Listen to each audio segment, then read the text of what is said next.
As the apocalypse descends, hordes of zombies roam freely, and survivors engage in a brutal struggle for mere sustenance. In the midst of this chaos stands Yang Huai, armed with nothing more than a dilapidated RV and an enigmatic system. Ding. System task. Check in at location XXX. Reward. RV upgrade. Initially, the upgrades were modest, reinforcing the vehicle's frame and enlarging the fuel tank, just enough to ensure survival. However, as Yang Huai continued to check in at various locations, his RV began to undergo a remarkable transformation, doubling its storage capacity, harnessing solar energy, equipping itself with a mounted machine gun, a Katyusha rocket launcher, and nitrogen acceleration. While others struggled to survive amidst the ruins, Yang Huai's RV evolved into a formidable steel beast, obliterating zombies in its path and sending marauders fleeing in terror. One day, a new notification appeared from the system ultimate upgrade, Fusion Engine Internal Miniature World. As Yang Huai gazed at his military fortress of a vehicle, he chuckled. Is this apocalypse too easy? Chapter 1. Rebirth before the apocalypse. Sir, this is your customized Datong T90 RV. The saleswoman continued. As per your request, we have installed solar panels, and with the RV's built-in power generation system, it can be said without exaggeration that this vehicle is entirely energy self-sufficient. Yang Huai felt a sense of bewilderment. Wasn't he in an apocalypse? Was he reborn? Moreover, reborn in a parallel world. Memories of his previous life flooded back. Unlike the Yang Huai who struggled at the bottom of society, this version was born with a golden key. Though his parents had passed away early, he inherited numerous properties, leading him to a monotonous life of simply collecting rent. As life grew sweeter, this Yang Huai yearned for a taste of hardship. Thus, at the suggestion of his friends, he suddenly entertained the idea of embarking on a self-driving journey to Katyusha. With a decisive wave of his hand, he utilized his dormant pocket money to customize the Datong T90 RV. After booking it 6 months ago, today was the day for inspection. While the saleswoman continued her enthusiastic pitch, Yang Huai's mind was preoccupied with one pressing question. Would the apocalypse still come in this life? Rebirth was a concept he could grasp, but it would be even better if the apocalypse were to be averted. Wasn't a peaceful society more appealing? Wasn't collecting rent a more delightful endeavor? Yang Huai wished for the apocalypse to be averted. Yet, deep down, he harbored an almost certain intuition that, barring any unforeseen circumstances, the end times were likely to arrive as scheduled. He glanced at the time. In his previous life, the apocalypse had begun on March 18th at precisely 2 p.m. And now the time was March 18th, 12 p.m. Excuse me, may I check your phone's time? Yang Huai's heart tightened. Was it possible that he had only been reborn 2 hours before the apocalypse? That was far too soon. Doubting the accuracy of his own phone, he realized the likelihood of such a malfunction was minimal. Modern phones are perpetually connected to the network, making discrepancies improbable. The saleswoman, somewhat puzzled, retrieved her phone and handed it to Yang Huai. Meanwhile, he pondered, what on earth is happening? The glance he had just received from her felt as if she intended to dismember him, which was quite terrifying. Yang Huai was oblivious to the psychological shift in the female sales representative, and even if he had noticed, he would have struggled to articulate it. Would he really tell her, my apologies, but I mistook you for a zombie? The saleswoman possessed an enchanting figure, clearly bearing no resemblance to the undead. Should Yang Huai have responded in such a manner, the scene would have been too surreal to contemplate.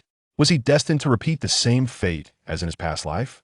Huddling at home, perpetually vigilant against the possibility of zombies breaking through the windows, living in constant terror and unable to sleep soundly? Yang Huai recalled his previous existence. When the apocalypse struck, a global outbreak of zombie infection occurred simultaneously, transforming countless living humans into the undead.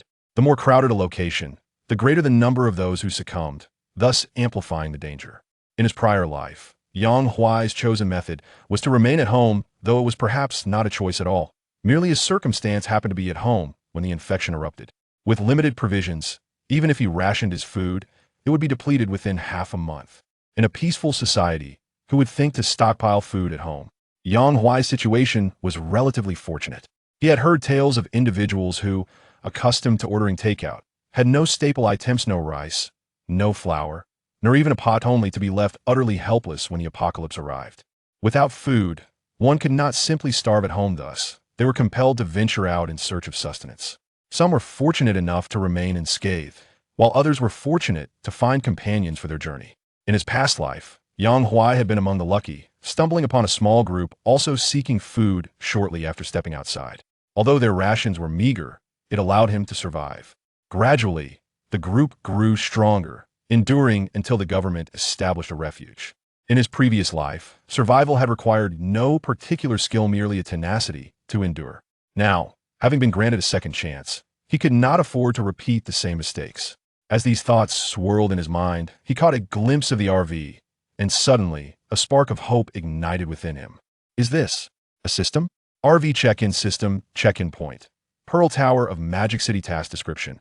Please drive the RV to the Pearl Tower of Magic City. Check in and witness the onset of the apocalypse with your own eyes. Task reward. Reinforced vehicle materials, doubled storage space in the RV. As he read the system message, Yang Huai couldn't help but nod in satisfaction. This was more like it. Being reborn without a system felt akin to engaging in intimacy without protection, early unsafe. Yet, the tone of this system felt rather incongruous. In the midst of an apocalypse, checking in with an RV, a vivid image flashed through his mind. On one side, Yang Huai cruising in the RV; on the other, zombies reveling while humans fled in terror. The contrast was stark, the scene bizarre. This Yang Huai found himself momentarily at a loss for words, only able to exclaim the system's brilliance. AS for the subsequent task. It is not particularly arduous. He currently resides in the Demon City, and although it is somewhat distant from the Pearl Tower, reaching it within 2 hours poses no significant challenge. Upon completion of the task, a reward awaits, intricately linked to the motorhome. One aspect of the reward pertains to the reinforcement of the vehicle's materials, while the other doubles the storage capacity of the motorhome. Perhaps sensing Yang Huai's unvoiced doubts, the system automatically provided 2 additional lines of clarification. Reinforced vehicle materials. The fortified motorhome can effortlessly withstand a full-on assault from ordinary zombies, leaving no trace of damage. Double storage capacity. Without altering the structure of the motorhome, this enhancement allows for a doubling of storage space, enabling the accommodation of more supplies. What a formidable upgrade! The second enhancement, which doubles the storage capacity, speaks for itself. In an apocalyptic world, the ability to store more resources is undoubtedly a divine boon. In contrast, the first enhancement of reinforced materials seems somewhat understated. However, a comparison reveals its true significance. The strength of an ordinary zombie is 2 to 3 times that of a normal human. A determined human can create a dent in a private vehicle with a full-force strike, let alone a zombie. Moreover, a normal person, fearing pain, typically refrains from striking a private vehicle with full force. Zombies, however, are entirely different in their frenzied state. They pay no heed to pain, driven solely by one thought: to smash everything. Perhaps a couple of blows may not severely damage the vehicle, but relentless assaults will inevitably lead to its demise. Thus, the strength of the reinforced materials becomes evident, particularly in the early stages of the apocalypse when over 95% of zombies are ordinary ones. These creatures pose no threat to the motorhome as long as one remains inside. There is no cause for concern. Chapter 2. The Frenzied Hoarding of Supplies. Putting away the system panel, Yang Huai returned the phone to the saleswoman, finally free to assess her. Dressed in a professional, form-fitting skirt, her figure was quite appealing. It must be said, she was a strikingly alluring figure that could stir excitement at a mere glance. Regrettably, in 2 hours, the impending apocalypse might transform this enchanting beauty into a zombie that bites indiscriminately. Wait, this thought seemed to heighten his excitement. Yang Huai hastily shook off such rebellious thoughts, muttering a silent prayer for peace. After calming his emotions, Yang Huai spoke. I am very satisfied with the motorhome. Please hand me the keys. I have urgent matters to attend to. With only 2 hours remaining, he needed to expedite his procurement of supplies before checking in at the Pearl Tower. Li Lily appeared slightly taken aback, wondering how he could express such satisfaction so soon after their conversation began. Nevertheless, her professionalism kicked in, and without hesitation, she handed over the keys along with several purchase documents. Yang Huai accepted everything. Although the contract would soon become worthless, it would seem peculiar not to accept the documents that had been presented. As he prepared to leave, in a moment of goodwill, he advised, if you trust my words, return home immediately and purchase ample food supplies, then lock your doors tight. Li Lily's expression stiffened at his words. Curiously, she inquired, what do you mean? Do you have some insider information? For the affluent, possessing knowledge that eludes the average person is not particularly unusual after all. Isn't that a common trope in novels? She speculated that Yang Huai must be one of those individuals. But what internal news could possibly necessitate the urgent procurement of additional provisions and a hasty return home? A world war? Or perhaps the apocalypse?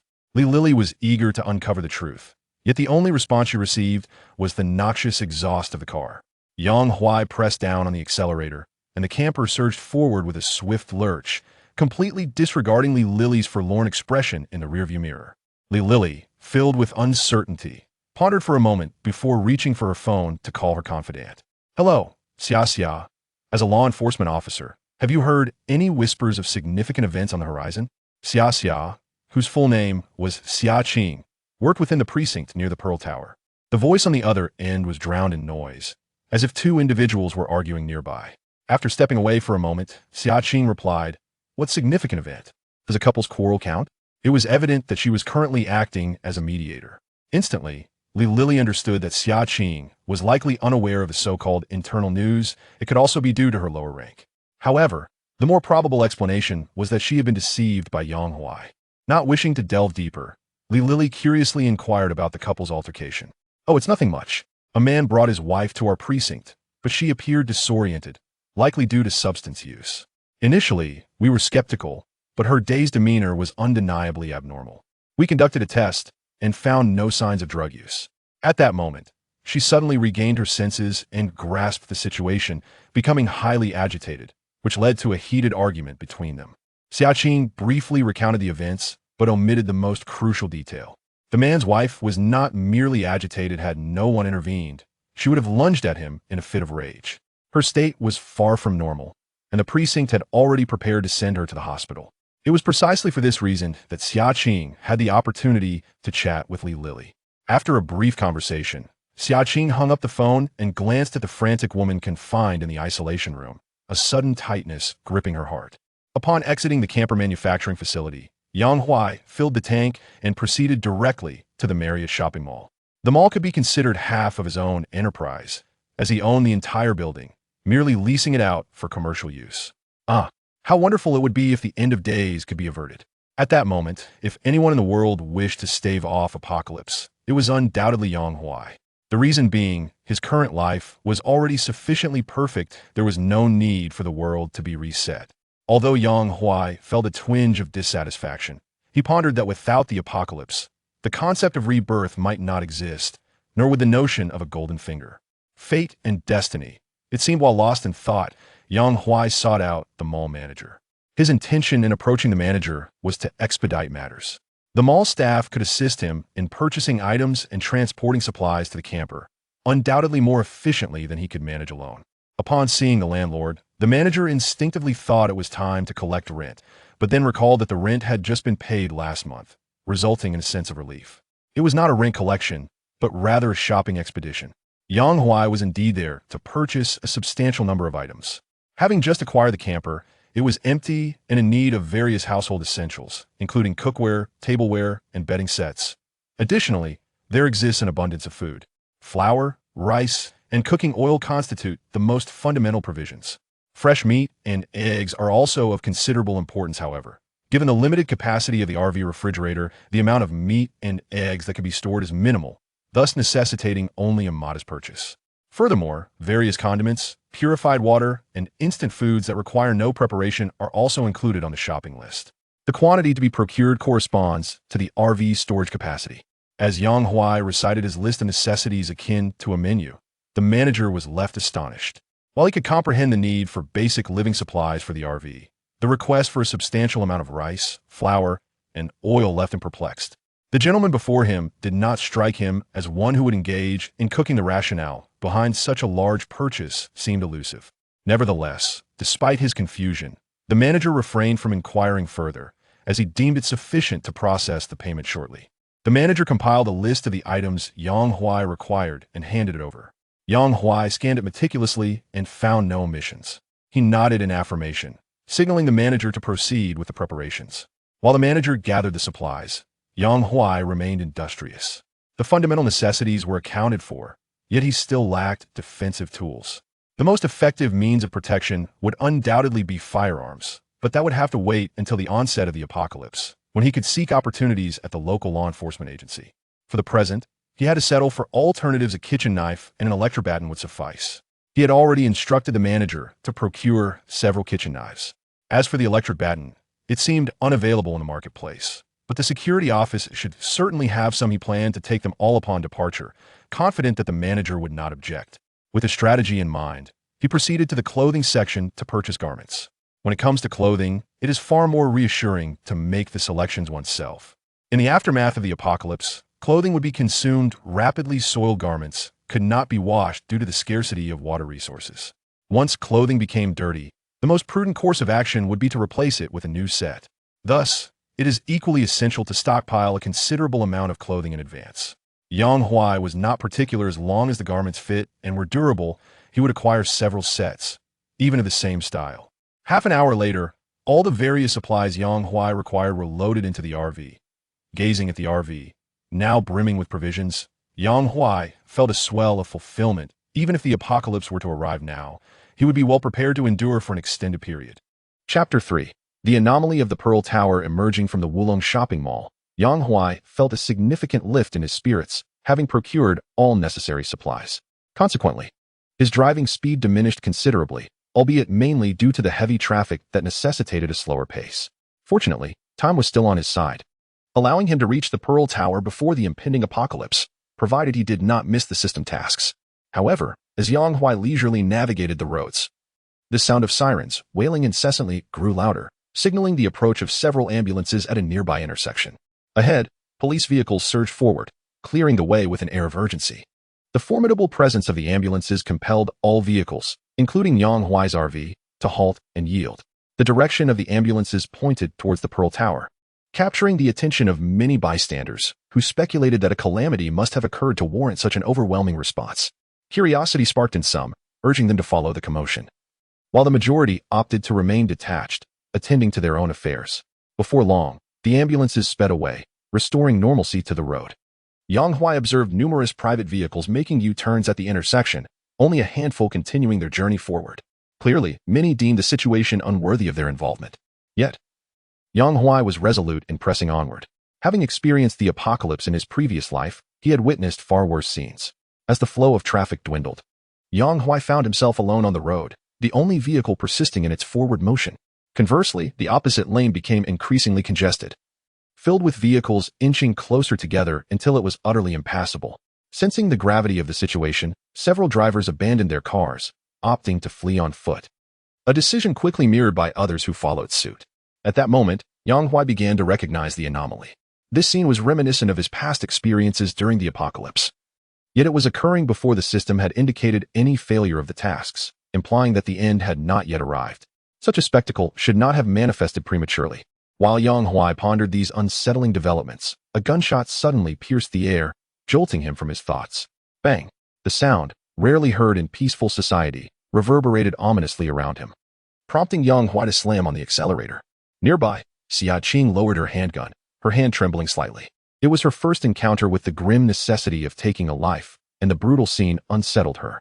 Not far away, a woman clad in vibrant attire lay sprawled on the ground, her head gruesomely shattered, yet her body continued to twitch with a tenacity for life.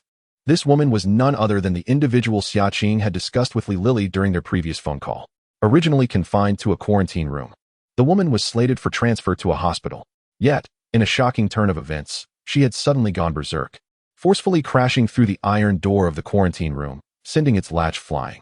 Unfortunately, as the woman burst through the iron gate, her husband happened to be nearby. Caught completely off guard, the man was violently knocked to the ground, a bite mark appearing on his neck. The sudden turn of events stunned everyone present. Logically, such an incident occurring at the Security Bureau should have been resolved swiftly. However, the reality was that society had been stable for centuries. And in the face of this extraordinary outbreak, several officers were paralyzed by fear. Some officers, reacting quickly, drew their firearms in an attempt to intimidate. But the woman had already lost her sanity, lunging at another individual. Gunfire erupted within the Security Bureau. Yet, the bullets, which would have been fatal to an ordinary person, merely slowed the woman momentarily. She soon regained her normal pace. Meanwhile, the Security Bureau received multiple emergency calls reporting a person who had suddenly gone mad, biting at any living creature in sight. descriptions that mirrored the chaos unfolding before them. Clearly, this woman was not the only one undergoing a grotesque transformation. Xiaqing, cautiously retreating while engaging in combat, had not been present at the onset of this calamity. She entered the scene after the chaos had begun, allowing her to maintain a safe distance from the woman while continuously firing. She aimed for the woman's head, but her efforts yielded little success. Fortunately, her relentless shooting eventually bore fruit, and at the entrance of the security bureau, the woman was finally shot dead by Xiaqing. This gunshot was heard by Yang Huai. Accelerating, he turned a corner to witness the scene before him. Upon seeing the convulsing woman on the ground, his pupils dilated. She was a level 2 mutated zombie. Before Yang Huai could contemplate further, Xiaqing's voice rang out. Hey, the RV ahead, hurry up. Can't you see how dangerous it is here? Yang Huai paid no heed to her. After rounding the corner, he could now clearly see the Pearl Tower in the distance. However, the final stretch of the road leading to it was inaccessible by vehicle, necessitating a stop to proceed on foot. Additionally, perhaps due to the parallel nature of this world, the Pearl Tower bore little resemblance to the one he remembered from his past life. The name was the same, yet its appearance was entirely different.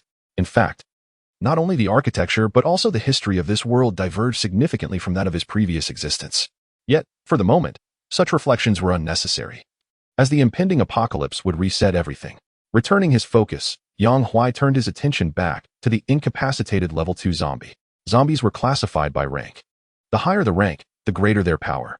If a level 1 zombie, the common variety, possessed strength 2 to 3 times that of an ordinary human, then a level 2 zombie was 5 to 6 times stronger. Unlike the sluggish movements of level 1 zombies, level 2 zombies exhibited the ability to leap short distances. In the early stages of the apocalypse, dealing with such zombies required relentless headshots with firearms. Otherwise, extermination was incredibly challenging. This particular zombie had been dispatched in such a manner. However, killing it was merely the first step, without special subsequent measures. The body of a level 2 zombie would quickly emit radiation into the air, thereby infecting more humans. Of course, as long as one remained more than 3 meters away, they would be safe. These experiences stem from the blood-soaked lessons of past lives. Zombies of level 2 and above exhibit this characteristic. At that moment, a group of medical personnel clad in white coats emerged from an unknown location. They cautiously approached the corpse of the zombie, seemingly intending to retrieve it for research purposes. Unsurprisingly, they were the same individuals who had been in the ambulance earlier. They arrived here before Yang Huai, though it remained a mystery where they had been hiding moments ago. Upon confirming their identities, Xiaqing refrained from obstructing them, signaling for them to handle the zombie's remains. Such a grotesque body could not be left at the entrance of the security bureau. It was best that these white coats took it away swiftly. Suddenly, a voice rang out. I advise you not to move. It was Yang Huai's voice. Although he was perplexed by the appearance of a level 2 zombie before the apocalypse had fully manifested, witnessing it firsthand compelled him to intervene. Otherwise, those present near the zombie risked potential infection. It would be troublesome to address the situation after the fact, considering that he had to return after clocking in. He did not wish to encounter a horde of zombies upon his return. Saving even one was better than none, he thought, as he descended from the RV wielding a kitchen knife. Chapter 4. A Cause for Alarm Stop. Xiaqing, observing Yang Huai emerge from the RV with a kitchen knife, felt her previously eased tension resurface. She reprimanded him in a soft yet firm tone. Fortunately, she did not draw her firearm. Otherwise, Yang Huai might have instinctively hurled the knife in response. Nevertheless, Xiaqing maintained her composure, while the nearby officer, Li Chong, wore an unfriendly expression. Who are you? Put down the knife. Li Chong bellowed, his demeanor fierce, as if facing a mortal enemy. Having been terrified by the zombie moments earlier, he now sought to reclaim his dignity by confronting a seemingly vulnerable target. Unwilling to appear weak in front of Xiaqing, he discreetly cast a glance at her. But her expression remained inscrutable, making it impossible to discern her thoughts. Yet, Yang Huai keenly detected a fleeting glimmer of disdain in her gaze. How intriguing. Yang Huai took a moment to appraise Xiaqing. She was indeed a stunning beauty, particularly with her long legs accentuated by the fitted security uniform. Her only perceived flaw, he noted with a glance, was a modest chest, though one could argue it hinted at potential. After all, one could hardly complain about a little extra. To his surprise, since his rebirth, he had encountered numerous beautiful women, from the charming saleswoman at the RV dealership to the striking officer at the security bureau. However, he mused, such beauty would be of little consequence if they turned into zombies. His thoughts remained tranquil as he shifted his gaze back to the white coat-clad figures surrounding the zombie. They, too, were watching him, Though their primary focus was on the kitchen knife he held, their expressions betraying a palpable sense of alarm. Have you never seen a kitchen knife? Yang Huai sighed, acknowledging that his act of bringing the knife was merely instinctive. Otherwise, he felt a nagging sense of insecurity. However, he was evidently oblivious to the fact that for those accustomed to a peaceful society, whether they were ordinary citizens or law enforcement officials, their perception of danger was rather dulled. Especially after witnessing the gruesome scene of a zombie being slain, these individuals became excessively jumpy. He had done nothing but hold a kitchen knife, still sheathed, yet it was enough to instill such fear in them. This made Yang Huai ponder. In this apocalyptic era, the human casualties were likely to surpass those of the previous world. Never mind, it was best to focus on his own well-being first, maintaining a positive mindset. Yang Huai directly disregarded the raucous Li Chang, turning his attention to Xia Qing instead, and spoke. It's a misunderstanding, as you can see. I haven't even removed the sheath from my knife. How could I possibly be a villain? At this moment, Xia Qing also regained her composure, letting out a slight sigh of relief, and replied, I apologize. You know what just happened here. We overreacted upon suddenly seeing you approach with a knife. I hope you can understand. Upon hearing this, Yang Huai nodded in acknowledgement. Xia Qing, indifferent to Yang Huai's demeanor, continued to inquire, what did you mean earlier when you said it's best not to move? She recalled Yang Huai's warning upon his arrival, perplexed by its significance. As she spoke, the white-coated individuals also turned their attention toward him. This was their first encounter with such a situation. How could a living person suddenly transform into a zombie that bites at the sight of others? Although this world was not devoid of zombie-related films, they had not immediately made the connection between the two. At this point, several minutes had passed since the woman was shot, yet her body still twitched. An eerie vitality that left the white-coated individuals astonished, causing them to vacillate and feel helpless. Just then, Yang Huai, descending from the RV, cautioned them not to move, his tone suggesting he possessed some knowledge.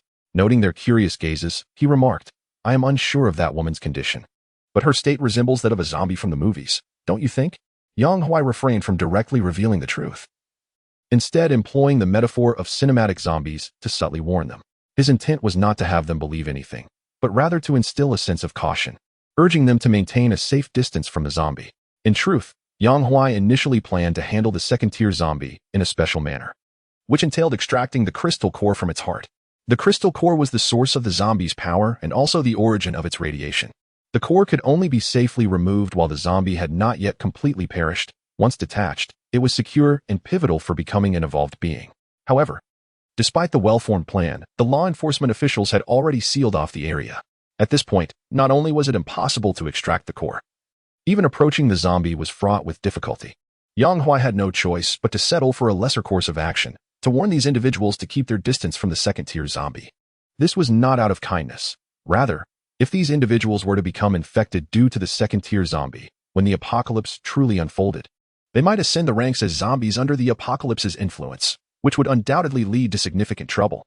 Should these individuals transform into advanced zombies, it would be exceedingly difficult for Yang Huai to retreat from this location. Reluctantly, Yang Huai chose to pause and offer a warning, even at the cost of time. Fortunately, the people before him had only recently been startled, their minds still in disarray. Upon hearing Yang Huai's counsel, they refrained from immediate rebuttal and instead turned their gaze back to the woman convulsing on the ground. The sight was indeed alarming. Her skin appeared pallid, with extensive decay, a manifestation of formidable vitality. The vivid characteristics were strikingly reminiscent of the zombies depicted in films. A middle-aged man clad in a white coat stepped forward, expressing his skepticism. Are you suggesting that this woman is highly likely to carry the virus, and that we should refrain from approaching her to avoid infection? As he spoke, he instructed the individuals behind him in white coats to maintain their distance from the zombie. This man, named Wang Xinghai, was the leader of the rescue operation. Yang Huai nodded in affirmation, replying, Indeed, isn't that how it's portrayed in movies? Wang Xinghai was momentarily at a loss for words, realizing that Yang Huai's deductions were based on cinematic portrayals. Despite his reservations, Wang Xinghai's caution was indeed heightened by Yang Huai's warning. Noting the flicker of uncertainty in Wang Xinghai's eyes, Yang Huai recognized that he had achieved his objective. He believed that even if he departed shortly, they would be disinclined to approach the secondary zombie, at least for the time being. Shifting his focus to Xia Qing, Yang Huai posed another inquiry. On my way here, I observed numerous private vehicles fleeing the scene. Do you know the reason behind this? Could there be more than one individual exhibiting madness and mutation?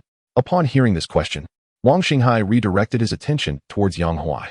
Although they had arrived earlier due to the conflict with the Security Bureau, they had been too apprehensive to emerge. And like Yang Huai, they were not fully informed about the situation. Hearing Yang Huai's question piqued Wang Xinghai's curiosity about whether there were indeed multiple individuals affected by the mutation. If so, the potential for infection would significantly increase. Xia Qing remained silent, yet her slightly pained expression conveyed all that was necessary.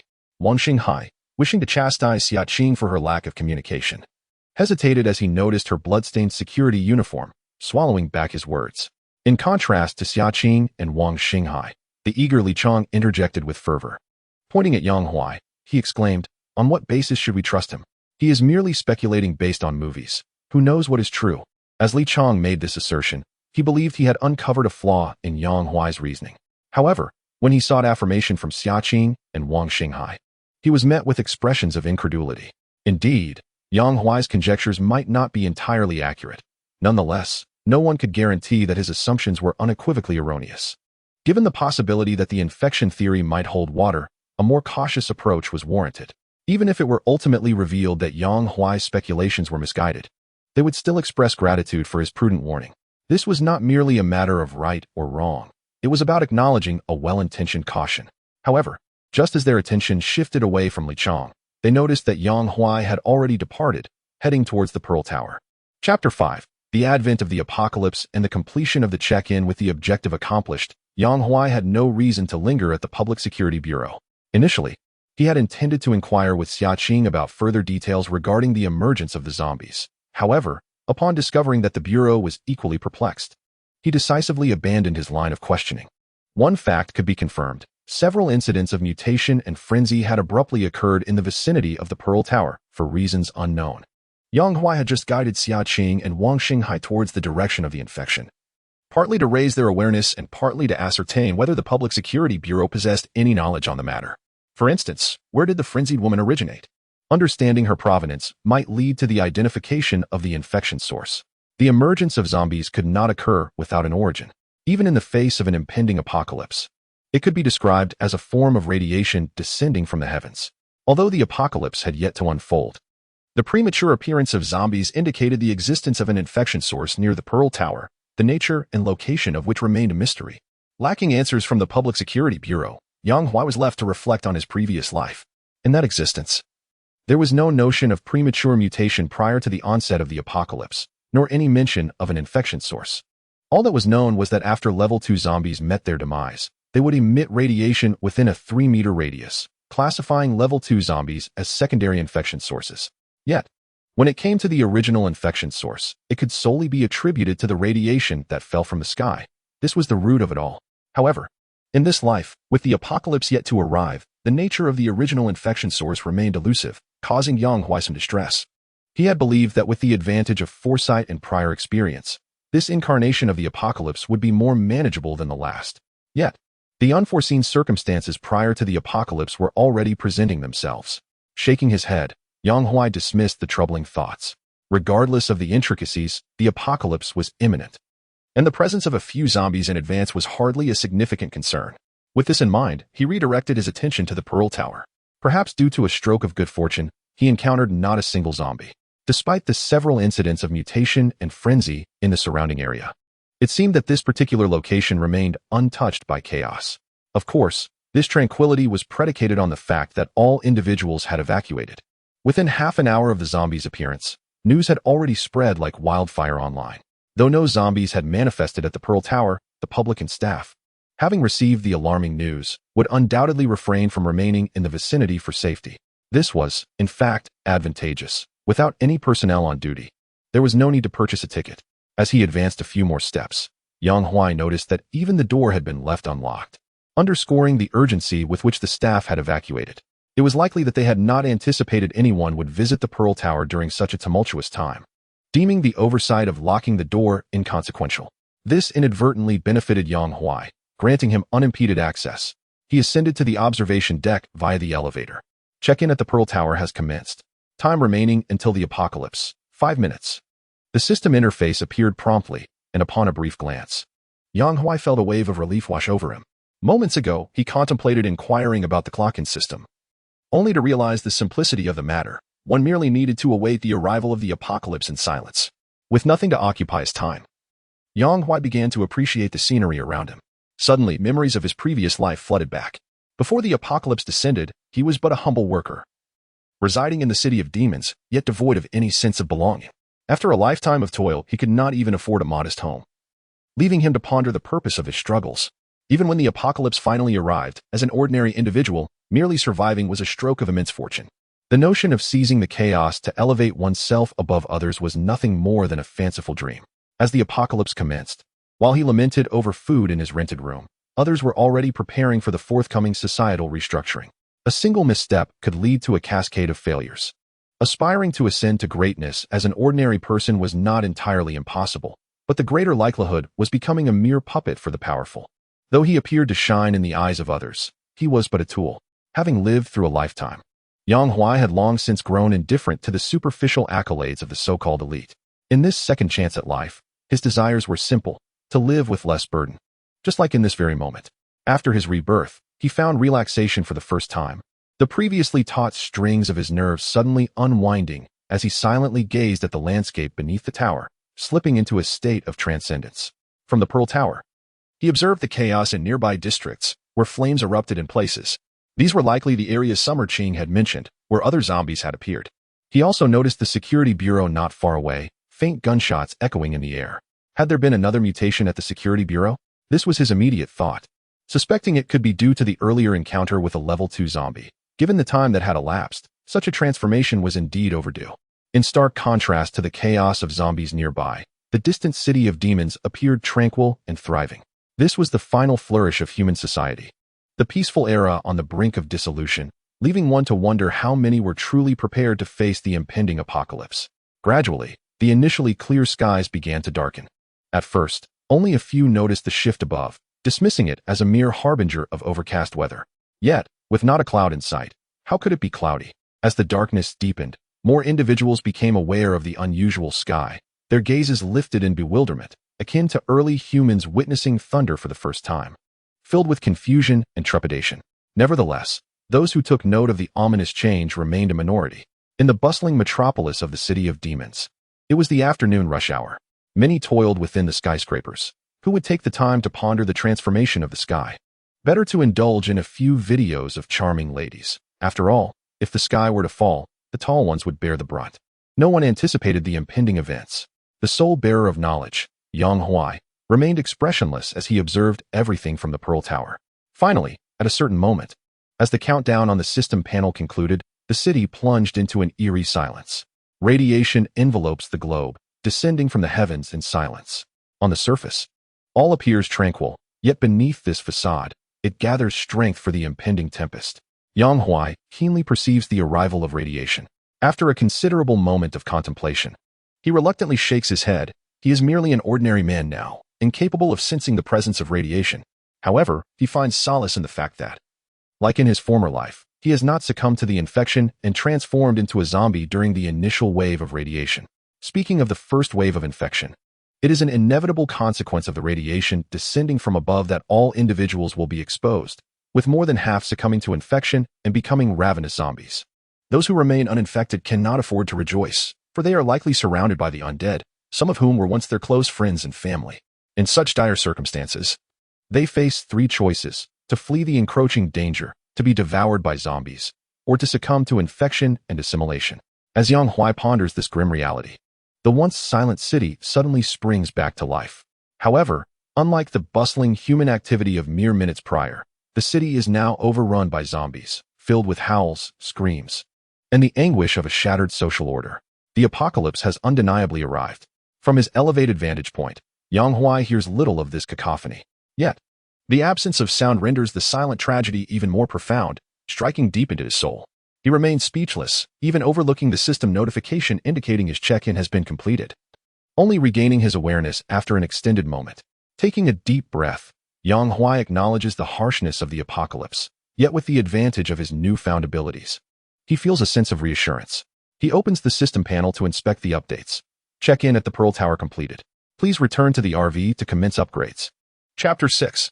Upgrading the RV at the Public Security Bureau. The Level 2 zombie at the entrance has been cordoned off, preventing anyone from approaching. Wang Xinghai organizes personnel to enter the bureau to tend to the injured. Concerned about infection, the two officers who were bitten require isolation after receiving basic first aid, with a medical professional assigned to monitor each one. With the issues at the Public Security Bureau resolved, Xiaqing and the uninjured officers, after a brief respite, waste no time and set out to address other zombie infection incidents in their jurisdiction. Accompanying them are Yang Huai and several medical staff. However, no one anticipates that just as they depart, further chaos will erupt at the Bureau. As time progresses, the bitten individuals begin to succumb to infection and mutation. The first to be bitten is the husband of a frenzied woman, whose grave injuries render him dead before any assistance can be rendered. With the man deceased, the personnel at the Bureau pay little heed, merely relocating his corpse to a corner and covering it with a simple white cloth. Yet, who could have foreseen that this lifeless body would rise once more? Caught off guard, a remaining officer is suddenly attacked from behind by the zombie.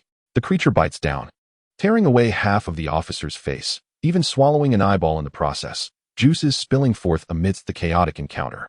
A piercing scream escapes the officer's lips, echoing the horror of their reality. With his other eye wide open, he witnessed his half-ear being crushed in the jaws of a zombie, his mind instantly blank with terror, as if he could scarcely believe the horror unfolding before him. In his foggy consciousness, he pondered why Li Chang, standing beside him, had yet to fire his weapon. At that moment, Li Chang was paralyzed with fear. He had thought that remaining within the precinct would guarantee his safety, free from the horrors of duty. Yet reality delivered a brutal blow. How could the dead rise again? Was this some fantastical realm, or was he merely still dreaming? Trembling with trepidation, Li Chang managed to fire a shot, only to graze the zombie's left arm. The creature, devoid of pain, was undeterred, but the gunfire drew its attention. The zombie, previously indulging in its gruesome feast, seemed irked by the interruption, rising in a frenzy and charging toward Li Chang. Faced with the ghastly visage of the undead, Li Chang lost all courage to retaliate and turned to flee. Fortunately, the zombie was merely of the first tier, significantly weaker than the previous second-tier beast. And despite the chase, it failed to catch him. Inside the isolation room, two officers heard the commotion and expressed a desire to assist. They were exasperated by Li Chang's apparent inability to fight back, recognizing that this zombie was evidently easier to handle than the last. The two white-coated figures guarding the isolation room noted Li Chang's ineffectiveness, although they feared that the isolated officer might also mutate. They concluded that addressing the immediate threat was paramount. They exchanged glances and resolved to unlock the iron door of the isolation room. Upon opening the door, the two white coats dashed outside the precinct, eager to avoid being caught in the chaos of battle. With the aid of the two additional officers, the zombie was swiftly dispatched. However, the situation took a dire turn as both officers soon mutated, emitting the chilling growls of the undead. Sensing the impending danger, Li Chang stealthily ascended to the second floor of the precinct. It was at this moment that he fully grasped the gravity of his situation. The precinct was no longer a safe haven, and even the vicinity of the Pearl Tower was compromised. He needed to escape, to flee this cursed place as far as possible. Contemplating his options, he realized that exiting through the first-floor hall was futile due to the zombies blocking the way. Thus, he sought an escape route through a second-floor window. Quickly making his way to an office window and peering outside, what he saw chilled him to the bone. The two white coats who had ventured out moments ago were now inexplicably frozen in place, their bodies rigid. Had they succumbed to infection? Li Chang knew they hadn't been bitten, so how could they be infected? Was it possible that the contagion spread through the air? As this grim thought crossed his mind, his heart sank. If the infection could indeed be airborne, it was likely that he too had been contaminated. The notion of transforming into a ravenous monster rendered his escape seemingly futile. Minutes later, he glanced out the window again, and there appeared Yang Huai. The apocalypse had descended. As the area near the Pearl Tower was deserted, Yang Huai encountered no obstacles on his return journey. However, the situation at the Public Security Bureau was markedly different. From a distance, he spotted two first-level zombies clad in white coats attempting to leap over the iron railing that encircled a second-level zombie, their eyes glistening with hunger for its lifeless form.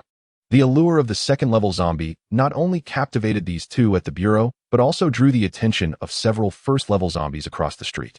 Upon closer inspection, Yang Huai realized that only first-level zombies were visible in the vicinity. This revelation eased his mind considerably, drawing upon the skills he had honed in his previous life. He was confident he could easily handle them with nothing more than a kitchen knife. At that moment, he couldn't help but feel grateful that he had alerted the Bureau beforehand. Otherwise, his return would have been far more arduous. 2 minutes later, he successfully reached his RV. Accessing the system panel, he commenced the upgrade process. A brilliant green light emanated from above, swiftly enveloping the RV. As he gazed into the mirror at the refreshing glow overhead, he found himself somewhat speechless. Couldn't they have chosen a different color for the upgrade? Fortunately, the upgrade was completed swiftly, and the green light dissipated. Looking around, he noticed that the supplies that had previously cluttered the aisle due to limited storage space had entirely vanished. Upon opening the storage compartment, he discovered that all the items had been neatly organized within. The internal space had doubled, yet the exterior dimensions of the storage compartment remained unchanged, presumably due to the manipulation of spatial rules. While the specific mechanics eluded him, the newfound spaciousness of the RV was undeniably impressive. At this moment, Yang Huai had witnessed the benefits of the RV's doubled storage capacity, but the second upgrade, reinforcement of the vehicle's materials, was less apparent. The system had clearly stated that the reinforced material could easily withstand attacks from first-level zombies. He pondered whether he might need to lure a first-level zombie for a real test of its durability. To be honest, the thought intrigued him. The RV was his lifeline. Only by becoming intimately familiar with it could he make sound judgments at critical moments. Just as Yang Huai was contemplating testing the RV's upgraded capabilities, Li Chong threw a cup out of the window, which landed squarely on the RV, shattering upon impact. The sound attracted the attention of the nearby first-level zombies, who swiftly converged upon the vehicle. Chapter 7. First-level Evolver. The sudden onslaught of zombies battered against the RV, creating a cacophony of clattering sounds, audible only within the confines of the vehicle. Outside, the reinforced material effectively muffled the noise, designed specifically to prevent drawing more zombies to their location. Startled by the assault, Yang Huai quickly assessed the situation, realizing that only 6 or 7 first-level zombies were attacking the RV, which alleviated his concerns. At that moment, he was solely curious about who had thrown the cup at the RV. Had it not been for the cup's crash against the ground, the zombies would not have been drawn to their location. Although this incident inadvertently aligned with Yang Huai's intentions, one was a proactive action while the other was reactive, bearing vastly different implications. Someone seeks to harm me. Yang Huai realized this and, gripping a kitchen knife, exited the RV, unable to tolerate the threat. The moment the door swung open, a level 1 zombie, alerted by the commotion, lunged at him. Yang Huai had long been prepared for battle. Seizing the opportunity, he struck the zombie squarely on the forehead with his knife. The creature's skull shattered, and it fell lifelessly to the ground. In the next instant, Yang Huai skillfully extracted 3 level 1 crystal cores from the zombie's heart and promptly pressed them against his chest, ready to absorb their energy. Just then, the system interface materialized before him. Please choose to enhance strength or acquire skills. Enhance strength. Absorb 100 of the crystal core energy and become a level 1 evolved being. Acquire skills. The RV currently has 2 upgrade options. For every 100 level 1 crystal cores filled, 1 corresponding skill can be obtained. Skill 1, Complete Defense. Level 1 zombies cannot inflict harm upon you. Required crystal cores, 100. Skill 2, the host will gain a personal storage space with a volume of 1 cubic meter. Required crystal cores, 100. The system interface was laden with text, and just as Yang Huai read the line regarding enhanced strength, he noticed several zombies had already surrounded him. With no time to ponder, he opted to enhance his strength. A wave of warmth coursed through his body. The 3 level 1 crystal cores vanished, and Yang Huai successfully became a level 1 evolved being. The strength of a level 1 evolved being matched that of a level 1 zombie, feeling the surge of power within him. The threat posed by the zombies was significantly diminished. Now an evolved being, he was hardly concerned. 2 minutes later, all the level 1 zombies surrounding the RV were vanquished by Yang Huai, each providing an average of 3 crystal cores. Excluding the cores absorbed from the first zombie, he amassed a total of 18 cores. At this juncture, Yang Huai did not hasten to absorb them. Instead, he redirected his attention to the system interface. He had always believed the system offered only check-in and RV upgrades, unaware that it could also grant skills through crystal cores. It is important to note that for ordinary evolved beings, awakening a supernatural ability occurs only upon reaching level 3, with each individual limited to a single ability. However, Yang Huai's situation was different. With the system's assistance, he could acquire skills ahead of time, and potentially more than one. The characteristics of the skills were tied to the RV's upgrades, meaning that as the RV continued to enhance in various aspects, Yang Huai would have the opportunity to acquire corresponding skills without limitation on quantity. The requirement of 200 level 1 crystal cores was inconsequential. In this post-apocalyptic world, if anything were abundant, it would undeniably be zombies. Take the current situation at the Pearl Tower, for instance. The tower is situated in a densely populated area of the Magic City. Although the early emergence of zombies caused many to flee, a significant number remained, and many would undoubtedly have transformed into zombies. Yang Huai had no concerns regarding the availability of crystal cores. He simply needed to slay a multitude of zombies, a task that was exceedingly easy for him. However, this was not the moment to contemplate skills. Yang Huai had not forgotten his original objective, to uncover the identity of the scoundrel who had thrown a cup at the RV. At this moment, Yang Huai quickly pinpointed the location of the police station's second floor. The vicinity of the RV was the only area that corresponded to the parabolic trajectory of the cup that had been thrown. Yang Huai's eyes narrowed slightly. Just moments earlier, while atop the Pearl Tower, he had witnessed a large group of individuals departing from the police station, indicating that the station was presently not crowded. However, he was still uncertain about the identity of the person who had hurled the cup. To be honest, even at this juncture, Yang Huai remained oblivious to whom he had provoked. Having only reincarnated a little over 2 hours ago, he scarcely had the time to cultivate enmity.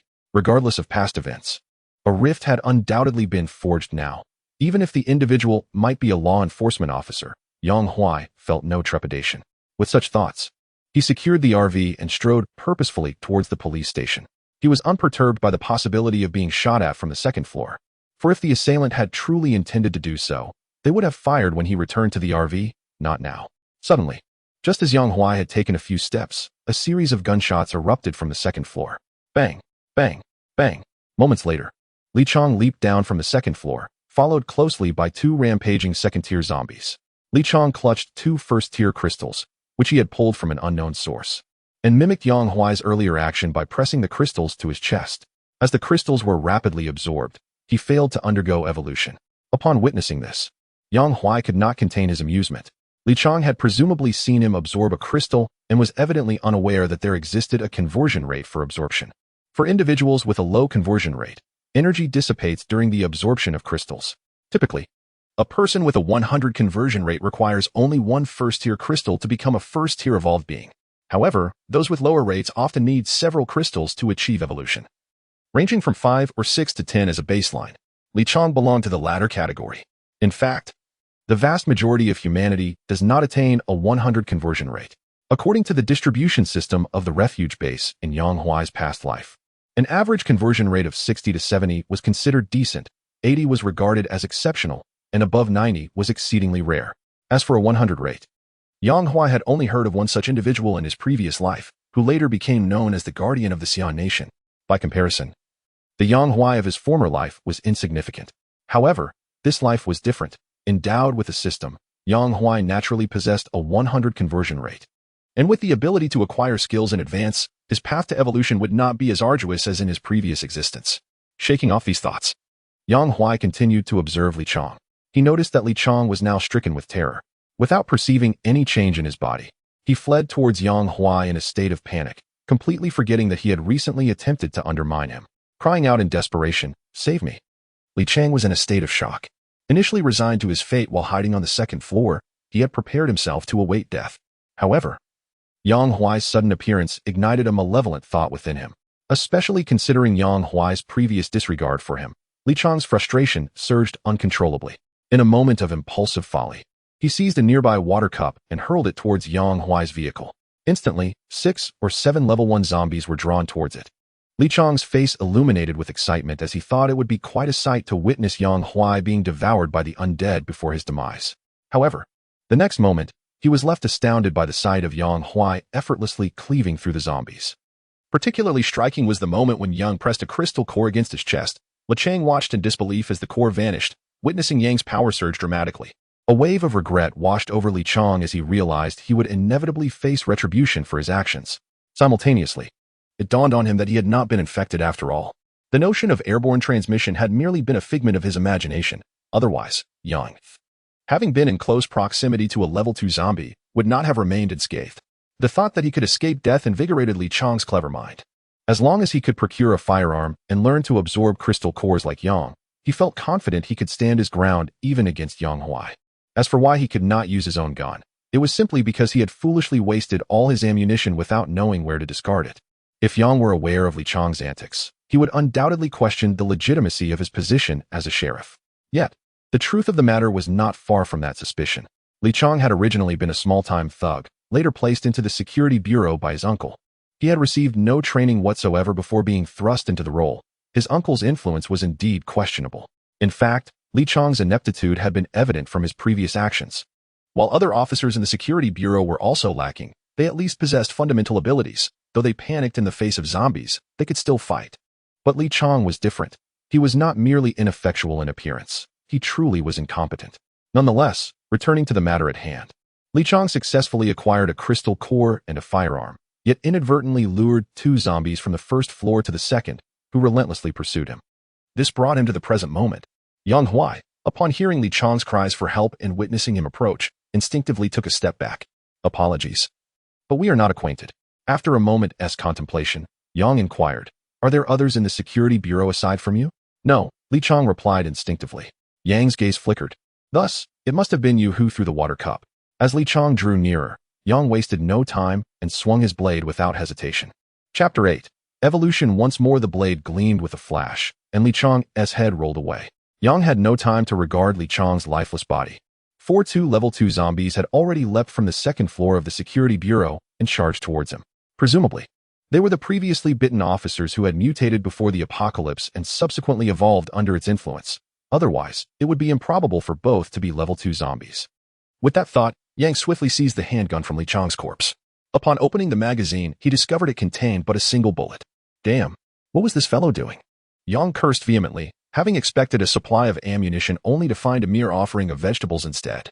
Before him stood 2 formidable level 2 zombies. Although Yang Huai, a level 1 evolver, possessed the strength to contend with them, he lacked the firepower to penetrate their defenses with mere bullets, rendering any attempt futile. Yet, all hope was not lost. Glancing at his handgun, which held but a single bullet, a spark of inspiration ignited within him. The critical point for dispatching level 2 zombies lay in their heads. Under ordinary circumstances, one would need to unleash a relentless barrage upon that target. However, Yang Huai was acutely aware of a singular, lethal weakness. A bullet fired into the lower jaw could, with a stroke of fortune, penetrate the skull. With resolve, he prepared to execute this daring maneuver. Even if he missed, he could still escape. Thus the risk seemed manageable. As the 2 level 2 zombies lunged toward him with alarming speed, Yang Huai did not retreat. Instead, he propelled himself forward, using his toes to gain momentum. Timing was crucial, and he deftly maneuvered between the 2 airborne zombies, firing a shot that reverberated through the air. One of the zombies, still suspended in midair, was struck with devastating force, its head exploding in an instant. As Yang Huai landed, a wave of elation washed over him. He recognized his success. This was hardly a surprise, for in his past life, he had been a marksman of considerable skill. Had he not possessed unwavering confidence in his shooting, he might have refrained from such a gamble. Fortunately, the rewards of that risk were substantial. Seizing the opportunity while the second level 2 zombie remained momentarily stunned, Yang Huai hastily extracted the crystal core from the fallen creature. He then pressed the core against his chest, opting to enhance its strength. He had amassed a total of 6 level 1 crystal cores and 2 level 2 cores. The energy contained within one level 2 core equated to that of 10 level 1 cores. Thus, he effectively absorbed the equivalent of 26 level 1 cores in one go. Adding to his previous 18 cores and the 2 additional ones required to achieve level 1 status, he found himself 54 cores shy of ascending to level 2.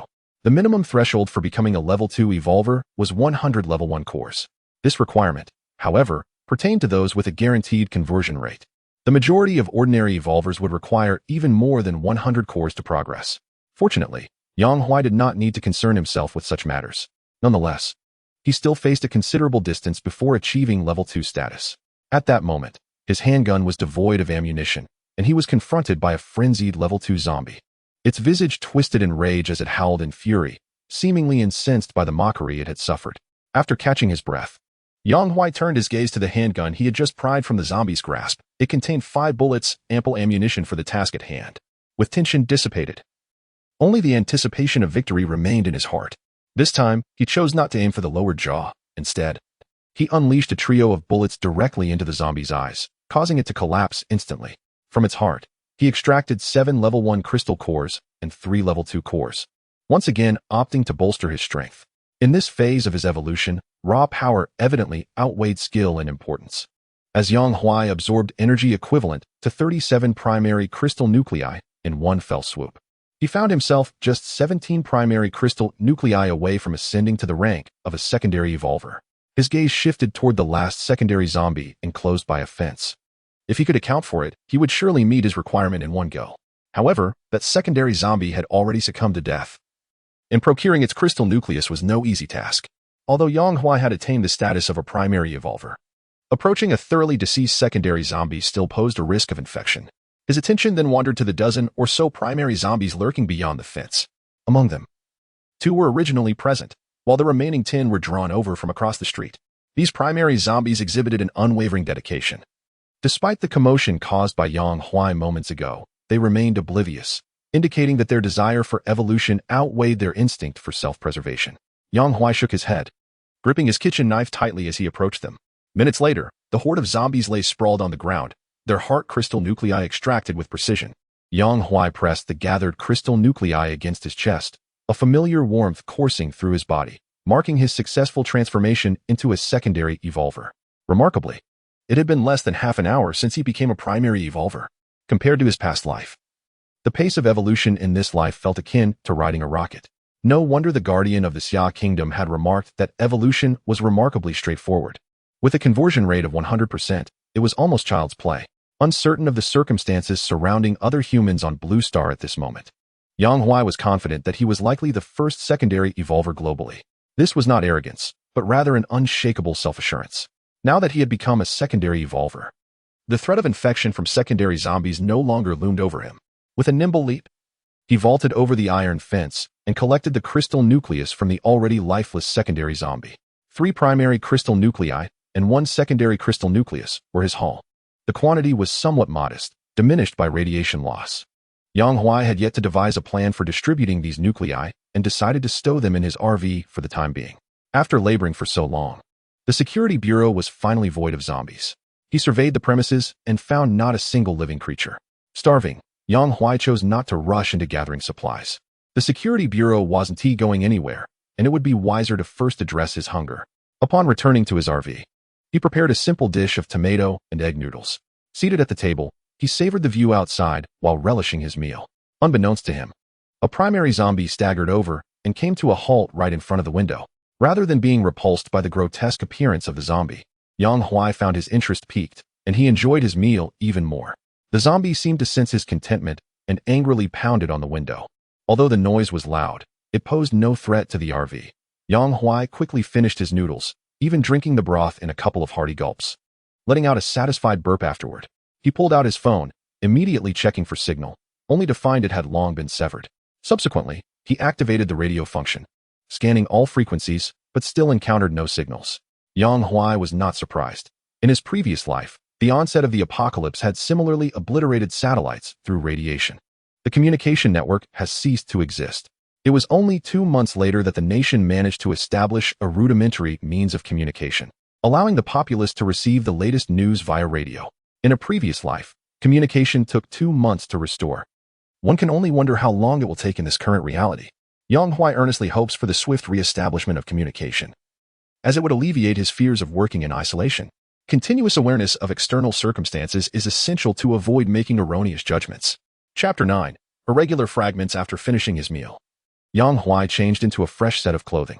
The previous outfit, tainted by the blood and flesh of zombies, was utterly beyond salvage, particularly the portion around the chest, which had transformed from white to a vivid crimson due to the bloodied core. That garment had been discarded long before he began cooking. Sated, Yang Huai first took a refreshing shower, emerging revitalized as he descended from the RV. His first order of business was to dispose of the level 1 zombie that had been tapping against the window, yielding 4 level 1 cores as a reward. Observing the sky, he noted that dusk was still some time away. Unhurried in his next course of action, he surveyed the surroundings for any potential threats. And only after confirming safety did he proceed to the security office to gather supplies. His primary objective was to acquire essential provisions, as many as possible. However, after a thorough search, he only managed to find a few bags of chips, biscuits, and instant noodles. He also stumbled upon a box of starch sausages, but upon reflection, he deemed them unworthy of consideration, not even fit for a dog. Beyond meager sustenance, Yang Huai's secondary aim was to procure firearms. Prior to his search, he had anticipated that the security office would impose stringent controls on weaponry, making the discovery of firearms exceedingly difficult. To his surprise, a mere cursory glance revealed the existence of an armory. The armory was wide open, devoid of any concealment, allowing for easy access. Upon entering, He noted 2 empty racks that had been stripped bare. Unsurprisingly, these racks had likely been emptied by those who had vacated the office earlier, leaving behind only the vacant structures. After an extensive search, Yang Huai managed to find 2 identical handguns. Although he had previously acquired several handguns, including those taken from zombies, he now possessed a total of 6. However, having an excess of handguns proved redundant, as he only had 2 hands to wield them. What he urgently required were bullets. Fortunately, the departing individuals had not completely exhausted the resources, leaving behind 13 sets of ammunition, each containing 10 rounds, amounting to a total of 130 bullets. Additionally, he secured 2 sets of bulletproof vests and a security helmet. While the armory had been thoroughly raided, the explosive devices he had hoped to find were notably absent. Upon reflection, this seemed quite reasonable. After all, this was merely a small security office responsible for street affairs. It was fortunate enough to have handguns, so the provision of grenades was hardly necessary. Would they resort to eliminating those causing disputes with grenades? That would be rather extreme.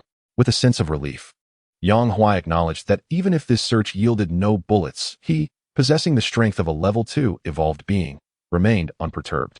He was not at all intimidated by the zombies. However, it would be prudent to locate some ammunition. After all, if one could wield a firearm, why resort to hand-to-hand combat? Yang Huai continued to gather supplies at the Public Security Bureau. Once he had collected the primary targets, he began to seek out items that might not have initially crossed his mind, but could prove useful, though such items were few and far between. Time passed swiftly, and before long, the evening glow began to paint the horizon. Yet, against the backdrop of the darkening sky, the glow took on a sinister crimson hue, creating an eerie atmosphere. The oppressive environment did not hinder Yang Huai's progress in gathering supplies. He had thoroughly searched all areas rich in items within the bureau, leaving only a few vacant isolation rooms yet to be explored.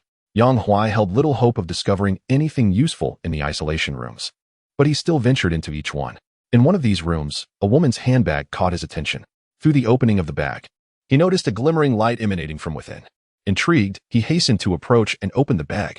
Inside, he found an irregularly shaped fragment, roughly the size of a palm, slowly absorbing the radiation from the air and emitting a soft, luminous white glow. What could this be?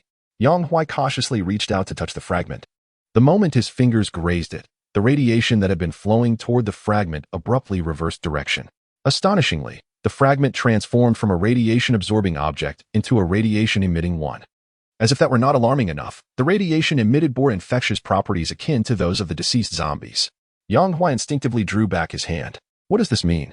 This object can emit infectious radiation? How could such a peculiar physical material exist?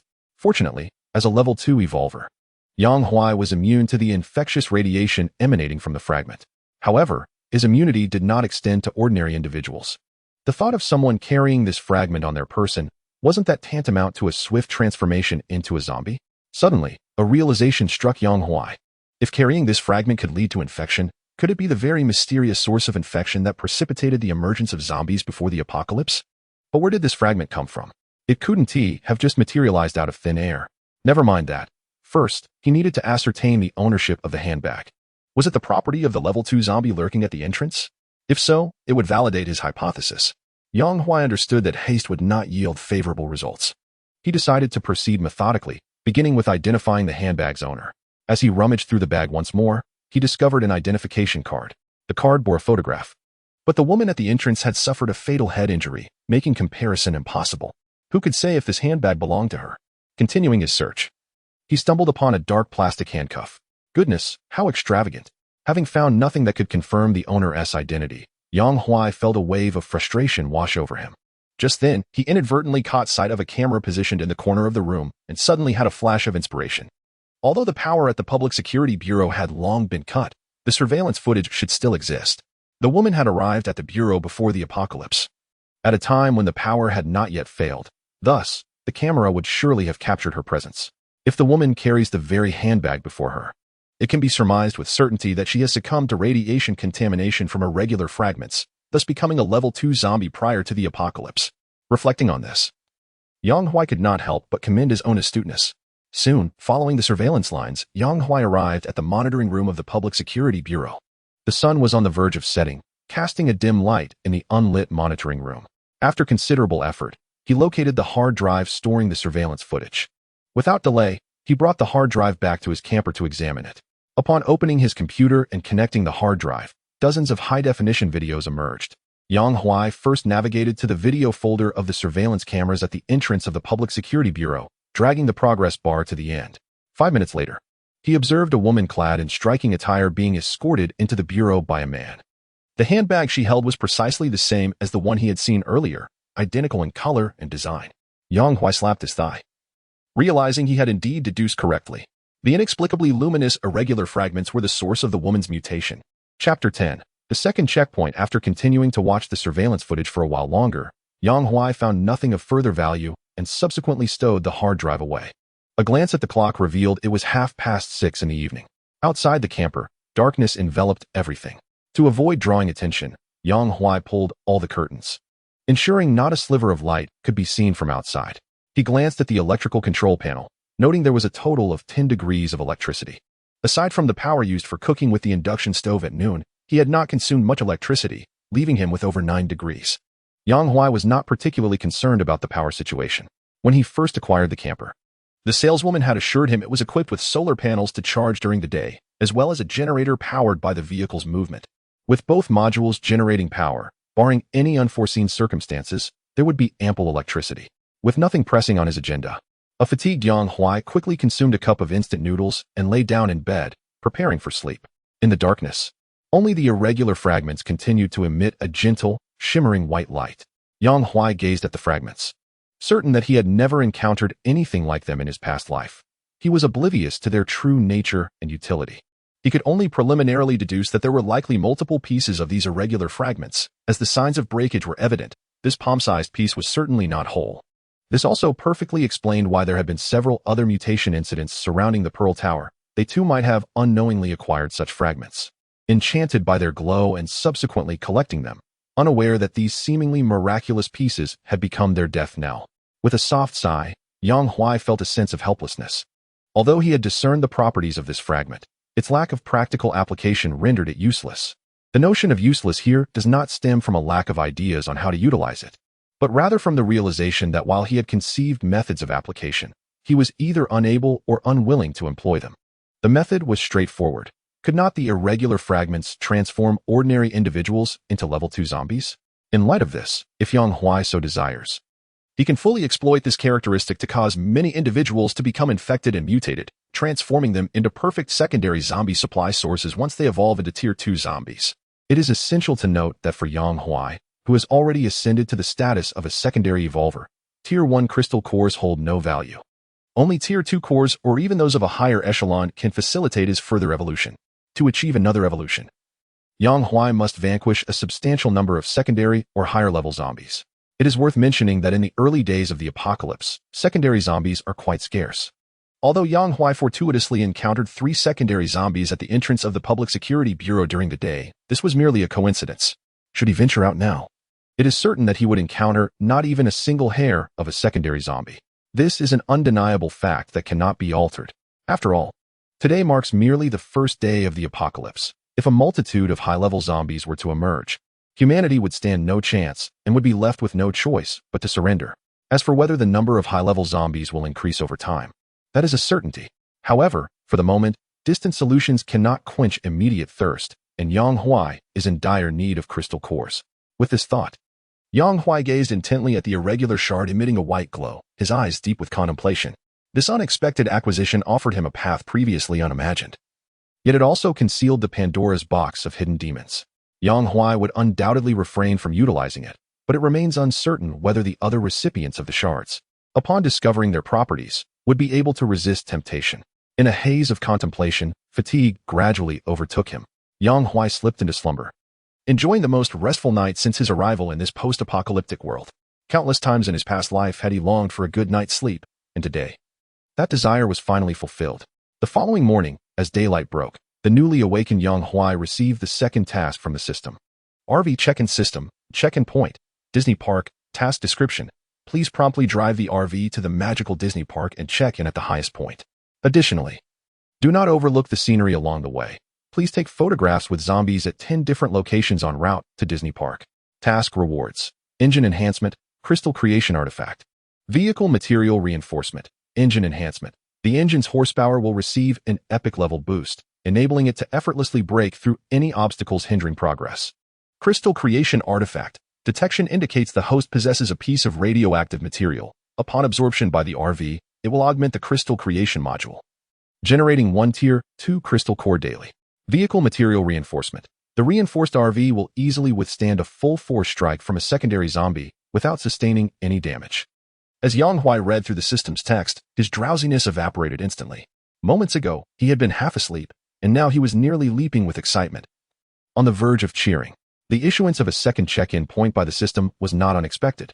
Although the task description appeared somewhat lengthy, the execution did not pose significant challenges. The only difficulty lay in the considerable distance from the Pearl Tower to Disney Park, which was over 30 kilometers if memory served him correctly. Fortunately, there was no time constraint on the task, significantly alleviating its difficulty. The true highlight lay in the task rewards. Unlike the singular reward from the initial clock-in, this time the task offers 3 rewards. The reinforcement of the vehicle's body is self-explanatory. Previously, the focus was on level 1 zombie defense, but now it has escalated to level 2 zombie defense. This formidable absolute defense instills a profound sense of security, alleviating worries of zombies knocking at the door to say, "Hello, I've come to collect my meal." The engine enhancement is a novel type of reward. This incentive seems to take into account the apocalypse's arrival, where urban roads become congested. Thus, the engine's power boost allows the RV to function as a clearance vehicle. However, in comparison to the clearance aspect, Yang Huai is more concerned about fuel consumption, though the system does not elaborate, leaving him to await further clarity. As for the final reward, the Crystal Creation Device, there is little to say. It can be succinctly summarized in 3 words: immensely powerful. Just last night, Yang Huai was still pondering the use of that irregular fragment. However, upon waking this morning, the issue was resolved. The Crystal Creation Device generates 1 level 2 crystal nucleus each day, which is equivalent to producing 1 level 2 zombie every 3 to 4 days. An exceptionally efficient output.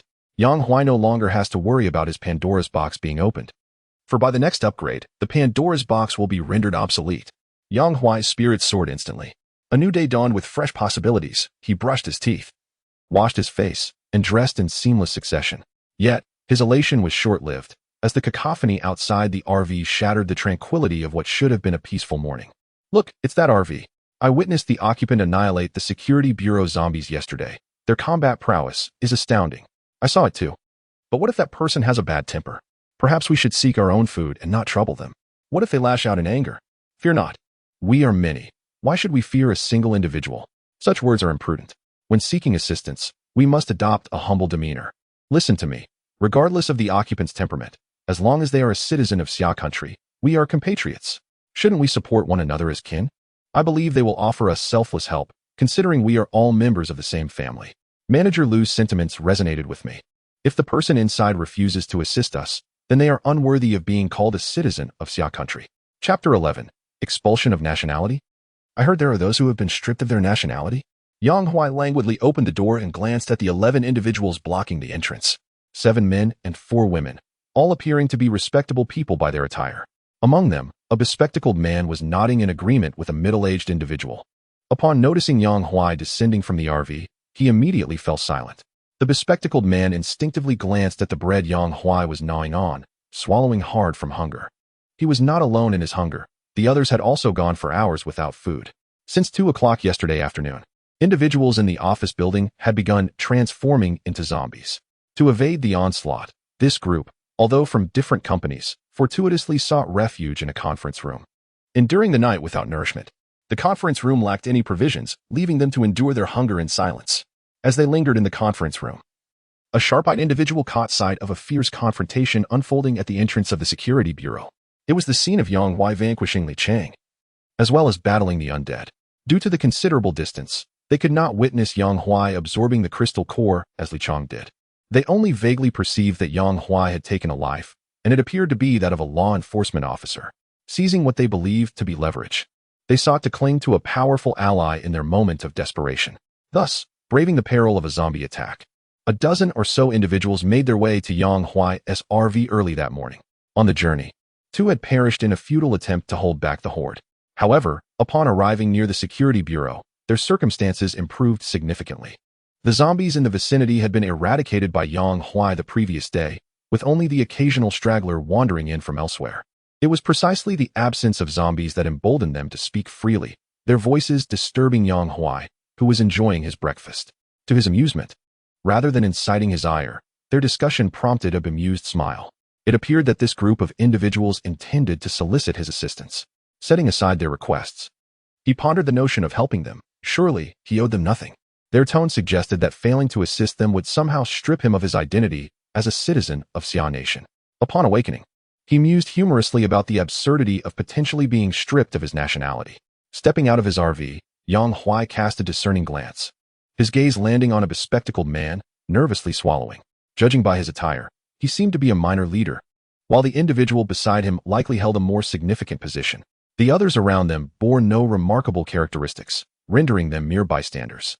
The bespectacled man, sensing Yang Huai's scrutiny, puffed out his chest and introduced himself. "Hello, I am Lu Jing from Pengqing Technology." "Stop right there. I have no interest in your professional affiliations. You need only address the question I posed. Did you assert that I am unworthy of being a citizen of Xia Nation?" Yang Huai interjected, a hint of impatience in his voice. "Let us get to the point. We are in an apocalypse, and who cares what you did before it all fell apart? I inherited numerous properties from my parents prior to the catastrophe. Does that make me boastful? I have never flaunted it. One must rely on oneself. Do you understand?" Annoyance flickered across the bespectacled man's face. In the vicinity of the Pearl Tower, he was somewhat of a notable figure. Typically, people approached him with deference. When had he ever been subjected to such blatant rudeness? He was about to retort when the leader beside him subtly gestured for calm. Immediately, Lu Jing fell silent, recognizing the reminder that they were in need of Yang Huai's assistance and should not jeopardize their relationship. Regaining his composure, Lu Jing replied, "Indeed. It was I who said that. But that was contingent upon your refusal to assist us." He spoke as if it were a matter of course. In this moment of societal crisis, it was only natural for those with capabilities to step forward. After all, with great power comes great responsibility, especially among compatriots. If one possesses strength, it is only right to selflessly aid the vulnerable, as that embodies the proper values. Yang Huai remained silent. He had encountered many like this in his past life. They were either foolish or malevolent. He could not ascertain which category Lu Jing belonged to. As for the leader before him, Yang Huai turned his gaze and inquired, "Do you share the same sentiment?" He soon regretted posing the question, realizing it bore no significance. Whether they were foolish or malevolent had no bearing on him. Taking a bite of bread, Yang Huai continued, "You have yet to elucidate your purpose for seeking me." The leader remained silent, while the bespectacled man resumed speaking. After clearing his throat, assuming Yang Huai concurred with his previous assertion, he pointed towards a convenience store at the end of the street and remarked, "Do you see that convenience store? We have not eaten for over 10 hours. If you could clear the zombies from its entrance, the food inside would be yours to claim first. Once this matter is resolved, should you wish to join Pengqing Technology, I can vouch for you. The monthly salary would not be less than 20,000. Yang Huai remained silent, instead directing his gaze towards the location he indicated. Indeed, there was a convenience store at the end of the street.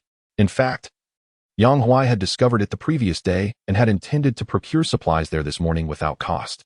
However, his plans were thwarted before they could commence, as he was blocked at the car door. Truth be told, he could not possibly take all the supplies from the store, although he wished to seize everything. The limitations of his vehicle rendered that impossible. He would only be able to take a portion. After his departure, should these individuals follow, they would likely reap some rewards. Such opportunistic behavior did not concern Yang Huai. Yet, this was contingent upon these individuals not resorting to moral coercion. Clearly, multiple choices were available. Yet they opted for the most foolish one. As for the benefits they promised, they were mere empty promises, devoid of significance for Yang Huai. In fact, under such circumstances, a naive newcomer to society might indeed be deceived by their bluster. After all, with a dozen individuals before him, a moment of compassion could easily lead one astray.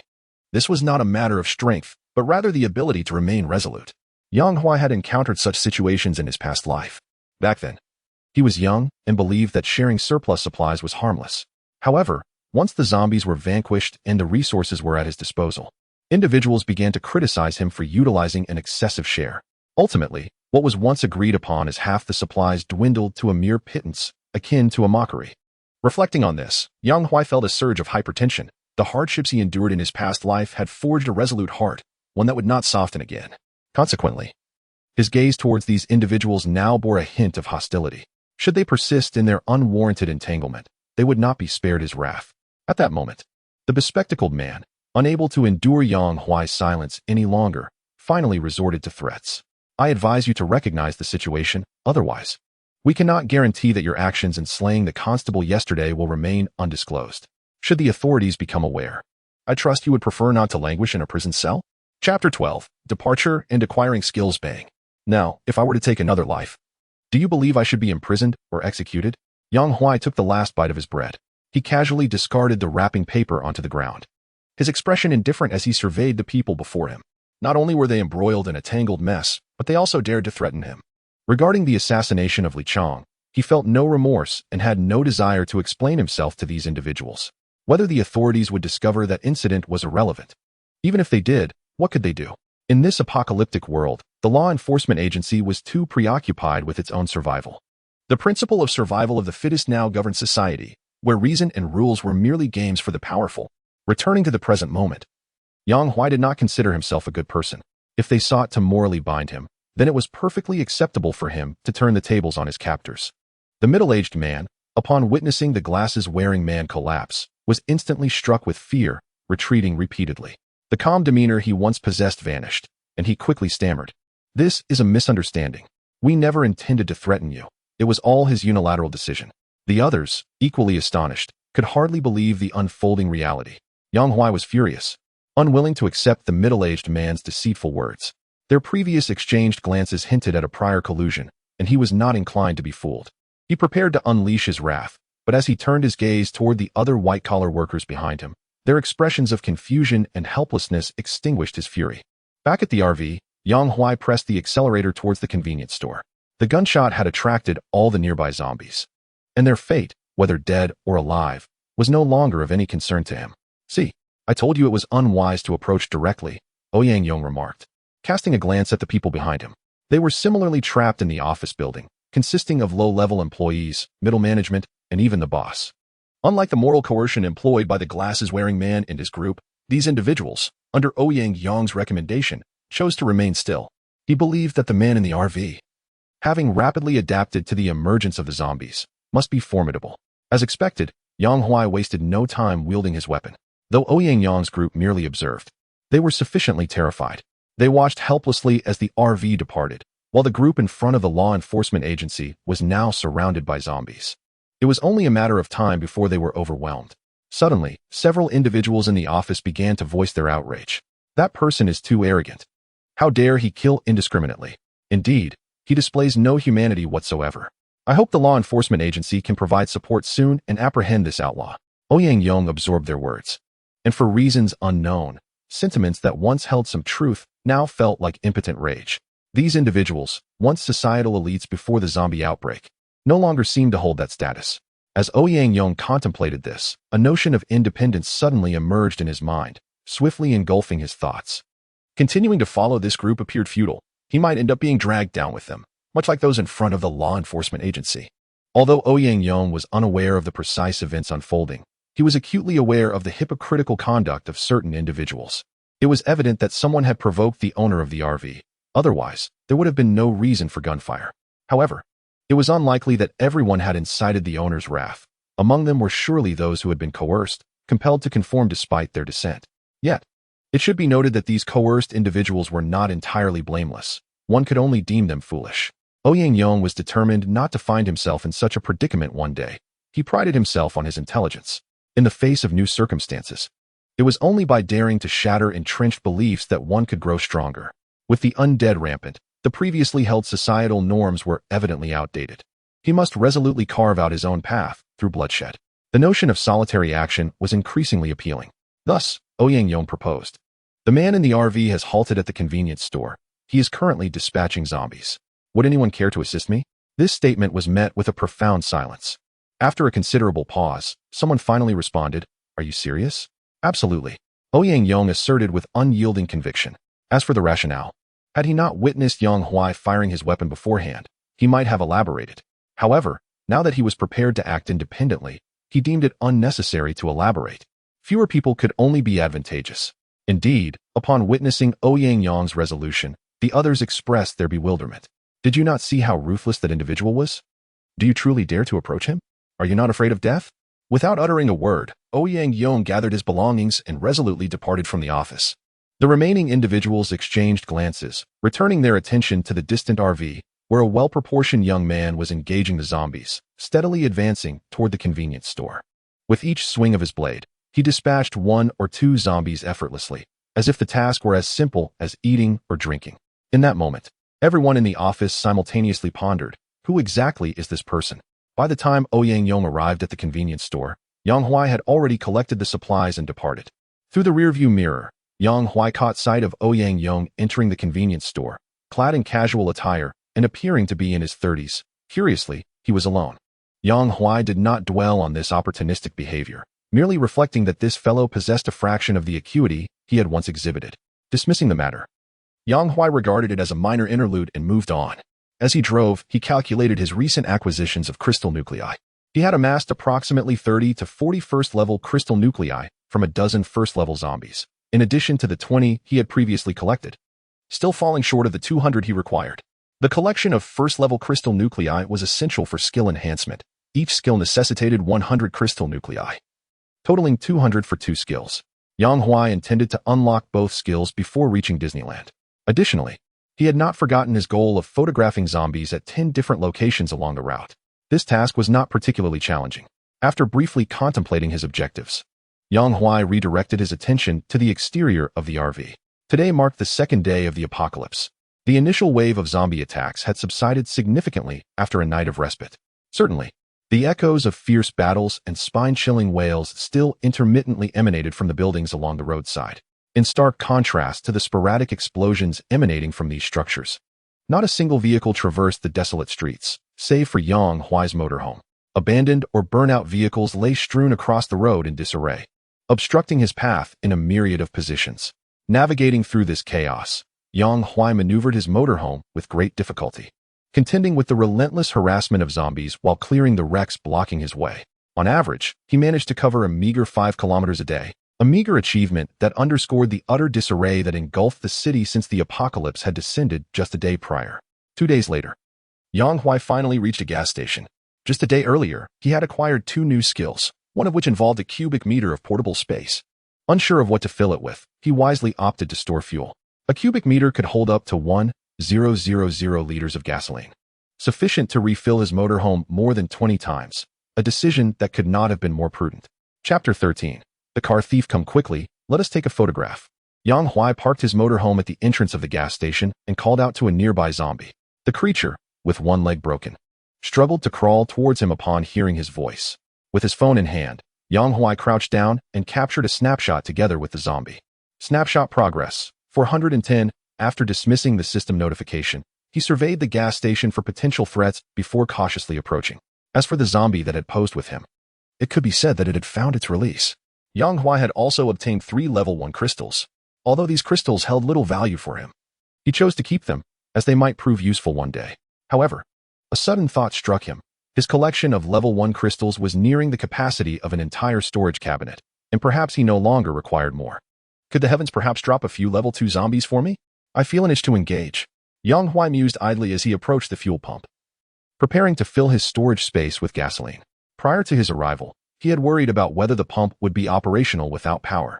But fortune smiled upon him. The gas station had a backup generator, and the fuel flowed freely. Yang Huai could not help but express his approval as he began to fill his storage space with fuel. He removed the fuel nozzle and directed it into the void before him, watching in awe as gasoline began to pour forth. In the blink of an eye, the fuel vanished into thin air. Despite having witnessed the wonders of his storage space before, Yang Huai found himself marveling at the spectacle anew. Upon reflection, this storage space proved far more advantageous than absolute defense. While absolute defense could nullify attacks from level 1 zombies, Yang Huai, as a level 2 evolved being, had no fear of them. Unless faced with an extreme situation, absolute defense would only be useful if an overwhelming horde of level 1 zombies descended upon him. There would inevitably come a time when his stamina waned, and if he remained stationary, even the level 1 zombies would find him unassailable. Of course, the likelihood of such an extreme scenario occurring was nearly non-existent. Even in the face of misfortune, Yang Huai had the luxury of a camper van to retreat to. He would certainly not stand idly by to endure an onslaught. That would be sheer folly. As his thoughts meandered, 2 furtive figures gradually approached his vehicle, the twilight drawing near. The light was dim, rendering their features somewhat indistinct. yet their masculine silhouettes were unmistakable. Their intentions were evident. They had set their sights on Yang Huai's camper van, intending to claim it for themselves in the owner's absence. One stood watch while the other attempted to pry open the lock. The latter worked with commendable expertise, swiftly producing a toolkit and skillfully manipulating the door lock. Before long, beads of sweat began to form on his brow. "Hurry up, Lao Wang. Why haven't you opened it yet?" The lookout urged in a hushed tone, having noticed that Yang Huai seemed poised to return. Lao Wang, too, felt the pressure. But the urgency only made his hands tremble more, and despite his efforts, the lock remained stubbornly shut. "This lock is beyond me," he exclaimed, wiping the sweat from his forehead and reluctantly putting away his tools. Once a master locksmith in the pre-apocalyptic world, specializing in anti-theft doors, he had also dabbled in vehicle locks. Given ample time, he would have been confident in his ability to unlock the door. But the looming threat of the camper's owner returning left little room for delay. Just as they prepared to retreat, a voice pierced the encroaching darkness. "You've been tailing me all day. Why not sit down and take a breather?" Yang Huai emerged from the shadows, a smile gracing his face as he regarded the two suspicious men before him. As he had mentioned earlier, he had been aware of their presence since the previous day. Yang Huai had been preoccupied with clearing obstacles on the road, for had they pursued him on foot, they would never have been able to keep pace with his camper van. Reflecting on the clear paths he had forged, Yang Huai felt a twinge of indignation, realizing how much convenience he had unwittingly provided for others.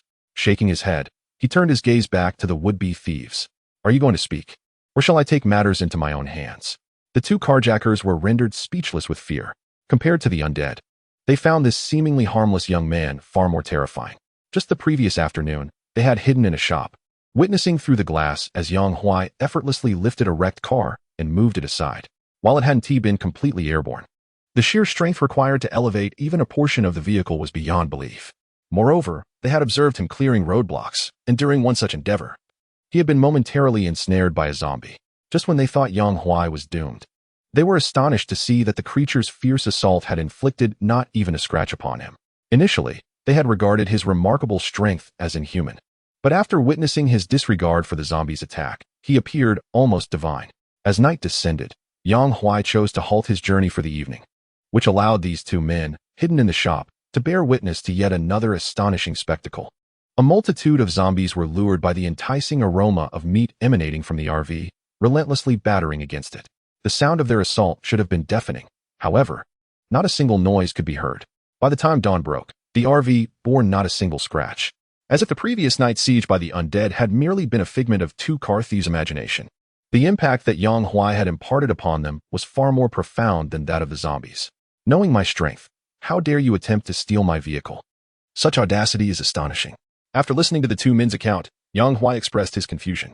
At that moment, he had driven the RV into a gas station, and after clearing out the zombies, he secured all entrances with locks. The night was deepening. Yang Huai switched on the camping lights of the RV and set up a small table beneath their glow. On the table, he placed a plate of spiced peanuts alongside 2 bottles of freshly retrieved beer from the fridge. Reclining in his chair, he relished a rare moment of leisure during the apocalypse, with a gentle breeze caressing him. As for the two men who had intended to steal the RV, Yang Huai remained silent, yet they instinctively huddled in a corner with their heads bowed, their posture remarkably standard, reminiscent of those who had spent time in prison. "Enough of this charade. Answer my earlier question. Given your awareness of my formidable abilities, why did you still dare to attempt the theft?" Yang Huai took a swig of the chilled beer, leisurely observing the two men as he posed the question. The taller sentry cautiously raised his head and replied, "Initially, we had no intention of stealing the vehicle. We merely wished to follow in your wake and seize an opportunity. However, this fellow," he gestured towards the older man beside him, "got a bit carried away and suggested testing the strength of your RV's locks." Chapter 14. Tying up loose ends. Hearing the taller man's response, Yang Huai smacked his lips in disbelief. "Do you take me for a fool?" With that, he drew his pistol and slammed it onto the table. The taller man was immediately startled, instinctively lowering his head deeper into his crouch. Meanwhile, the lockpicker, Old Wang, appeared considerably calmer, having realized that Yang Huai seemingly harbored no intention of killing them. Otherwise, he would have acted sooner.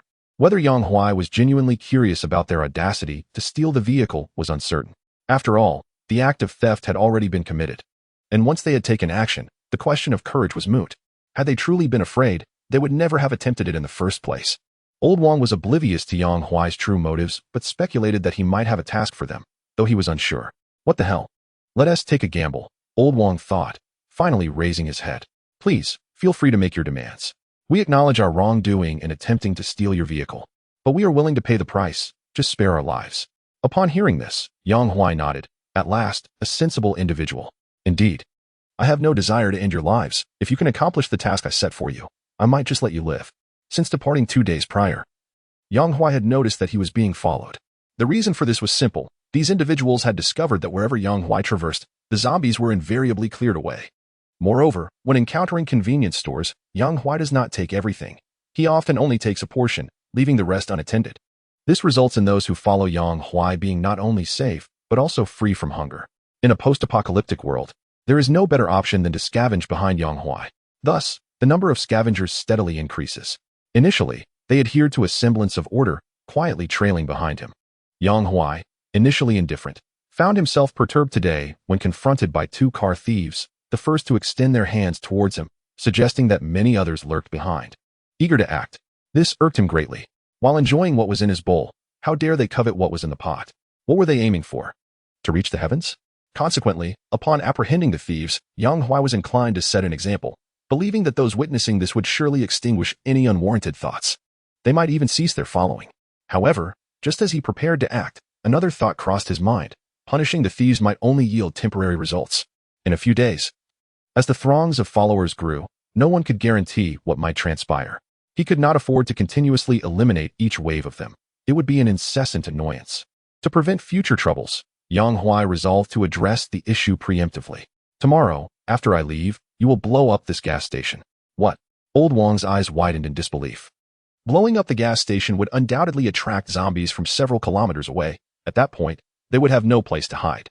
As for whether it would affect Yang Huai, Old Wang knew the answer. It was impossible. What did this mean?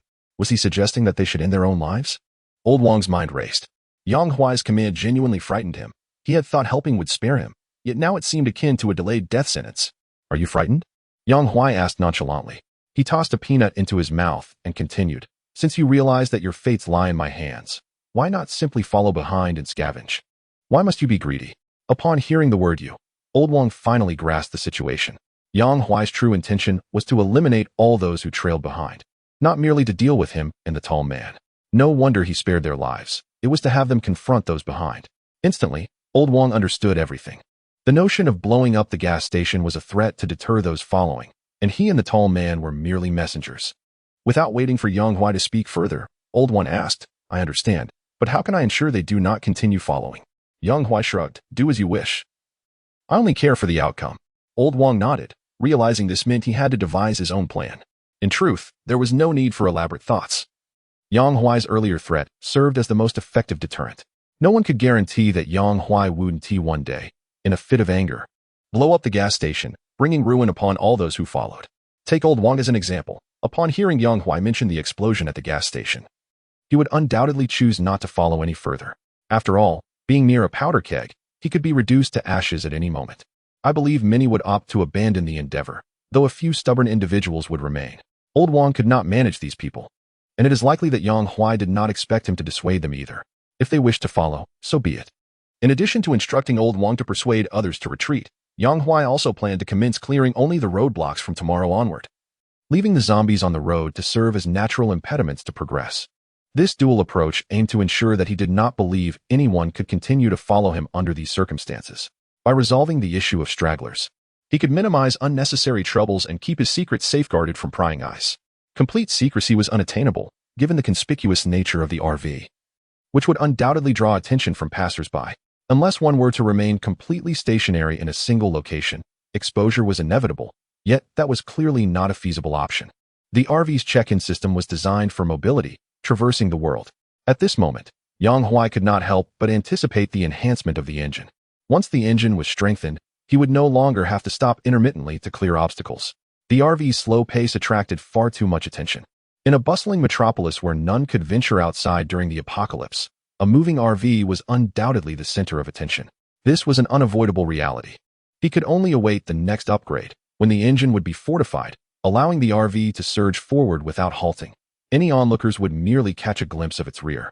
Contemplating this, Yang Huai began to look forward to the impending upgrade, subsequently considering the skills that might accompany the engine enhancement. These would likely pertain directly to strength and speed, or perhaps other capabilities. As he pondered, he gazed up at the starry sky. The celestial body shifted, and dawn broke. Old Wang and the tall fellow had already departed in the early morning light. After leisurely finishing his breakfast, Yang Huai settled into the driver's seat, preparing to embark. Suddenly, from a distance, the sound of rapid, dense gunfire erupted. The gunfire was relentless. It was evident that more than one person was shooting. Chapter 15. Level 3 Zombies from atop a residential building. Yang Huai surveyed the direction of the gas station. Noticing that several individuals who had previously followed him in search of supplies seemed to be preparing to settle at the gas station, unwilling to continue. This was likely a result of old Wang's persuasive efforts. To be honest, establishing a base at the gas station was indeed a wise choice. It was relatively enclosed. By blocking the entry and exit points, zombies would find it challenging to breach. Moreover, the gas station was not lacking in energy resources. With the discovery of a generator, power could be restored swiftly, and with a collective effort to gather supplies, the initial phase would likely proceed without issues. However, the situation beyond that remained uncertain. If they cannot swiftly uncover the secrets of evolution, all words shall be in vain. As the number of advanced zombies gradually increases, the seemingly sturdy barriers of the gas station will fail to withstand the onslaught of higher-tier zombies. At that juncture, they shall confront despair and suffocation, with no possibility of escape. When facing a first-tier zombie, one may exploit its sluggish movements for a chance to flee. However, the prospect of escape diminishes to near zero against second- and third-tier zombies. Take, for instance, the third-tier zombies. They have completely shed the rigidity of their bodies, exhibiting agility comparable to that of humans. In such circumstances, the mere speed advantage of an ordinary person becomes obsolete. Once one truly encounters a third-tier zombie, whose strength far surpasses that of a human, survival may hinge solely on fervent prayers. The same holds true for even higher-tier zombies. Humanity must urgently unveil the secrets of evolution to stand a chance against the undead. The individuals within the gas station are no exception. Only by steadfastly keeping pace with the times can they avoid being left behind. Should they become complacent in the comfort of the gas station, they will inevitably pay a grievous price one day. Retracting his gaze, Yang Huai ceased to focus on the gas station. He then shifted his attention towards the source of the gunfire he had heard moments earlier. Not long after exiting the gas station, he was greeted by a rapid and dense barrage of gunfire echoing across the horizon, the sound not too distant. Such an intense conflict could hardly be aimed at first-tier zombies. The likelihood of it being a second-tier confrontation is also slim, for if it were merely second-tier zombies, such fierce assaults would have resolved the battle long ago, rather than dragging on for 10 full minutes since the first shot rang out. Yet, the gunfire continued to resonate intermittently. Curiosity ignited within Yang Huai, but more so, an insatiable desire for the cores of high-tier zombies. Glancing in the direction of the gunfire, he acknowledged that it deviated somewhat from his intended route to Disney Park, yet the delay would be negligible. With this thought, Yang Huai rose and set forth. Quickly, grant me a swift end. A blood-soaked sheriff clutched his left arm, where a zombie had torn into him, his eyes filled with despair. He had been bitten. An escape from the fate of infection was impossible. The thought of transforming into a bloodthirsty abomination, driven to bite any living creature, filled him with profound dread of death. Yet, he fervently wished to avoid becoming a soulless demon in the afterlife. He hoped his comrades would grant him a swift release from his suffering. Xiaqing, upon hearing this, surveyed her surroundings. The dozen or so individuals who had originally set out from the sheriff's office now dwindled to just the 4 of them. A momentary daze enveloped her. She recalled 3 days prior, when they had merely embarked on a mission, intent on eradicating the zombies within their jurisdiction. They believed that once accomplished, all would return to normalcy, and they could settle back into the sheriff's office, tending to the myriad of neighborhood disputes that plagued them. Yet, in the blink of an eye, everything had turned to dust. The past was no more, replaced by an unprecedented apocalypse. The world had transformed. Zombies now roamed freely. Even the comrades who once fought alongside them suddenly began to mutate, launching frenzied attacks. The zombies they were contending with also inexplicably grew stronger, to the extent that even relentless gunfire proved futile against them. Their onslaught only served to infuriate one particular zombie. Over the course of the next 2 days, this relentless creature pursued them mercilessly. It was not until last night that they finally managed to shake it off. Just when they thought they could breathe a sigh of relief, this morning, the familiar zombie reappeared, igniting yet another fierce battle. Xiaqing and her group fought and retreated, swiftly finding themselves in an abandoned warehouse. At that moment, the zombie was ruthlessly pounding on the iron door, threatening to break in at any moment. Once the door gave way, the consequences for those trapped inside the warehouse were all too clear. Yang Huai was among the survivors. Once a doctor, he had been forced to learn the use of firearms in the face of the zombie onslaught. Observing the skin of the sheriff's left arm, which had been bitten, turning pale, Yang Huai closed his eyes in anguish and pulled the trigger. Xia Qing and another sheriff, witnessing this, averted their gazes in silent sympathy. They did not blame Yang Huai for his callousness. Such occurrences had transpired numerous times over the past 2 days, and they had grown accustomed to it. The zombies outside were the true culprits, inciting their anger yet rendering them powerless. A sense of despair permeated the warehouse. After a prolonged silence, Yang Huai finally spoke. It seems likely that we shall perish here today. Even if we evade the zombie outside, the gunfire has attracted many others. We have nowhere left to retreat. Remember to save a bullet for yourselves. Saving a bullet was intended to end one's suffering in the event of infection from a zombie bite. They had deduced that as long as the heart or brain was utterly destroyed, mutation would cease. This was a hard-earned lesson, steeped in blood. Suddenly, the iron door of the warehouse burst open with a thunderous crash, clattering to the ground. A towering creature, standing 2 meters tall, emerged in the sunlight at the entrance. Its muscular form and decaying, pallid skin indicated it was a zombie, one of formidable strength. Upon closer inspection, the zombie's body was riddled with bullet holes. Yet the wounds were healing at an alarming rate. It was not entirely impervious to bullets. The reason Xia Qing and her companions could not bring it down was ultimately a lack of firepower, as long as their assault exceeded the rate of its regeneration. Death was inevitable for the creature. Upon seeing the zombie, the expressions of Xia Qing and her companions turned grave. Despite the despair that gripped their hearts, they raised their nearly depleted handguns, ready to pull the trigger at any moment. Just then, a clear voice rang out from behind the zombie. "I didn't expect to see you again." Upon hearing this familiar voice, Xia Qing's eyes brightened. Yang Huai also recognized the speaker, though disbelief lingered in his mind as he leaned out to look. Meanwhile, the transparent sheriff beside him wore a puzzled expression, asking, "Who is that person outside? Do you know him?"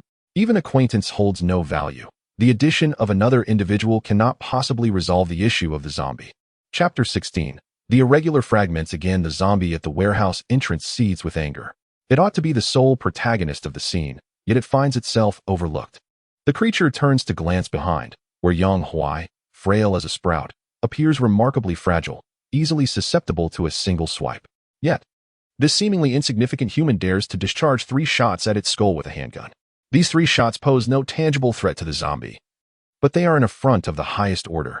The zombie's not-so-intelligent mind surges with fury, and it charges at Yang Huai, intent on teaching this human a lesson. Yang Huai, witnessing the approaching zombie, forcefully plants his feet and swiftly retreats. From his earlier observations, he preliminarily deduces that this is a level 3 zombie. Its claws exhibiting prominent bone protrusions, a hallmark of its classification.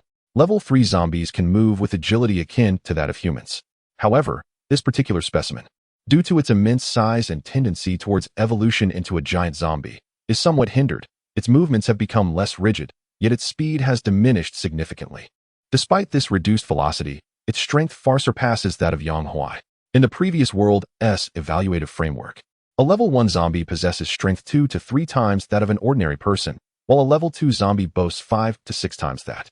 Although level 1 and 2 zombies are formidable, they do not stray far from human capabilities. The level 3 zombie, however, stands on the threshold of a higher tier of enhancement, and once it surpasses its limits, the simplistic strength classification will no longer suffice for assessment. Nonetheless, at this moment, the level 3 zombie remains within the evaluative range of strength. After several evasive maneuvers, Yang Huai quickly assesses the strength of the zombie before him. It is neither excessively powerful nor weak, ranking moderately among its level 3 counterparts. If this zombie were thrown into a crowd, it would undoubtedly be a catastrophic presence. Even with Yang Huai's current status as a level 2 evolver, he cannot confront it head-on. Nevertheless, humanity, by virtue of its existence, possesses a distinct arsenal specifically designed to combat zombies, firearms. Setting aside the terrifying behemoths that could obliterate cities for the time being, firearms remain the most direct and effective means of dealing with level 3 zombies. Should one fail to contend with it, it signifies a lack of firepower. Having thoroughly discerned the capabilities of the zombie, Yang Huai resolves to cease playful antics and prepare for confrontation. Over the past 2 days, he has amassed a considerable collection of valuable items, including various illicit chemicals. Utilizing these substances, he has attempted to fabricate landmines, just 10. For he fears that overproduction might result in self-detonation, leaving him with no recourse for explanation. He had not anticipated the swift necessity of employing them. At this moment, the zombie has been toyed with by Yang Huai for quite some time.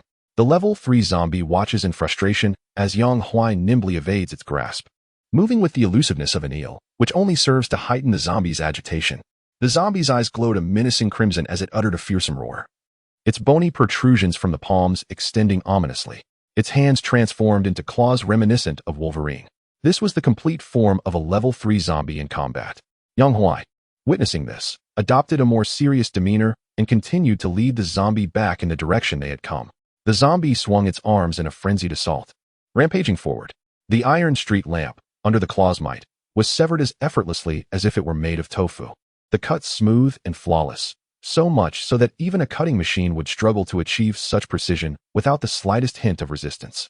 Emerging from the abandoned warehouse, Xiaqing and her companions beheld this scene with astonishment.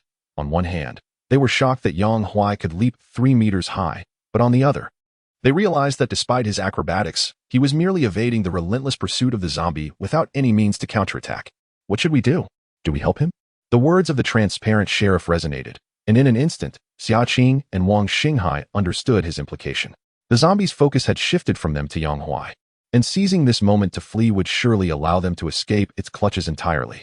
As for the horde of other zombies they would inevitably face afterward, they needn't fret too much. Armed with firearms, they could easily make their escape. Their earlier despair stemmed from being relentlessly hunted by this level 3 zombie, and even a temporary escape would likely lead to being pursued once more. Now, with Yang Huai drawing the fire, it was the perfect opportunity to flee. Missing this chance would mean losing their only opportunity. But should they indeed flee? Xiaqing and Wang Xinghai exchanged no words. Their actions spoke volumes. Gripping their handguns tightly, they dashed toward the direction where Yang Huai was luring the zombie. The sheriff, who had posed the earlier question, had reached his limit in terror from being chased by zombies and swiftly took a different path. However, shortly after he departed, a sudden explosion erupted behind him. The zombie howling in agony as its cries echoed through the sky.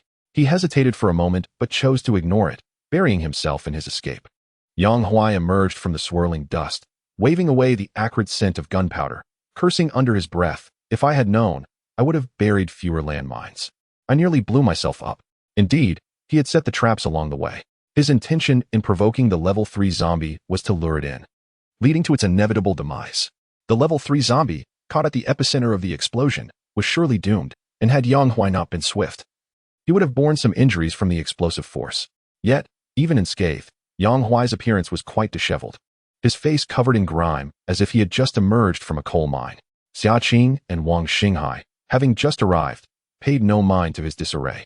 Their immediate focus was on the incapacitated level 3 zombie. Upon confirming its defeat, they both exhaled a sigh of relief. Only then did they turn their attention back to Yang Huai, who disregarded them and approached the fallen zombie, deftly slicing open its chest to extract 3 level 3 crystal cores and 7 level 2 crystal cores. Additionally, while retrieving the cores, he unexpectedly unearthed an irregular shard.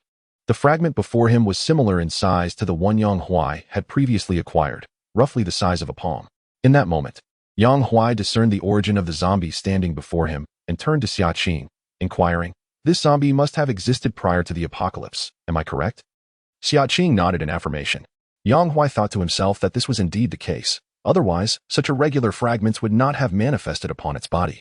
Contemplating that this peculiar object was the source of crystal modules, he carefully stowed it away, realizing that acquiring an additional piece might enhance the efficiency of crystal core generation. As Yang Huai rose to his feet, Xiaqing opened her mouth, prepared to express her gratitude for his timely intervention. However, he interrupted her, saying, "Hold your thanks for a moment. Can't you see that zombies are closing in around us? We should leave this place first." Without waiting for Xiaqing and Wang Xinghai to react, he leapt over a nearby wall, vanishing in the blink of an eye. Chapter 17. Onward. Yang Huai returned to the camper van ahead of them.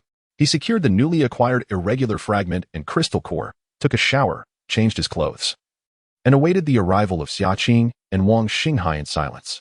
10 minutes later, 2 figures appeared in the distance. As they approached, both Xiaqing and Wang Xinghai expressed their gratitude. Yang Huai waved his hand dismissively, stating, "There is no need for thanks. My aim is to eliminate zombies, not to specifically save you." Xiaqing quickly responded, "Even so, you still rescued us. Although it may have been a mere effort for you, we must remember this kindness." Wang Xinghai echoed her sentiment, voicing similar appreciation. Yang Huai remained noncommittal. He then inquired, "What are your plans moving forward? I cannot linger here for long." In truth, had it not been for his acquaintance with Xia Qing and the others, Yang Huai might have already departed without pausing to wait for them. Upon hearing his words, Xia Qing fell silent. She was not a local of Magic City. Her roots lay in Rome City. Given the current state of affairs in Magic City, she was uncertain about the well-being of her parents in Rome City. Unlike ordinary individuals who were oblivious to the gravity of the situation, Xia Qing belonged to the national security system and was acutely aware of its operational protocols. Logically, after such a significant upheaval in Magic City, if the surrounding cities were unscathed, assistance should have been organized by now, possibly even military intervention. Yet, 2 days had passed without a single response. Communications had been severed. Power had been cut off, and all essential resources for ordinary life had been interrupted. Xia Qing contemplated a terrifying possibility. Perhaps the turmoil extended beyond Magic City, affecting the entire nation, or even the whole of Blue Star. In the face of such despairing conjectures, the future appeared bleak and uncertain. She found herself at a loss, unsure of the path ahead or how to respond to Yang Huai's question. In contrast, Wang Xinghai's objectives were clear. As a local of Magic City, he had a wife and child waiting for him. Had he not been pursued by third-tier zombies these past few days, he would have sought to return home at the very onset of the apocalypse. With the immediate danger now lifted, Wang Xinghai felt no inclination to engage further with Yang Huai. After expressing his gratitude once more, he turned resolutely and departed without hesitation. Yang Huai redirected his gaze towards Xia Qing, who remained engulfed in her own confusion. Xia Qing's clothing was stained with dirt, her hair disheveled, and her face marked with blood, presenting a unique form of beauty. Faced with such an enchanting woman, it would be disingenuous for Yang Huai to claim he felt no desire.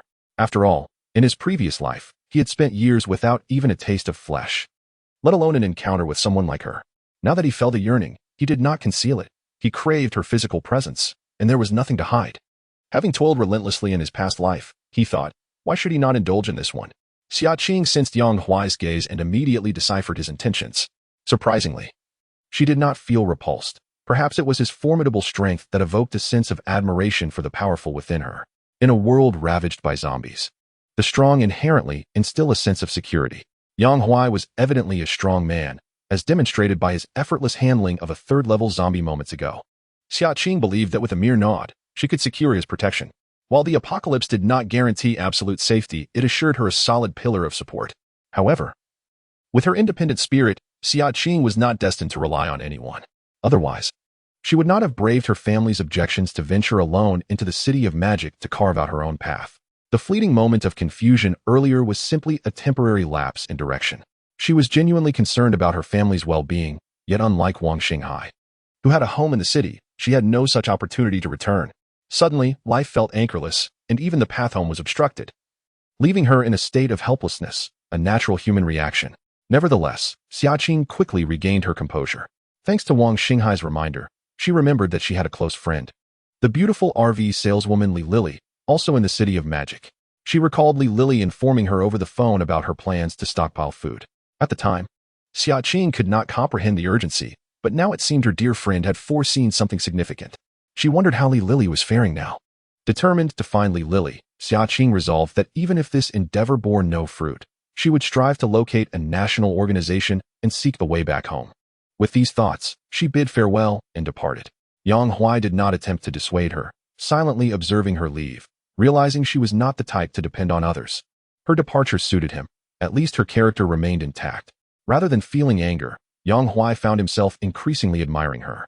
Truth be told, had he sought to exploit her gratitude, he might have been able to keep Xia Qing by his side, but that would lack meaning and was not his style.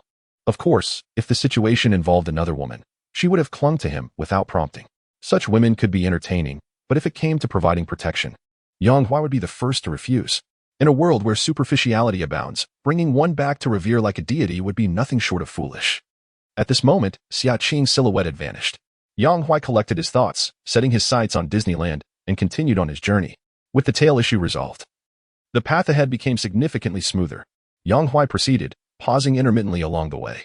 Unbeknownst to whether it was the heavens compensating for the departure of Xia Qing, a woman unexpectedly obstructed his path. "Kind sir, might you take me along? I have not eaten for 3 days," Sun Qian implored, adjusting her bosom with a pitiful expression. Yang Huai cast a brief glance at her. While her potential was significant, the reality of her appearance left much to be desired. The silicone contours of her angular face suggested more artificiality than authenticity. "I must apologize, but I have a preference for the natural," Yang Huai decisively declined, finding her presence more grotesque than appealing. One could tolerate her antics online, but in reality, she resembled a creature from a nightmare. "Surely, you do not genuinely believe yourself to be a celestial beauty?" Yang Huai, eager to continue on his journey, attempted to intimidate Sun Qian by bending a steel rod with his bare hands. However, upon glancing up, he was taken aback by her sudden blush and bashful fidgeting. Goodness, could she possibly be interested in more than just casual conversation? Her demeanor only solidified Yang Huai's resolve to reject her advances, as he held a distinct admiration for the unrefined and had particular inclinations towards certain initial encounters. Of course, if one were to engage in treachery, the significance of a first time could be diminished. Nevertheless, it was evident that a woman so overtly flirtatious was not to his taste. One would have to be exceedingly desperate to consider her. Without further ado, Yang Huai drew a handgun and aimed it at Sun Qian's forehead. The icy touch of the barrel instantly brought her to her senses, prompting her to flee in disarray. Chapter 18. Disney Park 5 days later. The 30-plus kilometers had finally been traversed by Yang Huai, successfully arriving at Disney Park. RV check-in system. Check-in point. Disney Park. Task description. Please swiftly drive your RV to the magical city of Disney Park and check in at the highest point. Additionally, do not neglect the scenic views along the way. Kindly take photographs with zombies at 10 different locations en route to Disney Park. Check in at highest point. Incomplete. Photo progress. 1010. Completed. Task reward. Engine enhancement. Crystal creation device. Vehicle body reinforcement. Yang Huai briefly reviewed the system tasks. He had already completed the requirement of taking photos with zombies at various locations.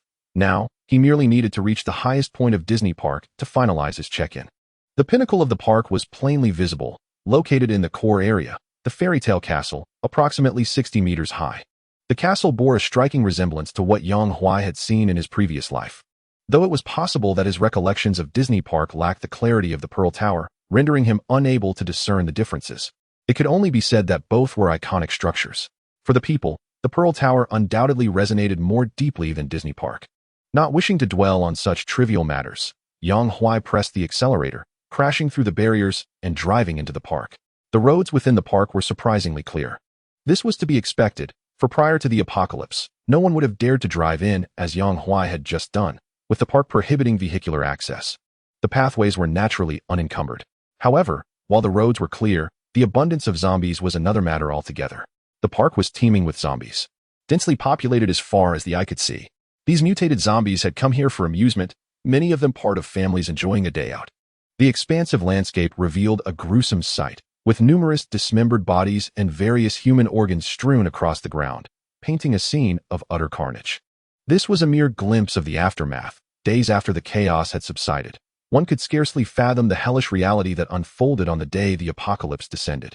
At this moment, the living were nowhere to be found, and this place had truly become a paradise for the undead.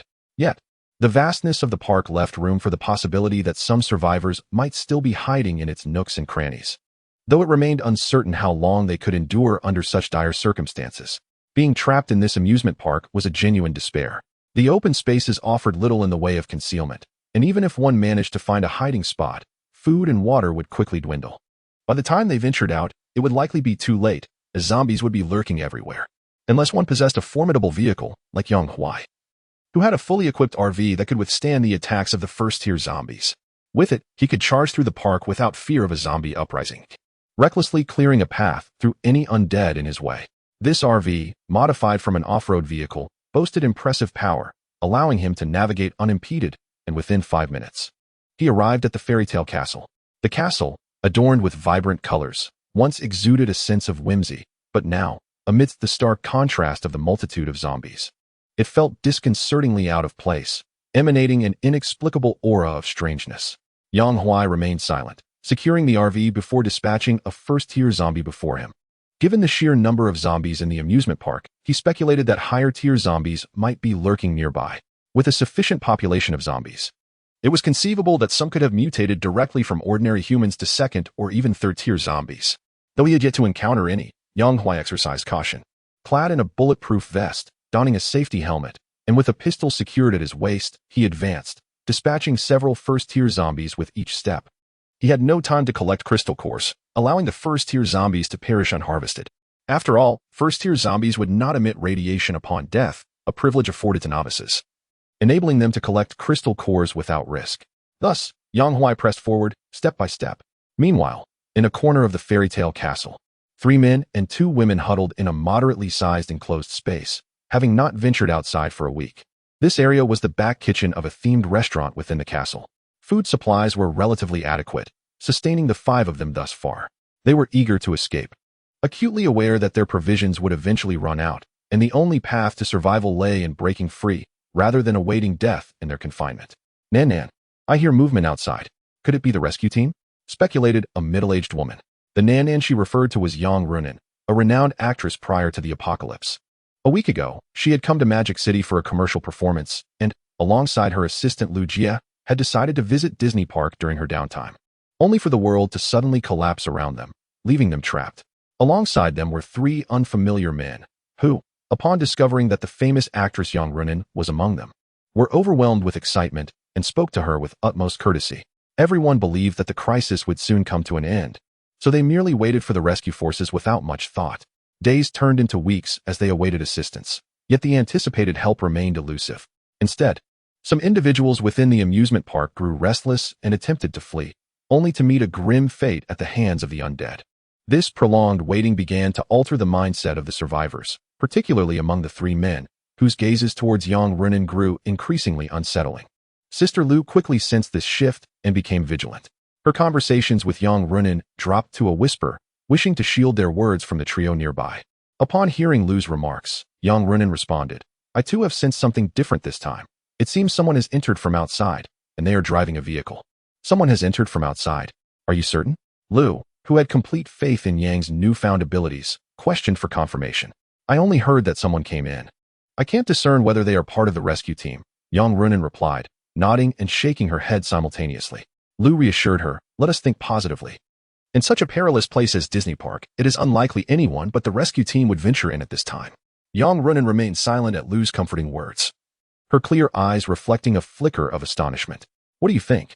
Should we seize the opportunity before rescue arrives? One of the men suggested. I think it's a splendid idea. That woman is a superstar, and if I could have a moment with her, it would be worth a lifetime. Look at your aspirations. Nonetheless, if we are to proceed, we must devise a plan, Lu interjected. Plan? With 3 of us men, do we truly fear 2 women?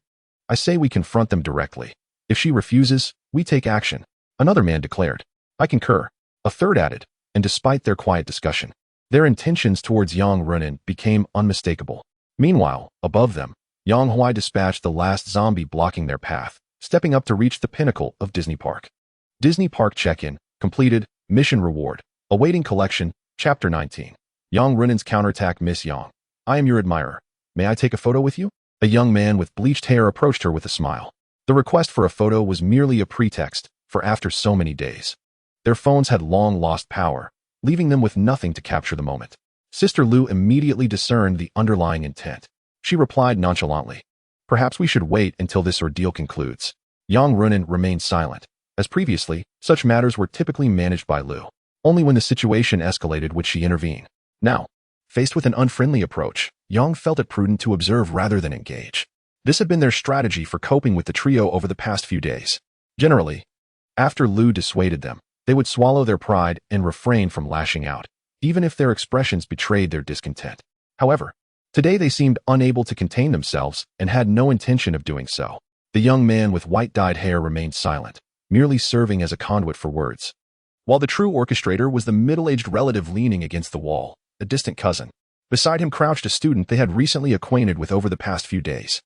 This student, however, did not endorse the notion of coercion. He was a devoted admirer of Yang Runin, with posters of her adorning his dormitory wall, and he would often rehearse his craft before drifting into slumber.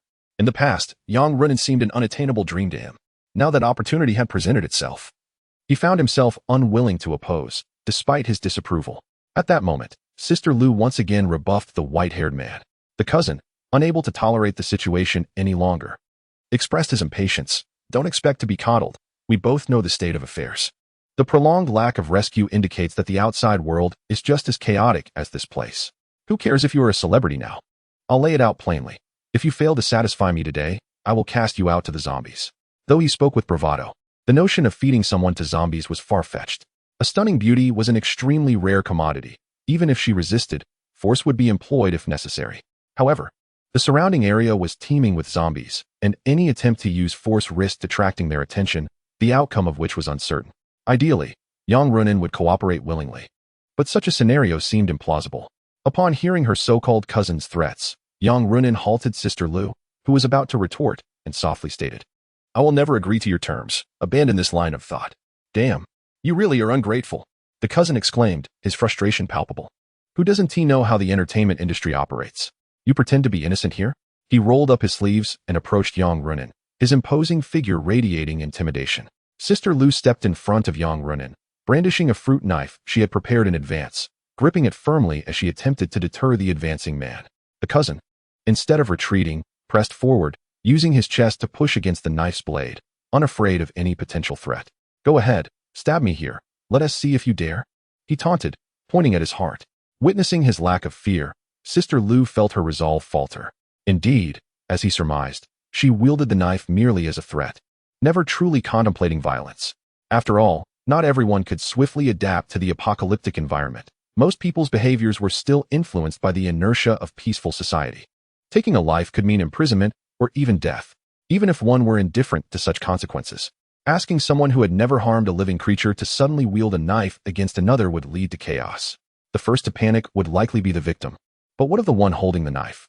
A ruthless person might transform with a single strike, yet if one's psychological defenses crumbled, regaining the courage to act would be an arduous task. At that moment, Sister Lu found herself in such a predicament, under immense pressure. She watched helplessly as the cousin approached, retreating step by step, yet never mustering the courage to strike. Soon, she found herself backed against Yang Runin, with no further retreat possible. Uncle's face revealed a victorious smile as he gazed at the nearby Yang Runin, his nostrils seemingly filled with the faint scent of perfume. At that moment, a sudden exclamation pierced the air. Uncle, quick, hide. As those words were uttered, an elderly figure with white hair lunged forward, attempting to push Uncle away from the blade's edge, but he was a moment too late. Yang Runin deftly propelled Sister Lu's elbow forward, and the fruit knife plunged into Uncle's chest in an instant. His eyes widened in disbelief as he looked down at his chest. Although he had swiftly recoiled the moment Yang Runin raised her hand, he had not anticipated that it would be she, not Sister Lu, who would strike.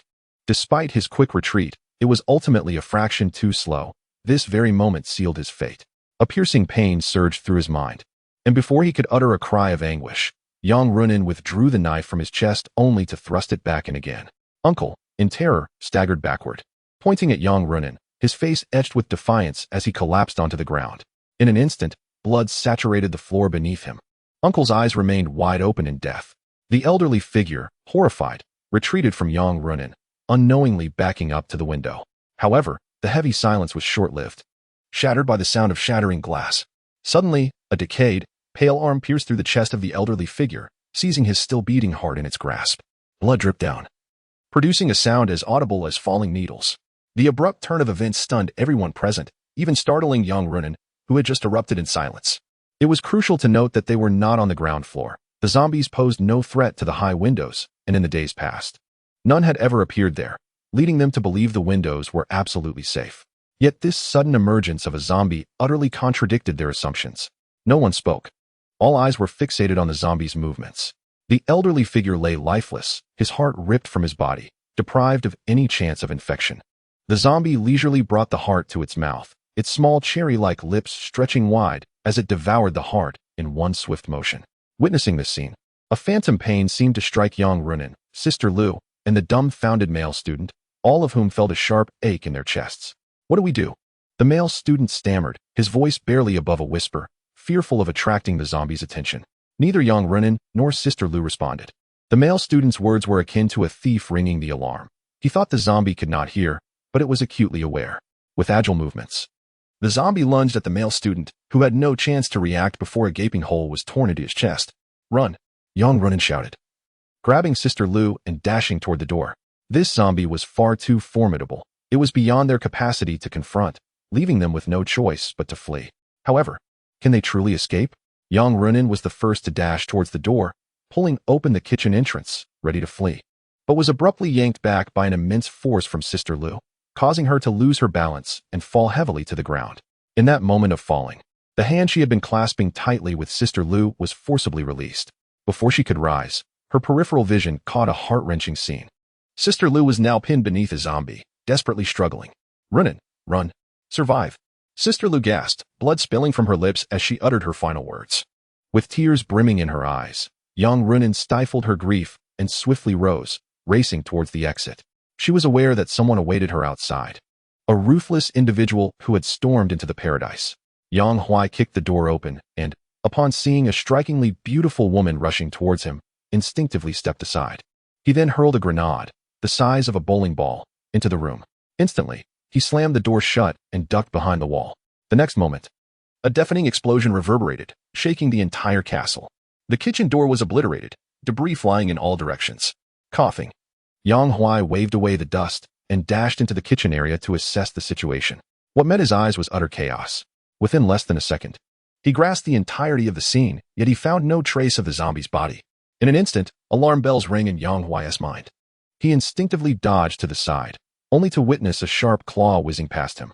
"It's not dead," Yang Huai concluded immediately, though disbelief washed over him. How could it survive an explosion in such a confined space? Just as his confusion settled, he saw the zombie, having just swiped at him, crash heavily to the ground. Utterly silent. "Scared me. It must have been a dying counterattack." Yang Huai exhaled in relief, having feared that his judgment was flawed and was preparing to flee.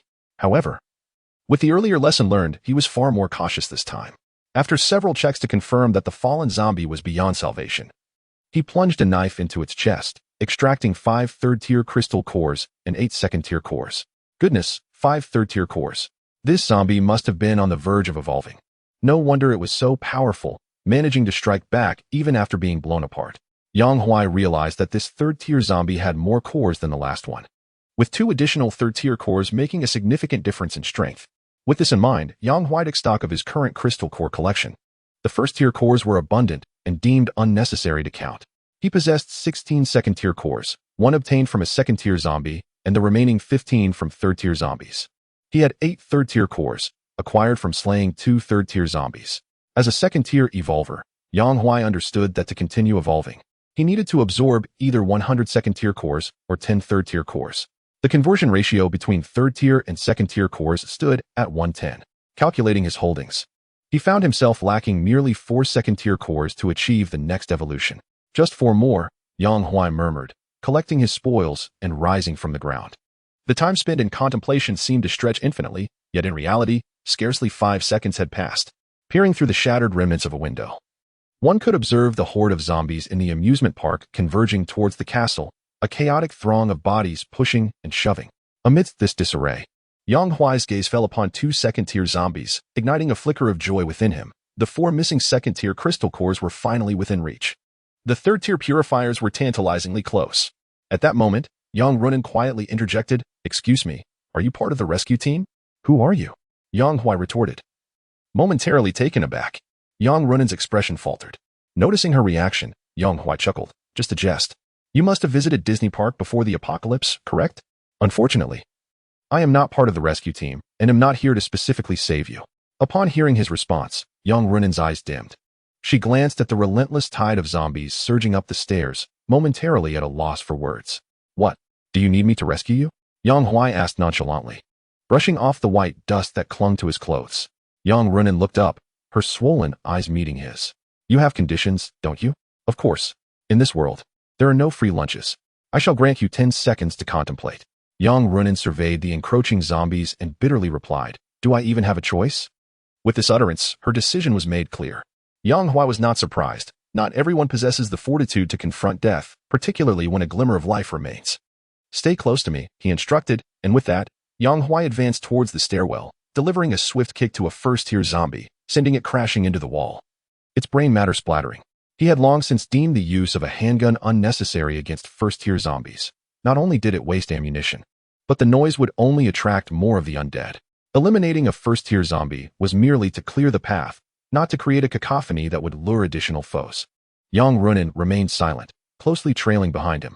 Her eyes, filled with a complicated mix of emotions, scrutinized Yang Huai's back.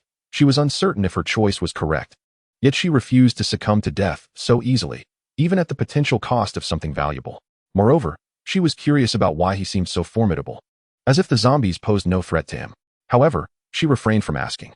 As if sensing her unspoken questions, Yang Huai continued to dispatch zombies while explaining. As you can see, zombies possess great strength, but humanity also has a unique evolutionary path that allows us to grow stronger. To become an evolved being, one must. Yang Huai did not withhold any information, sharing the fundamental knowledge of evolution. There was nothing to conceal, even if he remained silent. The nation would eventually re-establish communication and broadcast information regarding the evolved beings. This had been the case in his past life, and it would likely remain unchanged in this one, with the only variable being the timing.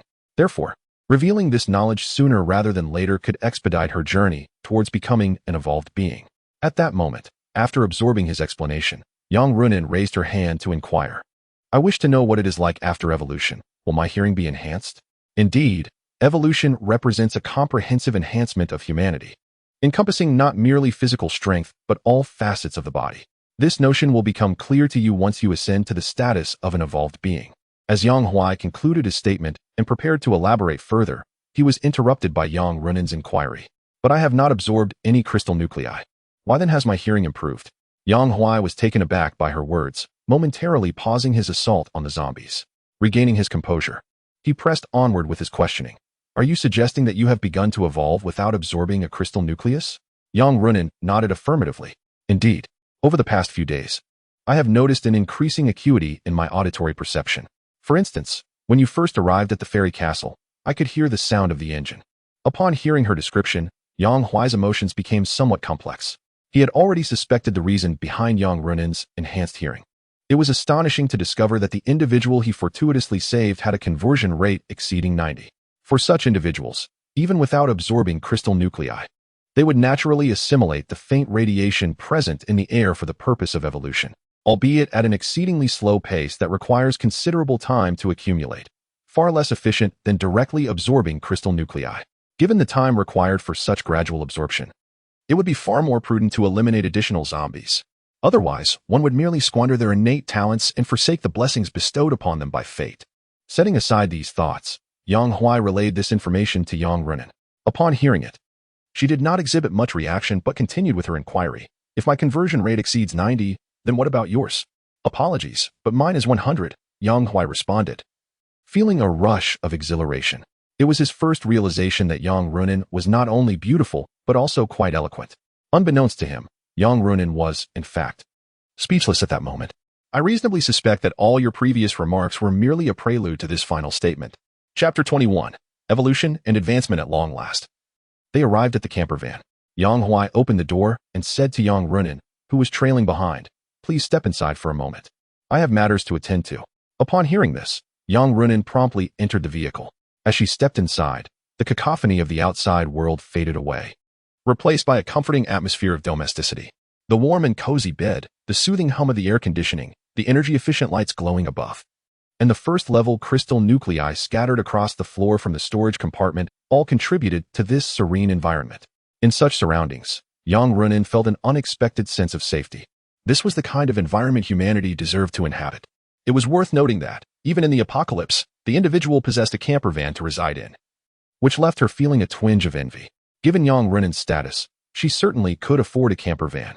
In fact, she often utilized one while on set, which was significantly larger than the one she currently occupied. However, possessing a camper van did not equate to being able to thrive in a post-apocalyptic world. Yang Runin understood a fundamental truth. Only with sufficient strength could one enjoy living conditions like these. Reflecting on the image of that person effortlessly dispatching zombies, she could only think how truly absurd it was. Thus, Yang Runin remained quietly within the camper van, refraining from touching anything without the owner's permission. Faintly, the distant echoes of zombies' growls and the thuds against the RV could be heard. Almost all the undead in the amusement park had congregated nearby. This was undoubtedly a perilous situation. Yet, surprisingly, she felt no fear whatsoever. Half an hour later, Yang Huai, in tattered attire, entered the RV. Yang Runin, witnessing this scene, was momentarily startled, fearing for his life. However, when Yang Huai disrobed, she realized he bore no injuries. He merely appeared disheveled. Stop staring, or I might become bashful, Yang Huai remarked, rolling his eyes at Yang Runin, who was unabashedly fixated on his upper body, before he busied himself with changing into a fresh outfit. Yang Huai pouted, thinking to herself that he truly regarded her as a frivolous young girl. She pointed to the ragged clothes strewn on the floor and inquired, "How did it come to this? With so many zombies around, a few scrapes and bumps are hardly surprising," Yang Huai replied nonchalantly. Indeed, as he had stated, while battling second-tier zombies, the sheer number of first-tier zombies made it impossible to evade all attacks. Thus, while he emerged unscathed, his clothing had been rendered useless. After changing, Yang Huai instructed Yang Huai to remain in the driver's cabin. He promptly drew the curtains separating the driver's area from the rear compartment. His intent clear, certain secrets must remain concealed from her view. Surveying the surroundings, Yang Huai's enhanced memory allowed him to be intimately acquainted with every item within the RV. After a thorough inspection, he found not only that nothing was missing but also that there were no signs of items being moved. Still abiding by the rules, he thought. Satisfied with the outcome, his RV was not accessible to just anyone. Even if someone were to enter, should he later discover any discrepancies, he would not hesitate to ask them to leave. It was a matter of principle. Fortunately, Yang Huai's conduct thus far had been commendable. Shaking his head, he dismissed any further thoughts. From his storage space, he retrieved the accumulated second and third-tier crystal cores, along with those obtained from the recent skirmish with the second-tier zombies. Without hesitation, he pressed one after another against his chest, initiating a fervent absorption. With each crystal core he assimilated, he felt his strength progressively amplifying. Suddenly, at a certain moment, a familiar warmth coursed through his entire being, accompanied by a profound sense of ascension and vitality that brought unparalleled comfort. He had achieved the third-tier evolution. Clenching his fist, an overwhelming sensation of power surged within him. After acclimatizing to the changes in his body, he shifted his focus to another matter, the RV upgrade. As he mentally intoned his intent, a stream of green light emanated from above, flowing like water and gradually merging with the floor of the RV beneath him. The green light vanished upon contact with the floor, leaving no trace elsewhere in the vehicle. Yet, at times, an innate intuition could allow one to perceive subtle shifts. Yang Huai, who had been lost in thought in the passenger seat, reminiscing about her past with Sister Lu, suddenly felt as if the RV beneath her had come to life, pulsating rhythmically in sync with her breaths and heartbeat. This sensation was enigmatic and elusive, and before she could fully grasp it, it dissipated. Subconsciously, Yang Huai turned her gaze towards the spot in the vehicle where Yang Huai was situated. Her intuition informed her that everything that had transpired was not an illusion, but rather the consequence of that enigmatic man. As she observed the system notification indicating the completion of the vehicle's upgrade, Yang Huai recalled the torment of the past week and felt that all his efforts were indeed worthwhile. This upgrade consisted of 3 enhancements. The first was an engine reinforcement, signifying that the vehicle would no longer be hindered by urban traffic congestion, liberating Yang Huai from the burdensome task of daily vehicle relocation. The second enhancement involved fortifying the vehicle's body, which required no further accolades. Its ability to effortlessly withstand attacks from second-tier zombies served as its finest introduction. The third upgrade was the crystal generator, which Yang Huai anticipated most eagerly. The 2 irregular shards he had previously collected were seamlessly integrated into the vehicle during the upgrade, resulting in the emergence of a pitch-black cubic box on the table. This black box, approximately twice the size of a Rubik's Cube, was securely affixed to the table. As Yang Huai approached to inspect it, the relevant usage instructions materialized before his eyes. Crystal generator generates 1 third-tier crystal core every 3 days. The box will automatically open upon generation, and the core must be removed to initiate the next cycle. Well, a third-tier crystal core, if memory served him correctly. The previous system description indicated a daily generation of 1 second-tier crystal core, which was based on possessing only 1 irregular shard. Yang Huai had subsequently acquired an additional shard, and he had thought that this would merely enhance the generation rate of the cores. To his astonishment, it had instead elevated the core's tier. Compared to merely improving efficiency, the elevation of the core's tier was undeniably more remarkable.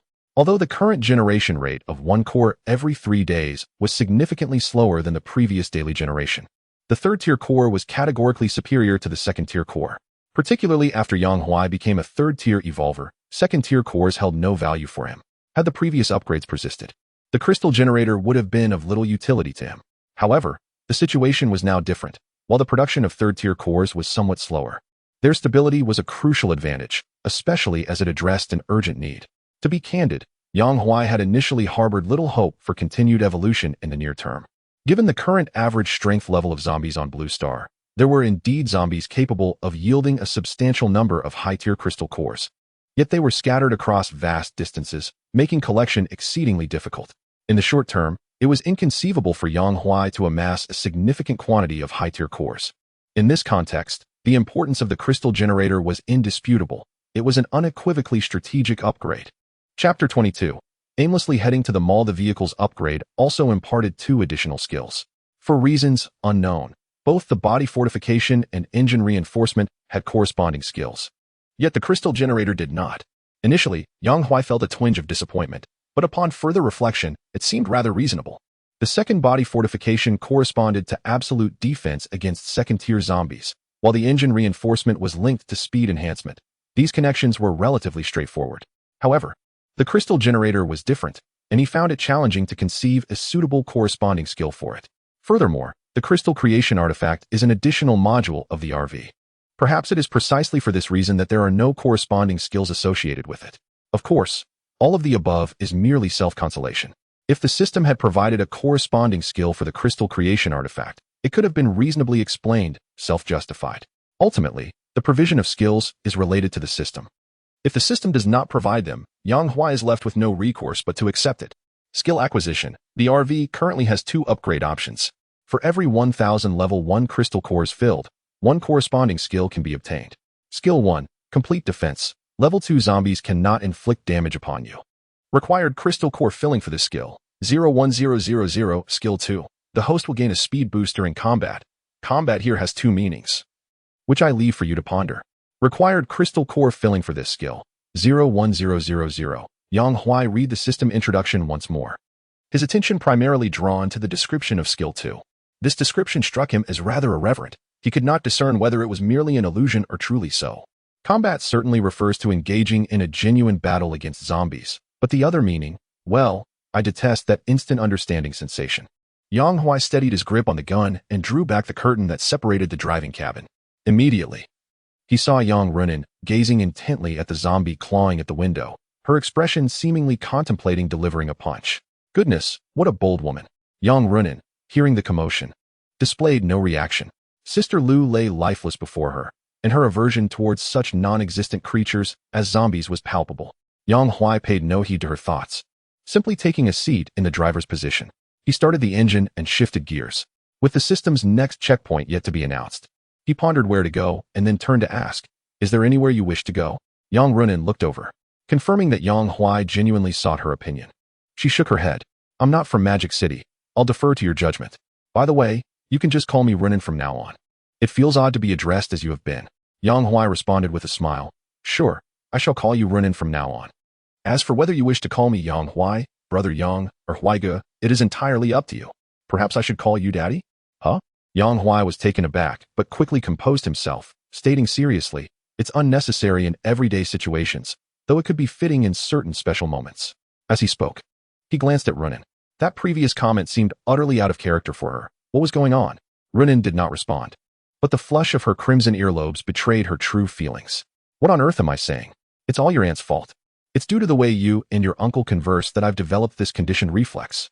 "But, Aunt, are you well?" Runin, who had initially been mortified, suddenly thought of her family members whose fates remained uncertain, causing all other emotions to dissipate. Yang Huai, witnessing her expression shift from one of embarrassment to profound sadness in an instant, felt that the speed of her emotional transformation rivaled that of a Sichuan opera face-changing act. "What is the matter?" Upon hearing Yang Huai's inquiry, Ruanin composed herself and replied, "It's nothing. I just suddenly thought of my aunt and uncle. I wonder how they are now. Are they safe?" This statement left little room for further conversation. Yang Huai understood well that the truth is often harsh. He anticipated that the atmosphere would remain heavy in silence, yet Ruanin quickly regained her composure, and they resumed their conversation, which caused Yang Huai to regard her with newfound respect. Time passed swiftly. With no particular destination in mind, they found themselves at a shopping mall. As Ruanin alighted from the vehicle, she hurried to inspect the condition of the RV's bumper, only to discover that it bore no signs of scratches whatsoever. This vehicle was truly remarkable. It had managed to carve a path through obstacles with sheer force. On the journey there, Yang Huai had nearly tested the RV's enhanced engine to its limits. The powerful engine, combined with body materials resilient enough to withstand level 2 zombies, allowed them to charge through with exhilarating ease. This was what driving was meant to be. Hearing Ruanin's words at that moment, Yang Huai simply smiled faintly. He refrained from elaborating further and took the lead, preparing to forge ahead. Seeing this, Ruan sighed inwardly, realizing that having uncovered his secret, he would never allow her to leave with it unchallenged. She felt ensnared. Just then, Yang Huai's voice called from ahead, "Ronan, there's a level 1 zombie here that I can't handle. Come help me quickly." Ruan clenched her small fist, hoping he truly was unable to manage it. Thus, with Yang Huai watching closely, Ruan embarked on her first battle against a zombie. Yes, raise the knife. The movements of a level 1 zombie are slow. As long as you remain calm and wait for the right moment, you can deliver a fatal blow. Come on, aim for its head. What's the point of hacking at its arm? At the mall entrance, Yang Huai felt exasperated by Ruan's clumsy attempts. Unbeknownst to them, someone on the second floor of the mall was observing their antics. What's going on down there? Why is that man just watching while the woman attacks the zombie? This is outrageous. Indeed, that man lacks courage. The observers were 2 individuals, one adorned with tattoos and the other clad in a suit. The figure they referred to as Big Brother stood nearby, while a flamboyantly dressed woman squatted beside him, her presence suggestive yet unspeakable. This Big Brother, with an ordinary appearance that could easily be overlooked in a crowd, had, just 3 days prior, personally slain a zombie that had invaded the second floor of the mall, ensuring the safety of the dozens who had taken refuge there. However, merely dispatching a zombie was insufficient. This man had unexpectedly uncovered the secret to evolution, successfully becoming a level 1 evolved being, which solidified his absolute authority over the second floor of the mall and allowed him to coerce several women into submission, including the one at his feet. At that moment, peering through the second floor window, he caught sight of the man and woman at the mall entrance. Ignoring the man entirely, his excitement surged upon glimpsing the woman, his eyes gleaming with predatory eagerness, akin to a wolf spotting a sheep. This woman was extraordinarily beautiful, far surpassing the cheap wares found within the mall. I must obtain her elder brother's unwavering obsession at this moment, yet he remains exceedingly cautious. After all, those who appear at the entrance of the shopping mall during such times are either extraordinarily fortunate or possess significant backing. The woman's strength is unworthy of consideration. She is merely an ordinary individual and a novice at combat to boot. The only potential threat to him lies with the young man. However, just as he scrutinizes the young man intently, he notices the latter lift his gaze, his eyes clear and smiling. Chapter 23. The woman remains. He has seen us. Wang Chao feels an immense pressure. Despite the considerable distance separating them, he is overwhelmed by an unsettling sensation. The tattooed man beside him queries, "Is it possible? It's already dark. Can he truly see us from such a distance? Are you questioning me?" Wang Chao's gaze is lethal. His formidable power has inflated his confidence in recent days. There is nothing he desires that he cannot attain. After observing for a while longer, Wang Chao witnesses the beautiful woman at the mall's entrance finally vanquish the zombie after a struggle, clumsily retrieving the crystal core. Shortly thereafter, a man and woman descend the stairs, making their way toward the mall's entrance. "Quickly, tidy this place up and prepare to welcome our guests." Wang Chao instructs the man in a suit, who nods and departs with a flicker of uncertainty in his eyes. The tattooed man, seeing him leave, hastily approaches Wang Chao and whispers, "Brother, I sense this person harbors ulterior motives." Despite his seemingly refined demeanor, it is precisely such intellectuals who harbor the most thoughts. "We must remain vigilant." In response, Wang Chao scoffs, "Even if he had the audacity, what could he possibly do to me? Does he not see that his girlfriend is still here?" He gestures subtly below.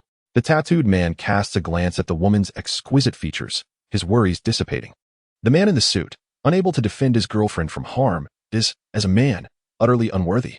Then, the tattooed man thinks of the stunning beauty ascending from downstairs and grins lewdly, asking, "Brother, will you not take action against those 2 downstairs shortly?"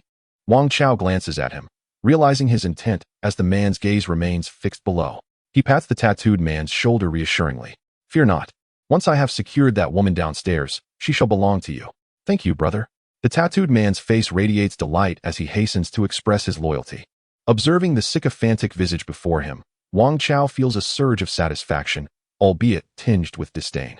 "Fool, once I claim that woman for myself, I plan to leave this place in a few days, leaving you and the man in the suit behind. He will surely lead you to ruin." Regarding his departure, Wang Chao has confided in no one. Since becoming an evolved being, he perceives himself as existing on a different plane from ordinary people. Does an elephant report its intentions to an ant? The answer is clearly no. Wang Chao now embodies this sentiment, having tasted the sweetness of evolution. He yearns to venture forth rather than linger in the mall, seeking fresh surprises. In truth, while he had previously contemplated leaving, he had never felt an urgent need to do so. Just moments ago, the arrival of a man and a woman downstairs accelerated his thoughts, particularly that of the woman. If Wang Chao's memory served him well, she was none other than the renowned star Yang Runin. Such exquisite beauty was once beyond his wildest dreams, for the disparity between them was akin to that of clouds and mud. However, the present circumstances were starkly different. In this apocalyptic era, the powerful could act with impunity. The mere notion that there were more women like Yang Runin outside sent a thrill through Wang Chao, his heart racing with excitement. He resolved that once he secured Yang Runin, he would step out and seize his destiny. As Wang Chao indulged in his lofty fantasies, the man in the suit entered, announcing, "Brother, those two have come upstairs. Let us go see," Wang Chao replied, adjusting his attire and stepping out first. The suited man cast a brief glance at his girlfriend, his expression inscrutable as he followed Wang Chao. At that moment, Yang Huai and Runin were at the stairway on the second floor. The second floor had originally been a large supermarket, stocked with various provisions, making it an excellent refuge where one need not worry about sustenance. The inhabitants here should have been faring well, yet curiously, they looked utterly listless. The women, in particular, wore vacant gazes and expressionless faces.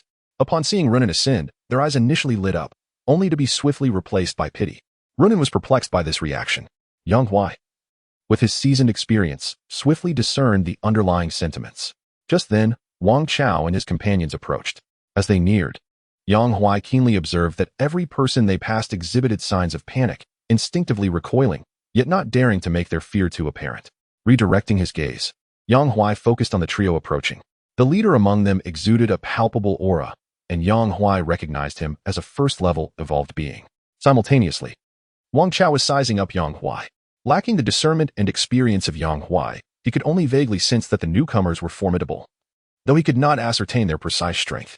As they drew closer, Wang Chao greeted them with feigned warmth. "I am Wang Chao, the person in charge of this mall. I wonder if there is anything we can assist you with during your visit?" As he spoke, he discreetly cast a glance at Yang Runin. Having admired her beauty from afar, he was now even more captivated by her proximity, intensifying his desires and impatience.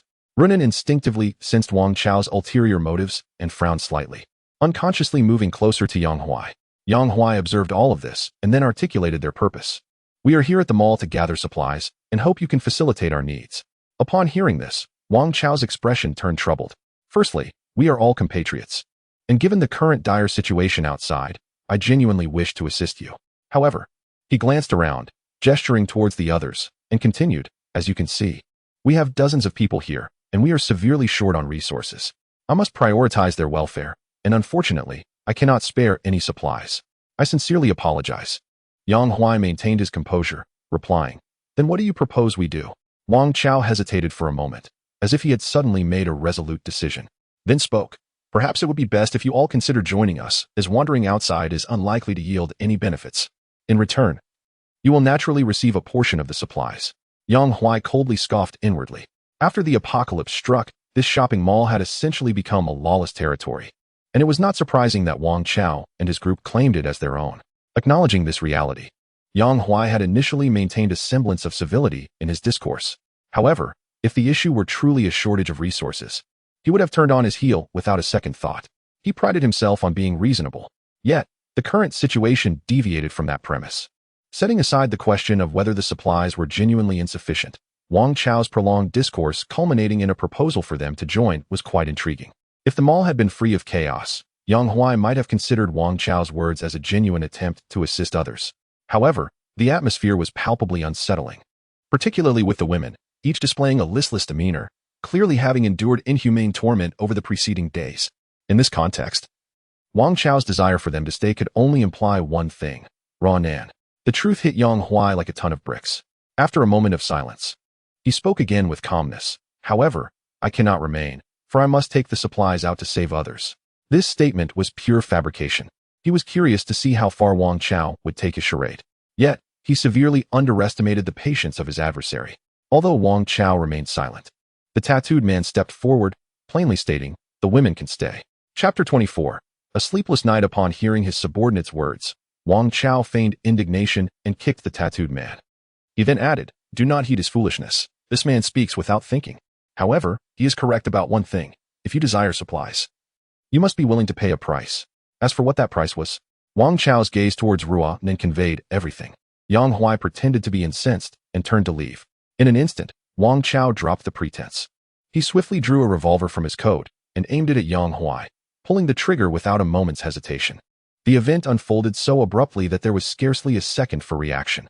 Wang Chao's face contorted with rage as he inwardly reveled.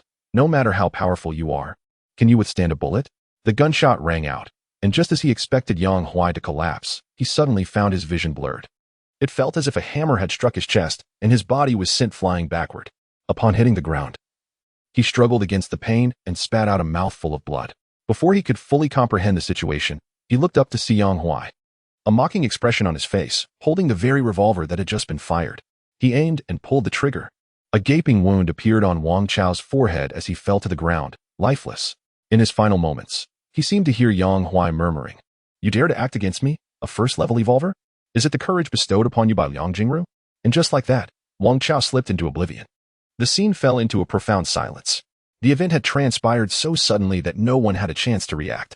The first man in a suit, upon witnessing Wang Chao's lifeless body on the ground, seized a kitchen knife from an unknown source, his eyes ablaze with rage as he charged forward, hacking mercilessly at Wang Chao's corpse. His actions triggered a chain reaction, awakening others who suddenly surged forward, pummeling Wang Chao's remains with fists and feet. Amidst the chaos, a voice shouted, "Don't forget about the tattooed man." In an instant, everyone turned, and the tattooed man, his face a mask of terror, attempted to flee, but was swiftly surrounded by dozens, leaving him with no escape. Before long, the tattooed man too was reduced to a pulpy mess. Witnessing such a nightmarish scene, Wanan doubled over, retching in horror. Hearing her distress, the frenzied individuals began to regain a semblance of sanity, halting their actions and casting glances at Yang Huai. Their gazes were laced with complexity. This man was stronger than Wang Chao. One could only wonder how he would deal with them. Yang Huai seemed to sense their unease but offered no explanations, instead taking Wanan by the hand and leading her toward the third floor of the mall. Shortly thereafter, they emerged, laden with bags of clothing, and without pausing, continued their exit. As Yang Huai and Wanan's figures faded from view at the mall entrance, the remaining individuals breathed a sigh of relief. However, the man in the suit was different. He approached his ex-girlfriend without a hint of compassion for her pleading face, delivering a brutal stab that drenched him in blood, transforming him into a veritable demon. With his grievances laid to rest, the man in the suit tore off his clothing. Rising to his feet, he surveyed the crowd, his gaze sweeping over one person after another. Finally, he grinned and declared, "From this day forth, I am in charge here. Does anyone dare to object?"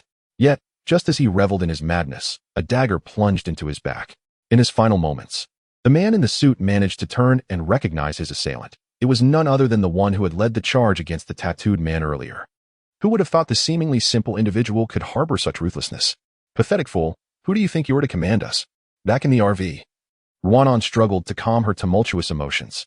Though she had long been accustomed to death, the previous fatalities had been at the hands of zombies. This was different. This was a gruesome slaughter among humans. Noticing her despondency, Yang Huai offered no words of comfort. The apocalypse was inherently brutal, characterized by the cold murders of the undead and the depravity of humanity.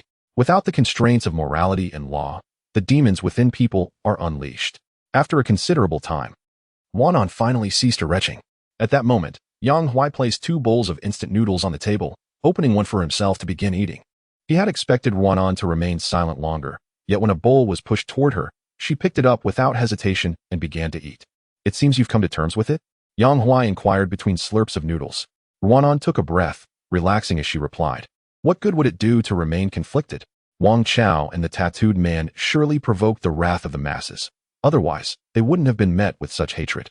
They deserved their fate, though the manner of their deaths was grotesque and utterly revolting. Indeed, did you already know that Wang Chao would take action?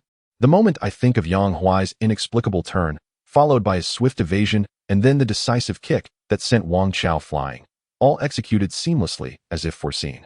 Yang Huai nodded. "When Wang Chao approached, I noticed he was armed. I didn't expect that a mere probe would provoke him into action. This fellow truly possesses audacity beyond measure." Ruanan scoffed slightly. "Wang Chao is indeed audacious, but encountering a death deity like you, he deserves his misfortune." They continued to enjoy their meal, engaging in casual conversation. Ruanan posed another question.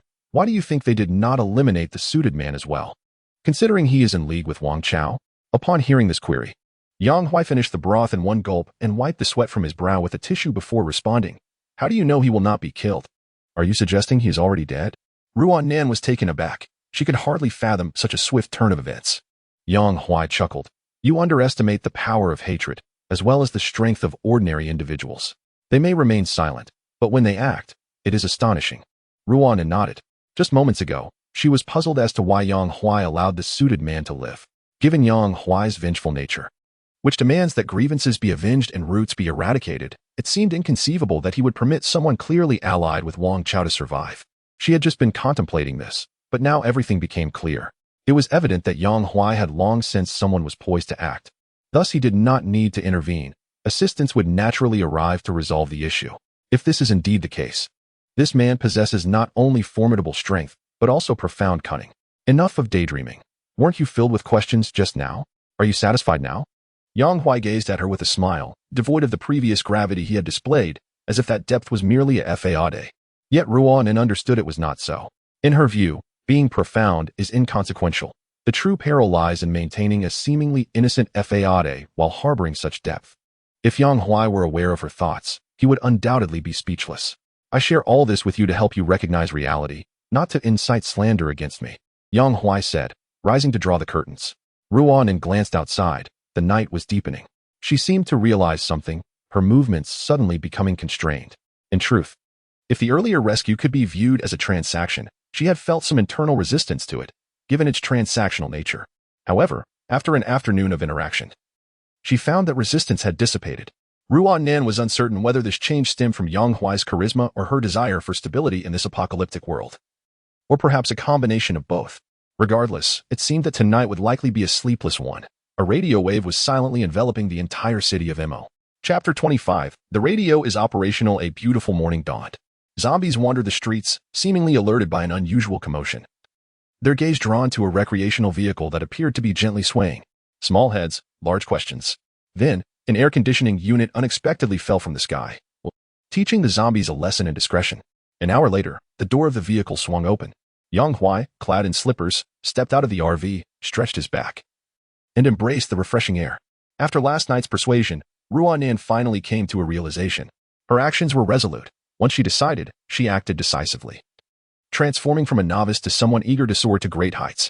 In the face of such audacious bravado, Yang Huai had no choice but to demonstrate his prowess and prove himself as a competent pilot. Just then, he noticed not far away a level 1 zombie, crushed by the air conditioning unit, and he shook his head in dismay before returning to the RV. Ruan was still in a deep slumber, and Yang Huai chose not to disturb her. As per his usual routine, he opened his phone and tuned into the radio. For the past few days, he had repeated this action daily, patiently waiting for the restoration of communication signals, and today was no different. Initially, Yang Huai intended to merely go through the motions. However, after the radio conducted its automatic search, a somewhat distorted, magnetic voice emerged. Evolutionists are the sole pathway to enhanced human capabilities. By vanquishing zombies, one can extract a crystalline object from the heart of the zombies, which we refer to as a crystal core. Ordinary individuals merely need to place the crystal core upon their chest, and their bodies will automatically absorb it. The radio was relaying information about the evolutionists. It was not unexpected that such a broadcast would originate from official channels. To his surprise, the restoration of the official radio communication had occurred much sooner than anticipated, over a month ahead of the timeline from his previous life. This was, in fact, quite reasonable. Drawing from the memories of this world, after several centuries of societal peace, even a life of complacency would see technological advancements outpace those of his former life. A prime example of this is the development of nuclear fusion technology. In his past existence, nuclear fusion was a concept relegated to the distant future, but in this era, its progress was significantly expedited. Had it not been for the onset of the apocalypse, nuclear fusion might very well have already been implemented commercially. Thus, the rapid restoration of radio communication was not an outrageous occurrence. The voice on the radio continued to resonate. Yang Huai refocused his attention, listening intently. The official understanding of evolutionists was somewhat lacking. For instance, they were unaware of the existence of levels among evolutionists. This was understandable, considering that only a little over a week had passed since the apocalypse began. Their ability to swiftly compile information and disseminate it to the public was commendable. For ordinary individuals, grasping the foundational knowledge of evolutionists sufficed. The rest they would have to explore on their own. In his previous life, he had navigated this uncertainty similarly, recognizing that official information could sometimes be inaccurate. During such times, one had to rely on personal exploration and experience. The collection of such experiences had always been encouraged by the authorities. Those evolutionists who willingly shared their insights would receive corresponding support and rewards from the officials. The official channels in his past life operated in this manner, and he was uncertain if the same would hold true in this new reality.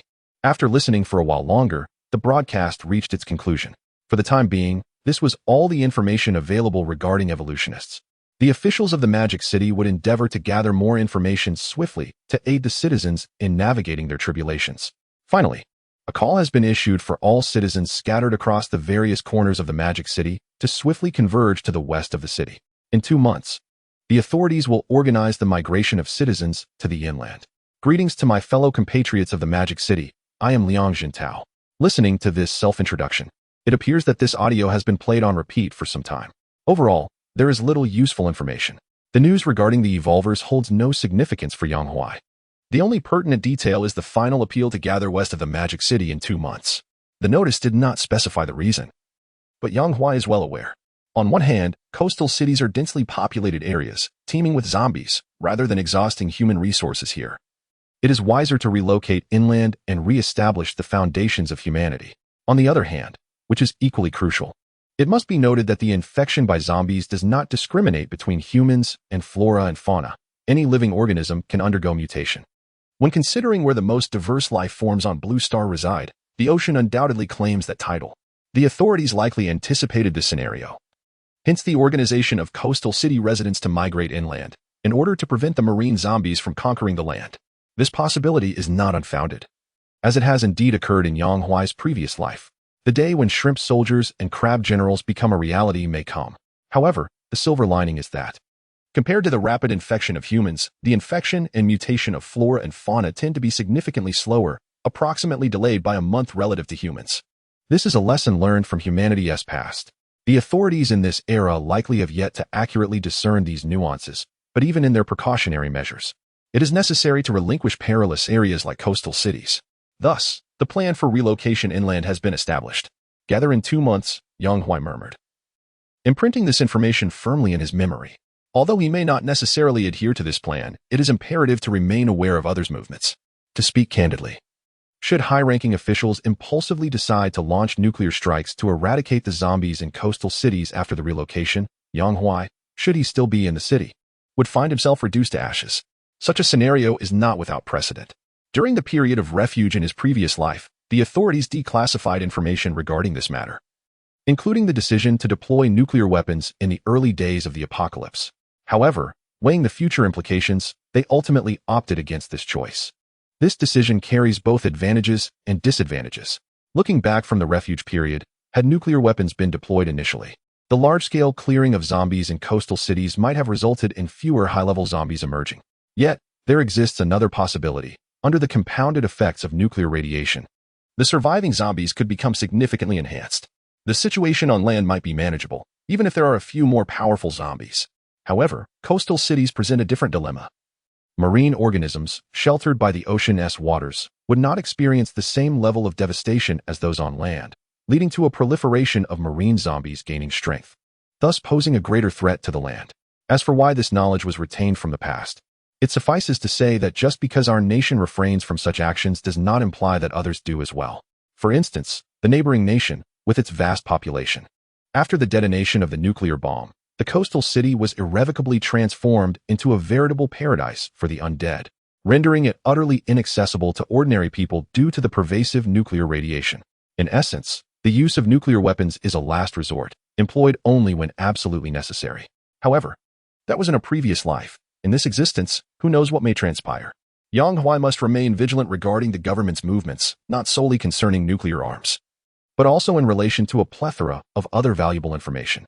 Chapter 26. Acquiring skills and check-in points. As Yang Huai was preparing the radio, he caught a glimpse of Roanan, who had inexplicably awakened from her slumber. "You're awake?" he inquired. "Yes," she replied, a hint of shyness coloring her demeanor, though she quickly regained her composure and continued, "I've been awake for a while, listening to the broadcast. Has the government restored communication?" Seeing her getting dressed, Yang Huai replied, "It's merely a restoration of radio communication. That is still something to celebrate." Ruan exclaimed, her spirits lifted. The government's updates indicated that the situation was not as dire as it could be. Yang Huai remained non-committal. The resumption of communication was not a monumental achievement, merely a flicker of hope for humanity, far from escaping the apocalypse. Yet, considering Ruan Nan's current elation, he refrained from dampening her spirits. After a moment, Ruan Nan posed a question. I remember the broadcast mentioned a gathering in 2 months in the western part of Magic City. What are your plans? At this query, Yang Huai shook his head. ISNT, there's still 2 months until the deadline for gathering? I'm not in a hurry. Instead of fretting, I would rather explore the renowned sights of Magic City. Before the apocalypse, I was caught up in the daily grind, but now is the time to unwind. Why overthink things? His words served as a pretext for his subsequent check-ins. Ruan Nan scrutinized him intently, asking, That's not what you said last night, is it? What did I say last night? You mentioned having dozens of properties, yet now you claim to be working around the clock. Truly, a man's words can be deceptive. Yang Huai scratched his head, realizing he had stumbled. Nevertheless, it was inconsequential. He merely deflected her inquiry with a few evasive remarks and gestured toward the stove, saying, You did mention last night that you would no longer eat instant noodles, and that cooking would be my responsibility. When it came to cooking, Yang Huai had never possessed a natural talent. Otherwise, he would not have relied on instant noodles out of convenience. Ruan Nan remained silent, merely casting him a sidelong glance as she opened the refrigerator to inspect the ingredients. To her astonishment, it was brimming with food. Pork, beef, and eggs occupied the majority of the space, while the remaining areas were filled with an array of fruits and vegetables. After examining the fridge, Ruan Nan turned her attention to the storage area. At first glance, it was filled with rice, flour, and oil. Upon a closer look, it seemed as though the storage space had somehow doubled in size. With a look of astonishment, she turned to Yang Huai, asking, Are you going to explain this to me? Yang Huai, maintaining a calm demeanor, replied, I believe I mentioned that third-level evolvers awaken special abilities. I had informed you earlier, but my ability is related to recreational vehicles. In his mind, Yang Huai reasoned that this was not a lie, for the system could indeed be considered a type of special ability. Upon hearing this, Ruan Nan chose not to pursue the matter further. She was acutely aware that the man before her, who had taken her first experience, was shrouded in mystery. Mystery, in this context, was a fortunate circumstance. In the midst of an apocalyptic world, such enigma equated to immeasurable depths, instilling a profound sense of security. As time progressed, Ruan Nan increasingly felt fortunate. She had initially believed herself to be at a disadvantage in their previous exchanges. However, after spending the past few days together, she pondered, had she truly been the one to suffer? In this desolate world, there was perhaps no place safer than by Yang Huai's side. The essence of her situation extended beyond mere safety. It was also remarkably comfortable. Moreover, while Yang Huai might appear cold and unapproachable, this demeanor only manifested when his interests were threatened. In most instances, he was quite amiable, devoid of the arrogance that often accompanies power, choosing instead to simply save her life. This was evident when compared to Wang Chao from the marketplace. Thus, with newfound clarity, Ruan Nan swiftly adjusted her perspective, embracing her current situation. Seeing her busily engaged at the stove and feeling unable to assist, Yang Huai decided to step out and wander nearby. The earlier announcement had likely reached many ears, and these individuals would surely be inclined to emerge and hunt zombies, seeking evolution. The tide of human evolution was set to commence from this day forward. He wondered if the formidable beings from his past life would rise again in this one. Yang Huai recalled that in the Magic City, there were several who later became level 6 or 7 evolvers. Aside from a few exceptional powers that could be counted on one hand, level 6 and 7 evolvers constituted the backbone of strength. As for himself, due to his inferior aptitude, he barely managed to attain the status of a level 5 evolver. Lost in thought, Yang Huai ascended a high building. Standing at the edge, his keen eyesight allowed him to glimpse the RV below. Catching sight of Ruan Nan's moving figure through the window, he then shifted his gaze further afield. Within the confines of the Magic City, he discerned several signs of unrest. The most recent of these was the shopping mall he had visited just yesterday. His purpose for going there was to acquire clothing for Ruan Nan, as the RV lacked women's attire. After securing the garments, he had not concerned himself with subsequent events. To his surprise, the people at the mall had also tuned into the announcement and were utilizing the advantageous terrain of the mall to slay zombies and obtain crystal cores. After watching for a while longer and finding little of interest, Yang Huai turned his attention to the system panel. Skill acquisition. The RV currently has 2 upgrade options. For every 1,000 level 1 crystal cores collected, 1 corresponding skill can be obtained. Skill 1. Complete defense, preventing level 2 zombies from inflicting damage. Required crystal cores for this skill, 01000. Skill 2. The host will gain a speed boost during combat. Note that combat has two interpretations. Please discern accordingly. Required crystal cores for this skill. 387-1000. Once again, the screen displayed skill acquisition options, with no indication of when the next checkpoint would be announced. Yang Huai remained unperturbed. Since the checkpoint had not been released, he resolved to devote the next couple of days to collecting level 1 crystal cores with unwavering determination.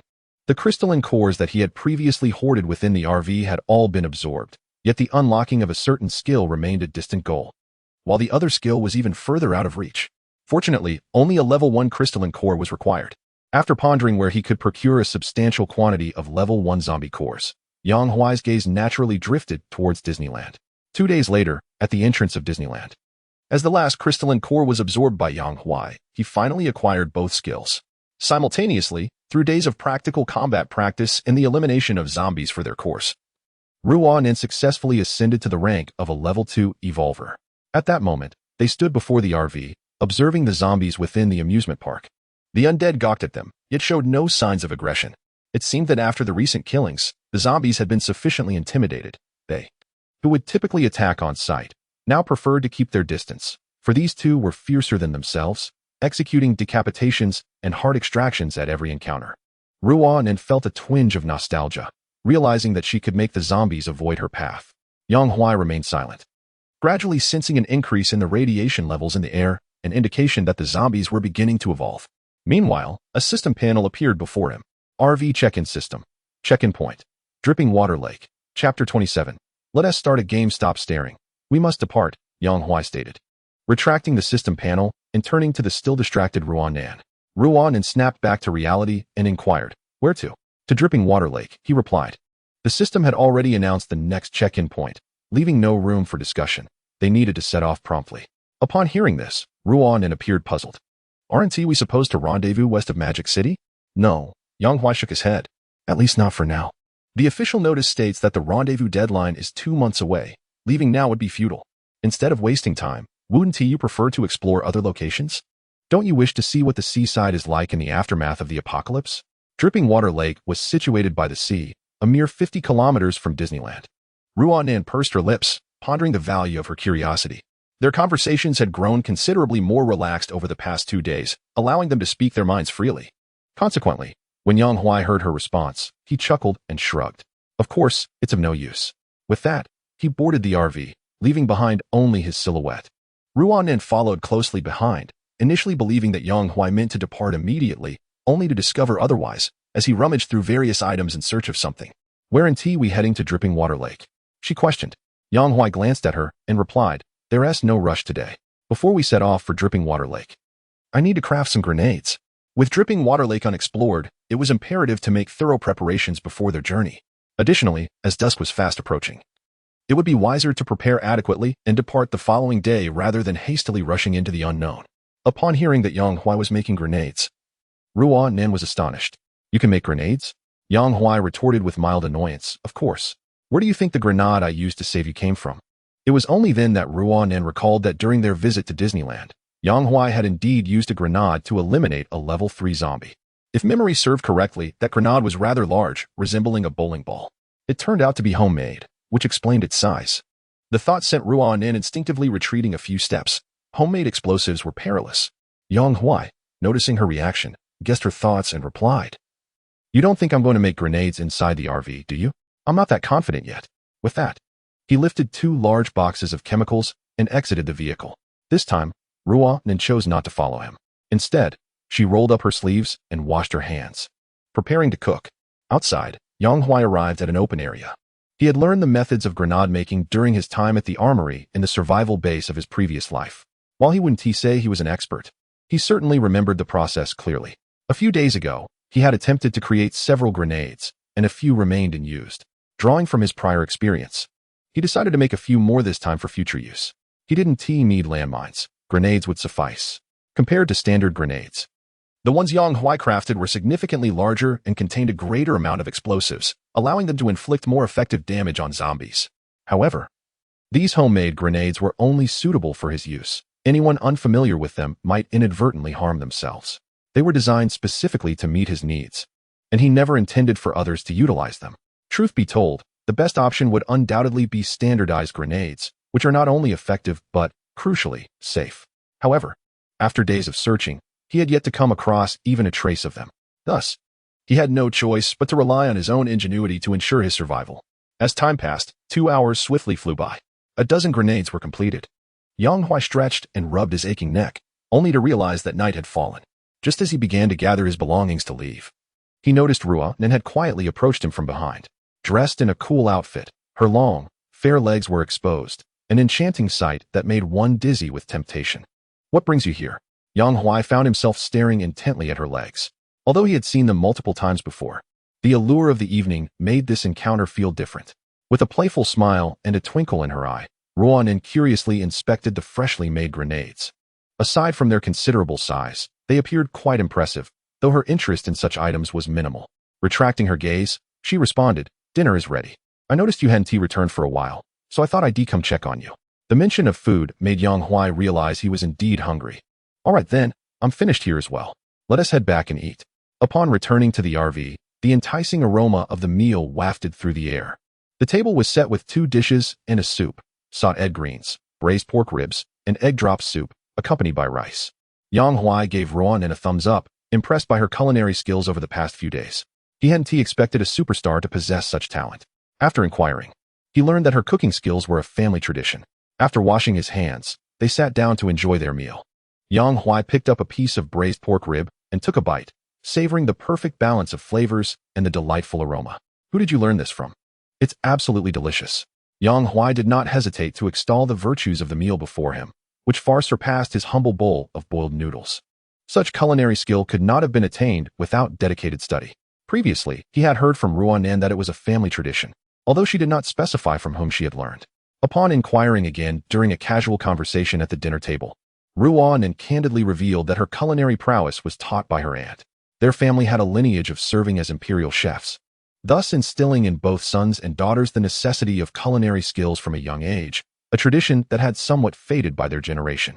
As Ruan savored her meal, she reflected that had it been before the apocalypse, she would have been far more restrained in her eating habits to maintain her figure. However, as an evolved being, even with minimal exercise, her energy expenditure was considerable, necessitating ample nutrition to sustain her body. The prospect of indulging without the fear of weight gain was a veritable blessing for someone with her love for food. Noticing her enjoyment, Yang Huai suddenly recalled something. "You mentioned your aunt. Did you also refer to her when you called for your father the other night?" In an instant, Ruan's face flushed a deep crimson as she stammered, "You must have misheard. There's no way I would call my aunt at that moment. You must be imagining things." Seeing her flustered demeanor stirred something within Yang Huai, particularly when he considered her long, graceful legs. The thought of placing his hands around her waist made him lose his appetite entirely. This woman was becoming increasingly alluring.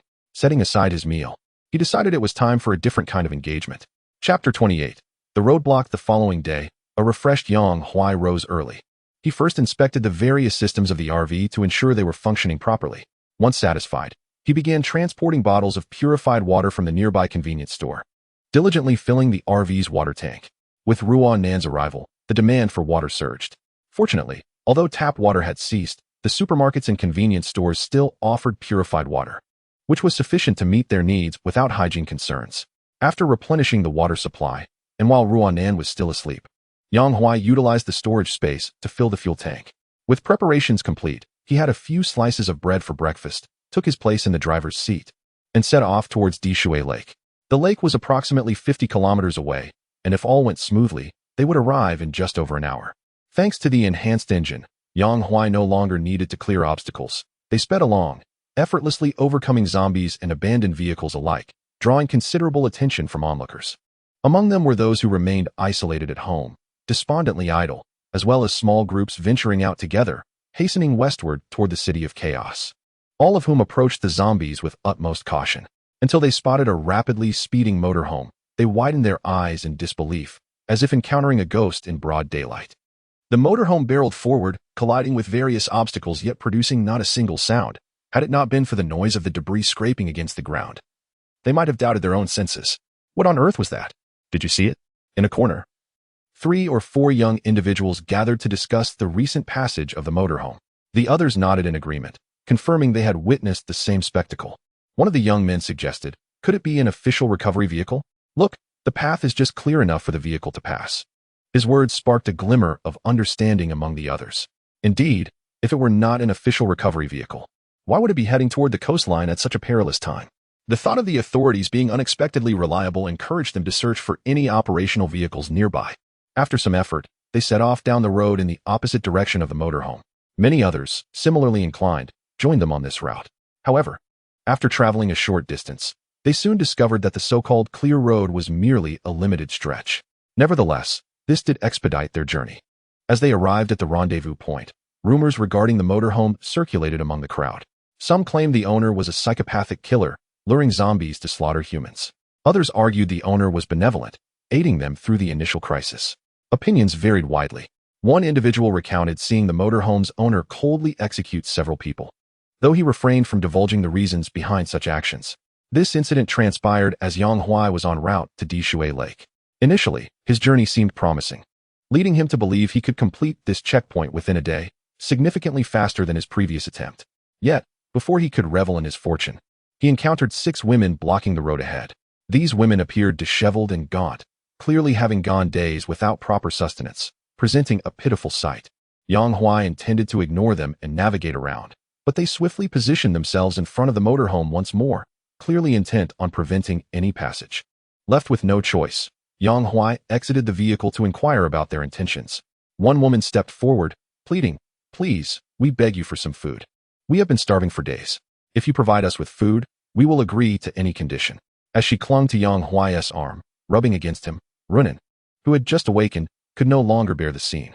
She prepared to exit the vehicle to intervene, only to see several menacing men suddenly emerge from both sides of the road, each wielding knives, with one leading figure brandishing a gun. In that instant, Runin understood the situation. They were an organized group of criminals intent on robbery. With concern etched across her face, she glanced at Yang Huai, wishing to assist him. However, Yang Huai cautioned her to remain inside the motorhome, warning her that the presence of firearms could lead to unintended consequences. He himself remained utterly unperturbed. With a subtle glance at the woman who had seized her arm, she then raised her gaze towards the circle of individuals surrounding her. "Step aside, what do you want?" Zhao Yang stepped forward, first gesturing towards the RV, then indicating the woman in the passenger seat, Ruan Nan, with a cold expression that conveyed his disdain for Yang Huai. The others shared a similar demeanor. This group, once reveling in the comforts of a villa, had trampled on the egos of several affluent individuals, humiliating their wives and daughters before them. Subsequently, upon receiving official word, having had their fill of amusement, they slaughtered the wealthy and set off with a few women in tow. They were acutely aware that once they reached the official gathering point, the unrestrained freedom they enjoyed would likely dissipate. Thus, they seized the last moments, ruthlessly eliminating any men they encountered and abducting beautiful women, relishing their hedonistic existence. Little did they anticipate their stroke of fortune. The night before, they had spent the night in a nearby building and, upon awakening, spotted an RV heading their way. Their early discovery allowed them to set this trap. The thought of the RV's formidable presence on the road made Zhao Yang's mouth water. Initially, they had planned to capture the RV's owner and extract secrets, but prudence led them to decide that killing was the better option, to avoid unnecessary complications. At that moment, Zhao Yang signaled the woman leaning against Yang Huai. The woman understood.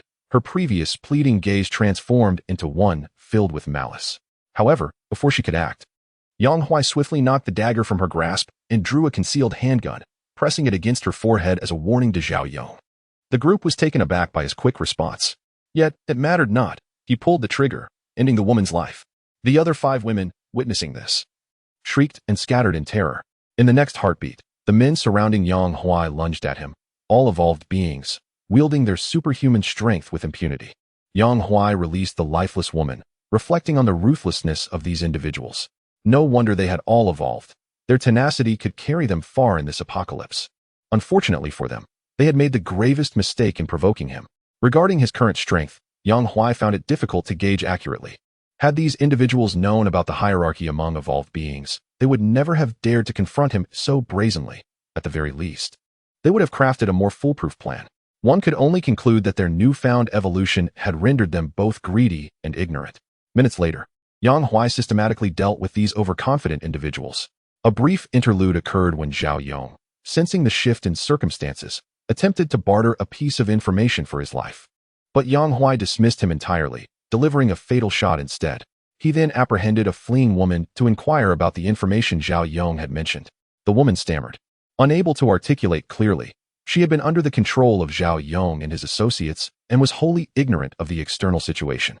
As he found himself unable to extract any further information, Yang Huai returned to the RV, reasoning that it was only a short distance to Drenching Lake, and that a personal visit would yield clarity.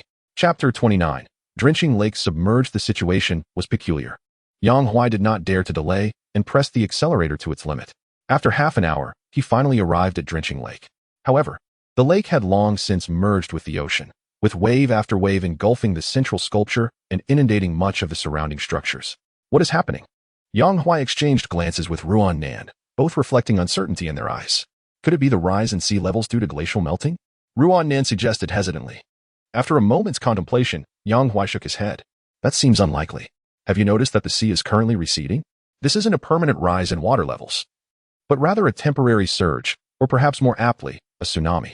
Yet, even if a tsunami has occurred, its scale is likely modest, as the seawater has only advanced a few kilometers inland. The cause of the tsunami was relatively easy to deduce. It could either be due to a recent earthquake in the nearby waters or an object having struck the ocean's surface. Regardless of the reason, the water was now calm. Slowly retreating, Yang Huai felt a tinge of frustration. He had anticipated that visiting Drenching Lake would allow him to quickly complete his task, yet now, with the lake submerged, he had no choice but to wait for the waters to recede. With that thought, he opened the system panel. RV check-in system, check-in location, Drenching Lake. Task description. Please drive the RV to the Drenching Lake in Magic City and take a photo at the central sculpture for check-in. Task rewards. Fuel tank expansion. Increased solar panel conversion efficiency. Fuel tank expansion increases the available space by 1 cubic meter without altering the tank structure. Increased solar panel conversion efficiency. The current conversion efficiency of the solar panels is subpar. Upon upgrade, it can be enhanced to 95, significantly boosting power generation efficiency. This task was standard, and the rewards did not present any particularly striking upgrades. The most significant advantage of the fuel tank expansion lay in liberating Yang Huai's personal storage space, allowing him to stow away various items such as weapons, grenades, and electric batons for easy access during combat. The enhancement of solar panel efficiency was also commendable. However, without a compatible energy storage system, the benefits could not be fully realized. Nonetheless, any opportunity for an upgrade was indeed a positive development. Yang Huai reviewed the check-in task once more and then shifted his gaze downward. 100-kilometer mileage achievement unlocked. Achievement description. The RV has traveled a total distance of 100 kilometers, thus unlocking the 100-kilometer mileage achievement. Achievement reward. Reinforced vehicle materials. As Yang Huai had just arrived at Drenching Lake, the system presented this notification. This marked the first achievement unlocked since the inception of the RV system, as the vehicle had collectively traversed 100 kilometers. The reward received upon achieving this milestone was a delightful surprise. Regarding the fortification of the vehicle's body as a reward, the system, being overly familiar with it, even refrained from offering explanations. However, based on previous conjectures, this upgrade should entirely withstand the assaults of Tier 3 zombies. As time passed, Yang Huai increasingly felt that complete defense was the pinnacle of upgrades. In a post-apocalyptic world, nothing is more paramount than safety. Complete defense signifies that as long as the damage remains below a certain threshold, the RV will face no threats, which is astonishingly powerful. It was precisely due to the realization of the terrifying potential of this upgrade that Yang Huai believed the fortification of the vehicle's body would not remain a part of the daily reward pool indefinitely. After all, if that were the case, wouldn't it merely require a few more daily check-ins to render the RV invincible? Naturally, if that were true, Yang Huai would awaken from dreams with a smile. A month into the apocalypse, I am invincible. As for being grounded, apologies, but I find the notion of soaring to great heights more befitting. Ultimately, the fortification reward did not appear in the third daily check-in, evidently indicating that the prior upgrade was a benefit for beginners. As for subsequent upgrades, they likely relate to achievement completion. After all, once the fortification left the daily reward pool, it transitioned directly to the achievements pool, and barring unforeseen circumstances, it should remain there. This complicates matters. One must leave it to fate. Yang Huai dismissed the system panel. He glanced once more towards the direction of Dripping Water Lake, pondering when the sea would recede. With a lack of pressing matters, Yang Huai claimed his achievement rewards, completing the third upgrade for the vehicle's body fortification. From this day forth, the RV would disregard the attacks of Tier 3 zombies. In that moment, Yang Huai experienced an overwhelming sense of relaxation. He felt no desire to engage in any tasks, only wishing to recline and indulge in leisure. Thus, he returned to the RV and opened his computer to play a game. With the daily check-in at Dripping Water Lake obstructed by the sea, there was truly nothing to do but unwind. Meanwhile, as Yang Huai immersed himself in gaming, at the western rendezvous point of Magic City, Liang Jintao was listening to his subordinates report on information regarding the coastline. Mayor, as of now, aside from a minor tsunami occurring near Dripping Water Lake, no other abnormalities have been detected along the coast. Dripping Water Lake? Why would there be a tsunami there? Unclear. His subordinate replied succinctly. Yang Jintao bore no resentment towards him. The onset of the apocalypse had been exceedingly abrupt, and their ability to restore organizational structure within just over a week far exceeded that of other administrative districts. Yet, even so, personnel were insufficient, and many areas remained stretched thin. For instance, at present, they could only conduct a broad analysis of Magic City while lacking grasp of the finer details. According to directives from above, coastal cities needed to migrate inland swiftly due to concerns over potential dangers along the shore. While it was speculated that such dangers would not materialize imminently, granting ample time for relocation, the occurrence of a rare tsunami at Dripping Water Lake raised unsettling questions. Although it was merely a minor tsunami, who could ascertain whether something unusual was afoot? Liang Jintao's nerves were highly attuned. Uncertain of what transpired at Dripping Water Lake, he was nonetheless plagued by an ominous premonition. After some contemplation, he instructed his subordinate, "Please arrange for a broadcasting recording. I need to remind the citizens of Magic City to expedite their gathering." The subordinate complied and was about to exit when Liang Jintao called him back, saying, "By the way, please summon Xia Qing. I have matters to discuss with her." 10 minutes later, the competent Xia Qing entered the office. Standing at attention, she inquired, "Mayor Liang, did you call for me?" Upon hearing her voice, Liang Jintao lifted his gaze from the documents, removed his glasses, and looked at Xia Qing with palpable enthusiasm. "Ah, Xia, you have arrived. Do take a seat." He warmly welcomed her, rising to guide her to the reception area. Once seated, Liang Jintao eagerly asked, "How is the research progressing? Is there any individual variation in the absorption of crystal cores?" Xia Qing, not one to keep him in suspense, nodded in affirmation. "Through our sample investigation, we discovered that for ordinary individuals to become evolved beings, some require 2 to 3 crystal cores, while others may need between 5 to 10. Indeed, there are those who necessitate a dozen or more. Although the quantity of crystal cores needed varies among these individuals, their strength as evolved beings does not differ significantly. Our preliminary conclusion is that there exists a fundamental number of crystal cores required to become an evolved being, with the exact number varying according to individual aptitude." Upon hearing this, Liang Jintao pondered for a moment before stating, "So, to enhance our strength swiftly, we must allocate our limited crystal cores to those with superior aptitude as much as possible." "Precisely," Xia Qing affirmed. At that moment, she suddenly recalled Yang Huai. Long ago, Yang Huai had already become an evolved being. He should belong to the category of those with exceptional aptitude. Chapter 30. The Meteorite Falls Dewdrop Lake, Mobile Home. Yang Huai, come out. The seawater has receded. Yang Huai removed his headphones and followed Runin's voice out of the mobile home. After nearly a day of waiting, the seawater had receded significantly, revealing a portion of the crescent shoreline of Dewdrop Lake. However, the base of the central sculpture remained submerged, though it was close to being fully exposed. The system task required taking a photo at the central sculpture, which meant traversing a stretch of water, ideally by boat. The challenge was finding a vessel. Logically, Dewdrop Lake should have several small boats, but due to the seawater's encroachment, they had vanished without a trace. Yang Huai was left to try his luck along the shore, hoping to find a suitable means of transport. Fortunately, his efforts bore fruit when he stumbled upon a kayak club. Although it was deserted and had recently been inundated, he managed to find several different styles of kayaks. Selecting one that appealed to him, he also took along an inflation tool. In front of the mobile home, Yang Huai filled the kayak with air. After patting the taut kayak, he looked at Runin and asked, "Will you join me, or shall you wait here for a while?" Having spent the day inside the mobile home, Runin seized the opportunity to venture out and would not miss the chance. Thus, Yang Huai carried the kayak behind him, while Ruanin took the lead, clearing the path ahead. However, due to the recent tsunami, the presence of zombies was remarkably scarce, rendering this route significantly safer than the city. Yang Huai pondered the nature of Zhao Yang's so-called news, as he had anticipated some unforeseen calamity before arriving at Water Lake. Upon his arrival, he realized that indeed a calamity had occurred. Tsunamis are rare phenomena, occurring only in regions prone to such events. Elsewhere, their likelihood is minuscule, perhaps even not manifesting for centuries. Dewater Lake evidently does not lie within a tsunami-prone zone.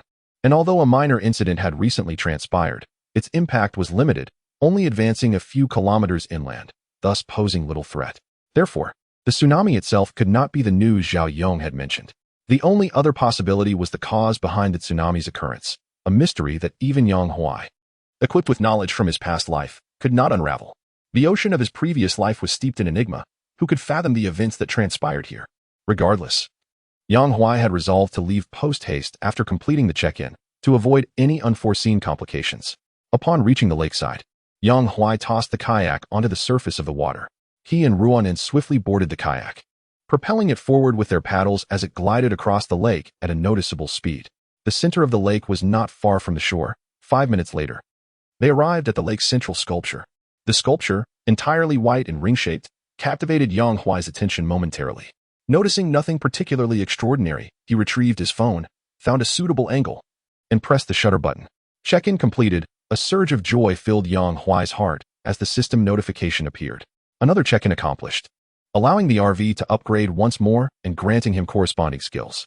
Counting the 4 skills he had acquired thus far, 2 instances of absolute defense overlapped and counted as 1, leaving him with the remaining skills of spatial storage and speed enhancement.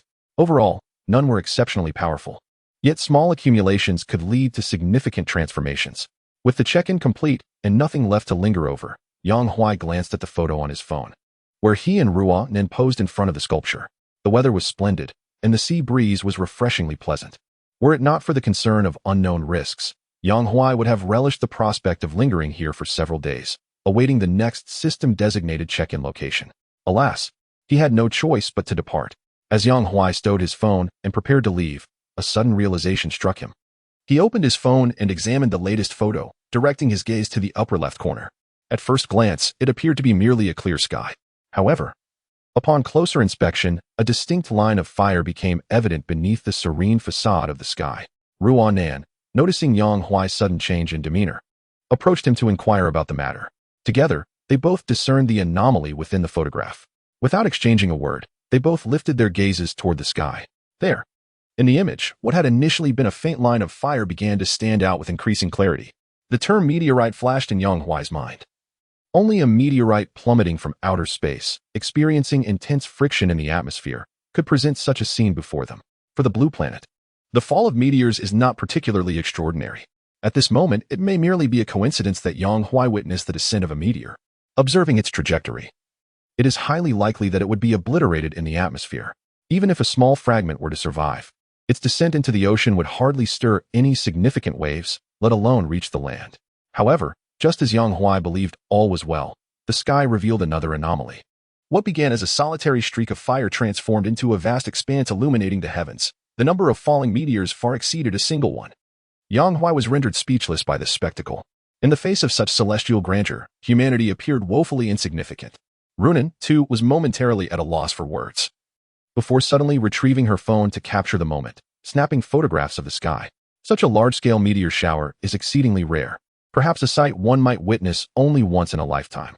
In contrast to Ruonin's emotional response, Yang Huai instinctively assessed the potential risks.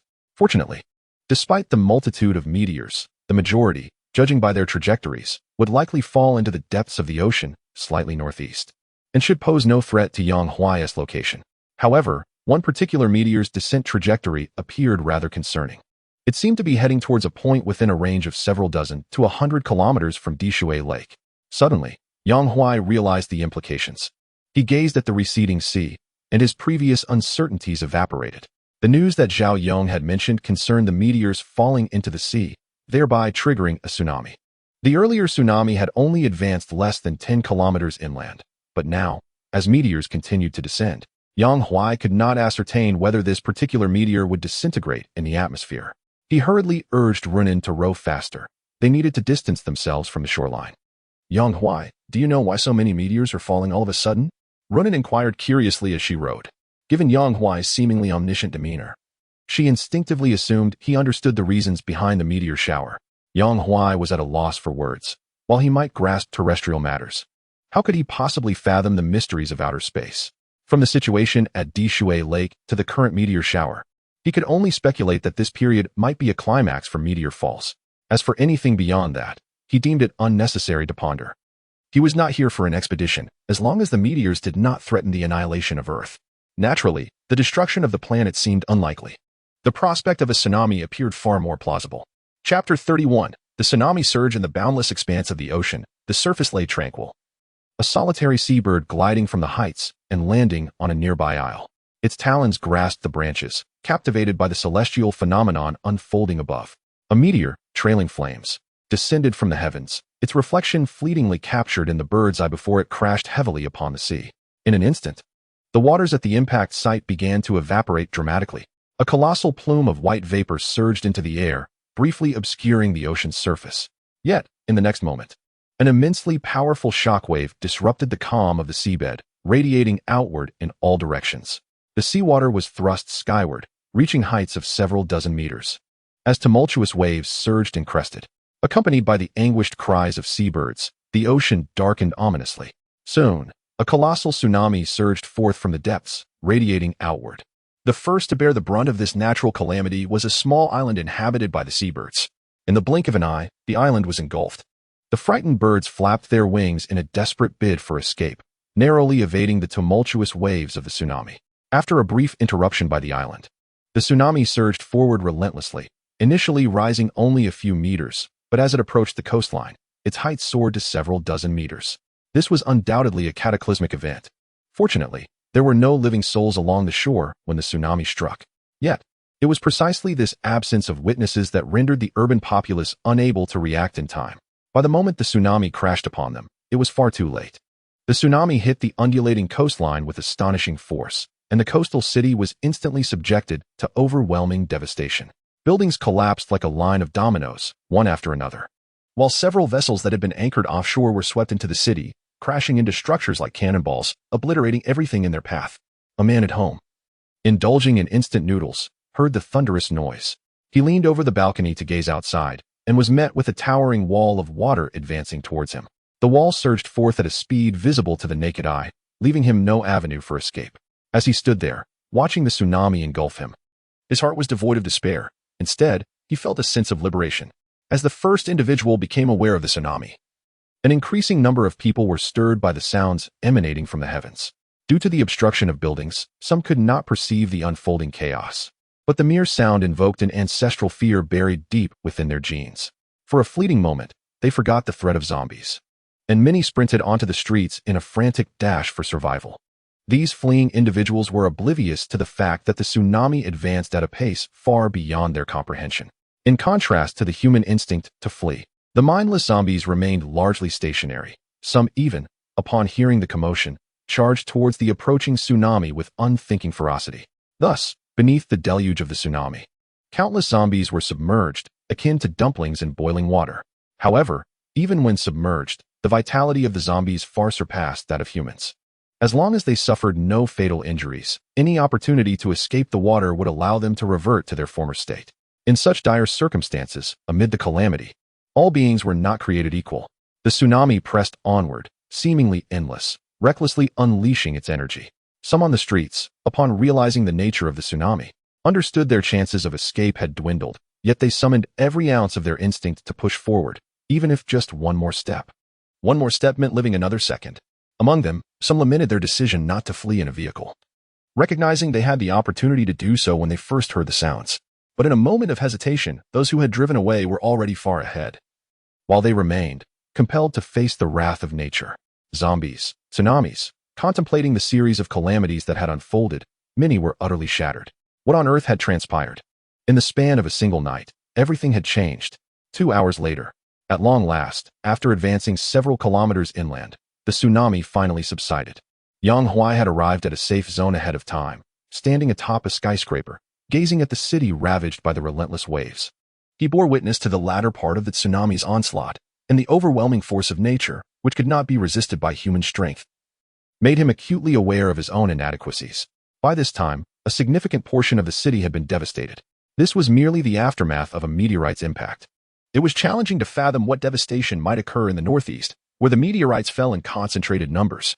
However, there lay a repugnant island in that direction, leading him to believe that a larger impact from the meteorite might be preferable. Yet, He pondered whether this instance of meteorite fallout would be followed by more. Yang Huai hoped not. Even if more meteorites were to descend, he wished for them not to threaten the coastal cities again. For the Magic City could scarcely withstand another tsunami's fury. A smaller wave would be tolerable, perhaps merely inundating areas that had already been submerged. But the fear of a tsunami, even larger than the last, was palpable, a true catastrophe, beyond even divine intervention. The sheer scale of such meteorite impacts was rather peculiar. Such events had never occurred in his previous life. This reality seemed markedly different from the past, leaving him uncertain whether it was a blessing or a curse. Moreover, it was noteworthy that the tsunami's impact had ushered in a myriad of marine creatures. These beings appeared normal for the moment. Yet it would not be long before they began to mutate. After observing for a while, he noted that the sea was beginning to recede. For the time being, safety was assured. Yang Huai exhaled in relief and turned to descend the building. Below, several vehicles were clustered, occupied by those who had escaped the tsunami. They were fortunate, for many others had perished despite their attempts to flee by car. The tsunami's velocity was alarmingly swift. Had they not reacted promptly, they too would likely have met with a grim fate. Their escape was owed in part to the owner of a camper van. Without anyone paving the way in front, they would have been unable to speed away in the rear. With the tsunami threat now abated, the group of about a dozen individuals, brought together by chance, was engaged in combat against zombies nearby. As Yang Huai descended from the building, he witnessed their struggle. Their movements were somewhat clumsy, yet their numbers ensured that they faced little risk of failure. Retrieving his gaze, Yang Huai returned to the camper van. The sky was nearing dusk, and Ruo Nan was preparing dinner. The aroma of the meal wafted through the vehicle. Tonight's fare was simple, scallion fried rice, made from leftover rice from lunch. Upon seeing Yang Huai return, Ruo Nan continued her work, cracking eggs while recounting the events that transpired in his absence. It was nothing of great consequence, merely that the group of individuals nearby intended to form a small community and inquired whether Yang Huai wished to join them. Since Yang Huai had not been present earlier, Ruo Nan had refrained from providing an answer. Now that he had returned, it was likely they would come to ask again shortly. Chapter 32. Of course, I want to. After listening to Ruo Nan's account, Yang Huai shook his head. Joining is an impossibility. Paving the way for them has already been an act of utmost benevolence. When it comes to the matter of clearing a path, this is entirely not a subjective intention of Yang Huai. He merely walks ahead, and the vehicles trailing behind him are of no concern. The tsunami crisis has been averted. The next objective for these dozen or so individuals is to converge west of the Demon City. Yang Huai is not aligned with them and, therefore, cannot join their ranks. To take a step back, even if he were aligned, he could not afford to carry a burden of encumbrances. In truth, Wanan was aware of Yang Huai's intentions from the outset. She could have outright rejected their proposal, but in his absence, she refrained from taking the initiative. 10 minutes later, 2 bowls of fragrant egg fried rice were ready. As Yang Huai voraciously indulged, a rotund man with a beaming smile approached. Li Dirun, enticed by the aroma of the fried rice, could hardly suppress his hunger and swallowed hard. He mused to himself about the advantages of having a mobile home, allowing one to enjoy a warm meal at any time and place. Yet, he wondered why the man did not even glance in his direction. The sound of his approach was quite pronounced. Arriving at the doorway of the mobile home, Li Dirun expected to capture Yang Huai's attention immediately, thus opening a dialogue. However, Yang Huai remained engrossed in his meal, seemingly oblivious to all else, leaving Li Dirun feeling somewhat at a loss. Fortunately, halfway through his meal, Yang Huai lifted his gaze and stated, "I am aware of your intentions, but I will not be joining you." This single remark silenced Li Dirun. He still had thoughts he wished to express, but upon seeing Yang Huai's indifferent demeanor, he could only sigh and turn away. Observing his retreating figure, Wanan inquired, "Have they given up?" Yang Huai finished his last bite of rice and mumbled, "I suppose so. I've made my position clear. They cannot force me otherwise, can they?" There was really nothing more to discuss. Had it not been for the timely nature of today's circumstances, he and Wanan would have long since parted ways with this group. As dusk approached, Yang Huai intended to spend the night here, which was precisely why the group had the opportunity to seek him out. His refusal was resolute. A disagreement is a disagreement. Li Dirun returned with the answer, met by a dozen expectant gazes. He shook his head in resignation. "Regrettably, Mr. Yang does not intend to join us." Upon hearing this outcome, disappointment washed over the group. One individual asked, "Did you attempt to persuade him? Or was it a futile effort?" At this, Li Dirun's lips curled in a bitter smile. He had been intimidated by Yang Huai's presence and had not uttered a single word of persuasion. Reflecting on this, he sighed. "I did not press the issue because I sensed that Mr. Yang is not one to easily change his mind, so I chose not to disturb him." Upon hearing this, the earlier questioner expressed dissatisfaction. "That is where you went wrong. How can you know if you don't try? Indeed, echoed another voice in agreement.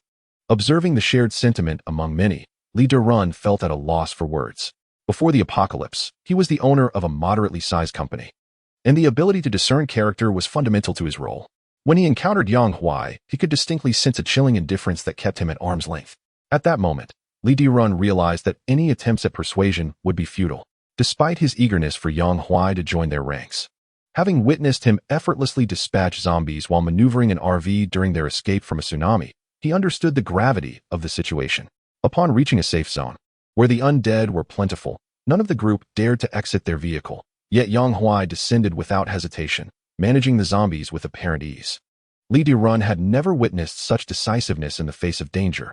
He had only seen zombies pursuing humans, never had he seen them so casually eliminated. The consensus among the group was that Yang Huai possessed formidable strength. Thus, when they resolved to form a small collective, their primary aim was to persuade Mr. Yang to join them, believing it would enhance their safety on their journey westward towards the Demon City. However, from their perspective, while Yang Huai's inclusion would indeed be advantageous, Li Derun was acutely aware that, if he were to consider Yang Huai's viewpoint, the latter, possessing such strength, would prefer to act independently rather than carry the burden of a group. This realization left Li Derun with a sense of uncertainty, coupled with Yang Huai's dismissive demeanor. He understood that no amount of persuasion would sway Yang Huai to join their cause. Ultimately, they had been overly presumptuous. From the outset, when Yang Huai warned them about the approaching tsunami, they had mistakenly believed him to be affable, yet the reality was that his warning was merely that, a caution, not an invitation to rely on him further. Li Derun had lost hope of Yang Huai joining them, though the others remained less resigned. Despite their reluctance, they found themselves without viable alternatives. Coercion was out of the question. Yang Huai's strength eclipsed theirs, and even those among them who had recently become evolved beings lacked the confidence to handle zombies with the same ease. This disparity in strength was evident. Yang Huai had outright declined their invitation, leaving them with little recourse but to attempt persuasion. Following Li Derun, another individual approached, only to be physically rebuffed by Yang Huai, who clearly stated, "Do not disturb me." This prompt rejection extinguished any lingering hopes among the group. Observing this, Li Derun remarked, "In truth, we need not dwell on this. Even without Mr. Yang, our group is sufficiently capable of safely reaching the west of Demon City." His words resonated with several evolved beings, as their newfound strength enabled them to confront zombies rather than merely endure their assaults. With this strength, they felt capable enough to proceed with their journey. The others slowly began to accept the harsh reality. In this apocalyptic world, it became clear that another's strength could never outweigh one's own. "How about we start eliminating zombies while on the move tomorrow?" one suggested. His proposal received unanimous approval, and soon the atmosphere began to lighten, with a dozen individuals engaging in casual conversation. Initially, their discussions revolved around their experiences over the past few days, but inevitably, the topic shifted to Yang Huai. "Just how formidable is this guy?" one mused. "I may be an evolver now, but I cannot confront zombies with the same ease he does. It's uncertain. But he must be stronger than us," another agreed. "Honestly, rather than strength, I yearn for a motorhome." "Pfft, don't kid yourself. Your desire for a motorhome is merely superficial. What you truly covet is the ability to hide a beautiful companion within it, just like him. Come on, everyone here. Who wouldn't he want that? Of course, we all do." Chapter 33. After the tsunami inside the motorhome, Yang Huai and Ruan finished their dinner, adhering to their routine of checking the various aspects of the vehicle. During the inspection, Yang Huai discreetly sent Ruan away, choosing to remain alone in the motorhome to examine the system panel and prepare for an upgrade. The tsunami had been an unforeseen event, yet fortunately, it did not hinder the completion of the system tasks. Within a day, he had successfully checked in at Shuidi Lake, and now it was time for the motorhome's enhancement. Silently, he intoned the command for an upgrade. A green light emerged from above his head, merging with the floor of the motorhome as before. 2 minutes later, the green light vanished, signaling the successful completion of the upgrade. Following this, Yang Huai replenished the fuel tank with the gasoline stored in his personal space, which had not been significantly depleted. With this full tank, the motorhome would not require refueling for a considerable time. Would Ruan later question this matter? Certainly. But it was of little consequence. She already harbored enough doubts. Too many fleas do not itch.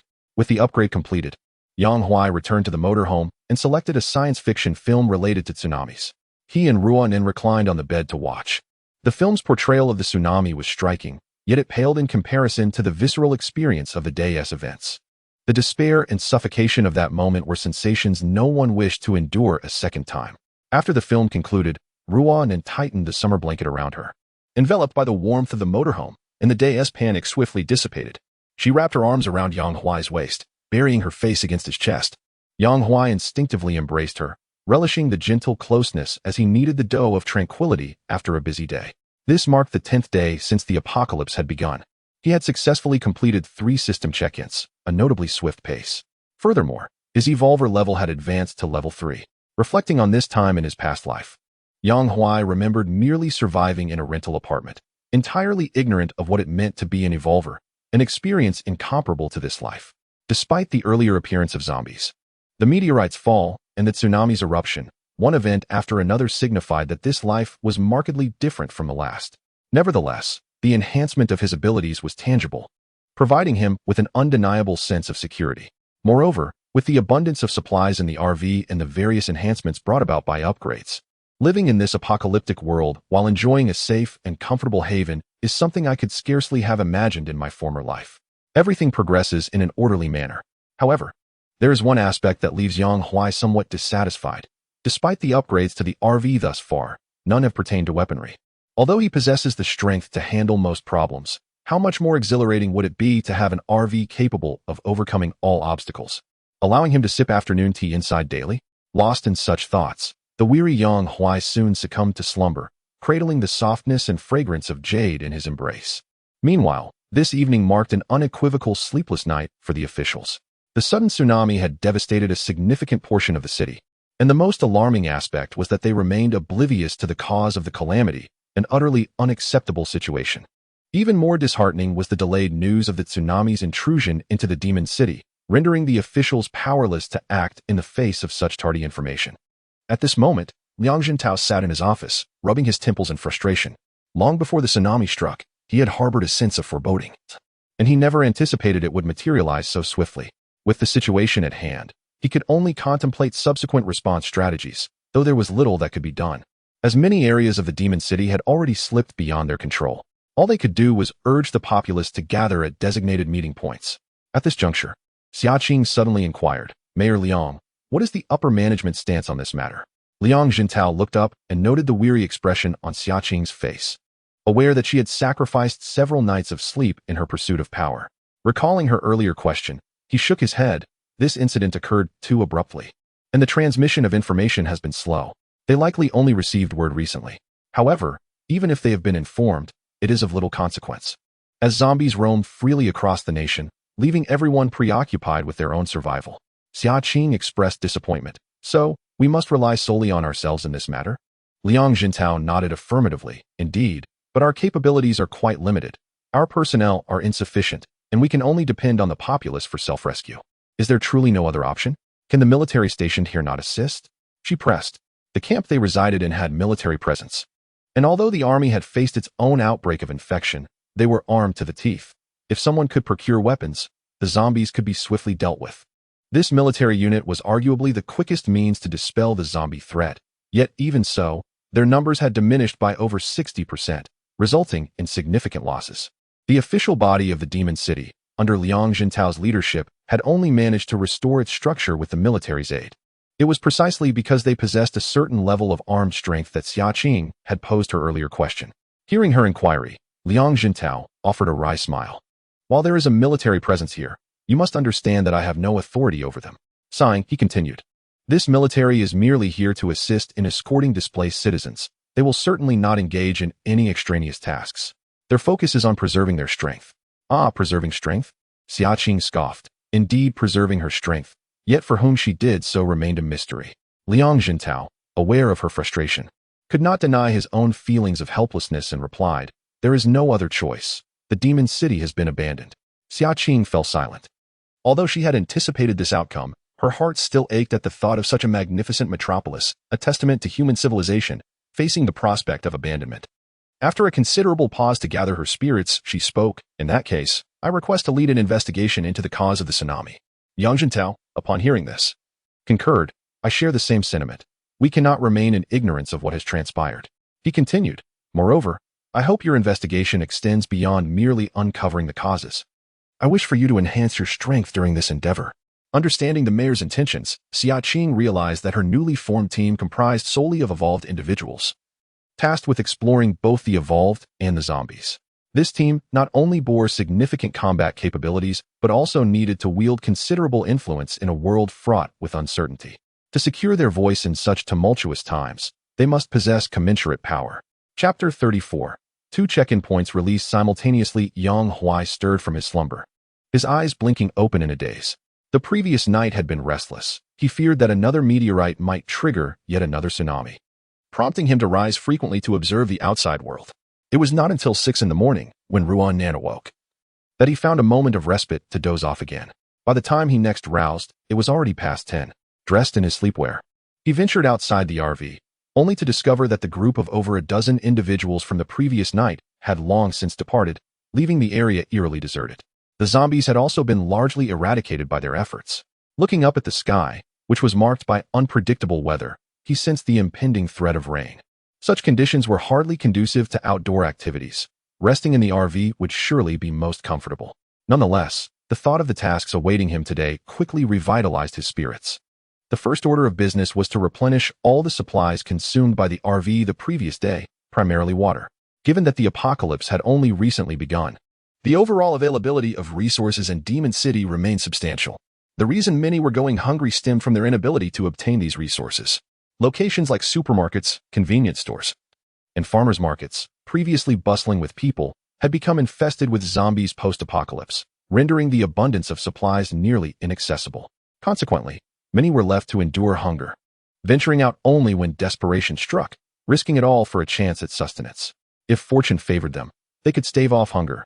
If not, their fate was all too predictable. For Yang Huai, however, this issue was non-existent. Acquiring resources posed no challenge. The second task involved collecting sufficient zombie crystal cores to enhance his skills. With the RV's upgrade just completed, he had once again acquired 2 skills ready for infusion. One of these skills, corresponding to the increase of 1 cubic meter in fuel tank capacity, was the ability to quintuple his personal storage space. The original volume has increased from 1 cubic meter to the present 5 cubic meters. Another skill corresponding to the enhanced efficiency of solar panels is the conversion efficiency of crystal cores, which has improved by 10% from its previous level. This unexpected skill was beyond Yang Huai's imagination. He had always believed that the absorption conversion rate of crystal cores was capped at 100%. However, an increase of 10% signifies a profound transformation of his prior understanding. This is not merely a matter of numerical augmentation, but rather a tangible enhancement. To his surprise, the previously underestimated improvement in solar panel efficiency has granted Yang Huai an exceptionally formidable ability. Given Yang Huai's current prowess, further advancement presents significant challenges. The distinction between a 3rd level and a 4th level evolutionary being is a fundamentally different concept, marking a qualitative leap in strength, which implies a substantial requirement for crystal cores. Presently, a 10% increase in conversion efficiency effectively reduces the number of required crystal cores. Yet, there remains a conundrum that Yang Huai cannot fathom. If 100% absorption signifies the complete extraction of all energy from the crystal core, what exactly constitutes the additional 10% absorption? This enigma is as perplexing as the existence of the system itself, compelling him to accept it with a heavy heart. In summary, this 10% enhancement in conversion efficiency is undoubtedly the most beneficial skill he possesses thus far, aside from the portable storage space. Each of these 2 skills necessitates 1,000 first-level crystal cores for completion. Calculating based on the fact that each first-level zombie yields approximately 0.5 crystal cores, it would require the elimination of several hundred first-level zombies to gather the requisite amount. Such extensive hunting is only feasible due to Yang Huai's considerable strength. Otherwise, it would be a daunting task for others. The third matter at hand involves the search for energy storage devices. This is intrinsically linked to the enhanced conversion efficiency of the solar panels. The excess electricity generated cannot be squandered. Only by utilizing energy storage devices can the benefits be maximized. The RV is equipped with energy storage devices, yet their insufficient capacity fails to meet the demand. Interestingly, Yang Huai had encountered such devices during a previous visit to a gas station, but at that time, he did not foresee their potential utility. Nor could the RV accommodate such large devices. Consequently, he disregarded them. However, circumstances have changed. The expansion of his portable storage space now allows for the accommodation of numerous bulky items, enabling him to stockpile greater resources. At this juncture, It is worth noting the unique properties of the storage space. Within an absolutely vacuumed environment, food does not exhibit signs of spoilage. The fourth matter is undoubtedly the anticipation of the next release from the system's checkpoint. As described, this simply requires patience, with no additional actions necessary. Having clarified his thoughts, Yang Huai accepted the breakfast offered by Ruan Nan: milk, fried eggs, and bread. It may appear simple, but had it been just Yang Huai himself, it would likely have been limited to bread and water, focusing solely on satiety. After finishing breakfast, Ruan Nan packed all the dirty clothes she had worn yesterday and tossed them outside the RV. At that moment, Yang Huai unfolded the Magic City map on the table. According to the map, their current location lay to the west of Disney. When they had evaded the tsunami yesterday, Yang Huai had retreated along the same path they had taken, and later, to distance themselves further from the coastline, he had slightly veered westward, arriving at their present position. On the map, Yang Huai identified the location of the Pearl Tower and, using it as a starting point, drew a line to the second point connecting to Disney Park, the third point to Water Droplet Lake, and finally, the fourth point to their current location. At that moment, Ruan Nan leaned in curiously and asked, "What are you drawing?" Yang Huai, not wishing to conceal anything, replied, "This marks the places we have passed through in the RV. I will continue to mark every location we visit." As he spoke, he hung the map on the wall, nodding in satisfaction. He then turned to Ruan Nan and said, "Let us set off. We need to find a convenience store nearby." Thus, in the following days, Yang Huai and Ruan Nan scoured the nearby areas. Yang Huai found the battery storage equipment in a company's basement. On a 2-meter-high cabinet, several battery boxes were neatly arranged, capable of storing over 120 kilowatt-hours of electricity, an immense improvement compared to the mere 10 kilowatt-hours that the RV could store. With the battery issue resolved, he also acquired 2 skills. After all, having multiple skills is never a burden. Additionally, to enhance his own abilities, Yang Huai sought high-level zombies. He entrusted all the second-tier zombie cores to Ruan Nan for absorption. As for the third-tier zombies, he encountered only one in the first 2 days. Later, when he retraced his steps, he discovered 2 newly evolved third-tier zombies. Half a month passed, during which he collected 11 third-tier cores, complemented by 6 produced by the core creation device, totaling 17 third-tier cores. These cores were sufficient for an ordinary person to evolve directly into a third-tier evolved being, provided the conversion rate was not excessively low. However, even with this number of cores, Yang Huai's requirements remained unmet. Lastly, the most unexpected event occurred. After a month of silence, the system finally issued another check-in task. This time, there were 2 check-in locations. Chapter 35, The Fire Pit. Ruan Nan. What is today's date? It's April. Ruan Nan paused, having lost track of time in this apocalyptic world. Seeing her unable to respond, Yang Huai clarified, "I'm not asking for the date. I want to know how many days have passed since the apocalypse began." Ruan Nan understood and calculated in her mind before looking up to respond. "It's been almost a month. Is it really that long?" Yang Huai murmured. During these days, without any system tasks being issued, they had merely lingered nearby. He noted that the number of high-level zombies was gradually increasing. For example, second-tier zombies could be spotted just a short distance from their home. The third-level zombies are not as rare as they once were. With diligent searching, they can still be found with relative ease.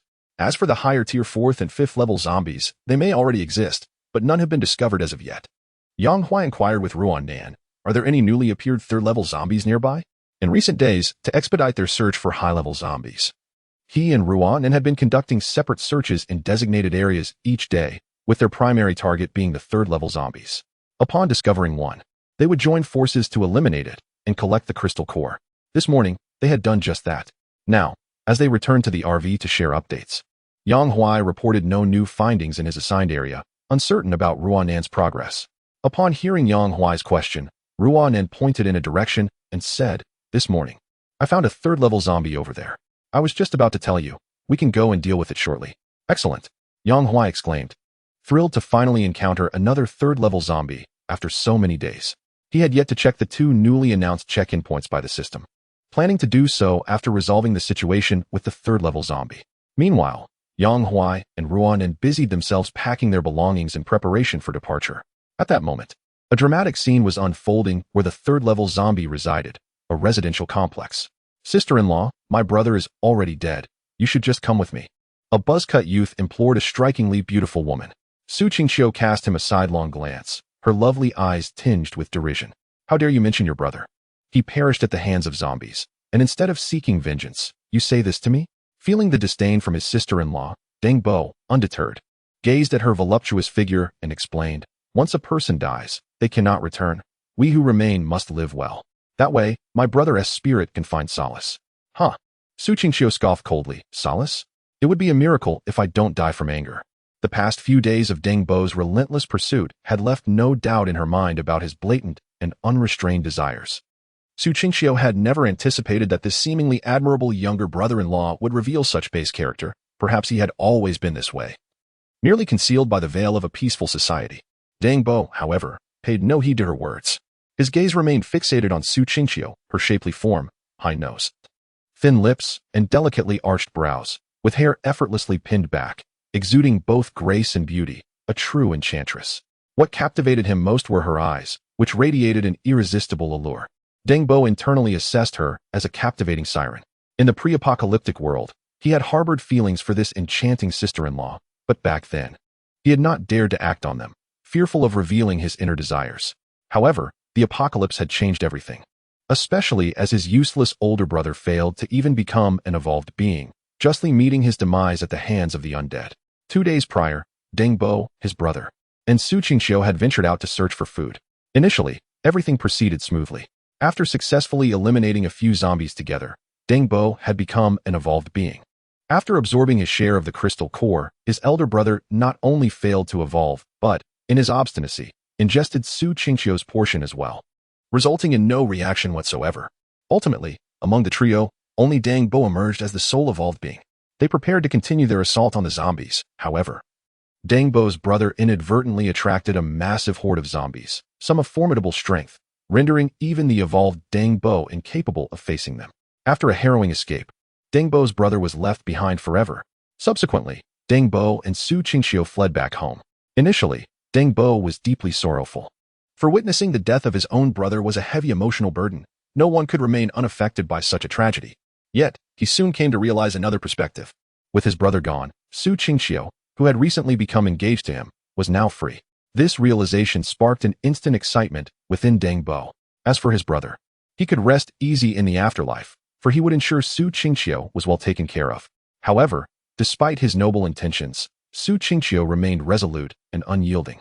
Deng Bo attempted to exert force, yet Su Qingxiu seemed to be prepared, wielding a dagger that she would not hesitate to plunge into her own throat at the slightest sign of danger from him.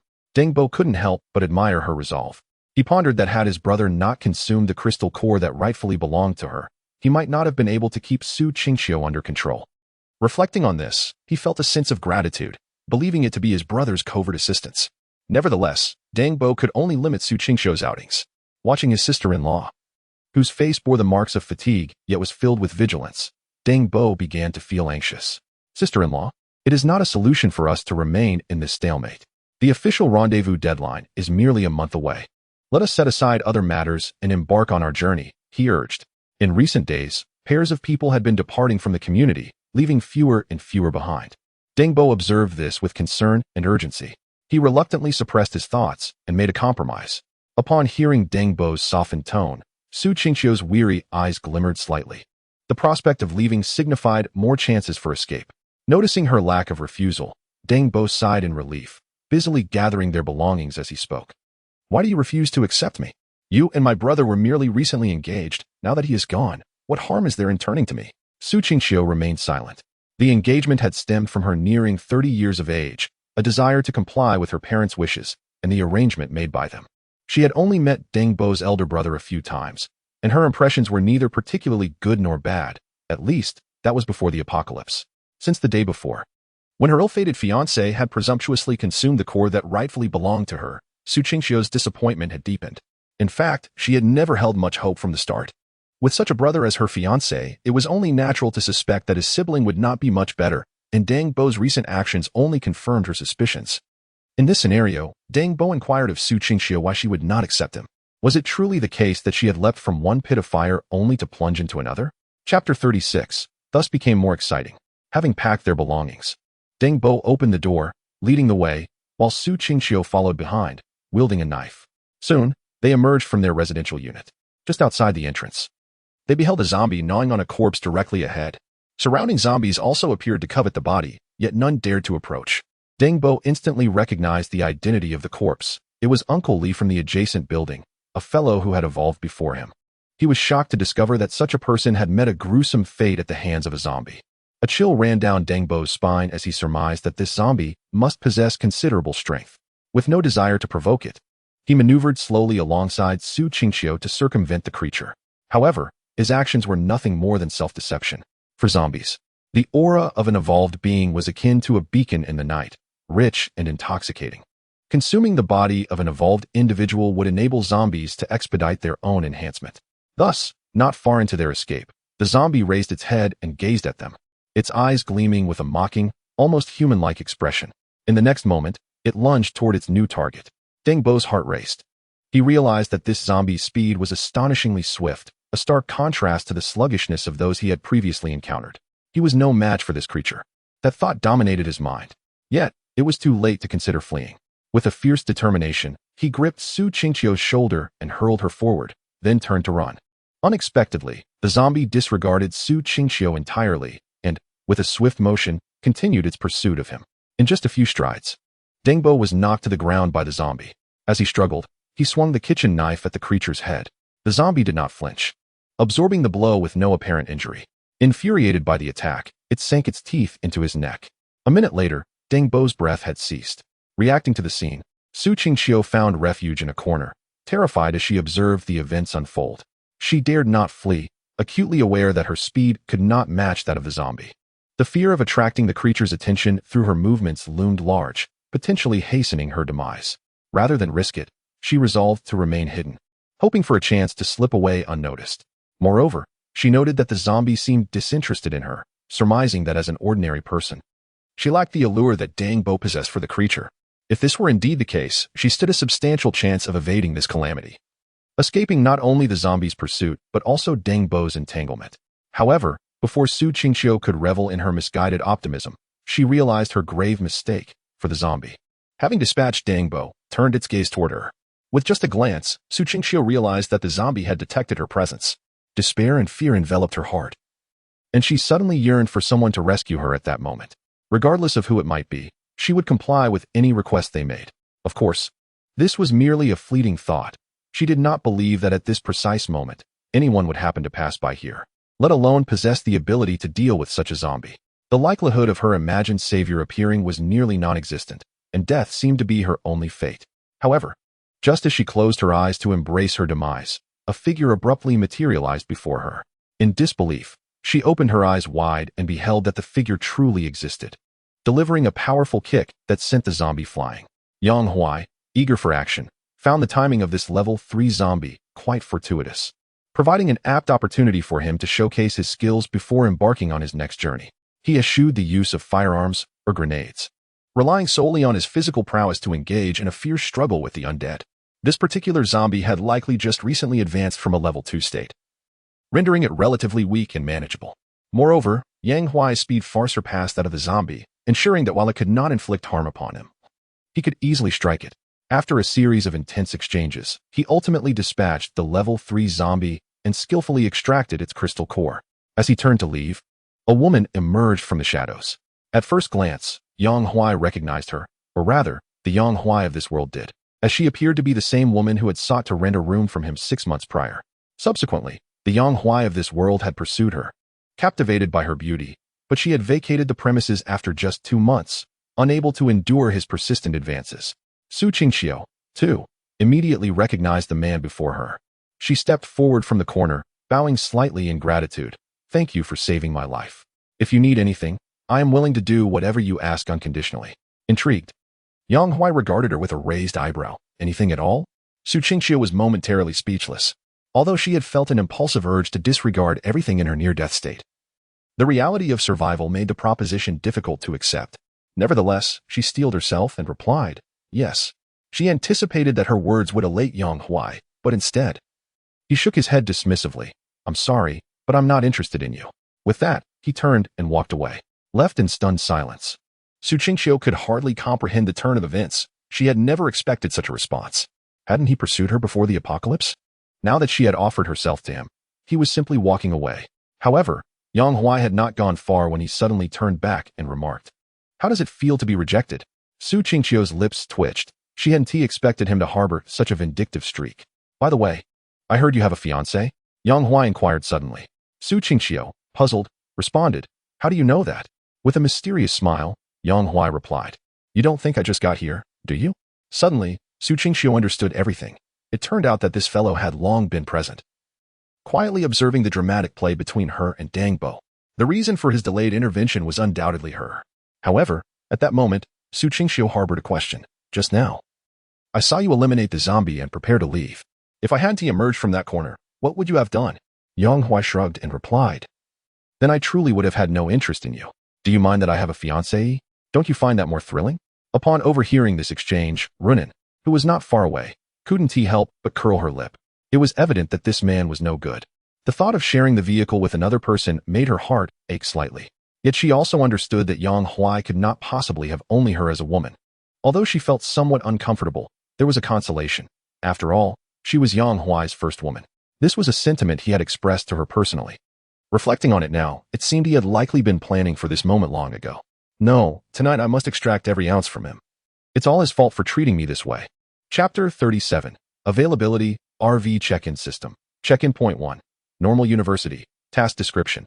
Please drive the RV to the main campus of Magic City Normal University and attend a 45-minute lecture to complete the check-in. Task Reward. Increase RV water tank capacity by 1 cubic meter. Battery capacity increases by 50 units. Check-in Point 2. Blue Bridge Airport. Task Description. Please drive the RV to Magic City Blue Bridge Airport and relive the entire boarding process to complete the check-in. Task Reward. Zombie Signal Detector for a 1 radius area. Zombie Meat Grinder. 1 radius zombie signal detector. The RV will be equipped with a detector module that can detect zombies of level 3 and below within a 1 radius area. However, please note that using this feature will consume a significant amount of power. Zombie Meat Grinder. The front of the RV will be fitted with 2 circular cutters that will spin rapidly while the vehicle is in motion, reducing any zombies in the path to mush. However, please be aware that this feature will also consume a considerable amount of power. Upon returning to the RV, Yang Huai promptly opened the system panel to check. This time, the system had issued 2 check-in points. The locations of these points were quite intriguing, both situated west of the Huangpu River, whereas Yang Huai had previously been wandering east of it. Remember the check-in points. Yang Huai scrutinized the tasks. Compared to previous ones, these 2 check-in tasks seem somewhat absurd. Attending a 45-minute lecture at Normal University? What a joke. Where would I find a teacher willing to instruct me? If I were to forcibly grab one, they might think I was out of my mind. It's likely that even the zombies would praise me for my dedication to learning. In contrast to the task at Normal University, the airport task appeared remarkably more reasonable. Experiencing the entire boarding process was straightforward. A simple walkthrough would suffice. After reviewing the check-in tasks, the crux lay in the rewards. The rewards for the Normal University check-in were fairly standard, primarily related to everyday matters. The first water tank has been augmented by 1 cubic meter, a necessity indeed, for with the addition of Su Qingxiu, there are now 3 individuals in the RV. As the number of people increases, so does the demand for water. Moreover, after engaging in daily specialized exercises, the need for showers escalates, thus necessitating a greater supply of water. Enhancing the water tank's capacity will alleviate the cumbersome task of refilling it repeatedly. The second enhancement pertains to the battery capacity, which has been increased by 50 degrees. At first glance, this may seem insignificant. However, when considered alongside the 2 rewards from the airport check-in, it becomes apparent that both rewards address electricity usage concerns, indicating that those 2 are significant power consumers. Thus, the augmentation of the battery capacity is indeed essential. After perusing the check-in rewards from the Normal University, attention turns to the airport rewards. The first device, a detector for zombie signals, has resolved Yang Huai's pressing dilemma. Reflecting on the physically exhausting days spent searching manually, the anticipation of using this zombie signal detector is invigorating. With this device, one can traverse in the RV, detecting zombies before engaging, thereby accelerating the acquisition of crystal cores. The final item, a zombie meat grinder, sounds gruesome. Upon reading its description, Yang Huai immediately envisions its application during a zombie surge. In the face of a horde, the zombie meat grinder is undoubtedly a formidable tool. Relying solely on the RV's engine would eventually lead to an impasse due to the overwhelming number of zombies. However, with the meat grinder, one can advance while simultaneously clearing the path, avoiding being trapped along the way. In summary, the emergence of upgrades related to weaponry through the system's check-in feature is promising news. Yang Huai retracted the system panel, having noted the check-in point. The next step is to chart the route and embark on the journey. At this moment, Ruan is introducing Su Qingqiu to the various amenities within the RV. This is the bathroom, which also serves as the shower area. Hot water is available around the clock. Here is the stove. We typically cook using an induction cooker, complemented by a range hood. This is the refrigerator, along with a washing machine, and beneath that black unit is the dishwasher. The rear longitudinal bed is adjacent to an air conditioning unit. It is where Yang Huai usually rests, as well as myself. The rear half of the vehicle includes these facilities, while the front half consists of a table and 2 aviation seats, with an overhead bunk above the driver's seat. All in all, these are the essentials, and every necessary appliance can be found here. After concluding her explanation, Ruan took a sip of water to clear her throat. At this moment, Su Qingqiu raised a question. If you and Yang Huai sleep on the longitudinal bed, does that mean I will sleep on the overhead bunk? Ruan did not respond directly, but Yang Huai pointed to the overhead bunk, saying, you sleep there when it's occupied. When it's free, you can use the longitudinal bed. Ah, what does that mean? Su Qingqiu inquired, puzzled, but Ruan instantly comprehended. Her cheeks flushed slightly as she clarified, when it's occupied, it's inconvenient. When it's free, it's convenient. Suddenly enlightened, Su Qingqiu coughed awkwardly and shifted the topic, asking, did you choose to travel in the RV to gather at the official assembly point west of Magic City? Certainly not, Ruan replied, shaking her head. If not heading west of Magic City, then where can we go? In Su Qingqiu's perspective, relying on the authorities was the only means by which they, as ordinary individuals, could avoid uncertainty in their lives. Ruan seemed to perceive her doubts and explained, do not judge us through the lens of ordinary individuals, particularly him, this monster. As she spoke, Ruan's gaze turned toward Yang Huai. Su Qingqiu also glanced in that direction, recalling the earlier spectacle of Yang Huai confronting the zombies, and nodded in agreement. Indeed, he was quite the eccentric. At that moment, Ruan finally noticed Yang Huai's absent-mindedness and instinctively inquired, are we about to set off again? After spending a considerable amount of time together, Ruan may not claim to know Yang Huai completely, but she was certainly quite familiar with him. Yang Huai nodded and stated directly, our next destination is the normal university. Upon hearing this, Ruan refrained from asking for further clarification, merely nodding in understanding. Su Qingqiu had initially intended to inquire about the reason as well, but seeing Ruan maintain her silence, she opted to remain quiet, better to speak less under the same roof. Yang Huai, too, did not seek their opinions. After revealing the location, he took out the map of the Magic City and began to plan the route. Ruan, with practiced ease, started organizing the scattered items within the RV to prevent them from tumbling about while driving. Observing that there was nothing else to do, Su Qingqiu joined her in the task, placing her belongings neatly on the upper bunk. As she tidied up the table, Su Qingqiu noticed a black box that seemed incongruous with the table and instinctively assumed it was an independent entity, contemplating putting it away. However, upon attempting to move it, she found it was immovable. Yang Huai, noticing this, chuckled and remarked, don't touch that. Be careful not to damage it. The sausage can't afford to cover the cost.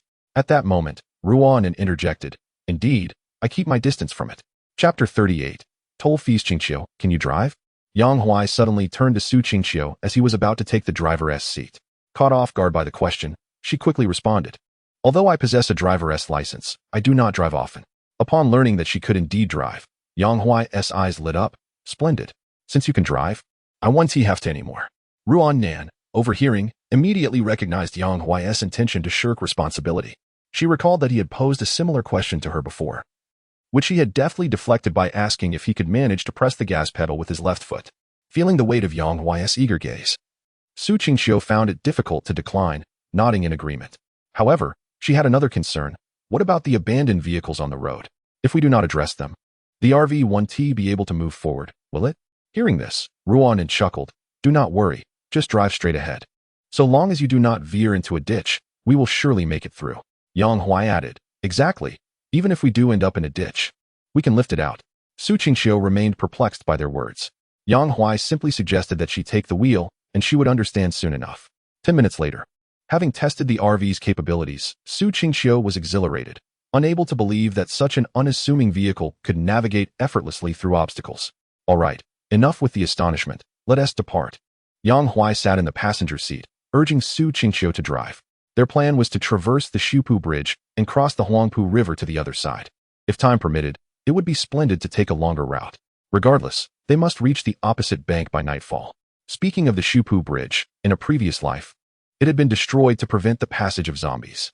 However, Even in ruin, it only hindered lower-level zombies. The more formidable ones could still traverse. Nevertheless, the destruction of the bridge made it significantly more challenging for the zombies on the other side to cross. This wasn't limited to the Shupu Bridge alone. Countless bridges had been demolished for strategic reasons in the past. Yang Huai pondered whether this lifetime would witness the same fate for the Shupu Bridge. In the short term, it was unlikely to be blown up, as many citizens depended on it to reach the western side of the Magic City. However, by the time the assembly deadline arrived, it could very well be destroyed. Crossing the bridge ahead of time was prudent, as Yang Huai could not remain at this end indefinitely. Taking advantage of the bridge's intact state, he intended to cross early to avoid any future detours. As his thoughts raced, he realized the vehicle had already reached the entrance of the Shupu Bridge. "Yang, there's someone asking for a toll," Su Qingxiu said, reluctantly halting the car and nudging the absorbed Yang Huai from his reverie. "Toll? What toll?" Yang Huai, lost in thought, took a moment to comprehend. By the time he did, two intimidating men approached the vehicle, rapping sharply on the window. To cross the bridge, each person must pay 5 crystal cores. What nonsense is this? Yang Huai was bewildered. He possessed the 5 crystal cores, and even with 3 of them, he had 15. Yet he could not fathom why he should pay to cross a river. Just then, the larger of the 2 men answered his unvoiced question. "Do you see that bridge? All the vehicles blocking the road have been cleared by us. After expending such effort, is it unreasonable to collect a toll?" Following the man's gesture, Yang Huai indeed saw that the bridge was devoid of obstacles, yet this end was blocked by several large stone pillars specifically erected to collect tolls. Beside the pillars stood a makeshift pavilion, where 7 or 8 individuals were seated, casually chatting and enjoying sunflower seeds. Not far from them lay a large woven plastic bag, presumably filled with the collected crystal cores. These individuals were all evolved beings, notably at the 2nd level of evolution. Their robust strength was evident. With their coffers overflowing from toll collections, they had no concerns about a lack of crystal cores. Returning his gaze, Yang Huai felt somewhat exasperated. What were the authorities doing? Why was this highway robbery being overlooked? Was there no law? Was there no justice? Thus, if they have cleaned the bridge, they could charge a toll for passage.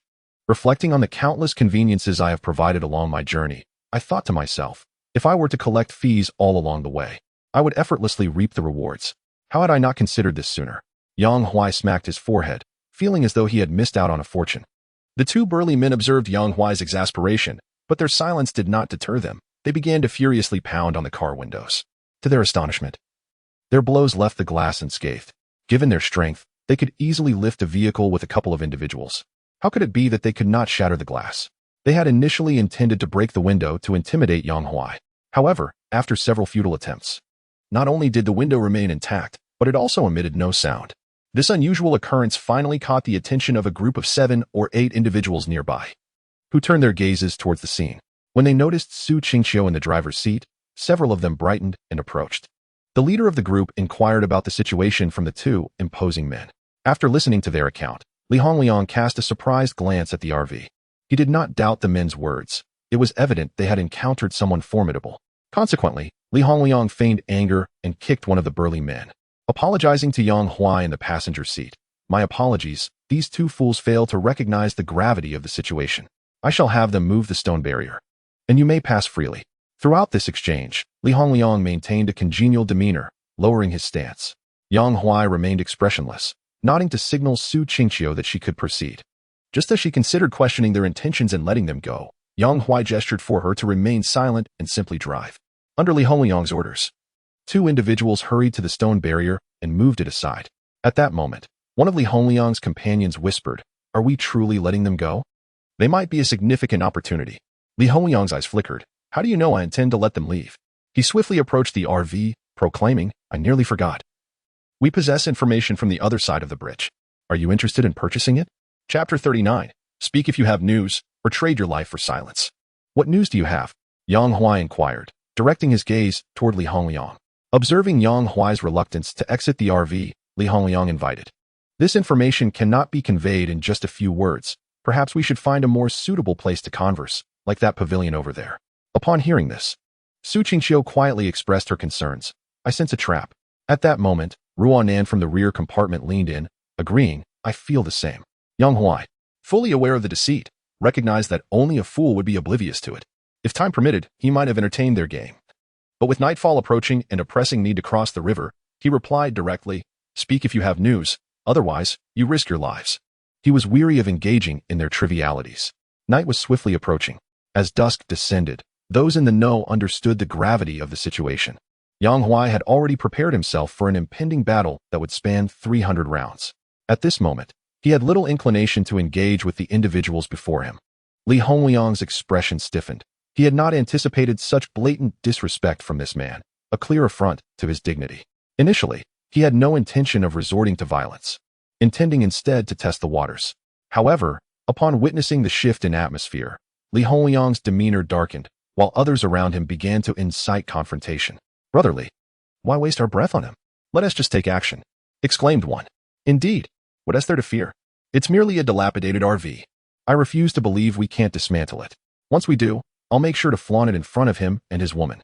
Upon hearing this, Yang Huai cast a subtle glance in that direction, his thoughts inscrutable. Meanwhile, Ruan quickly noticed the tension, pondering why this individual would provoke someone as formidable as the King of Hell. Little did they know, Yang Huai had cultivated his composure for several days, and his patience was wearing thin. Su Qingxiu also sensed the palpable danger emanating from Yang Huai. Yet, unlike Ruanan, she lacked a full grasp of his capabilities. She only knew he was powerful, but the extent of that power remained a mystery. Faced with several adversaries, their numbers did not favor her side. At this juncture, Li Hongliang, feeling the pressure of his pride compounded by the encouragement of his subordinates, spoke with a grave tone. "My friend, this is where you err. I approached you amicably, and yet you respond with such disdain. Do not blame us for what follows." With that, he summoned his companions to advance. Some armed themselves with hammers, others with knives. One even brought forth an oil drum, and another brandished a dark green grenade, clearly preparing for a trap. However, before they could close in, Yang Huai descended from the RV, leaving them momentarily stunned. What did this mean? Did he disdain them or truly believe himself invincible? Li Hongliang suddenly felt an unsettling premonition. His original plan had been to test Yang Huai. While the RV might prove challenging to handle, it did not necessarily imply that its owner would be equally formidable. By using words to coax Yang Huai out, he sought to gauge his courage. Should Yang Huai remain inside, it would embolden Li Hongliang and his group to act without hesitation. Yet, if Yang Huai emerged, it would signify that his confidence extended beyond the vehicle, bolstered by his own strength. In such a scenario, Li Hongliang would still choose to engage, for they were numerous. And having absorbed a significant amount of crystal cores, their strength had swelled rapidly in recent days. Upon Yang Huai's descent, could he truly resist against their overwhelming numbers? That had been Li Hongliang's assumption from the outset. Moreover, if Yang Huai exited the RV, they might even seize control of it. A notion that had already taken root in Li Hongliang's mind upon realizing the RV's unusual nature. Yet, he had not anticipated a third, unforeseen outcome, Yang Huai simply flipping the table and opting out of the game entirely. Indeed, Li Hongliang might have been aware of this situation. Yet he subconsciously believed that his side possessed overwhelming strength and that it should be Yang Huai who was intimidated. However, the reality was starkly contrary. In comparison to the confidence exuded by Li Hongliang and his companions, Yang Huai harbored an even greater faith in his own prowess. The group obstructing their path for tolls was something he could hardly be bothered with, but they certainly could not impose upon him. For Yang Huai, the principle of possession of the crystal core was unequivocal. It was never meant to be relinquished. Moreover, these individuals sought not only the crystal core, but also aspired to seize both man and vehicle. Such insatiable greed, one might wonder if they feared being overwhelmed. With unwavering resolve, Yang Huai descended from the RV, uttering not a word, and swiftly advanced towards the insolent man. Utilizing his skill enhancement, Yang Huai's speed was astonishing. By the time the others comprehended the situation, he had already seized the man's neck with one hand, leaving no room for resistance, and executed a swift 180-degree turn. The man had no opportunity to react, his eyes wide with shock, before he collapsed to the ground. This spectacle left all present utterly astounded. The only one who remained relatively composed was Runan, for she had witnessed dozens of individuals reduced to mere pulp before, and in comparison, a single death was hardly shocking. In truth, after so many days in this post-apocalyptic world, death had become a common sight. Yet, no one anticipated Yang Huai's decisive action. His disregard for martial ethics was unexpected. At this juncture, it was impossible for Li Hongliang to retreat, while it was one thing to save face. The deceased was his own younger brother, a reality he could not endure. Li Hongliang's eyes turned crimson, his gaze towards Yang Huai brimming with hatred. Wishing he could consume him alive. The others shared a similar sentiment, though their emotions lacked the intensity of Li Hongliang's, nonetheless. The desire to eliminate Yang Huai was palpable. After dispatching the foul-mouthed man, Yang Huai refrained from further violence, instead kicking the corpse towards Li Hongliang, stating flatly, "As I have said, relay any messages. If there are none, be prepared to pay with your life." Witnessing his brother's body being discarded like refuse before him shattered the remnants of Li Hongliang's rationality. "You have gone too far," he bellowed in fury, drawing his handgun and unleashing a flurry of shots at Yang Huai. In the split second before the gun was drawn, Yang Huai had already taken cover behind a derelict vehicle. The bullets ricocheted off the metal, producing a cacophony as they penetrated the car's exterior. Simultaneously, the others also brandished their firearms, ready to fire at the slightest hint of Yang Huai's emergence. Concealed behind the vehicle, Yang Huai reflected on how, over the past few days, many had acquired firearms. Even a Tier 3 revolver could not entirely disregard bullets, thus he had no choice but to bide his time. However, this presented an opportune moment to test his newly awakened abilities as a Tier 3 revolver. It is known that upon reaching this level, each individual awakens a unique power.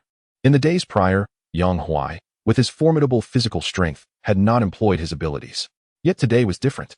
With the adversaries armed to the teeth, and having unexpectedly eliminated one of their own, the vigilance of the group would ensure that they would not grant him another chance to close the distance. At such times, supernatural abilities come into play. Chapter 40, Chive and Egg Drop Soup.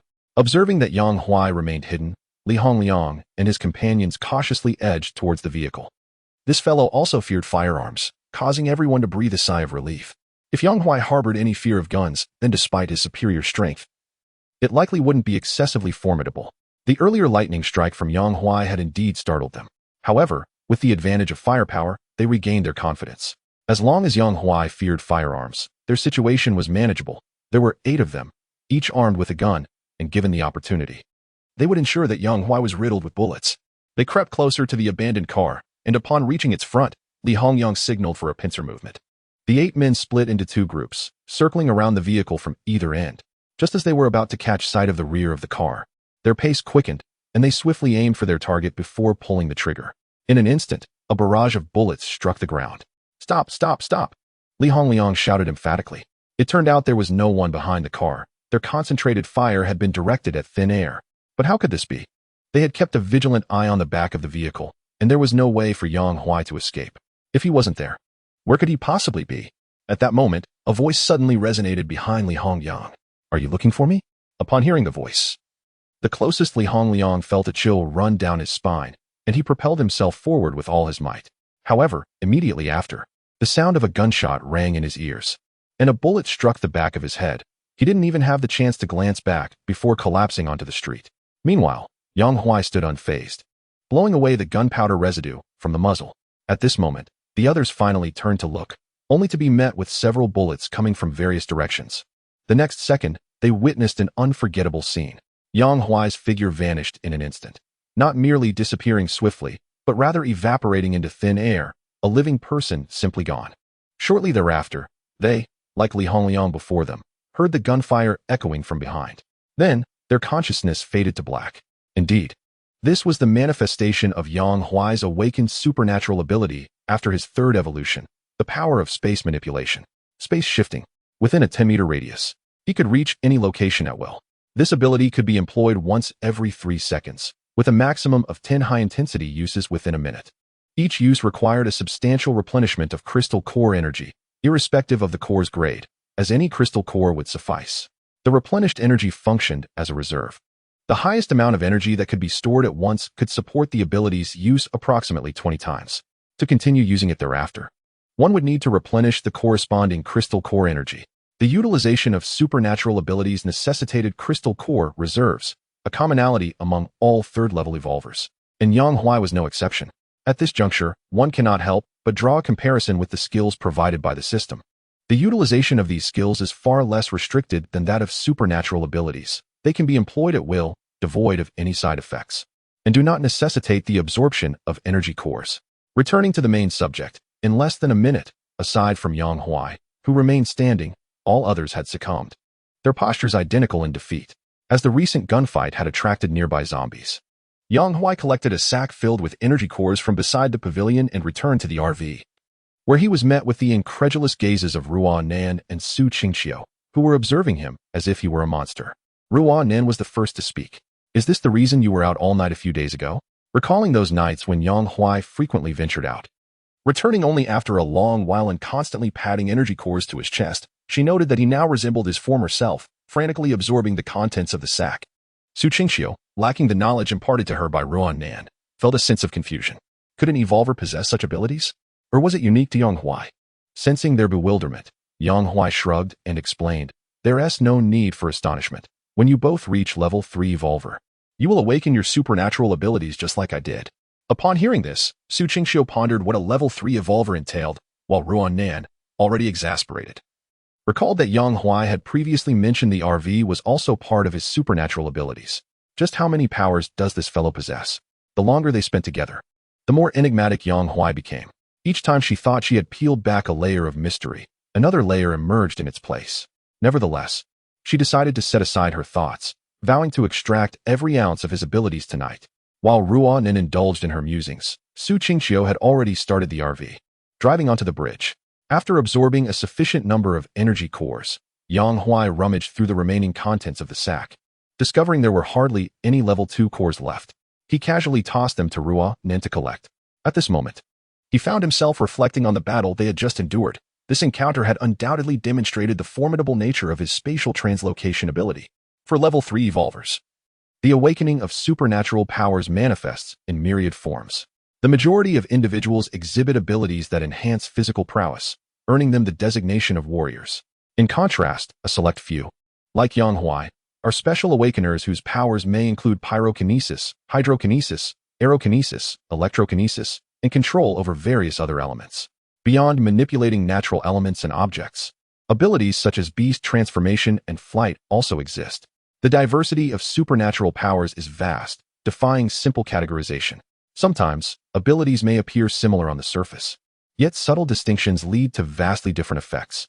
Yang Huai's spatial abilities are rare, and those applicable in combat are even more uncommon. He has been fortunate. Spatial translocation seamlessly complements his combat techniques, enabling a combat style that is both unexpected and elusive, rendering foes utterly defenseless. The recent skirmish had confirmed this notion.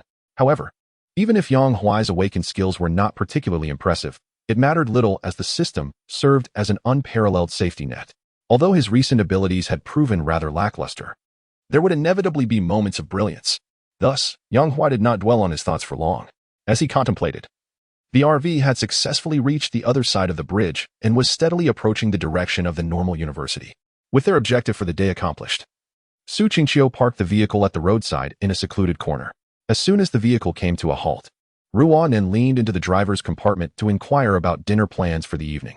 Yang Huai responded with a desire for rice. Ruan Nin nodded in agreement, saying, "I will prepare a chive and egg drop soup to nourish you well tonight." Upon hearing this, Yang Huai was immediately displeased. "Do I really need to be nourished?" Ruan Nan's cheeks flushed as she leaned closer to Yang Huai's ear and whispered, "Haven't you always wanted this?" As she spoke, she gestured towards her own rosy lips. Then, for reasons unbeknownst to her, Ruan Nan, emboldened today, continued, "Just wait, I will give it my all tonight." Yang Huai felt a rush of excitement, grabbing Ruan Nan, who was shyly turning to flee, and exclaimed, "Make sure to give me an extra bowl of that chive and egg drop soup." Chapter 41. The Mysterious Reaper. It was indeed cooler above. Cool as it was, could you please refrain from shining that light in my eyes? It's blinding. Why not just cover your eyes with your hand? What if my hand is too small to cover? Well, that's just tough. Su Qingxiu, overhearing the chatter from behind the curtain, felt increasingly unsettled. She could only suppress the rising heat within her and shift her focus to the sunroof above, gazing at the stars twinkling in the night sky. In the past, the night sky over the city of demons had been devoid of stars. But with the apocalypse having unfolded for nearly a month, the pollution in the atmosphere had rapidly diminished. Perhaps due to the effects of radiation, the improvement was astonishingly swift. Without the pollution obstructing the view, coupled with the pleasant weather tonight, the night sky was adorned with a brilliant array of stars. Feeling somewhat bored, Su Qingxiu began to count the stars. Strangely, one star she had just counted seemed to extinguish. Surely, it must be her eyes playing tricks on her. With this final thought, Su Qingxiu fell into a drowsy slumber. The following day, Su Qingxiu awoke with dark circles under her eyes. Greeted by the sight of Ruan Nan preparing breakfast, Ruan Nan's gaze flickered nervously, recalling the events of the previous night, feeling quite embarrassed. Su Qingxiu, equally perplexed, mused about how Ruan and could appear so different between day and night. At that moment, Yang Huai returned after a morning stroll outside. Having familiarized himself with the current location of the RV and the normal university, subsequently replanning their route. Upon entering the vehicle, he noticed the awkward exchange between Su Qingxiu and Ruanan. Understanding the implication, he remained silent, honestly surprised that the seemingly unrestrained Ruanan was so formidable. Far from merely a boastful talker, could it be that she had inherited her prowess from her aunt? Retreat, retreat, ye external demons, do not disturb my resolve. After a simple breakfast, Su Qingxiu took her place at the driver's seat once more, while Yang Huai sat in the passenger seat directing their path. As for Ruanan, she was once again lounging in the back, engrossed in her drama series. Upon crossing the bridge, the distance to the normal university diminished significantly. The journey thus far had been relatively smooth, and along the way, one could observe numerous hurried passers-by and small groups engaged in the pursuit of zombies. In summary, the likelihood of encountering the living had undoubtedly increased compared to previous days. Everyone seemed to be converging towards this half of the city, indicating a growing population. However, with an increase in humanity, there would inevitably be a corresponding rise in the undead. As Yang Huai traversed certain streets, he could hear the distant roars and screams echoing nearby. Time swiftly passed, and just as they were nearing the normal university, an unusual occurrence transpired. Yang Huai noticed that a multitude of zombies was converging towards the university with intent, not drawn by sound, but seemingly attracted by an unseen force. Su Qingxiu also perceived this anomaly, and, feeling somewhat apprehensive, slowed the vehicle. She turned to Yang Huai and inquired about the situation. Yang Huai refrained from answering directly, instead reassuring her to proceed confidently, promising to address any issues that may arise. Regarding this peculiar phenomenon, Yang Huai had already deduced the cause almost instantaneously. The gathering of zombies is typically attributed to one of three factors. The first is the detection of a significant noise. All zombies within earshot would instinctively move towards the source, which is the most common occurrence. The second is the summoning by a zombie lord, a capability possessed by level 5 and above zombies. The third reason pertains to a zombie advancing through substantial ranks, such as from level 3 to level 4. During the birth of a level 4 zombie, all level 1 and 2 zombies within a certain radius may experience a direct level up, thus explaining the influx of attracted zombies. The current scenario likely aligns with the third cause. The rationale for identifying it as the third cause rather than the second is straightforward. Should a level 5 zombie emerge, the congregation of zombies would extend far beyond what is currently observed, likely encompassing a significant portion of the city. Zombie lords typically represent the dominant force within a city. They seldom mobilize, yet when they do, it results in a terrifying tide of zombies. For now, it could only be a level 4 zombie, conveniently on the verge of a breakthrough. Yang Huai did not anticipate that their arrival would coincide with the emergence of a level 4 zombie, particularly given its location right at the normal university. Consequently, he could not help but speculate that this was a deliberate checkpoint orchestrated by the system. Such an arrangement was undoubtedly fortuitous. Considering the dozen or so level 2 zombies visible at present, it was likely they would soon evolve into level 3 zombies, yielding pristine level 3 crystal cores. Moreover, there were certainly more level 2 zombies in the vicinity than those currently visible when the time came to harvest. It was plausible that they could gather enough to achieve the necessary crystal cores for a level 4 evolution. One must acknowledge that the system had indeed proven advantageous. As for the imminent appearance of the level 4 zombie at the normal university, it is fair to say that managing it would be quite challenging. The disparity between levels 3 and 4 is substantial, a fact acknowledged by both evolvers and zombies alike. Otherwise, Yang Huai would not have spent the preceding days searching for the presence of level 3 zombies, with the ultimate goal of accelerating his own evolution. The number of third-tier zombies is indeed too scarce, but this situation will improve with the emergence of fourth-tier zombies. For instance, the appearance of a single fourth-tier zombie can lead to dozens, even hundreds, of second-tier zombies transcending their level and directly becoming third-tier.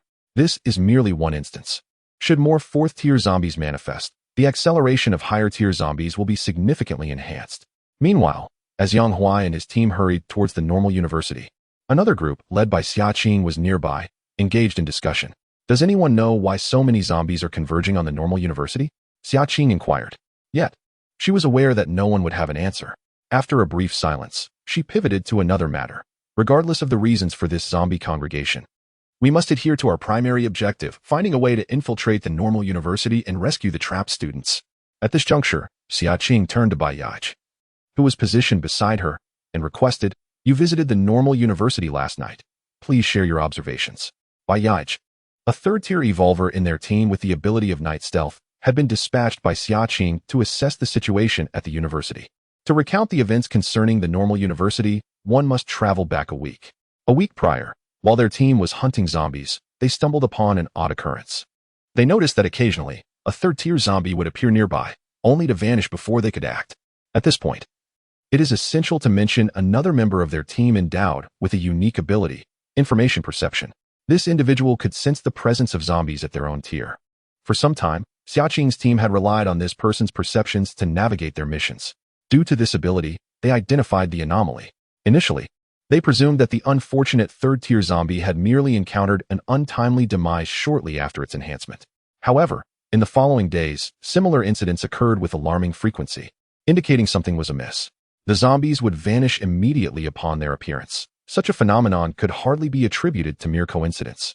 It suggested that someone was playing the role of a harvester, executing them at an astonishing pace.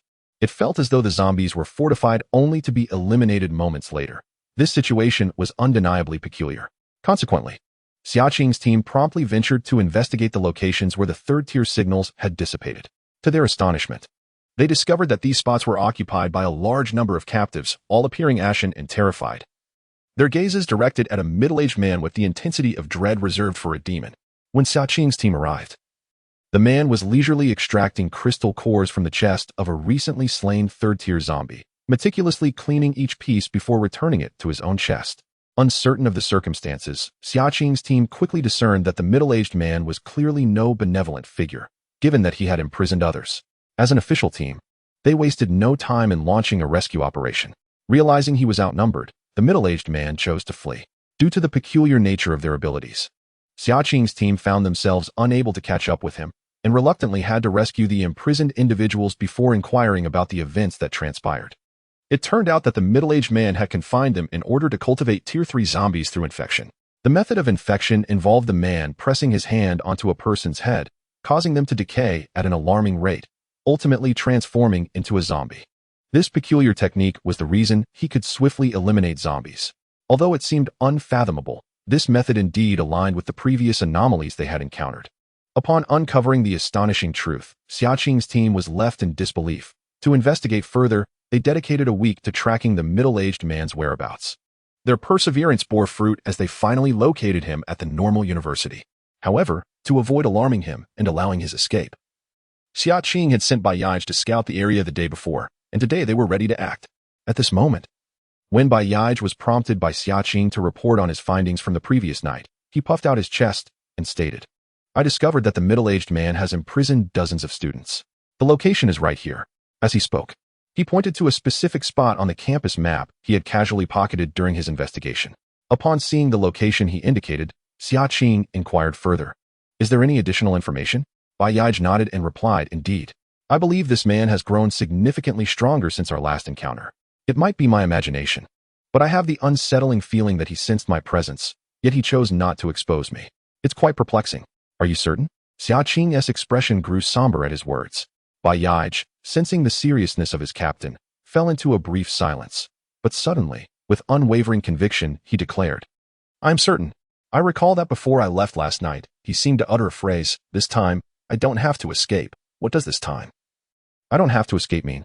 It could only imply that he had discovered Bai Yaij's existence and possessed absolute confidence in his own strength, thus feeling no need to flee. This suggested that over the past few days, he might have transformed numerous individuals into Tier 3 zombies and harvested their cores. A conjecture made by one of the team members. This hypothesis closely approached the truth, leaving little room for rebuttal. Just as Xiaqing was about to speak, a figure entered the room. "Report, Captain. A camper van has just entered the campus of the normal university." A camper van? Xiaqing instinctively thought of a possibility, though she dismissed it as mere coincidence, shaking her head. She turned to the reporting team member and asked, "What is the purpose of this camper van on campus? Do they require supplies?" The team member shook his head. "I'm not sure, but I sense that they did not come here aimlessly. They appear to be searching for something specific. I need to find a teacher." Yang Huai instructed Su Qingxiu to drive the camper van further inside with the aim of locating a teacher. The task assigned by the system involves attending a 45-minute lecture in the teaching building of a normal university.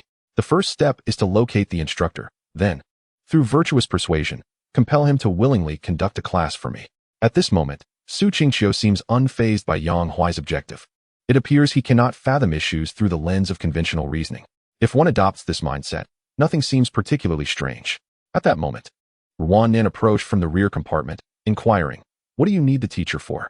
Yang Huai replied nonchalantly, "What else would I seek the teacher for? Naturally, to have him teach me. Is that for real?" Wan Nin expressed disbelief. "Of course it is. I am a diligent learner. Are you not aware?" This statement left Wan Nin speechless. Su Qingqiu remained silent, increasingly convinced that her initial line of thought was profoundly accurate. As long as I find nothing odd about it, the situation itself is not peculiar. Soon, the vehicle halted in front of the teaching building. Moments ago, the road outside was deserted, and it remained uncertain whether anyone was inside the building. The prevailing sentiment was that there likely was no one there. After all, with the apocalypse having persisted for so many days, it was improbable that individuals would linger in the teaching building, devoid of sustenance. Remaining there would surely lead to starvation. The reality aligned with Yang Huai's expectations. He and Wan Nin split up, conducting a thorough search of the teaching building, but encountered not a single soul. With the absence of teachers, the likelihood of finding individuals in the cafeteria or dormitory buildings seemed more promising. Their first destination was the cafeteria, where they hoped to find someone. Yet apart from the thoroughly looted food supplies, they discovered nothing. Yang Huai could not help but wonder if everyone had already evacuated. Upon reflection, this indeed seemed plausible. Unlike other locations, the educational institution's breadth of knowledge allowed its inhabitants to recognize the need to utilize radios to receive official updates much earlier.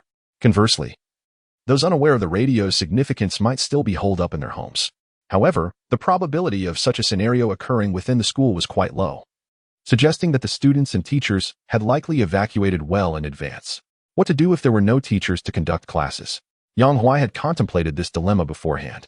If all else fails, he could request Su Qingqiu to lead a small class, given her background as a kindergarten teacher. Alternatively, Wan Nin could take the helm, despite not being a teacher, as she could be considered a seasoned veteran in her own right. The system had not stipulated the specific content of the lessons, and one might argue that engaging in activities beneficial to mental and physical well-being could suffice to fulfill the task.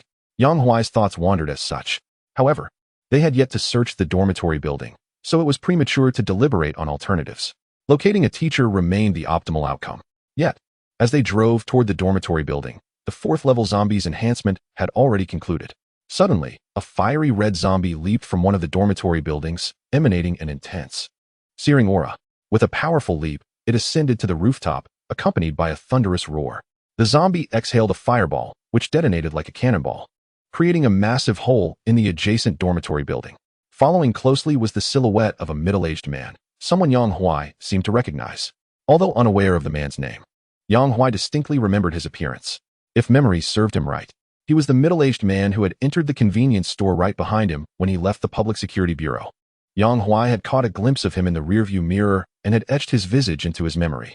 Initially, he thought he might merely be an ordinary passerby, but to his astonishment, the man had evolved at an astonishing rate over the days. It seemed he was not far from becoming a level 4 evolver. Could it be that this individual boasted a conversion rate of crystal cores that surpassed his own? Yang Huai pondered this thought, but quickly dismissed it. After all, he had the system aiding him in enhancing his conversion rate. It was improbable that anyone could exceed him. There must be some other explanation, otherwise this man's rate of evolution would not be so extraordinary. Nonetheless, despite his curiosity, Yang Huai felt no inclination to dwell on it. He had already instructed Su Qingqiu to stop the vehicle, stepping out to deal with the nearby level 3 zombies, this time unleashing his full might. As for the level 4 zombie, its attention was fixated on the middle-aged man, emanating an inexplicable hatred. At that moment, Ouyang Yong felt completely overwhelmed. He had never anticipated that he would be facing a level 4 zombie today, having only dealt with level 3s before. Although he was not particularly knowledgeable about the distinctions between level 3 and level 4 zombies, he could ascertain from their strength that the recently transformed zombies could be easily slain by him. In stark contrast, the one before him was exceptionally formidable. Moreover, this zombie seemed to have awakened an ability akin to that of a human, one related to fire control. Unfamiliar with the full extent of the zombie's power, Ouyang Yong sought to assess its capabilities, hoping to strike it down swiftly, as it might allow him to evolve once more. He had invested tremendous effort to reach this point of evolution, and he could feel that a qualitative leap in strength awaited him after he transformed again. The pivotal factor lay in the zombie before him. However, As Yang confidently attacked, the vast disparity in strength quickly dawned on him. He was no match for this zombie. The creature, recalling that it was this very human who had transformed it into its current state, was consumed by a fiery hatred. In an instant, it attacked Yang with reckless abandon, spewing fireballs as if they were limitless, the explosive sounds echoing through the air. Su Qingxiu, fearing collateral damage, maneuvered the RV into a corner. From her vantage point, she saw Yang cowering, desperately using the surrounding buildings to evade the zombie's relentless assault. Yet, the zombie pursued him unyieldingly, effortlessly leaping over a dormitory building to launch a frenzied attack. The battlefield between the two soon spread across the entire dormitory area, littered with craters from fireball impacts, some places even ablaze with raging flames. The scene was utterly chaotic. As an ordinary person, Su Qingxiu could only hold her breath and watch in silence, too afraid to even exhale. She could hardly fathom the sheer strength of the zombies, which left her enveloped in a sense of confusion. Would humanity ever find a way to overcome these creatures? Su Qingxiu was not the only one lost in thought. Wan, who witnessed the scene, was equally speechless. She had previously listened to Yang Huai describe the fourth-level zombies as a completely different existence, a statement she had not fully grasped at the time. However, upon witnessing it firsthand today, the meaning became strikingly clear. Yet, in comparison to the formidable fourth-level zombies, Wan was more concerned about Yang Huai's progress. She was acutely aware that Yang Huai had been stagnating at the third-level evolver for quite some time. Today might present a fortunate opportunity, as many second-level zombies had evolved into third-level ones with the emergence of the fourth-level zombies nearby. The sight of third-level zombies almost everywhere was unfathomable just days prior. At this moment, Yang Huai lingered on the battlefield's periphery, wielding his scythe of death and claiming the lives of one third-level zombie after another with each step he took. In stark contrast to Yang's dire predicament, Yang Huai's combat was decidedly one-sided. The third-level zombies were no match for him. With his speed enhancement constantly activated, he occasionally retrieved a grenade or two from his spatial storage and hurled them into the throng of zombies. Each grenade landed precisely at the feet of a third-level zombie, effortlessly taking them out. This was a thrilling battle. In a state of relentless firepower, Yang Huai experienced the exhilarating joy of unrestrained combat for the first time. The most crucial aspect was that each attack resulted in the demise of a third-level zombie, allowing him to absorb its crystal core. A sensation that distinctly amplified his strength was utterly delightful. At that moment, Yang Huai finally mustered the courage to confront the number of crystal cores required for his advancement from level 3 to level 4. A fourth-level crystal core demanded 100 units, or conversely, 1,000 third-level cores, assuming a 100% conversion rate. Given Yang Huai's conversion rate of 110, the total required would be slightly less. 1,000 third-level crystal cores implied that he would need to vanquish at least 200 third-level zombies. Such a number was nearly inconceivable. In his previous life, Yang Huai had never encountered this dilemma. Although he required more cores due to a lower conversion rate back then, third-level zombies had been abundant on the streets, so cores were never in short supply.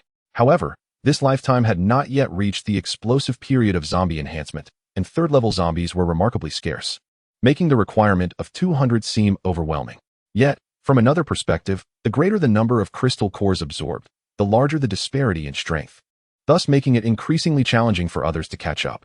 Particularly under the constraints of conversion rate, the pursuit became even more arduous. Moreover, speaking of the gap in power, the fourth-level zombie relentlessly pursuing Yang served as a prime example. Although Yang was not far from becoming a fourth-level evolver, he was not one yet. Without the aid of abilities, he would likely have already been devoured by the fourth-level zombie. Yang was in a state of utter despair.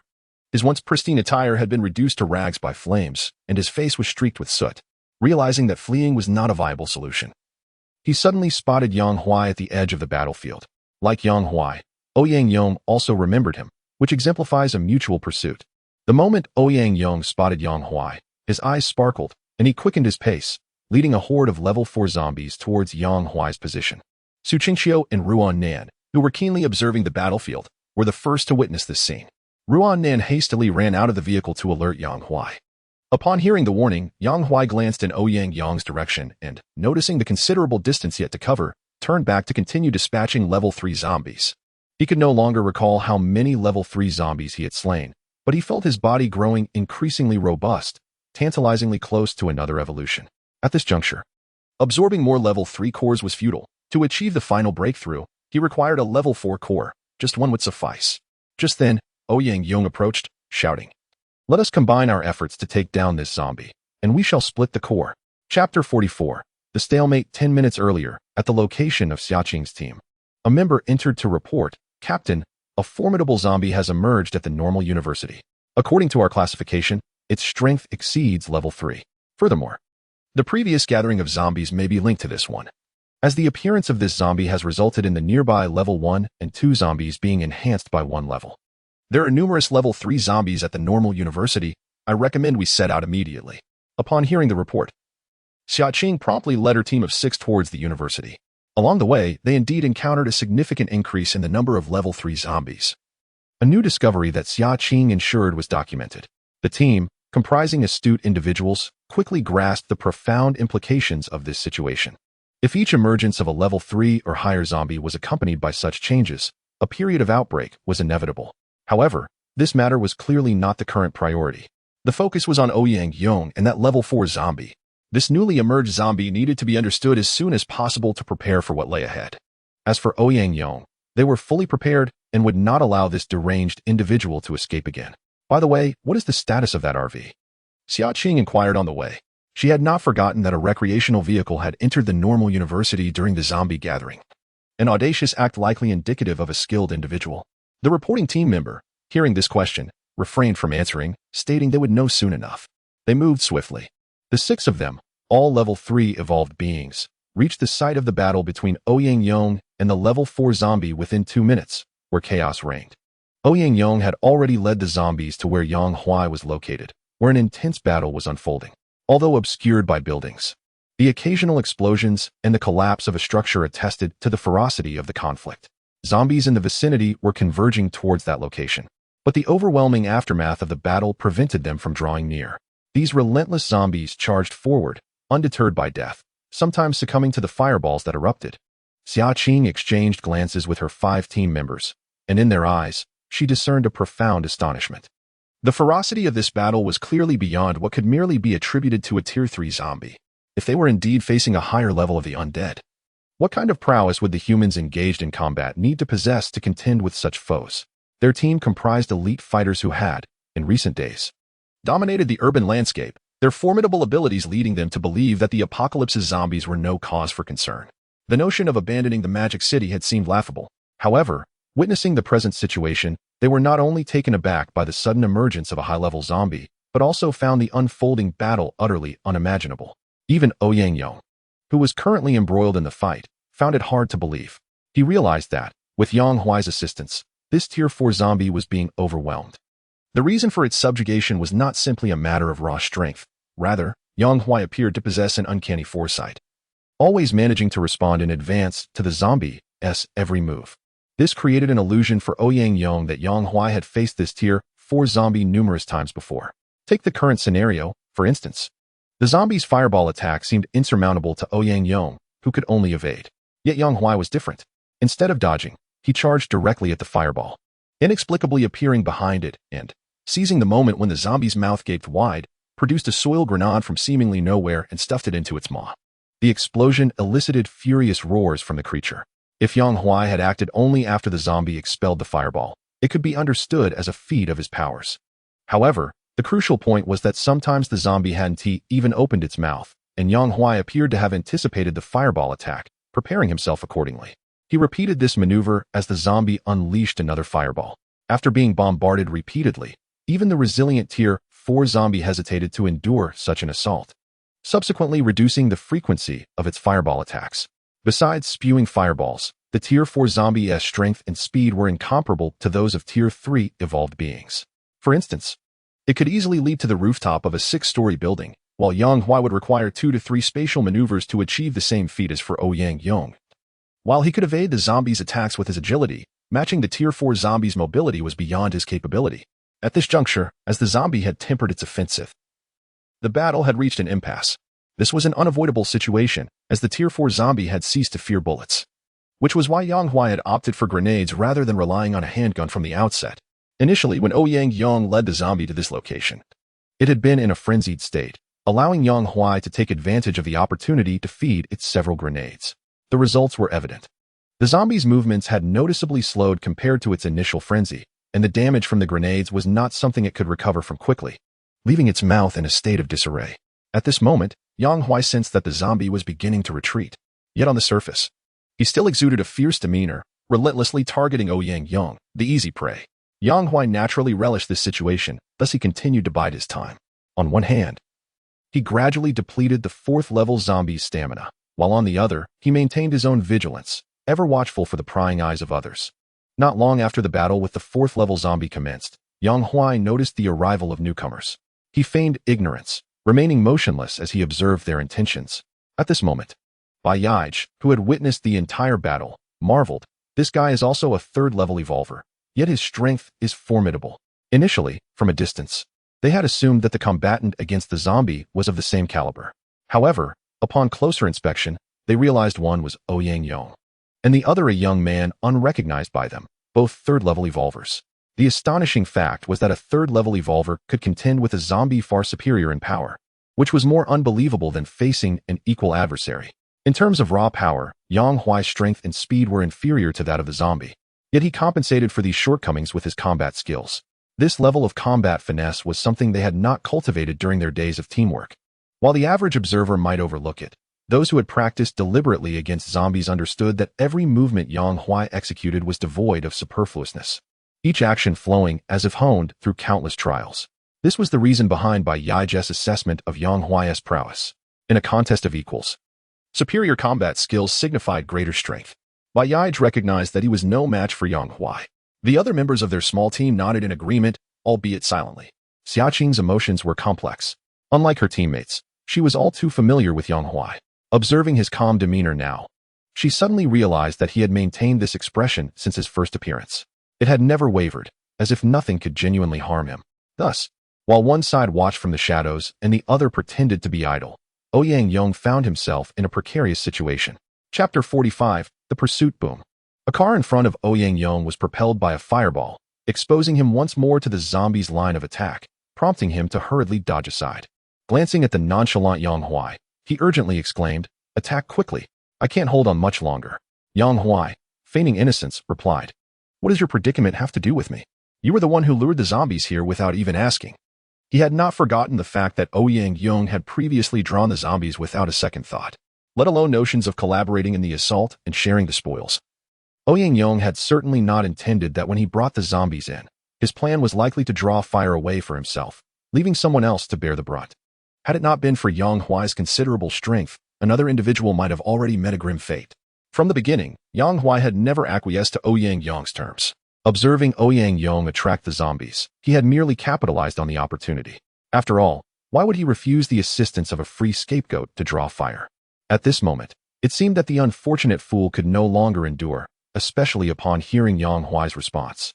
Ouyang Yang was nearly driven to the brink of fury, as his ability was on the verge of expiration. Once his power waned, the zombies would effortlessly penetrate his defenses. In this dire situation, Ouyang Yang had no choice but to make another concession. "All the crystal cores from this zombie shall belong to you, provided you assist me in eliminating it." Upon hearing these words, Yang Huai inwardly shook his head.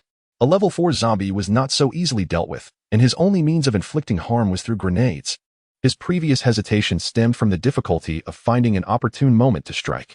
The zombie had now grown wary of Yang Huai, making it exceedingly difficult to seize another chance as before. Contemplating this, Yang Huai cast his gaze towards a corner. "Are you all going to continue hiding and watching?" He called out. "This zombie is already injured. We merely need a few more individuals to join forces and bring it down." The Xiaqing team, upon hearing his voice, exchanged glances and emerged from the shadows, 4 individuals in total. The other 2 were busy rescuing students imprisoned by Ouyang Yang in the dormitory area. Upon seeing Xiaqing, Yang Huai was taken aback. He had not anticipated that the ones lurking in the dark would be her. Ouyang Yang also noticed Xiaqing and her team, his expression shifting dramatically. He had discovered their arrival yesterday, but at that time, he was utterly confident in his own strength and felt no fear. However, the appearance of this level 4 zombie was entirely unforeseen. Moreover, the creature's rage was fixed upon him. If Xiaqing and her companions joined in the assault now, Ouyang Yang's prospects today would likely be grim. Just as despair began to take hold, the level 4 zombie, which had been relentlessly pursuing him, suddenly halted. Its gaze shifting towards Xiaqing and her companions, a flicker of caution in its eyes. This level 4 zombie was fundamentally different from the ones before, not only in terms of power, but also in behavioral patterns. At this level, zombies possessed a self-awareness that allowed them to seek advantage and avoid danger. They no longer charged blindly without regard, having sustained injuries and now surrounded by several level 3 evolved beings. The threat prompted it to recognize that this location was no longer safe for it to linger. Thanks to the cessation of the zombies' attack, Yang finally had a moment to catch his breath. He quietly assessed the situation before witnessing Xiaqing approach Yang Huai. "Long time no see." By Yaij. Observing the captain greet Yang Huai, inquired with curiosity, "Do you know each other?" Xiaqing nodded. "Indeed, let me introduce you. This is Yang Huai. We knew each other before the apocalypse." She then proceeded to introduce her team members. "We are an officially established team of evolved beings, and this is the vice captain." By Yaij. After hearing this, Yang Huai exchanged greetings with them, merely nodding in acknowledgement, for the presence of the zombies still loomed over them, preventing any casual conversation. Upon realizing that Yang Huai was acquainted with Xiaqing and her team, Yang felt a sense of foreboding and contemplated retreat. However, before he could withdraw, the zombie had already turned and fled. Yang Huai swiftly pursued. This zombie was the key to his breakthrough as a level 4 evolver, and he could not allow it to escape. Upon witnessing this scene, Xiaqing instructed 3 team members to stay behind and restrain Yang while she followed closely. Yang, realizing he was encircled by 3 individuals with the most formidable Xiaqing absent, felt a sense of relief and promptly made his escape. The previously chaotic battlefield was now divided into 2 factions, each engaged in a chase. On Yang Huai's side, the speed of the level 4 zombie was astonishingly rapid. Yang Huai had no choice but to exhaust his abilities, utilizing spatial manipulation with reckless abandon while simultaneously extracting numerous low-level crystal cores from his storage space to absorb. Each leap through space was at maximum distance, 10 meters at a time, just barely keeping pace with the level 4 zombie. In contrast, Xiaqing lagged considerably behind, swiftly left in the dust. However, despite losing sight of Yang Huai and the zombie ahead, she instinctively found her direction and continued her pursuit. Thus, the chase persisted for nearly an hour.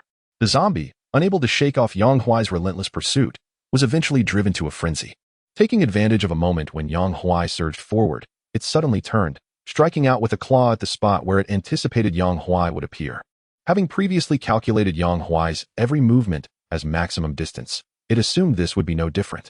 The zombie's claw, fueled by its full strength, aimed for a lethal blow. Yet, the Yang Huai it expected was nowhere to be found, and the strike landed on the ground instead, shattering the pavement and creating a massive crater. In the very next moment, the repugnant figure reemerged, accompanied by a hand grenade that was conspicuously larger than those before. The zombie reacted swiftly, dodging the grenade as soon as it spotted it. However, the moment it noticed the grenade, it detonated, leaving no room for reaction. The timing of the throw had been meticulously calculated. Yet, the proximity also placed Yang Huai within the blast radius. Just a second before the grenade was thrown, he had drawn forth an enormous iron door, a vault door, to shield himself. This door was beyond his ability to lift, but as long as it fit within his storage space, he could summon it at will. In truth, Yang Huai could have utilized this devastating weapon during his earlier confrontation with the level 4 zombie at the normal university. However, given the presence of numerous onlookers, he chose to conceal more of his capabilities and bide his time. His intention to draw out the hidden individuals was a strategic maneuver to instill a sense of danger in the zombie, prompting it to flee. At this juncture, he could emerge alone and unleash his full strength in battle. The fact that it was Xiaqing and others who followed him was an unforeseen turn of events, but ultimately inconsequential. Now, with the zombie in a state of frenzy, Yang Huai finally had the opportunity to close in and deliver another grenade. He had been meticulously observing the zombie's condition. 2 minutes prior, the zombie exhibited a sudden retaliatory movement. Yang Huai maintained a vigilant gaze upon it, which allowed him to close the distance during the last spatial maneuver. The zombie anticipated his reappearance at a distance of 10 meters, thus it turned to launch an offensive, intending to crush this detestable human into a pulp while he was momentarily vulnerable after employing his abilities. However, Yang Huai had foreseen its action, opting to advance just 7 meters forward. This reduction in distance was a calculated risk on his part, and to his astonishment, the zombie indeed initiated its counterattack. It was precisely this 3-meter gap that enabled Yang Huai to evade the zombie's strike and subsequently seize the opportunity to throw a grenade. This grenade was not like the previous ones. It was a specially designed version with a heightened dosage, and he possessed only 2 in total. Chapter 46. A bountiful harvest. At this moment, he hurled one grenade, hoping it would inflict fatal damage upon the zombie. Gradually, as the smoke began to clear, Yang Huai retracted the iron door of the vault and swiftly darted 10 meters to the side, directing his attention to the location of the fourth-tier zombie. There, he beheld a zombie, scorched and sprawled on the ground, one of its legs blown off and lying a short distance away. A surge of joy enveloped Yang Huai upon witnessing this scene. Regardless of whether the zombie was dead, its leg was shattered, rendering any attempt to flee impossible. Even if it survived, it would surely succumb to exhaustion. Yang Huai refrained from approaching immediately and waited a while longer. During this interval, the zombie struggled to rise. Its tenacity was astonishing, even eliciting disbelief from Yang Huai. Nevertheless, after enduring the blast at such close range, even a fourth-tier zombie, if still alive, would be but a shadow of its former self, clinging to a mere flicker of life.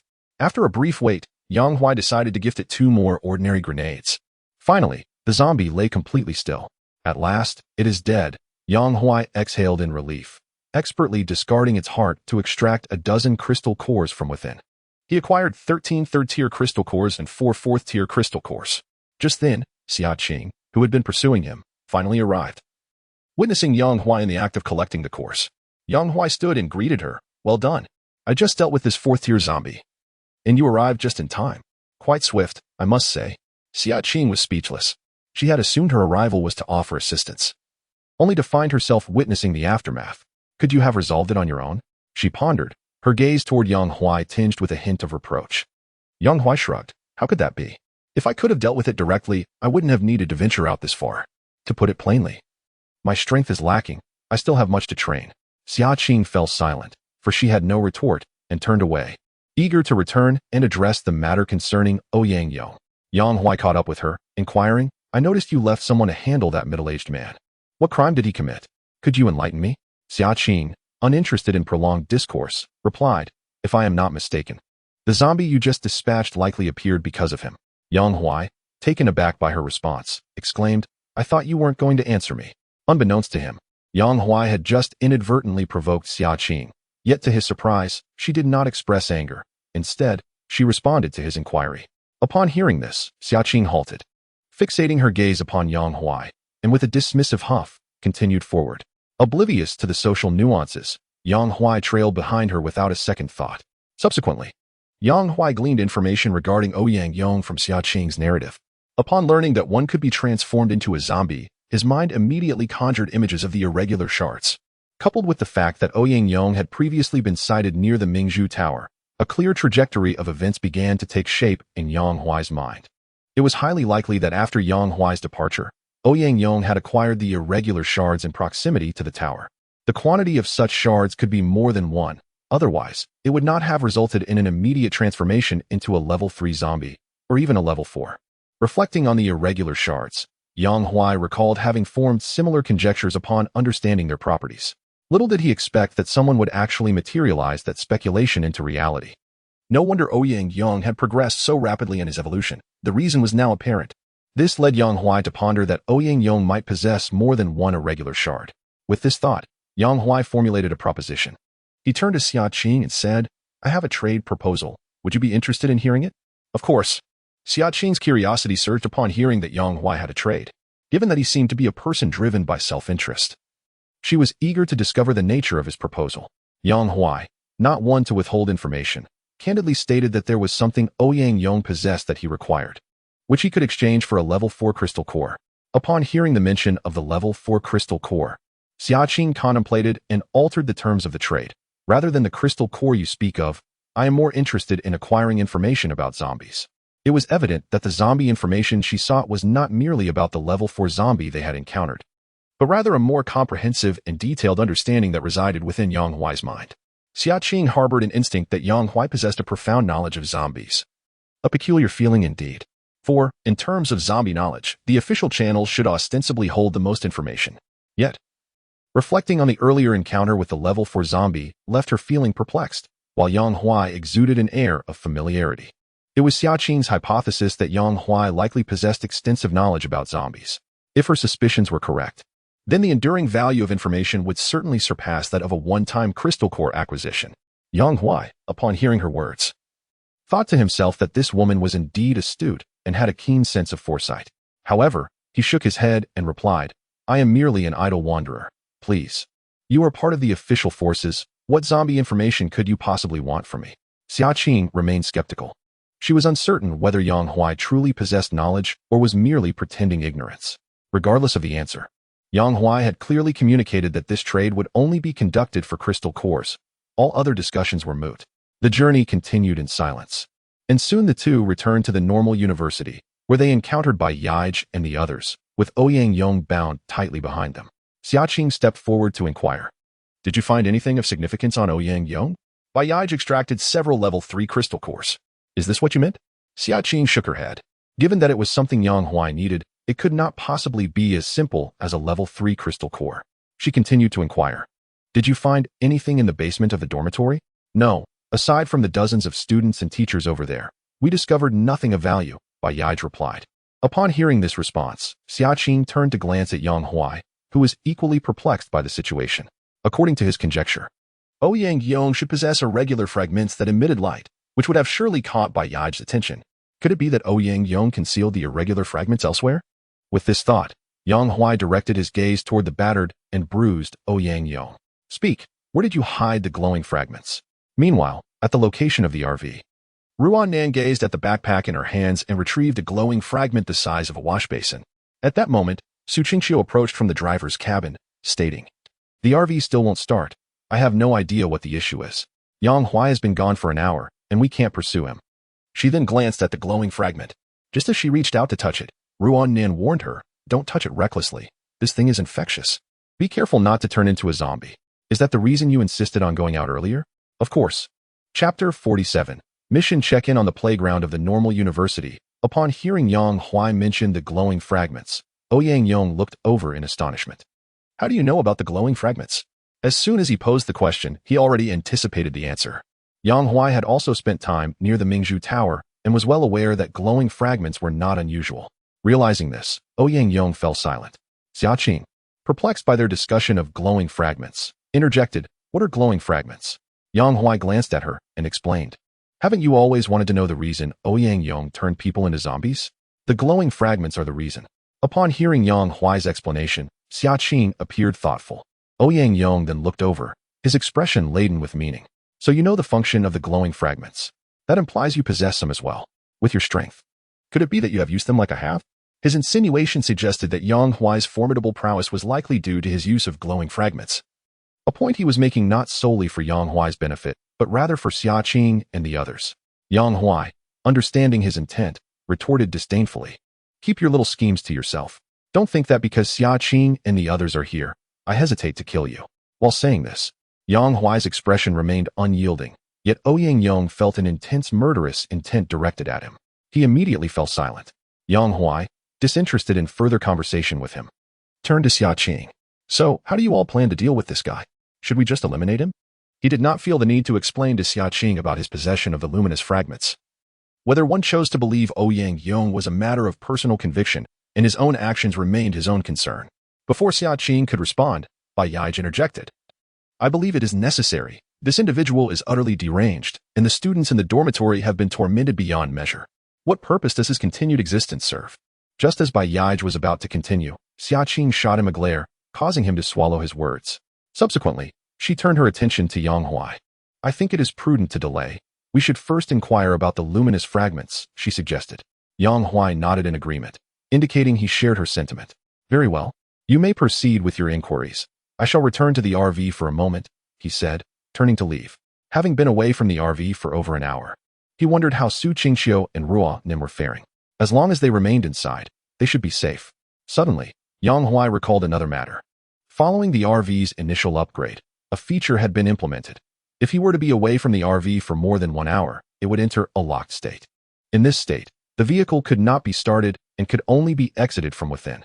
This feature was designed to deter theft, but to be honest, apart from the recent pursuit, Yang Huai had never been this far from the RV, and thus the feature had remained unused. It seemed this was the first instance of the RV employing this function, and he wondered if Su Qingqiu and Ruan Nan had been startled by it. Before long, Yang Huai returned to the RV. As soon as he entered, Ruan Nan presented him with a luminous fragment the size of a basin. Understanding what Yang Huai wished to inquire about, she simultaneously recounted the entire process of acquiring the fragment. The events unfolded quite simply. Previously, while Ouyang Yong had lured a level 4 zombie to find Yang Huai, he had seized the opportunity to conceal his backpack in a nearby trash bin.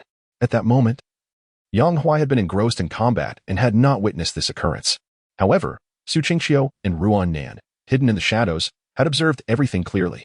They realized that Ouyang Yong must have stashed something significant in the trash bin. Ruan Nan had intended to retrieve the backpack immediately, but Xia Qing's team had arrived unexpectedly.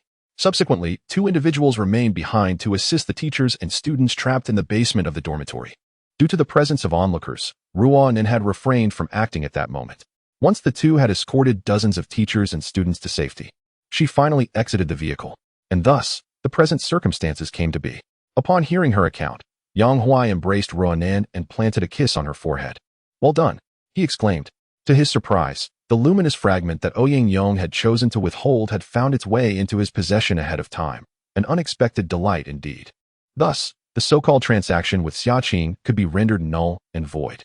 Reflecting on this arrangement, it became evident that had Yang Huai been aware of the luminous fragments in Ouyang Yong's possession from the outset, Xia Qing and her team would have never had the opportunity to intervene. He would have acted first. Originally, Yang Huai believed that Ouyang Yong had been captured by Xia Qing and her companions. He thought he needed to trade a level 4 crystal core to obtain the luminous shards. However, now that the luminous shards were in his possession, there was no longer a need for any transaction. All that was required was to remain silent and quietly amass his fortune. With this in mind, Yang Huai urged Su Qingxiu and Ruan Nan not to disclose this matter. Both were astute individuals and quickly grasped Yang Huai's intentions. In fact, Ruan Nan had previously acted in a similar manner. She had waited for an opportune moment when no one was around to avoid drawing attention to her actions. 5 minutes later, Su Qingxiu drove the RV to the playground where Xia Qing and her group were gathered. On the playground, dozens of ragged students and teachers were clustered together, with 2 individuals stationed nearby for protection. Upon seeing Yang Huai descend from the vehicle, Xia Qing subtly glanced at Su Qingxiu in the driver's seat before stating, "After our persuasion, Ouyang Yong has revealed the location of the luminous shards." Disregarding Xia Qing's comments, Yang Huai scanned the playground, intending to inquire about their methods of persuasion, but ultimately opted for another question. Where is Ouyang Yong? Bai Yaij had taken him to identify the luminous shards on-site for assurance. Yang Huai nodded in understanding and then shifted the conversation to another topic. He had not forgotten his initial purpose for coming to the normal university. He still needed a teacher to conduct a 45-minute class for his system check-in. With a teacher readily available, it would be a waste of time not to proceed. Completing the check-in promptly was paramount. Naturally, requesting a teacher's assistance would not be without compensation. Yang Huai offered a day's worth of provisions or a specified quantity of low-level crystal cores. In this post-apocalyptic world, both food and crystal cores were invaluable currencies. Although Xia Qing's team had rescued these individuals, they did not possess sufficient food, leaving many in a state of hunger. At this moment, Yang Huai articulated his needs. Xia Qing regarded him with a peculiar expression but said nothing. Accepting Yang Huai's promised reward, she inquired if any teachers were willing to assist. Shortly thereafter, Xia Qing approached with a refined middle-aged man. After brief introductions, they proceeded directly to the teaching building to commence the class. Chapter 48, Level 4 Evolver Report. Captain, we arrived at Ouyang Yong's location, but found nothing. Bai Yaij informed Xia Qing. At that moment, Xia Qing was seated at the back of the classroom, observing Yang Huai's lesson. Initially, she was puzzled by Yang Huai's unusual approach, but the tranquil atmosphere soon captivated her, making it difficult to disengage. Was this not reminiscent of life before the apocalypse? The constant fighting had been exhausting. Now, simply listening to a class, regardless of the content, was a pleasure, allowing her to savor the serenity. Just as the lesson reached its midpoint, Bai Yaij approached to report on the situation regarding Ouyang Yong. He spoke in hushed tones. Upon hearing his update, Xia Qing rose and walked outside with him. What is going on? Did Ouyang Yong not tell the truth? Bai Yaij appeared equally perplexed. Honestly, I don't think Ouyang Yong was lying. However, we thoroughly searched the area he indicated, along with the surroundings, yet we could not find the backpack he mentioned. Having spoken, Bai Yaij inquired, Captain, what shall we do now? Xia Qing remained silent. Without the matter of the transaction mentioned by Yang Huai, there would be little to discuss regarding the deranged Ouyang Yong. A swift and merciful end would suffice. Yet, the prospect of the transaction ignited their profound curiosity about the luminous shard. At this juncture, the transaction itself was no longer the focal point. If the luminous shard proved to be of significant value, Xia Qing might unilaterally refuse the trade. However, despite their contemplations, acquiring the luminous shard remained their primary objective. They had initially assumed Ouyang Yong would divulge the truth, allowing them to easily obtain the shard. To their dismay, the shard was not located where Ouyang Yong had indicated, complicating matters. After a moment's thought, Xiaqing proposed, "Let us continue interrogating Ouyang Yong to ascertain whether he is indeed lying. If all else fails, we shall be left without options." "Understood," Bai Yaij replied, suddenly adopting a more inquisitive demeanor. He glanced at Yang Huai, who was attending class, then quietly asked, "Sister Qing, may I be so bold as to inquire about your relationship with Brother Yang?" Xiaqing shot him a sidelong glance. "If you know it's impudent to ask, why do so?" Bai Yaij, the youngest member of their team at just under 17, served as the vice-captain due to his slightly inferior aptitude compared to Xiaqing. His age was characterized by exuberance and admiration for strength. Having witnessed Yang Huai's prowess firsthand, Bai Yaij instinctively wished to recruit him into their team. Willing to relinquish his position as vice-captain, as the founding principle of their team was that strength prevailed. Otherwise, the youngest among them could not have assumed such a role so readily. Seeing that Xiaqing was reluctant to disclose her connection with Yang Huai, Bai Yaij chuckled. "I merely wish to know your relationship in advance so that I might find a way to bring Brother Yang into our team." However, Xiaqing swiftly countered, "Do not entertain such thoughts. He would never tolerate being constrained. How can one know without trying?" he retorted. At that moment, Yang Huai exited the classroom. Addressing Bai Yaij's query, he then turned to Xiaqing. "I overheard your discussion regarding Ouyang Yong. Since the luminous shard cannot be located, the transaction is nullified. I have matters to attend to, so I shall take my leave. Until we meet again." With a casual wave, Yang Huai departed. Xiaqing hesitated, finally stating to Bai Yaij, "Very well, we have our own tasks at hand. It has been over half a month since we returned to the gathering point. It is fitting that we escort these several dozen individuals back and consolidate our information with Mayor Liang." Upon returning to the mobile home, Yang Huai dismissed all distractions and began to summarize the gains from this expedition. First and foremost was the system check-in. As the 45-minute class concluded, the system notified him that the check-in was complete. Opening the system panel, he found that the upgrades for mobile home water tank space 1 cubic meter and battery capacity 50 degrees were awaiting collection. As with previous upgrades, Yang Huai sent Su Qingqiu and Ruan Nan away, and as the green light emerged from above and merged with the floor, another upgrade of the mobile home commenced. However, this time, it was distinctly different from before. The basin-sized, glowing fragment placed upon the table, enveloped in a verdant luminescence, gradually merged into the crystal forging artifact like a viscous liquid. The dimensions of this artifact remained unchanged, yet its original black hue deepened, captivating the gaze like a starry night. Crystal forging artifact. By absorbing radiation from the air, it produces a level 4 crystal core every day. Indeed, with the integration of additional fragments, the quality of the crystal cores produced by the artifact ascended once more. Not only did the grade of the cores improve, but the rate of generation also surged significantly, increasing from 1 core every 3 days to 1 core daily. Although the speed had accelerated, Yang Huai, now a level 4 evolver, required an even greater number of cores. He pondered silently about when the crystal forging artifact might catch up with his evolution speed. But upon recalling that the basin-sized fragment likely represented the totality of all fragments near the Pearl Tower, this wish seemed utterly distant. Shaking his head, Yang Huai redirected his focus to the main event. After half a month, he could finally evolve once more. However, this evolution might take considerable time. So he summoned Su Qingqiu and Ruanan back to the RV to assist him. He then retrieved the 4 level 4 crystal cores and 13 level 3 crystal cores he had recently acquired, pressing them all against his chest simultaneously. In an instant, a ferocious surge of crystal core energy enveloped his entire being from the region of his heart. Yang Huai flushed crimson, resembling someone who had just emerged from a bonfire, steam rising from his head. This evolution was starkly different from the previous ones. Every cell in his body was incessantly tearing apart and then reassembling. An excruciating pain essential for a leap in life evolution. Beyond just cells, even the base pairs of his genes were severed under the onslaught of energy, discarding useless segments and rearranging into optimized combinations. If the 13th level evolver was merely a further enhancement based on humanity, then the transition from level 4 onward would lead to a path toward a more perfect species. Such rapid evolution is unimaginable for any civilization. To achieve this goal, humanity would have required centuries, if not millennia, of accumulated technological advancement before the apocalypse.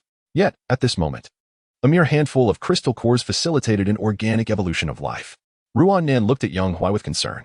She yearned to assist him but was uncertain how. Time flowed slowly. Su Qingqiu piloted the RV to a location not far from Blue Bridge Airport before nightfall. Upon arriving at the rear compartment, she discovered that Yang Huai's evolution had yet to conclude. The moon hung high, stars sparse. At a certain moment, the red hue enveloping Yang Huai gradually faded, and he suddenly opened his eyes wide. He had now become a level 4 evolver, though there was something distinctly different about him. Chapter 49. Host Panel and RV Panel. Just as Yang Huai transitioned into a level 4 evolver, the system panel underwent a transformation. RV Check-in System, Host Panel, RV Panel, Check-in Panel, Achievement Panel. Previously, there had only been the check-in and achievement panels. This time, the host and RV panels made their debut. The punch-in panel serves as the venue for issuing punch-in tasks and claiming upgrade rewards, while the achievement rewards consist solely of the singular 100-kilometer achievement. These two panels are already known. Yang Huai's curiosity primarily lies with the two additional panels. Upon accessing the host panel, he observes, Host, Yang Huai Evolver, for Cryonucleus Absorption Conversion Rate, 110, Superpower, Spatial Maneuvering 2020, Spatial Maneuvering, after filling 50 cryonuclei or resting for a day. It can be used continuously 20 times, with each instance allowing a maximum displacement of 10 meters, and a cooldown of 3 seconds between uses. Skills, personal storage space of 5 cubic meters, conversion not currently supported, speed augmentation of 30. Level 3 zombie damage immunity, pending skills, doubling personal storage space, maximum limit of superpower uses increased by 10. After reviewing the details, he realizes that this is essentially a comprehensive summary of all his abilities, albeit presented with greater specificity. The superpower requires no further elaboration. The most notable changes pertain to the descriptions of his skills.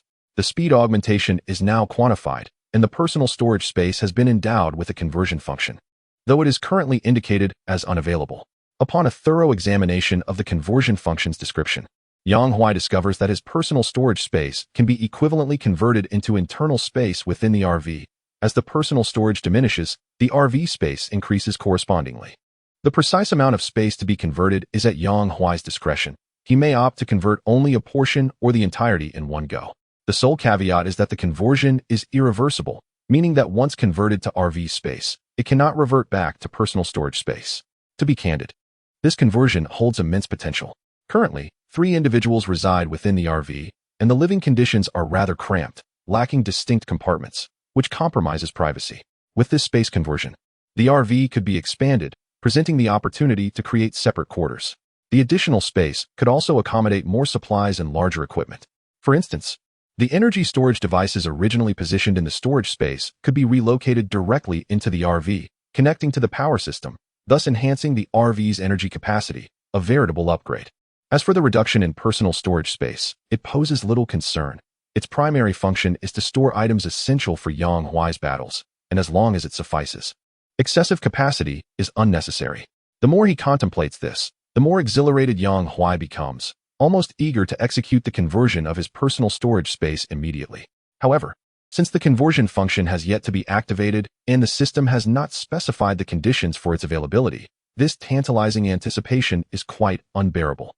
With a sigh to calm his racing thoughts, Yang Huai continues to explore further. Finally, he encounters the pending skills, both of which stem from this RV upgrade. The doubling of the personal storage space corresponds to the recent expansion of the water tank, while the increase of 10 in superpower usage aligns with the enhancement of the battery capacity by 10 degrees.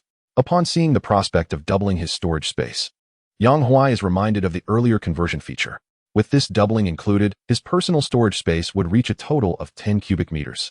If one were to convert a space of 10 cubic meters entirely into that of a motorhome, it would likely yield an internal area comparable to that of a standard restroom.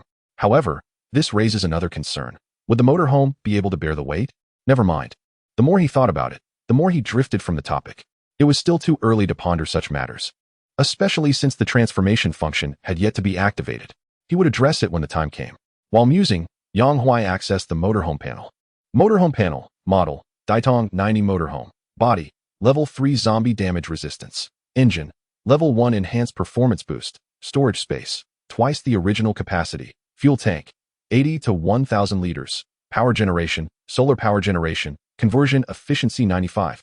In-transit power generation. Battery, 10 to 50 degrees. Water tank, 140 to 1000 liters. In comparison to the host panel, The motorhome panel lacked significant points of interest, being merely a summary of existing upgrades. At that moment, Yang Huai began to grasp the purpose of these 2 additional panels.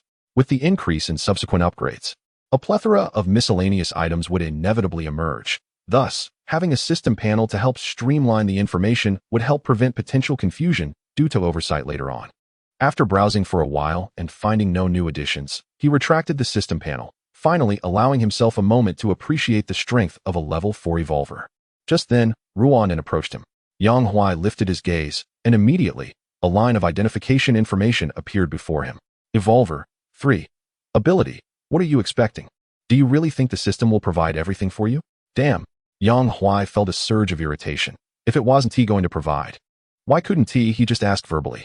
It was surprising that the system had gained the capability to detect others' identity information, albeit the details were rather simplistic, rendering it somewhat inconsequential.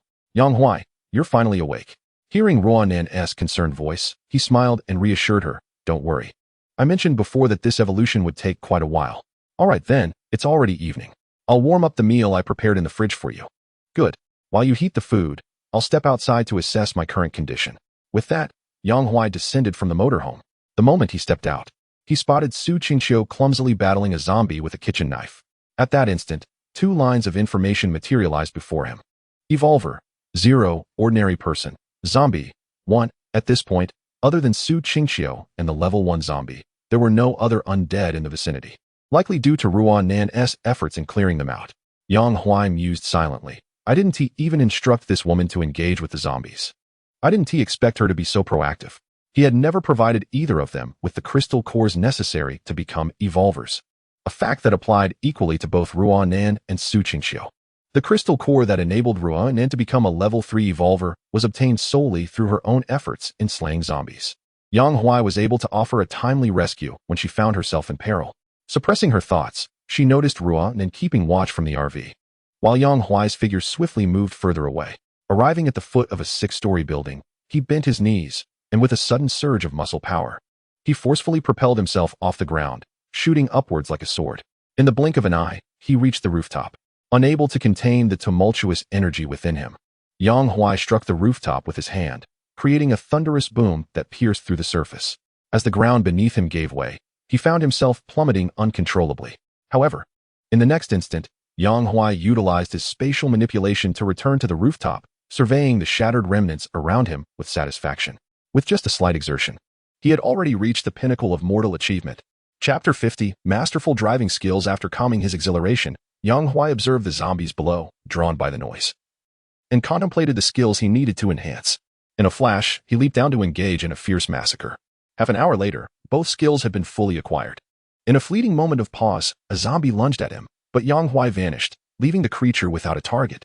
After a series of spatial shifts, he returned to the RV, only to find Su Qingqiu, now a level 1 evolved being, waiting at the door.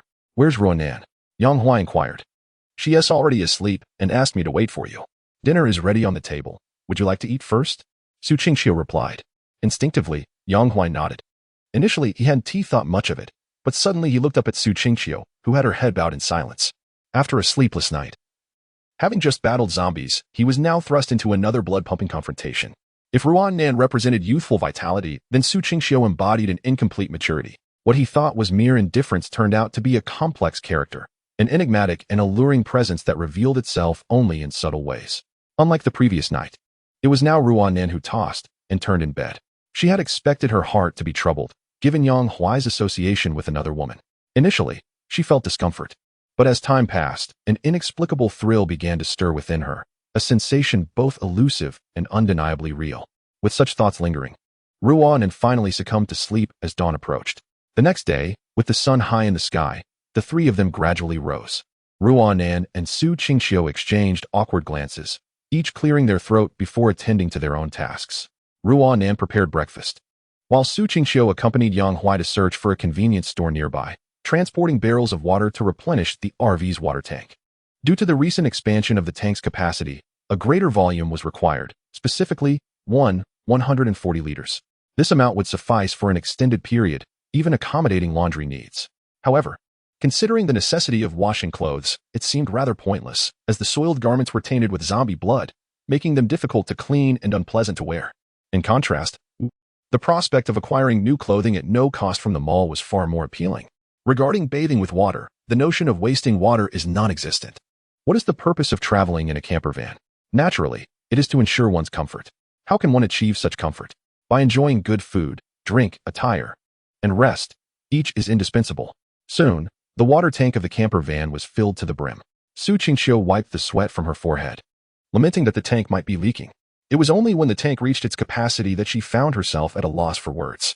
One could only say that the camper van, much like Yang Huai, was an enigma that eluded comprehension. Time to wash our hands and prepare for breakfast. Ruanan called from the doorway of the camper van. Yang Huai and Su Qingqiu responded in unison, ascending the steps of the van. Though Su Qingqiu paused momentarily as her wound twinged. Breakfast was bountiful: soy milk, eggs, and steamed dumplings. The dumplings had been prepared by Ruanan the previous night and were now steaming after a night in the freezer. The three of them gathered around a four-person table, relishing the rare tranquility of the morning. While Yang Huai and Ruanan had grown accustomed to this lifestyle, Su Qingqiu was still adjusting. She had only been in the camper for less than 2 days thus far. Reflecting on the grueling past 20 days, she recalled the initial worries about food and the subsequent fears of danger lurking outside. After finally having a chance to become an evolver, her fiancé had died, and her brother-in-law had developed inappropriate thoughts. Throughout those days, Su Qingqiu had not experienced a moment of relaxation. In stark contrast, the past 2 days had been a serene respite. For the first time in nights, she could finally sleep peacefully. Though, to be fair, she had yet to experience true rest, having hardly slept the previous night. Beyond sleep, the most significant relief came in the form of a relaxed mindset within the camper. There was no need to constantly fear the sudden intrusion of zombies. Moreover, there was an abundance of food. Who could have imagined, in this apocalyptic world, that breakfast would feature dumplings and freshly made hot soy milk? Such a life was commonplace before the apocalypse, yet now, a stable existence had become a luxury for everyone. Su Qingqiu never anticipated she would have the opportunity to relive the tranquility of the pre-apocalypse era, save for the moments spent battling zombies. However, she did not perceive this as problematic. After all, was it not merely a matter of fighting zombies to obtain crystal cores, with someone nearby ensuring her absolute safety? Any complaints in such circumstances would warrant a swift change of scenery. Thus, the meal concluded amidst a quiet ambience, with minimal exchange among the three. After finishing the last sip of soy milk, Yang Huai retrieved his phone and turned on the radio. Over the past month and a half, the news from the radio had been rather stagnant. Aside from the time the tsunami struck, when officials urged the public to gather more swiftly the following day. The subsequent broadcasts repeated information day after day, interspersed occasionally with updates on zombies and evolvers. The official channels had established a vague classification regarding the levels of zombies and evolvers. Even the conversion rate of crystal cores had been communicated to the public through the broadcasts. At this moment, Yang Huai turned on the radio once more, only to be greeted by the same news from yesterday. If that were the case, it seemed that Team Xiaqing had yet to return to the assembly point. Otherwise, today's report might have included additional information, such as warnings regarding level 4 zombies. Dismissing further contemplation, Yang Huai stowed away his phone. He glanced up at Su Qingqiu and inquired, "What do you think? Can you drive normally?" Noticing Yang Huai's gaze lingering on her legs, Su Qingqiu instantly grasped his implication. Since she was already exposed, there was no reason for modesty. With a flourish, she responded, "Which kind of driving are you referring to?" Yang Huai was momentarily taken aback. His intention had been to inquire about conventional driving, yet it appeared that she had misinterpreted him. Nevertheless, given Su Qingqiu's playful query, he decided not to back down. "Just wait. Tonight, I will certainly give you a grand lesson." "Are you sure it will be a grand lesson?" Su Qingqiu quickly understood the underlying meaning of Yang Huai's words. "Damn, I can tolerate a lot, but not this." Suddenly, Yang Huai sprang to his feet. "Today, I will take the wheel." 2 hours later, Yang Huai settled into the driver's seat. After 2 hours of binge-watching a series, Ruanan turned her head and asked, "Can you still drive normally?" Her eyes sparkled with amusement. Yang Huai felt that the two women must have conspired to tease him today. But his primary objective remained to clock in, so he merely shot Ruanan a dismissive glance. "Don't worry, my driving skills are top-notch." With that, he pressed down on the accelerator. Chapter 51.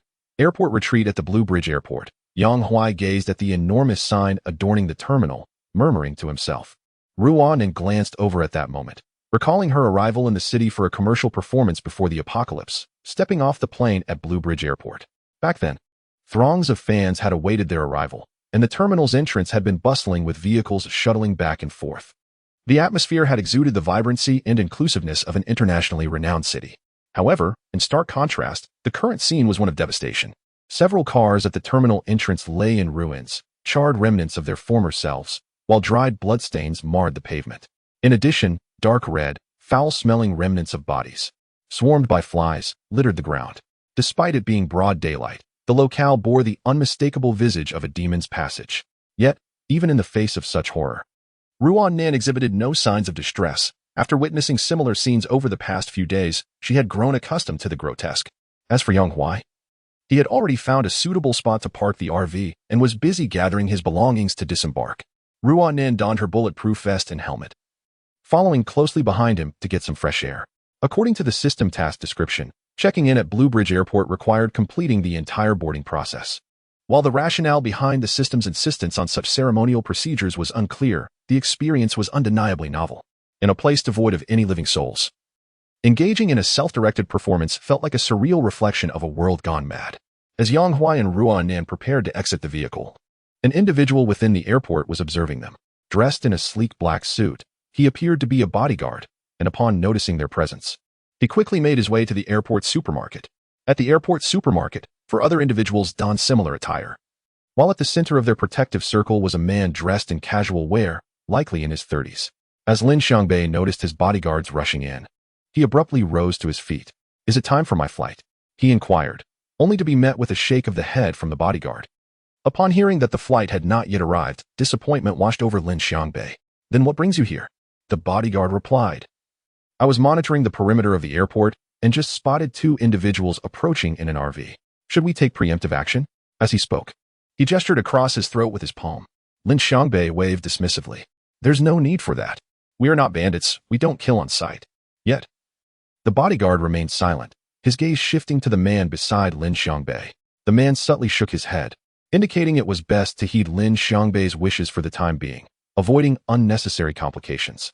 Lin Xiangbei observed this exchange with keen awareness. Though he had been a slacker in the world before the apocalypse, it was impossible for him to overlook the conspicuous glances exchanged between these two. Frustration simmered within him. Yet he felt powerless. Without the protection of these bodyguards, the so-called second heir of the Lin family would likely have already fallen prey to the undead. The reason these bodyguards continued to protect Lin Xiangbei was evident. They sought a place on the Lin family's evacuation aircraft. Speaking of the aircraft, 3 days prior, Lin Xiangbei received a message on his specially designed phone. An alert from the Lin family instructing him to await a rescue helicopter at Blue Bridge Airport 3 days hence. The designated time was set for 1 p.m., and with less than an hour remaining, the thought of the family rescue aircraft brought a surge of relief, allowing him to tolerate the bodyguard's arrogance for the moment. Once they retreated, he would have ample opportunity to teach them a lesson.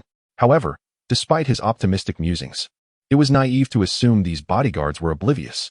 Initially, when the apocalypse first descended, they had been diligent in their duties. Yet as time progressed, Lin Xiangbei continued to treat them as he had before the calamity, leading to a growing sense of discontent among the bodyguards. Their respect and obedience gradually waned. It was only natural. With the world in chaos, the very existence of the Lin family was uncertain, rendering the status of a second heir trivial at best. Providing him with sustenance was already a considerable favor. Thus, days passed in this manner until they received an official communication. Upon receiving this announcement, the bodyguards initially had no intention of including Lin Xiangbei. However, when Lin Xiangbei disclosed that his specialized phone could receive messages from the Lin family and that he could arrange for their early evacuation via the aircraft, their stance shifted. Compared to the unpredictability of the official gathering point, the prospect of the Lin family's evacuation aircraft became far more appealing. Consequently, Lin Xiangbei was able to accompany the bodyguards to the official assembly point.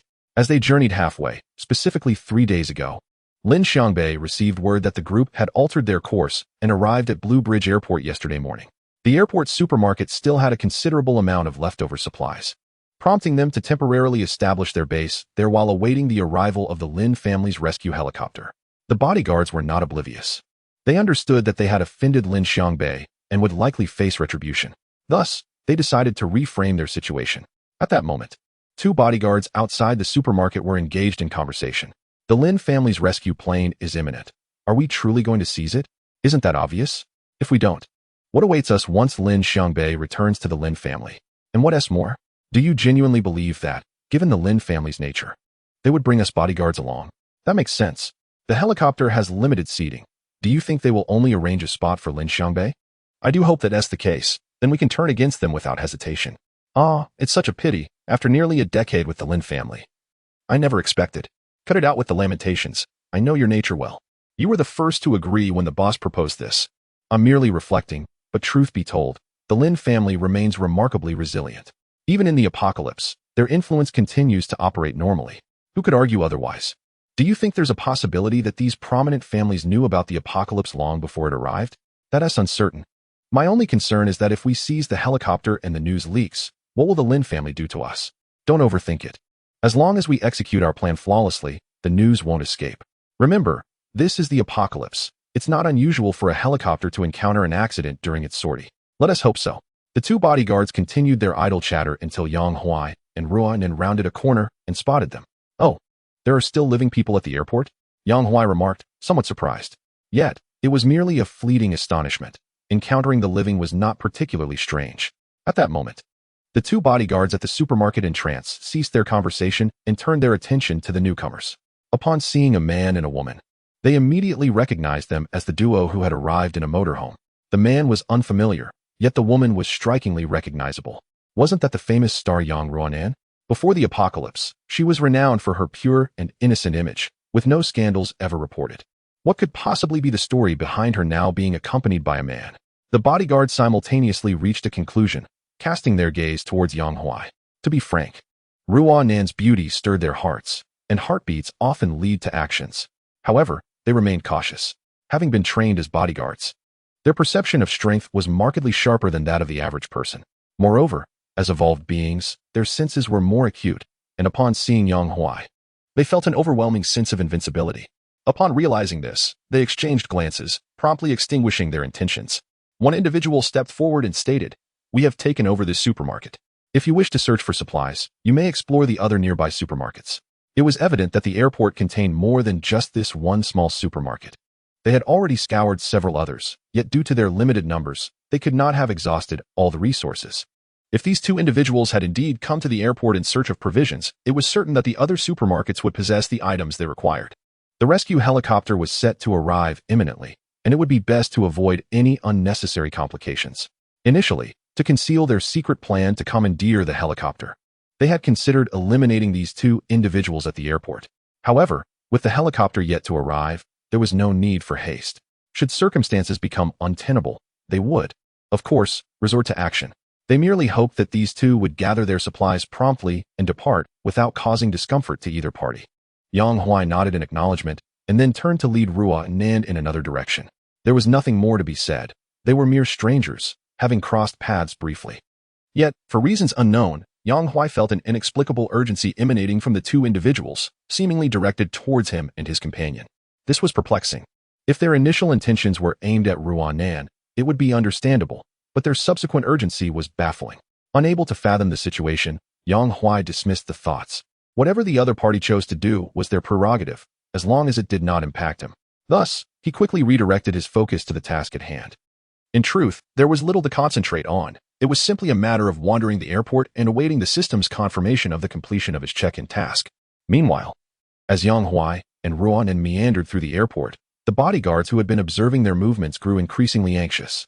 One of them dashed back to the supermarket, leaning down to whisper a few words in their leader's ear. Lin Xiangbei could only watch, wishing to inquire about their conversation. Yet the secrecy made it impossible to extract any information. Once the helicopter arrives, I will ensure they reveal everything. In truth, Lin Xiangbei harbored a secret that he had not shared with the bodyguards. This secret lay hidden within a communication sent by the Lin family 3 days prior. The bodyguards, having confiscated his specialized phone to monitor him at all times, were unaware that it had received a single message. While the message was indeed authentic, it concealed information only decipherable by members of the Lin family. The content was straightforward. The aircraft dispatched by the Lin family was not an ordinary civilian helicopter, but rather an armed one, with only a single seat reserved. Upon learning this, Lin Xiangbei dared not disclose it to the bodyguards, fully aware that if the helicopter had but one seat, then aside from himself, the bodyguards escorting him had all been deceived. It was easy for Lin Xiangbei to predict the dire consequences they would face upon realizing they had been played. By keeping this information concealed, he could await the arrival of the armed helicopter, and with the necessary backup, any intentions the bodyguards might harbor would be rendered futile. He was acutely aware that those following the armed helicopter must be formidable members of his family. The individuals arriving were undoubtedly evolved beings, their prowess far surpassing that of ordinary people. Lin Xiangbei was confident in this regard. Although he was merely the second heir and his understanding of the family did not rival that of his illustrious elder brother, he possessed a certain knowledge of the Lin family's profound legacy. The deployment of an armed helicopter was a trivial matter. One merely needed to mention a single person. Lin Xiangbei's maternal uncle, who held the same rank within the military system, was among the few. This illustrates that the Lin family's swift escape from the apocalypse's grip was likely facilitated by this uncle's discreet support. Lin Xiangbei anticipated this possibility, eagerly looking forward to returning to the Lin family.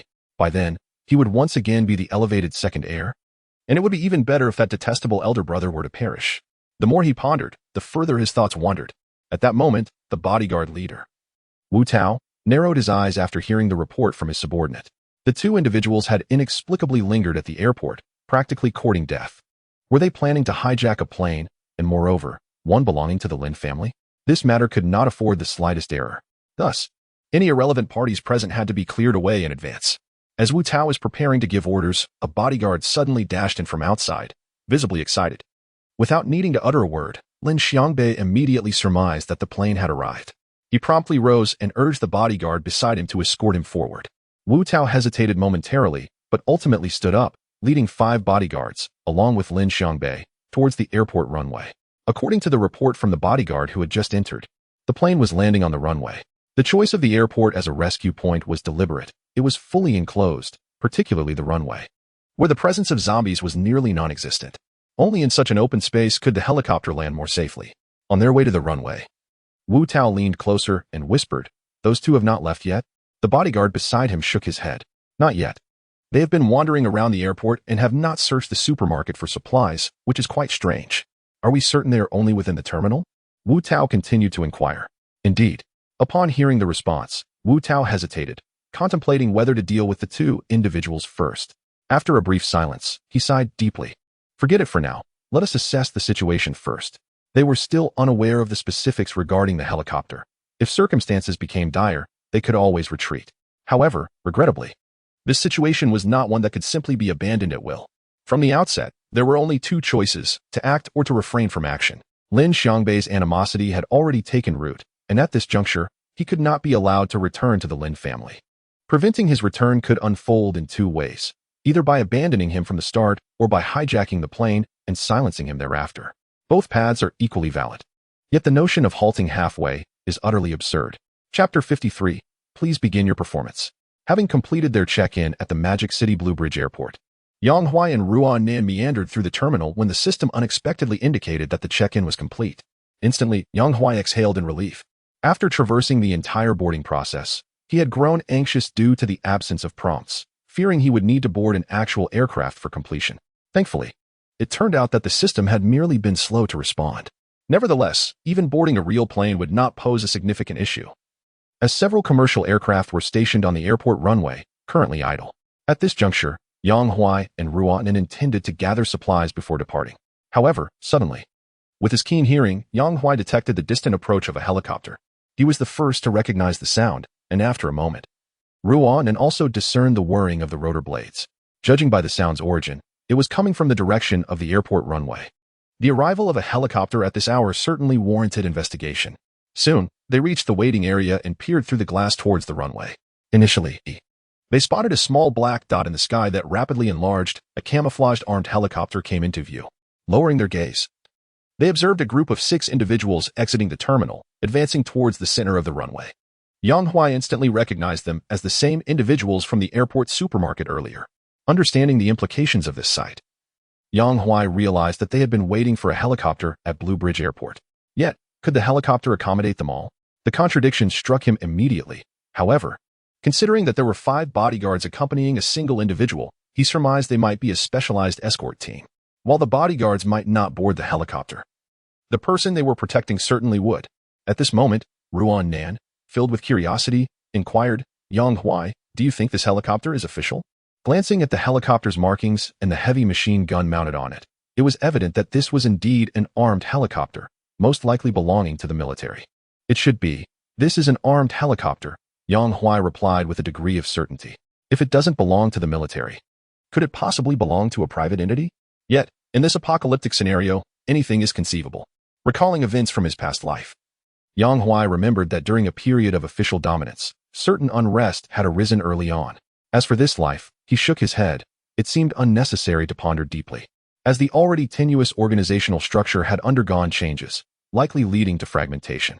Thus, the scene before him began to make a reasonable degree of sense. In times of crisis, an armed helicopter would not expend its resources to visit Blue Bridge Airport merely to retrieve one individual, unless that person held substantial importance. Yet, this individual was far from being a significant figure. Through the recesses of his memory, Yang Huai discovered that he actually knew the man being protected. He was the second heir of the Lin family. Yang Huai had first encountered Lin Xiangbei at a gathering of wealthy youths in Magic City, where Lin Xiangbei had been the focal point, while Yang Huai remained rather inconspicuous among them. After all, apart from possessing dozens of properties that allow him to languish in idleness, Yang Huai truly has little else of worth to present to the world, in comparison to those elite scions of wealthy families. Yang Huai's feeble background renders him unable to ascend to the upper echelons. Lin Xiangbei has likely forgotten Yang Huai. Otherwise, he would not have exhibited such indifference during their encounter at the supermarket. At this moment, judging by Lin Xiangbei's status, the arrival of an armed helicopter is hardly surprising. It is no wonder that he belongs to the Lin family, Yang Huai mused, reflecting on how in his previous life, he only gradually came to realize the significance of certain prominent families. In this life, having already been exposed to high society, coupled with his past experiences, many matters have become self-evident. One can only say that being born into a good family is indeed a stroke of fortune. Even in apocalyptic times, one still has a family concerned for their safety, even dispatching an armed helicopter for rescue. However, this has little to do with Yang Huai, who is destined to remain a solitary wanderer in this life. As Yang Huai's thoughts drifted, the helicopter finally arrived above Lin Xiangbei and his companions, gradually descending. Just under 10 meters from the ground, two individuals leaped from the aircraft, one male and one female. From a distance, they appeared to be no older than 30. Both remarkably youthful. Simultaneously, two lines of information materialized. Evolver 3, Evolver 3. In stark contrast to these two were the Evolver levels of the 5 bodyguards. The one closest to Lin Xiangbei being a level 3 Evolver, while the other 4 were level 2 Evolvers. After jumping from the helicopter, the man and woman hurriedly approached Lin Xiangbei and his group. From the scene, it seemed they were engaged in some form of dialogue. However, due to the considerable distance and the glass partition of the waiting area between them, Yang Huai could not discern their words. Yet, after less than a minute of conversation, one bodyguard suddenly aimed his weapon at Lin Xiangbei. The abrupt turn of events sparked Yang Huai's interest. What a scoop, he thought.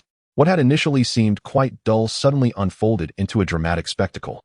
At that moment, Ruo Nan was also intrigued. She retrieved some sunflower seeds from her pocket, found a seed in the waiting area, and began to snack while watching. As she munched on the seeds, Ruo Nan suddenly turned to Yang Huai, asking, "Do you have any beverages?" Upon hearing this, Yang Huai naturally extracted 2 bottles of cola from his spatial storage and handed them to Ruo Nan. Ruo Nan rubbed her hands together, and in an instant, a chill enveloped her palms, rapidly cooling the cola. Within 2 seconds, 1 bottle of ice-cold cola was returned to Yang Huai. Indeed, this was the manifestation of Ruo Nan's awakened ability, ice manipulation. Yang Huai took the chilled cola, twisted the cap off, and took a refreshing sip. Such antics of watching drama while snacking had become commonplace for them before encountering Su Qingqiu. In the past, they had indulged in even more explosive gossip, and today, this was a tale involving the bodyguard's loyalty to their master. Just as Yang Huai and Ruan had settled into their roles, the stalemate on the other side was abruptly shattered. Upon discovering that there was but a solitary vacant seat on the aircraft, Wu Tao and his companions were immediately incensed. In a swift motion, a handgun was pressed firmly against Lin Xiangbei's temple, as Wu Tao threatened the intruders to relinquish the plane. At that moment, a man and a woman, both evolved beings, leaped from the aircraft. Rather than descending, the plane ascended once more. It appeared they had anticipated such a scenario during their approach. Thus they did not permit the aircraft to land, opting instead to dispatch personnel to manage the threat. Regardless of the circumstances, even if a fracas ensued below, the aircraft's safety could not be compromised. As Wu Tao held the gun to Lin Xiangbei, a tense standoff ensued. However, No one could have foreseen that one of the individuals who was supposed to rescue Lin Xiangbei would suddenly speak up. Are you here to assist us in dealing with Lin Xiangbei? Then, please commence your performance. Chapter 54. Deliberately exposing one's position. Lin Xiangbei was left utterly bewildered. What are you talking about? Initially, upon witnessing the two adept individuals descend from a height of 10 meters, he had believed his situation was secure.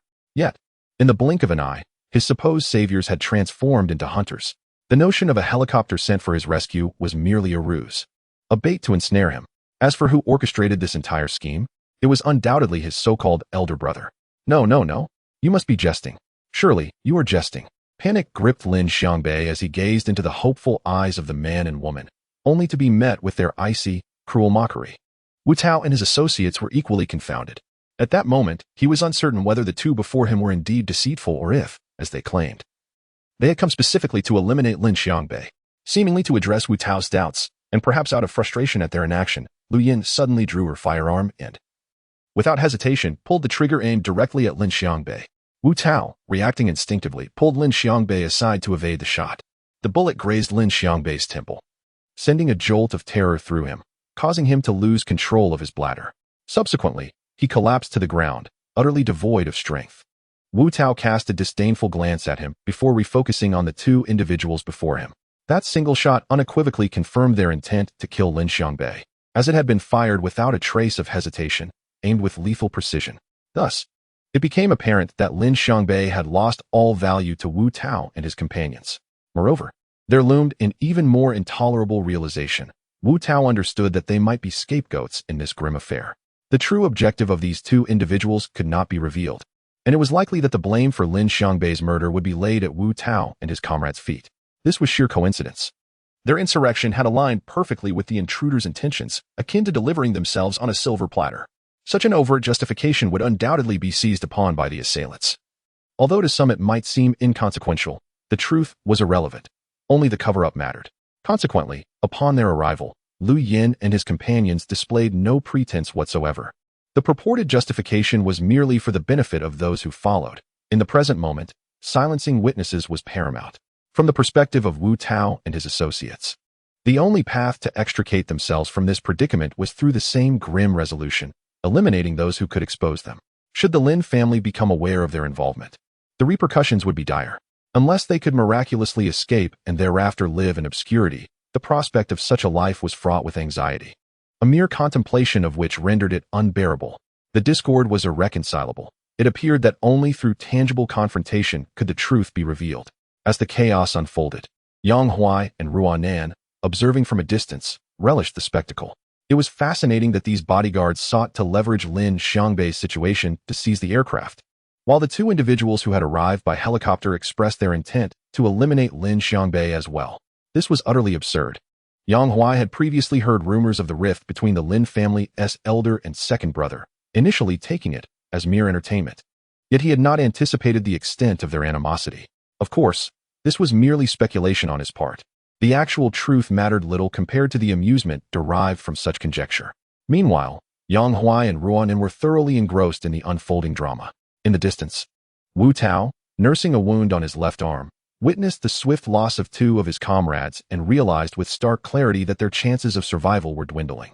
At that moment, regret washed over him. It was entirely his fault for being so blinded by ambition. Had they not contemplated seizing the aircraft, the situation would not have escalated to such peril. Had Lin Xiangbei perished in obscurity, the Lin family would have remained unaware of the circumstances surrounding his demise. Even if the Lin family had sought him out subsequently, Wu Tao could have explained away Lin Xiangbei's death as an unfortunate accident. At that juncture, the Lin family's reaction would have dictated the outcome, and it was unlikely they would retaliate against Wu Tao. However, the reality had shifted. With the impossibility of silencing witnesses now apparent, the accusation of conspiring to murder Lin Xiangbei loomed ominously over them. Even if they managed to escape, dangers would still lurk ahead. The Lin family, upon learning of Lin Xiangbei's murder, would undoubtedly take action to preserve their honor. Although the apocalyptic context rendered it somewhat easier for Wu Tao and his group to conceal themselves from the Lin family's reach, the threat they posed remained an ever-present sword of Damocles. It could only be said that Wu Tao's fixation had led him to make a grievous error. He had surmised that those dispatched to rescue Lin Xiangbei would possess formidable strength, yet his desperate need for the helicopter clouded his judgment. compelling him to return home swiftly to ascertain the well-being of his 7-year-old daughter. This obsession blinded Wu Tao's reason, thrusting him into this dire predicament. He felt a profound sense of guilt towards his brothers. Sighing inwardly, Wu Tao quickly made a decision. He glanced back at the 2 remaining brothers and declared, "It is I who have wronged you. I will do my utmost to hold off these 2. You must flee without hesitation." But just then suddenly, Lu Yin heard a voice from the intercom. "Attention, I see 2 individuals at the airport terminal. They have spotted us. To maintain the confidentiality of our mission, we must eliminate them." This voice belonged to the co-pilot of the helicopter, which hovered above, not idly, but vigilantly observing the surroundings. Upon identifying any suspicious figures, they would promptly inform Lu Yin. Upon receiving this information, Lu Yin immediately lifted her gaze towards the terminal. In the distance, she discerned 2 individuals leisurely watching them. Could it be? It seemed they had noticed us. Ruan then turned to Yang Huai and inquired, "What should we do?" Yang Huai stretched lazily, glanced in the direction of the helicopter, and replied with a smile, "Of course, I noticed them. If I am not mistaken, they intend to silence us." "What now?" Ruan Nan pressed, seemingly unperturbed. Yang Huai regarded her and said, "The reason they spotted us is that you were too close to the glass of the waiting room. And now you ask me what to do?" Ruan Nan was at a loss for words. "If you hadn't approached the glass first, would I have gotten so close? Clearly, you had your sights set on that armed helicopter. It seems you were hoping they would notice us." "Astute observation," Yang Huai complimented. If he had wished to keep their presence hidden from the helicopter, they wouldn't have been discovered at all. His ostentatious behavior stemmed from an initial interest in that helicopter, especially upon learning of its potential misuse for personal gain, causing him no sense of remorse. Thus, it was indeed preferable for the adversary to realize their presence, as it would allow them to act first, providing Yang Huai with an opportunity to retaliate without fault. Chapter 55. A lesson for them. Quick hide. Just as the helicopter identified Yang Huai and his companions, a rocket was launched. Yang Huai reacted swiftly, pulling Ruan Nen aside. Moments later, a resounding explosion echoed behind them, as a massive hole was blown into the terminal's glass facade, debris scattering everywhere. Following closely was another rocket. The second projectile detonated among the seats in the waiting area, twisting metallic benches and shattering the once smooth floor into fragments. Subsequently, the helicopter attempted several more rocket strikes, but upon realizing it could not harm Yang Huai and his group, it reluctantly withdrew. However, through this assault, they likely confirmed Yang Huai's capabilities, an evolved individual of level 3 or above. The reflexes of a level 3 evolved person were sufficient to evade rockets launched from such heights. The helicopter was at a stalemate with Yang Huai and his companions. It wasn't due to a lack of firepower, but rather the ground target's agility made precise hits impossible, thus rendering the attacks ineffective. The co-pilot of the helicopter quickly relayed this information to Lu Yin on the ground. Upon receiving the update, Lu Yin decided to deal with Wu Tao and his group before pursuing Yang Huai. At that moment, Yang Huai was concealed within the airport restroom. He cautiously peered outside, confirming that the helicopter was no longer launching rockets before stepping out. Yang Huai first glanced towards Wu Tao's direction, where Wu Tao was recklessly blocking Lu Yin and her companions, providing cover for the other 2 bodyguards to retreat. 2 individuals besieged a single target, and Wu Tao bore several injuries, teetering on the brink of peril. Retracting his gaze, Yang Huai turned towards the armed helicopter. The helicopter, which had previously approached the terminal for an assault, was now hovering at a height of approximately 30 to 40 meters above the ground.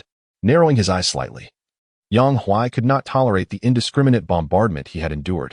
Surely, they did not believe the helicopter was absolutely safe in the sky, he mused silently. Already prepared to impart a lesson, he instructed Ruan Nan to remain concealed in their current position. Just as Ruan Nan was about to inquire about his intentions, she witnessed Yang Huai's figure abruptly vanish. In the next moment, he reappeared 10 meters away.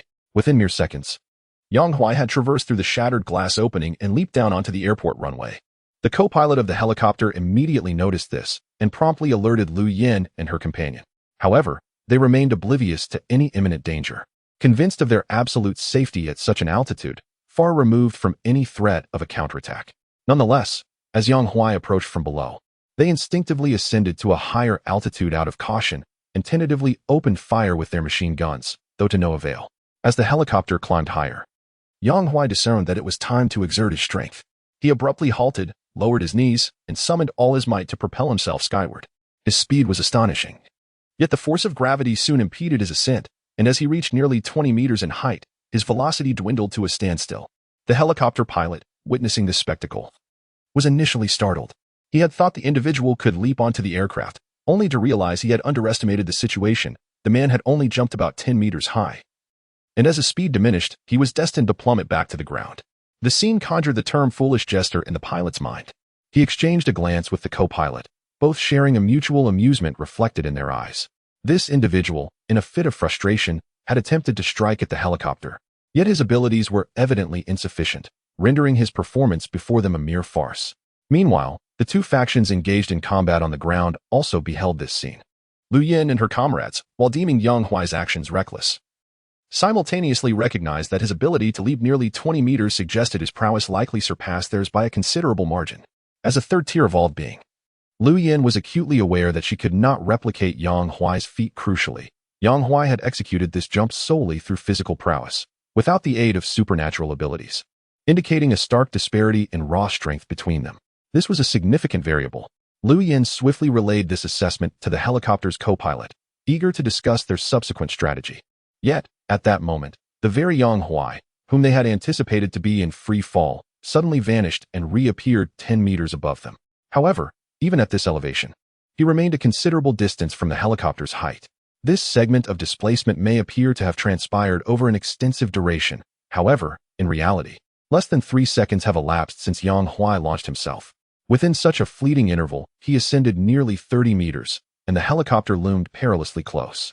At this juncture, Yang Huai had a mere 3 seconds before he could utilize his extraordinary abilities again, necessitating additional leverage to board the aircraft. In a moment of inspiration, he summoned forth the door of his storage space, which materialized before him. At the instant of emergence, the vault door had yet to adhere to the physical laws of this world. Yet, this moment was but a fleeting heartbeat. Seizing this ephemeral opportunity, Yang Huai forcefully pressed his foot against the vault door, propelling himself upward with great vigor, while the door, under the influence of gravity, began its free fall. As its descent accelerated, the sheer weight of such a colossal object plummeting from 30 meters generated impact and destruction akin to that of a cannonball. Yang Huai, preoccupied with his ascent, could not afford to concern himself with the vault door. As he continued to ascend, the helicopter also rose in altitude. However, the abruptness of Yang Huai's maneuver was startling. With less than 10 meters separating him from the helicopter, his abilities refreshed once more, allowing him to shift through space and reappear in the cockpit in an instant.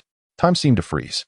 Neither the onlookers on the ground nor the helicopter pilot anticipated that Yang Huai could leap from the earth to a helicopter hovering at such heights. This was beyond incredulous, verging on the miraculous. Are you even human? The pilot's thoughts echoed this singular question. Yet, before he could articulate his astonishment, Yang Huai seized the co-pilot and hurled him from the aircraft, then turned to the pilot with a grin, asking, "So, what will it be? Do you wish to die now, or shall we descend?" The co-pilot's anguished cries faded into the distance, abruptly silenced. The pilot glanced down at the splatter of crimson on the runway, his heart racing as he nodded frantically. "Please, don't kill me. I will land the helicopter at once." With that, he grasped the controls and began to lower the aircraft gradually. At that moment, Yang Huai interjected with curiosity. "You don't appear to be military personnel. How did you acquire this helicopter?" The pilot, paralyzed with fear, stammered, "I'm just a first-level evolver, trained by the Lin family. We received orders to fly the helicopter to Lanchao Airport." It was clear that this armed helicopter had military origins, yet the specifics eluded him. Yang Huai nodded in understanding, concluding that commandeering the helicopter would likely pose no significant issue. Chapter 56. Weapon Systems on the Ground. Under the combined assault of Lu Yin and her companion, Wu Tao was left gasping for breath. His two comrades, who had been covered during their retreat, were swiftly overtaken and met their demise. The two operatives dispatched by the Lin family had undergone specialized training prior to their evolution. While Wu Tao and his associates possessed some skills as bodyguards, the disparity in strength was unmistakable. The relentless onslaught from Lu Yin and her allies soon spelled doom for Wu Tao. Yet, Yang Huai's audacious maneuvers captivated their attention, momentarily halting the skirmish as both parties turned their gazes towards the slowly descending helicopter. The individual commandeering the aircraft was formidable, and none could fathom their true intentions. Lu Yin exchanged glances with her companion, both discerning a mutual desire to retreat in each other's eyes. Moments prior, the helicopter had launched an assault on Yang Huai. If he sought vengeance, he would undoubtedly spare no mercy for the two who had arrived by helicopter. At the outset of their mission, they had felt a surging confidence, believing that the third-tier evolvers represented the pinnacle of known evolutionary prowess, rendering them virtually invincible. However, They were astounded to discover the existence of an even mightier adversary. Particularly concerning was the individual who had seized the aircraft, whose displayed abilities were exceedingly extraordinary.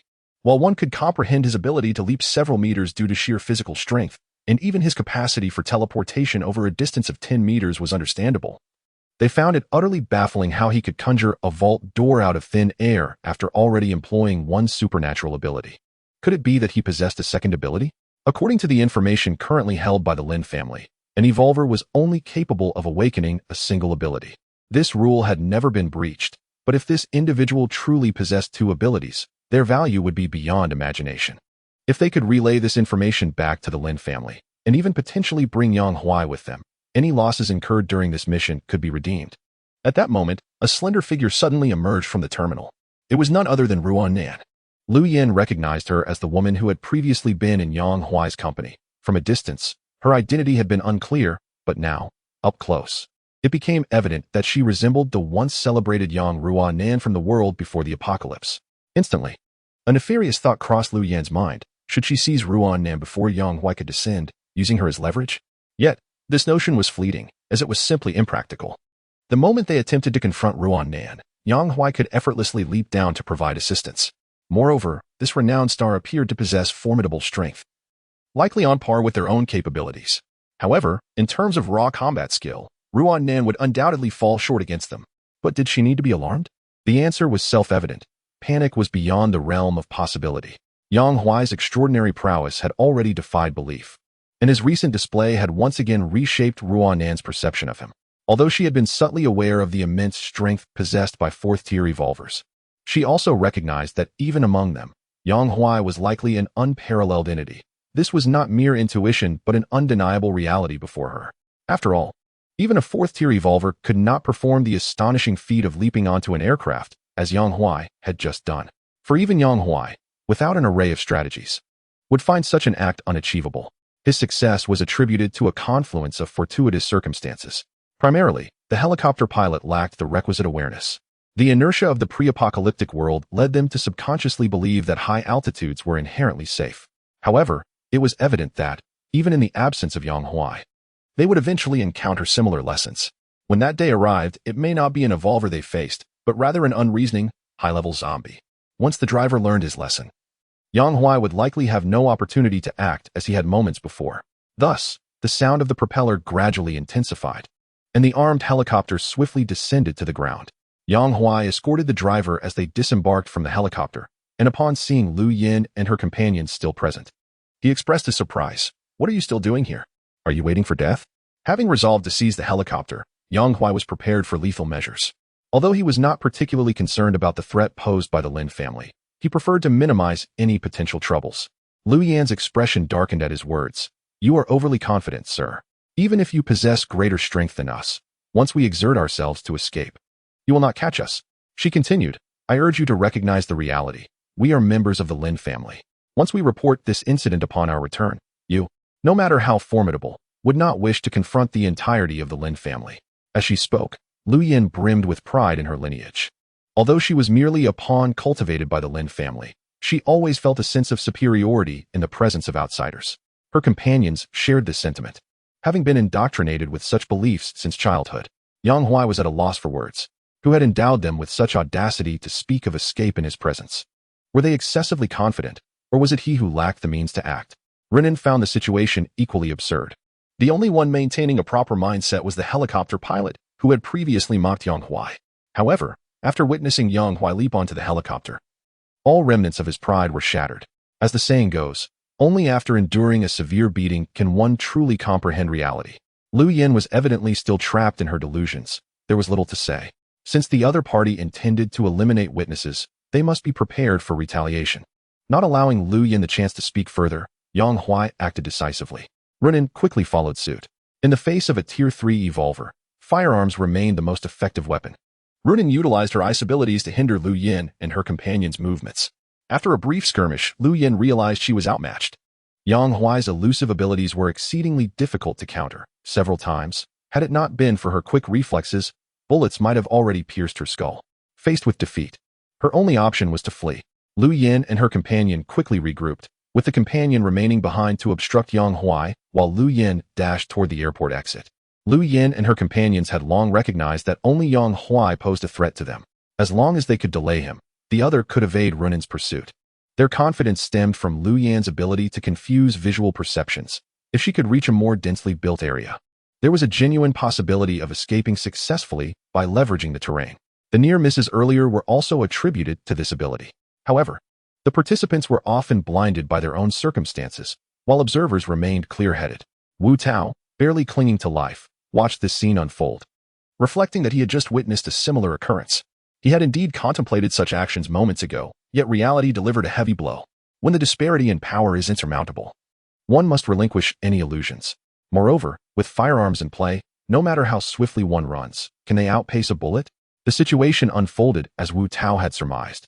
Once Yang Huai discerned the unique abilities of Lu Yin and her companion, he unleashed his full potential, sparing them not a shred of hope, and soon, two cold corpses lay upon the ground. At that moment, apart from the dying Wu Tao and the helicopter pilot, there were no other witnesses. As for Lin Xiangbei, he was the first to perish, falling to Lu Yan's hand. Yang Huai cast his gaze toward the helicopter, particularly the weaponry system it bore. The aircraft's nose was equipped with a quad-barrel 127 machine gun, with an ammunition capacity of 437 rounds, and 4 side-mounted 57 rocket launchers, totaling 121 rockets. Chapter 57, A Promising Future. The combination of heavy machine guns and rocket artillery was formidable. If only it could be mounted on an RV, it would be even better. Yang Huai nodded, and then shook his head. One of the primary reasons for seizing the helicopter was to acquire the weapon system on board. Yet it seemed that this apparatus could only be utilized within the helicopter due to its reliance on the fire control system. While disassembling it might be straightforward, without the corresponding control systems, it would prove ineffective. Nevertheless, where there are challenges, solutions arise. Just as Yang Huai completed his check-in at Blue Bridge Airport, the system announced another check-in point. Check-in point, Magic City Pudong Airport. Check-in task. This check-in is a randomly triggered mission. Please board an armed helicopter and witness the birth of ocean zombies. Check-in reward. Migration of the armed helicopter's weapon system. Concealment of RV weaponry. Migration of armed helicopter weapon system. Transfer the weapon system from the armed helicopter to the RV, along with the necessary supporting systems. Concealment of RV weaponry. Conceal all installed weapons on the RV from external view, a prerequisite for feigning weakness while being strong, the true essence of survival. Note, this check-in is non-essential and does not affect the completion of the main storyline achievements. It was precisely the announcement of this check-in point that ignited Yang Huai's desire to seize the helicopter. As for the system's indication of it being non-essential, it could not possibly be deemed so. Considering the upgrade rewards, this check-in was absolutely unmissable. The 2 upgrade rewards associated with the check-in resonated deeply with Yang Huai. The migration of the weapon system goes without saying. It was something he had long anticipated. However, the focal point must be the concealment of RV weaponry. Although this upgrade did not confer any substantial enhancement in strength, he was certain he would venture to the assembly point soon. At that time, presenting the RV equipped with a meat grinder would undoubtedly create a rather absurd spectacle. The RV had already attracted considerable attention along its journey. If it were to be coupled with a meat grinder, it would surely incite even greater envy. While the envy of ordinary people could be managed, he feared the potential disregard for martial ethics from certain individuals. In such circumstances, having concealed RV weaponry would significantly diminish his presence. As for the attention previously garnered, one can only say that even if some still remember, how many are alive to reach the rendezvous point? Despite Yang Huai's seemingly smooth journey, his experiences hold no reference value. For the majority, traversing from one urban area to another in a post-apocalyptic world entails hardships and heartaches that are scarcely conveyed to outsiders. After much discussion, it can be summarized succinctly. Acquiring that helicopter is of utmost necessity. After securing the helicopter, it will be time to clock in. However, there is no urgency. First, the rewards for today's upgrade must be collected. Yang Huai collected his thoughts. He first glanced at the helicopter pilot, a figure he intended to retain for flying. Then, he turned his gaze to Wu Tao, clad in a suit, who seemed to wish to utter something before his demise, yet ultimately fell silent and soon breathed his last. Yang Huai held no particular thoughts about him, for he did not even know Wu Tao's name. After waiting a while longer, Ruan thoroughly searched every corner that could overlook the airport, confirming the absence of others. Without further ado, Yang Huai and Ruan split into 2 paths, hastily departing from Blue Bridge Airport. Yang Huai and the pilot were to board the helicopter to relocate to a safe haven. while Ruan Nan would return to the RV to inform Su Qingxiu to closely follow the helicopter's movements. Lingering at Blue Bridge Airport was ill-advised. Who knows if the Lin family would send more individuals? Although Yang Huai was not necessarily afraid, it was wiser to avoid unnecessary trouble. Soon, the roar of the rotor blades thundered in their ears as the armed helicopter ascended once more. The helicopter soared forward, swiftly surpassing the terminal. And Yang Huai's eyes first fell upon the RV. After a brief wait for Ruan Nan to return to the RV, Yang Huai directed the helicopter towards a specific location. The current objective was merely to find a concealed spot suitable for landing the helicopter. Such places were not hard to find from the aerial view of the Demon City. Numerous options presented themselves. However, these locations were too close to Blue Bridge Airport, so a greater distance was preferable. As they flew at high altitude, Yang Huai discerned numerous anomalies in the landscape below. These areas shared a commonality, a congregation of zombies. The emergence of fourth-level zombies began to manifest on a large scale. And the thought struck Yang Huai immediately. With the significant increase in fourth-level zombies, the proliferation of higher-level zombies would accelerate exponentially. After more than 20 days of brewing, this day had inevitably arrived, and it was beyond containment. Crucially, what Yang Huai observed was merely a small sector of the Demon City. If one were to magnify this to the entirety of the city, the overall strength of the zombies would be unfathomable. The helicopter pilot also noted this phenomenon. Though he was unaware of what the gathering of zombies signified, only his instincts informed him that this was not a harbinger of good. Without overthinking, he concentrated on piloting the aircraft. Upon hearing Yang Huai's reminder, the pilot hastily refocused, intent on maneuvering the helicopter. This man before him was terrifying. Once his utility was exhausted, it was unlikely he would escape death. The pilot mused silently, contemplating the unknown thoughts that lay ahead. Yang Huai paid little heed to the thoughts of the helicopter pilot, as he was diligently memorizing the locations of the level 4 zombies that emerged within his line of sight. These were indeed splendid level 4 crystal nuclei, and he would sweep through them once he had the time. The large-scale appearance of level 4 zombies hinted that the emergence of level 5 zombies was not far behind. While contemplating this, Yang Huai searched for a suitable location for the helicopter to land. He quickly identified a spot, a park center, surrounded by dense woods, with a clear area left in the middle. Once the location was confirmed, the pilot, remaining silent, maneuvered the helicopter down to land. Yang Huai promptly engaged with the surrounding zombies. Shortly thereafter, Su Qingxiu arrived in her RV, with Ruan Nan and Su Qingxiu joining the effort to clear the zombies. Yang Huai seized the opportunity to return to the RV, preparing for yet another upgrade. This upgrade was unlike any before. Previous enhancements had seemingly minor changes, but this time, the appearance of the zombie meat grinder would manifest its miraculous nature. Such occurrences were inevitable. Without hesitation, Yang Huai silently recited the upgrade command, and the familiar green light began to emanate once more. In the past, he might have made light of this green glow emerging from above, but as he grew accustomed to it, he now welcomed its intensity. Meanwhile, outside the vehicle, particularly at the RV's front, 2 enormous green orbs suddenly appeared, instantly capturing the attention of the 3 individuals outside. Ruan Nan thought to herself, this fellow is so brazen that he doesn't even bother to conceal it. Su Qingxiu's eyes sparkled with intrigue. Indeed, this individual was extraordinary, not only in terms of strength, but in other aspects as well. A sudden thought crossed her mind, prompting her to involuntarily shift her thigh. At that moment, even she could not contain herself. She was not like this in her first 30 years. As for the helicopter pilot, now privy to more secrets, he was contemplating matters of his next life, while regarding this life with hopeful anticipation. Chapter 58. The installation of the meat grinder. 1 minute later, the green orbs gradually faded. 2 meat grinders, each the size of a grinding wheel, were embedded at the front of the RV, their sharp blades glinting with a cold, bloodthirsty gleam. This upgrade finally imparted the RV with a post-apocalyptic wasteland aesthetic. Yang Huai approached the driver's seat and noticed 2 additional buttons above the dashboard. One was labeled Meat Grinder, the other Zombie Signal Detector. He pressed the Meat Grinder button, and in an instant, the motor activated the grinder, causing it to spin faster and faster. Yang Huai lowered the window and called out to Ruan. Could you throw a few zombies at the meat grinder for me? Let us see how it performs. Ruan nodded. Upon seeing the meat grinder, she had already guessed its function, and now, hearing Yang Huai's request, she was eager to try. Grabbing hold of a level 1 zombie, she hurled it directly towards the grinder. As soon as the zombie made contact with the grinder, its skin was instantly torn apart, and within a mere 2 seconds, it was reduced to a pile of shredded flesh. Simultaneously, 3 level 1 crystal nuclei appeared in the RV's rear compartment, neatly stored within the crystal nucleus storage box.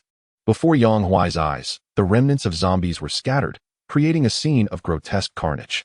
Shortly thereafter, Ruan then hurled a few second-tier zombies, meeting the same grim fate of being reduced to mere pulp.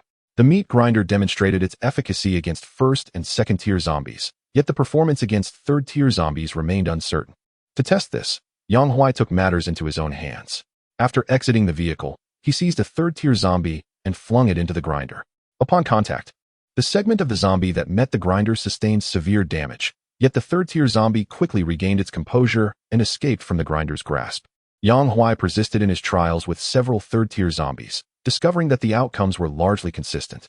Thus, it could be inferred that the grinder's upper limit was indeed the third-tier zombies, which was quite commendable. After all, the primary context for the grinder's application was during zombie hordes, predominantly consisting of lower-tier zombies, and its capabilities were more than sufficient. In addition to combating zombies, Yang Huai experimented by tossing various debris into the grinder. He hurled abandoned cars and stone stumps, only to find that the grinder effortlessly crushed these obstacles. A brief trial revealed the grinder's formidable power. However, this came at the cost of a significant increase in electricity consumption. In just half an hour of testing, half of the RV's power reserve was depleted. It was no wonder the system classified it as an energy guzzler, clearly.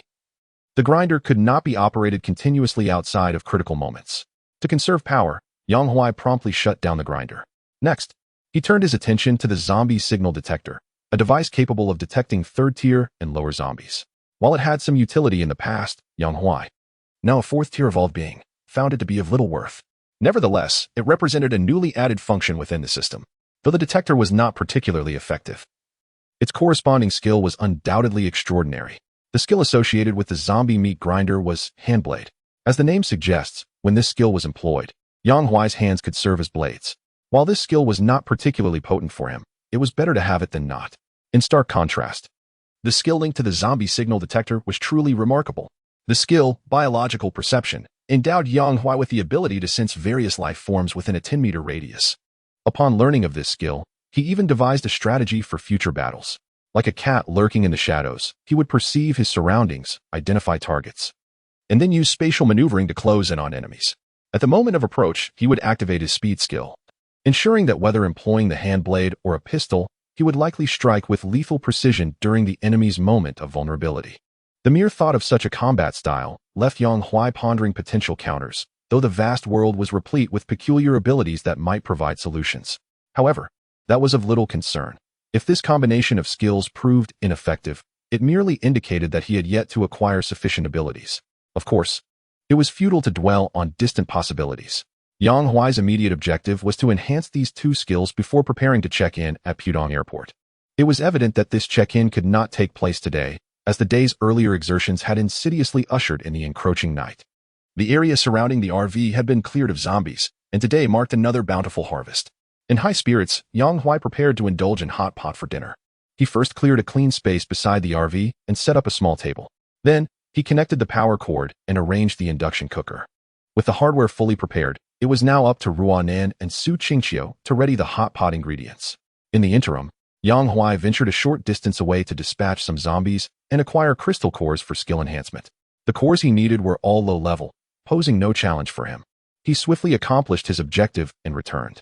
Upon his return, however, his shirt bore stains of blood tainted with crystal core remnants. Knowing he could not dine in such a state, he took a shower and changed into fresh clothes. By the time he descended from the RV, the hot pot was already prepared. Bathed in the glow of the RV's camping lights, Ruanan and Su Qingqiu flanked him, their faces radiant and enchanting. A feast for the eyes.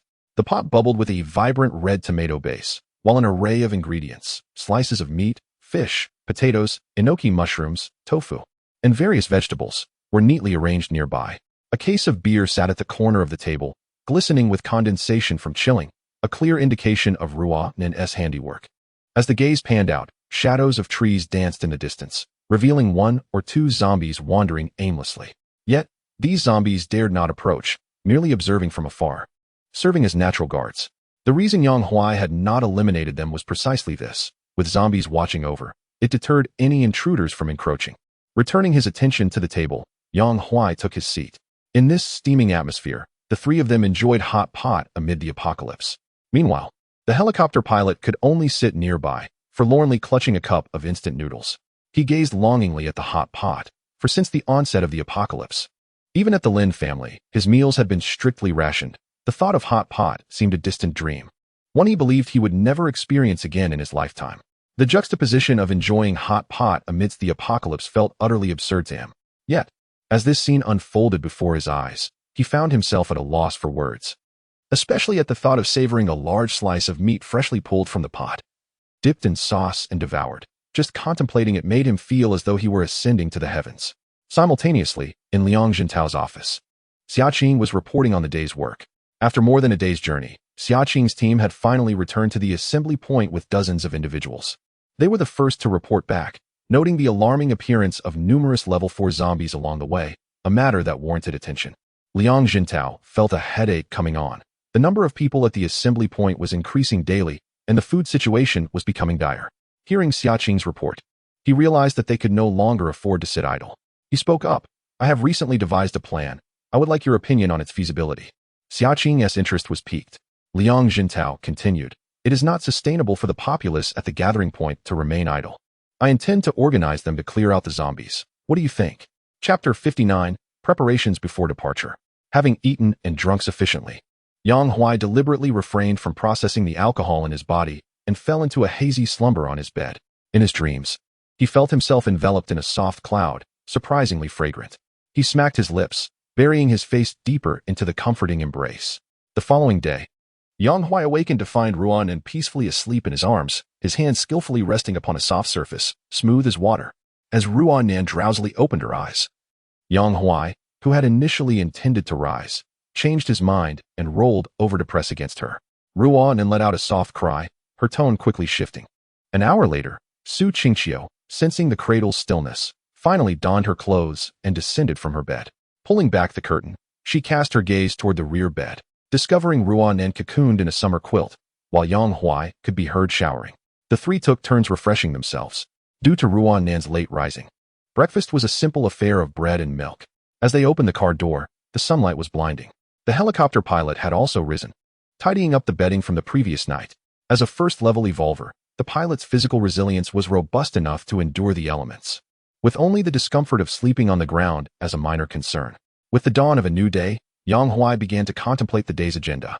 The objective was to check in at Pudong Airport, but first, they needed to find a suitable place to park the RV. Driving the RV at this moment would be inconvenient. Moreover, the system mandated traveling by helicopter. Thus, the RV would not be utilized for the time being. Additionally, the system required them to witness the emergence of ocean zombies during this check-in. This implied they might need to stay at Pudong Airport for several days, as estimates based on past experiences suggested that the appearance of ocean zombies was still days away. However, this time around, circumstances could differ. Nevertheless, as the system task had not displayed a failure, it indicated that the ocean zombies had yet to materialize. Yang Huai earnestly hoped to reach Pudong Airport soon, preferring to wait there for a few extra days rather than miss the check-in opportunity. He also considered the need to bring sufficient food for their stay.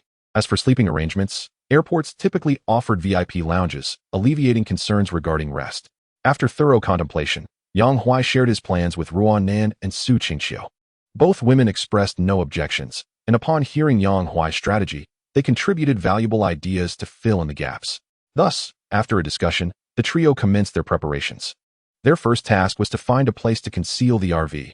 Yang Huai, possessing the most insight, recalled a villa belonging to him nearby. Although nearby meant several kilometers away, he directed Su Qingqiu to the villa while Ruan stayed behind to oversee the driver and the protection of the helicopter. Minutes later, Su Qingqiu drove the RV into a villa community, arriving at the entrance of one of the villas. Yang Huai climbed into the villa and opened the garage door from the inside, relieved to find that the garage was sufficiently spacious. Otherwise, the RV would not have fit inside. In the garage, a LaFerrari was parked, which Yang Huai carefully removed before retracing his steps into the villa to retrieve the keys. On his way back, having a vehicle would provide greater convenience. Upon searching the villa, Yang Huai discovered that the tenants had vanished, likely having evacuated upon hearing the broadcast. This was fortuitous. A deserted villa significantly reduced the likelihood of the RV being discovered. However, even if it were found, it would be futile, for without Yang Huai's presence, no one else could operate the vehicle. In truth, had it not been for the need to conceal the two meat grinders at the front of the RV, Yang Huai would not have gone to such lengths. Parking by the roadside would have sufficed. Soon, he located the car keys within the drawer of the second-floor bedroom. Wasting no time, he secured the garage door and called for Su Qingqiu to return along the original path. During their journey back, Yang Huai periodically halted to obstruct the clear road behind them with various barriers, erasing any trace of the RVS passage and further complicating its detection. He implemented all conceivable safety measures, and upon returning to the park, he felt a sense of satisfaction as he meticulously polished the LaFerrari. At the park center, Ruan had been anxiously awaiting Yang Huai's return, having not seen him for an extended period, this being the second instance. The last time had been at the normal university, when Yang Huai had ventured out to pursue a level 4 zombie for over an hour. However, that time, being inside the RV, had dulled the experience. This time was different. Although it had been less than an hour, the absence of the RV and Yang Huai's presence left Ruan in feeling profoundly insecure, a sentiment that remained unchanged by her status as a level 3 evolved being. Thus, upon seeing Yang Huai, she sprinted into his embrace. Yang Huai gently stroked her silky hair and glanced at Su Qingqiu, perplexed by the situation. Su Qingqiu shot him a knowing look, but offered no explanation. After a brief embrace, Ruan recognized that this was not the time for sentimentality.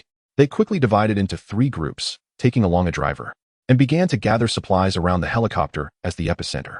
Yang Huai left the supplies in the RV untouched, planning to entirely restock the materials destined for Pudong Airport and store them in his personal storage space.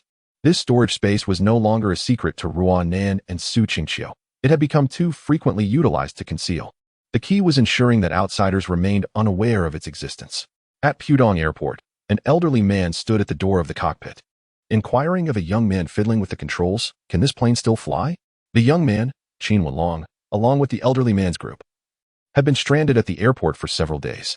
Recently, they had scoured the airport and stumbled upon a civilian helicopter, seemingly intact and possibly operational. However, the unfortunate reality was that none of the 10 individuals in their group had any experience piloting an aircraft, the only one with a modicum of knowledge being Qin Wenlong, whose familiarity stemmed from playing flight simulation games before the apocalypse. It was absurd, to say the least. In truth, they should have vacated the airport long ago, as the recent tsunami had nearly inundated it. The waves had halted perilously close to the terminal. At that time, some had suggested retreating from the coastline, but the presence of a level 4 zombie nearby rendered them incapable of taking action. Attempts to exit the terminal had been made, yet any sign of emergence resulted in immediate detection by the undead. Qin Wenlong and his companions were unaware of the exact level of the zombie, but they recognized its formidable strength far beyond their capacity to confront. Thus, they found themselves in a precarious predicament. Fortunately, the airport still possessed a reasonable supply of resources. Otherwise, they would not have endured for so long. Chapter 60. Ocean Zombies. Fortunately, their torment yielded a resolution. Just yesterday, the level 4 zombie inexplicably vacated the vicinity of the airport, specifically moving away from the shore. This anomaly created an opportunity for Qin Wenlong and his group to escape. However, before their departure, they stumbled upon a civilian helicopter. The prospect of evacuation via helicopter promised a significantly enhanced safety margin. At that moment, under Qin Wenlong's adept manipulation, the helicopter astonishingly roared to life, its rotors spinning rapidly, indicating an imminent ascent. An elderly man, quick-witted, promptly seated himself in the co-pilot's seat.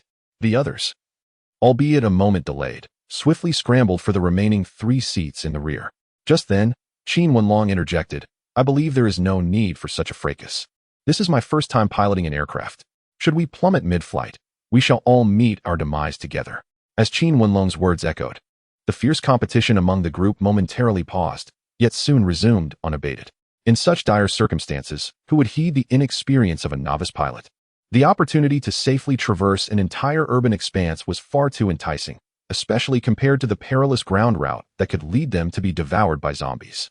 No one would forego such a close-at-hand chance for survival, unless they were already deceased.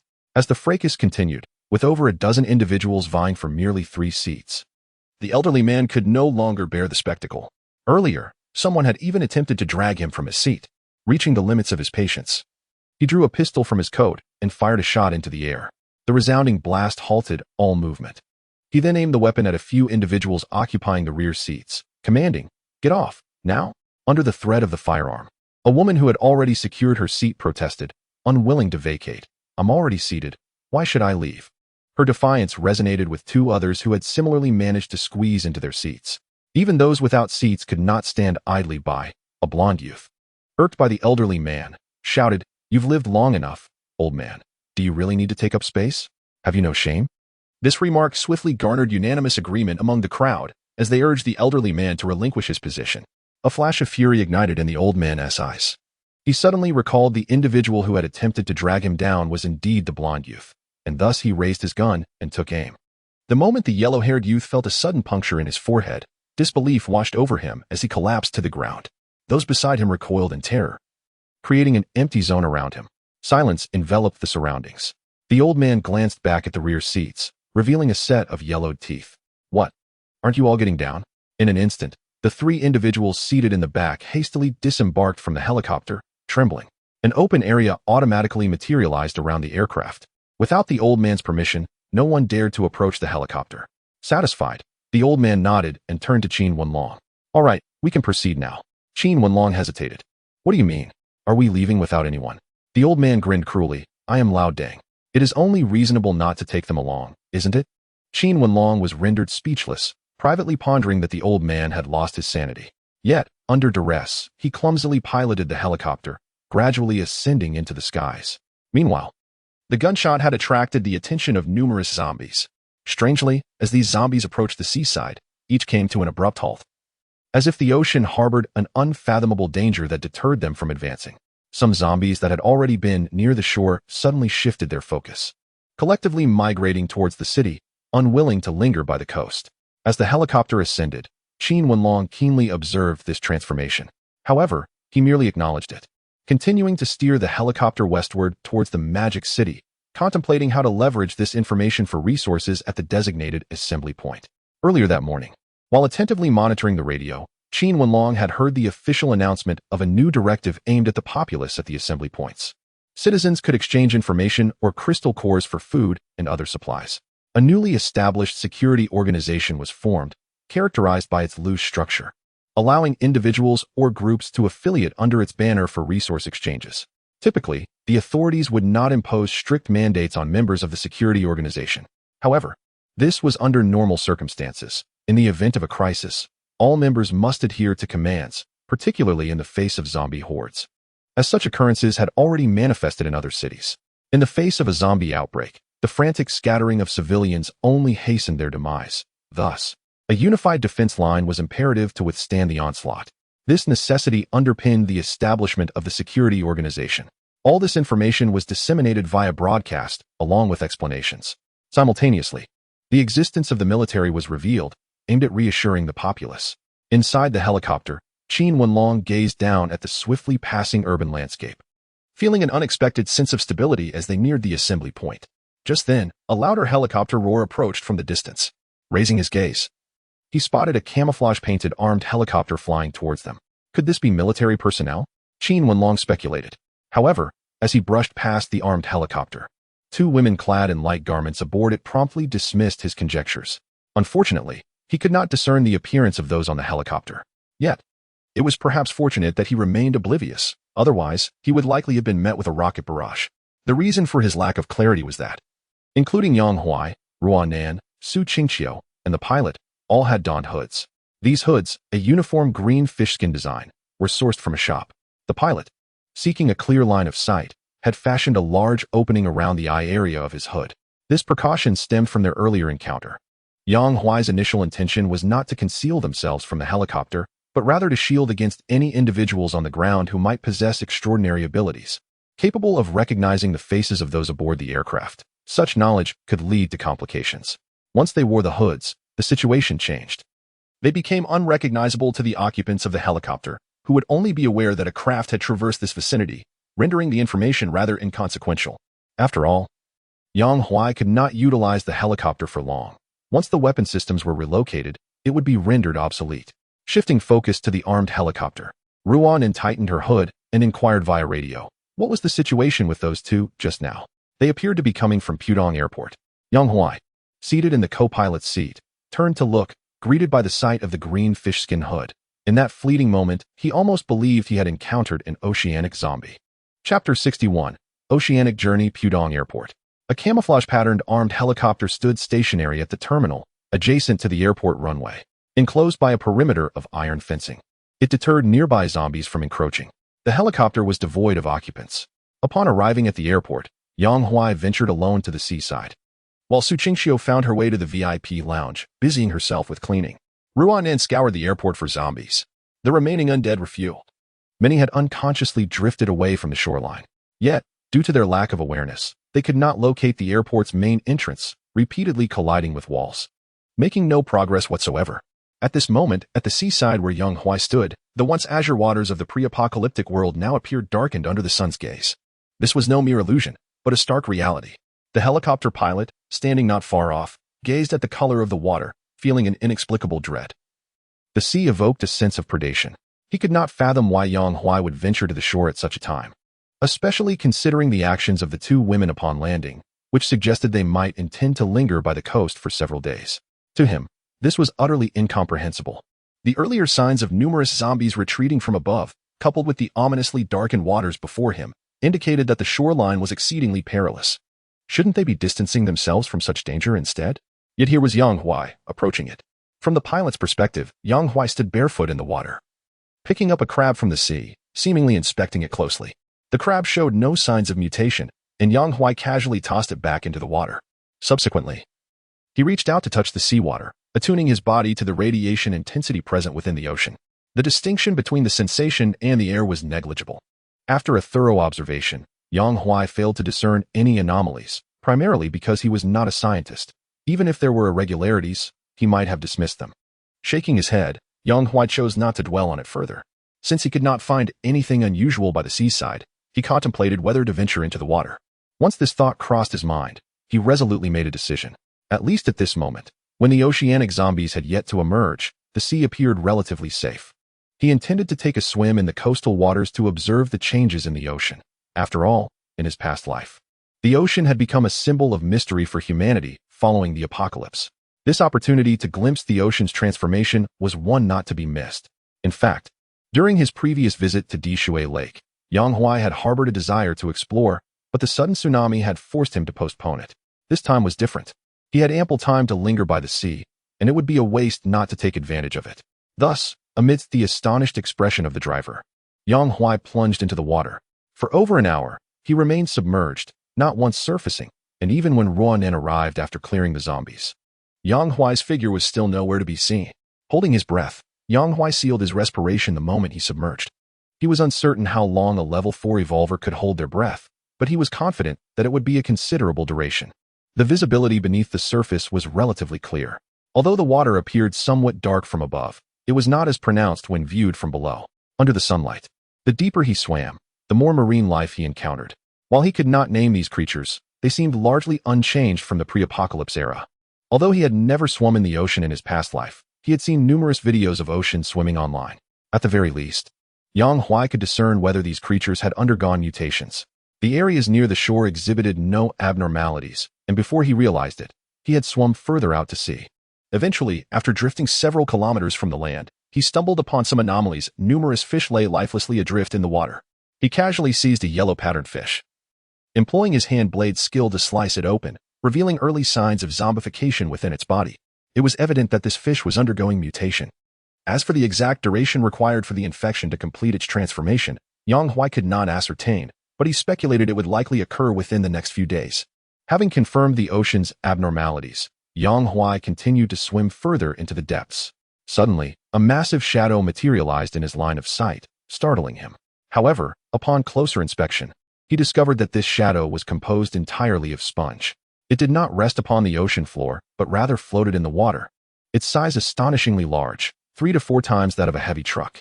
The moment he confirmed it was sponge, Yang Huai recalled the official descriptions from his past life concerning the seaside.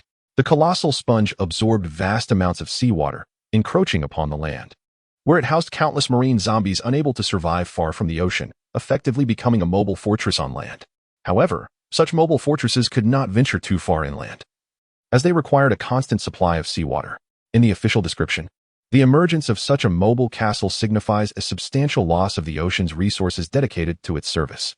In his previous life, Yang Huai was only aware of the existence of sponge through the information provided by the authorities. The specimen before him, currently undergoing mutation, would undoubtedly increase in size upon complete transformation, Otherwise, it would not deserve the title of a mobile castle.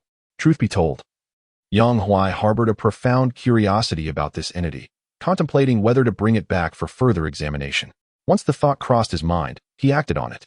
Utilizing his skillful technique, he deftly severed approximately 1 cubic meter from a corner of the sponge, dragging it back in the direction he had come from. At that moment, he suddenly realized that he had been submerged for an extended period, having not surfaced for air. Even now, he felt no sense of suffocation. Truly, he was worthy of being called an evolved being, he mused, as he quickened his pace towards the shore. On the beach, Ruanan, who had been waiting anxiously, was just about to plunge into the water to search for Yang Huai when a milky white, sack-like object surfaced. Following closely behind was Yang Huai. "You finally returned. I was just about to go look for you," Ruanan exclaimed, her face etched with concern. Yang Huai approached her, holding the sponge, and affectionately tousled her hair. "Don't worry. When have you ever seen me engage in anything perilous?" Upon hearing this, Ruanan felt a wave of relief wash over her. She then pointed to the object in Yang Huai's hands and inquired, "What is this?" Yang Huai glanced down at the sponge, which had completely absorbed water, marveling at how it retained not a single drop upon leaving the ocean surface. "It's indeed remarkable," he mused before responding to Ruanan's question. Explaining that it was a sponge, Ruanan stared in astonishment at the sponge. "Is this what you referred to as the ocean zombie?" "Almost. But this sponge hasn't fully mutated yet. I wonder if it will continue to evolve once brought onto land." Yang Huai articulated his curiosity regarding this matter. Ruanan remained silent, likely suspecting that Yang Huai's inquiry was aimed at uncovering the weaknesses of the ocean zombies.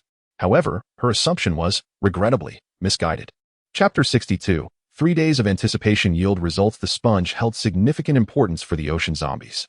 Concurrently, its properties could potentially possess various other applications.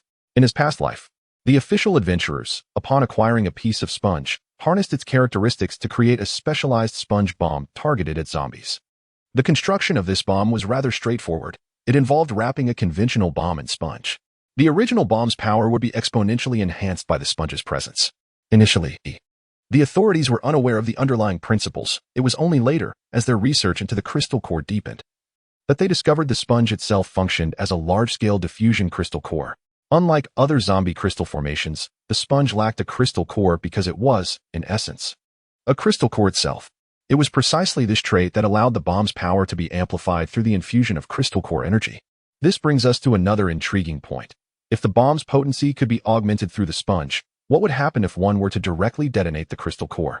Regrettably, in the previous era, extensive experiments regarding the crystal cores were conducted by the authorities, yet their stability proved to be beyond the reach of human technology to dismantle. The sponge stands as the sole exception.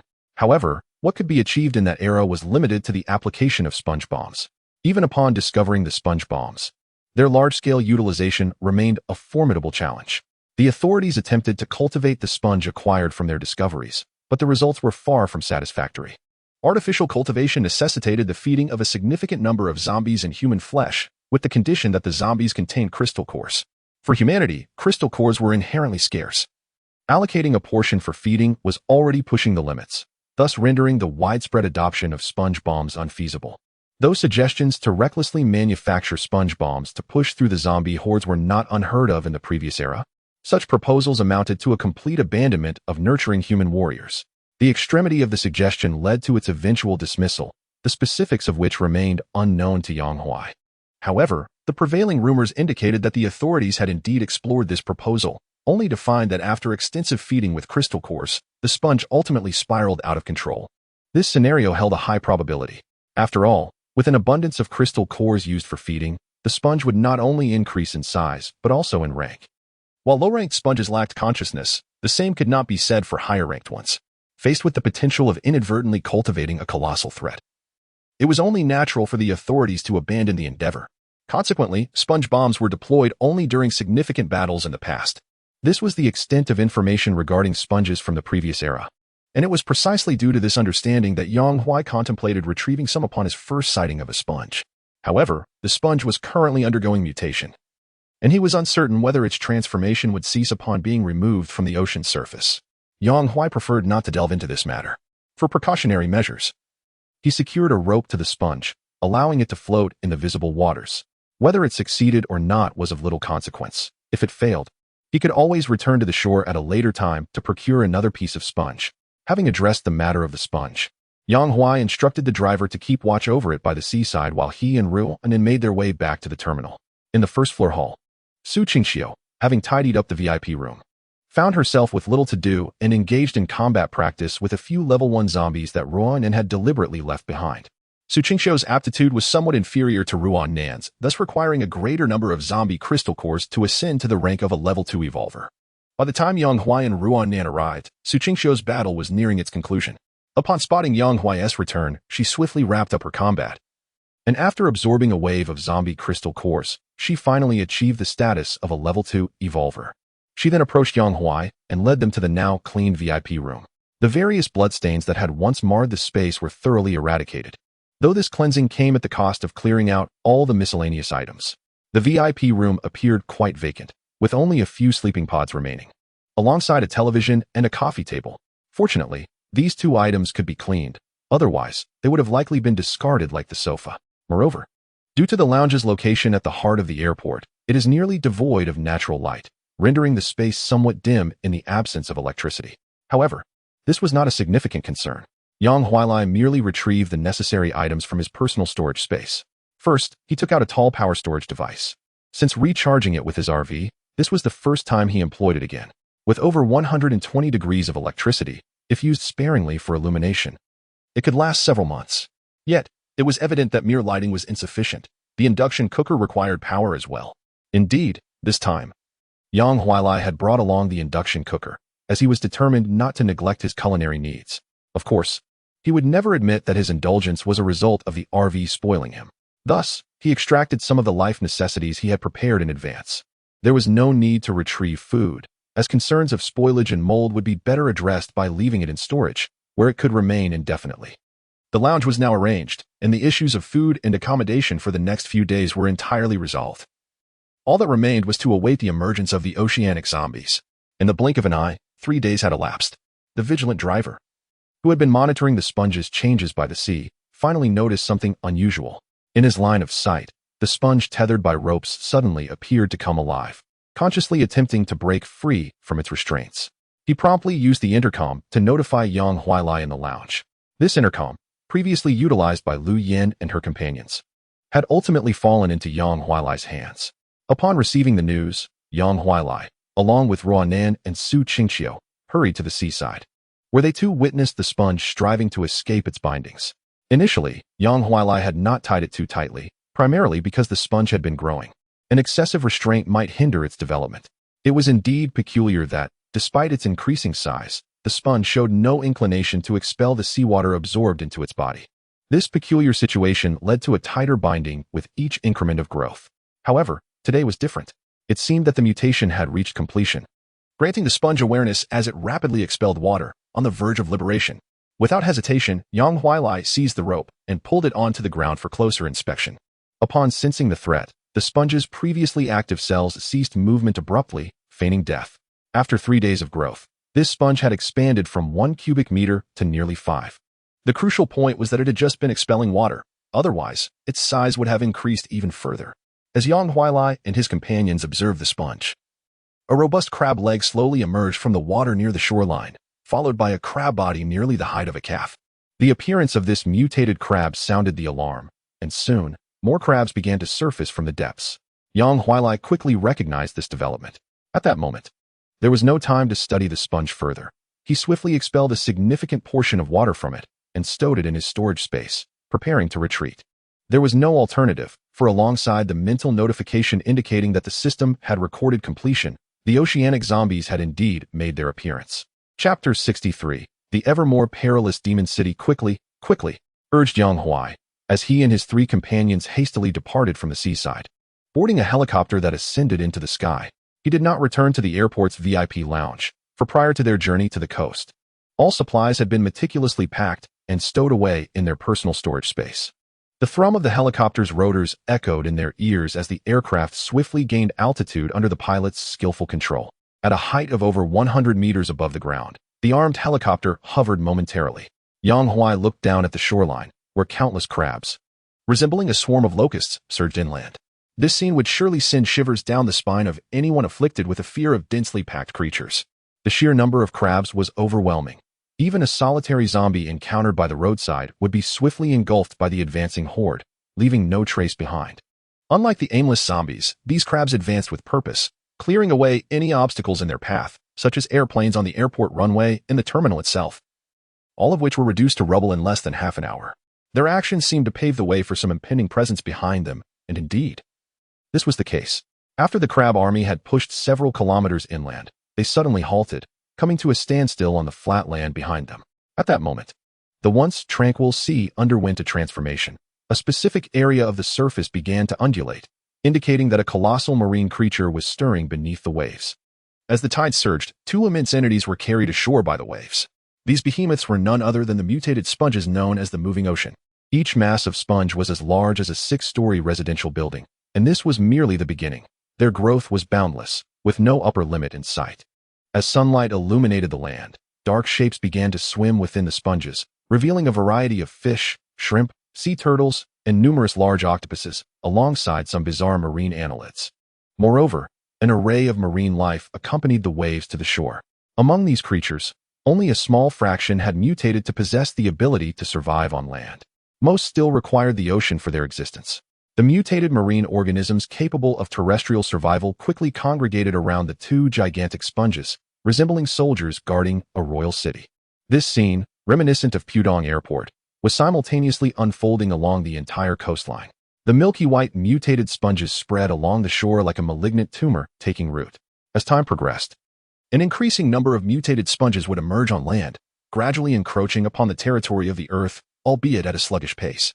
For humanity, which was already retreating inland, it was possible that they would never witness the oceanic zombies in their lifetimes. Humans are not the primary targets of the marine zombies, as few remain by the shore at this time. Instead, the coastline is teeming with countless land-based zombies. These two entities serve as optimal nourishment for one another, inevitably engaging in a cycle of mutual consumption. From his elevated vantage point, Yang Huai soon discerned that once the mutated crabs ventured onto land, the once stagnant army of crabs began to mobilize once more, their sights set on the wandering zombies. However, the individual strength of the mutated crabs is rather feeble, often requiring dozens to contend with a single zombie. Nevertheless, in contrast to the disorganized land zombies, the organized crab army quickly gained the upper hand after a brief engagement. This so-called advantage, however, was achieved at a significant cost. Yet, this is of little concern, for the ocean teems with a continuous influx of mutated creatures. The death of one organism often heralds the strengthening of another. In this relentless struggle for enhancement, it is difficult to ascertain who truly emerges as the loser. Upon witnessing this scene, Su Qingxiu, grasping the deeper implications, expressed her concern. Although their fierce battles appear to incur heavy losses, they simultaneously give rise to a greater number of high-level zombies. Ruo Nen concurred, noting that it indeed feels as though humans are the weakest at present. Yang Huai, taken aback by Ruo Nan's statement, pondered whether she had previously believed humanity to be robust. In this apocalyptic world, humans exist precariously, barely clinging to life, a mere act of divine mercy. As for hope, the former Yang Huai had not encountered it. He remained uncertain of what the present incarnation might unveil. Sighing softly, Yang Huai resolved to regain his composure. There is little point in overthinking, as the operational range of marine zombies is inherently limited. Despite the fierce battles occurring here, their influence does not extend inland for the time being. Once human champions begin to emerge, they will not be easily bullied by the zombies. The situation is indeed relative. Throughout the conflict between land and marine zombies, humans have also been striving to grow stronger in their own battles. It will ultimately depend on who can ascend more rapidly, potentially granting them superior dominion. The future remains uncertain. Thus, it is wiser to focus on the present rather than dwell on uncertainties. For instance, the mysterious presence that recently stirred the waves may very well explain the sudden cohesion of the crab army. With unknown entities at play, this location is ill-suited for prolonged stay. Yang Huai instructed the pilot to ascend further until the buildings below began to blur, preparing to retrace their path. Less than an hour after Yang Huai's departure by helicopter, the previously chaotic zombies suddenly seemed to have acquired a semblance of command, uniting in their movements. The lower-tiered zombies banded together, even momentarily suppressing the advance of the crab army. The source of this newfound coordination stemmed from a 5th-level zombie arriving from the heart of the city. Meanwhile, in another area near the coast, Xiaqing, having received information from Qin Wulong regarding Pudong Airport, led her team toward the shoreline.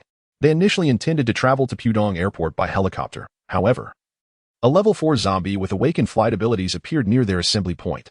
Coincidentally, this particular zombie was drawn to them by Qin Wulong and his companions. Subsequently, it lingered at the assembly point, refusing to depart. Logically, with the military safeguarding the area, they had no reason to fear a level 4 zombie. Although there were humans at the assembly point with awakened flight abilities, the zombie proved cunning, and for a time, they found themselves unable to contend with it. Faced with the considerable risk of airborne departure, they opted to journey overland to Pudong Airport to avoid jeopardizing the helicopter, an irreplaceable industrial asset. Alas, fate was not on their side. They had hoped that their prior experience navigating the city would ensure a smooth passage this time.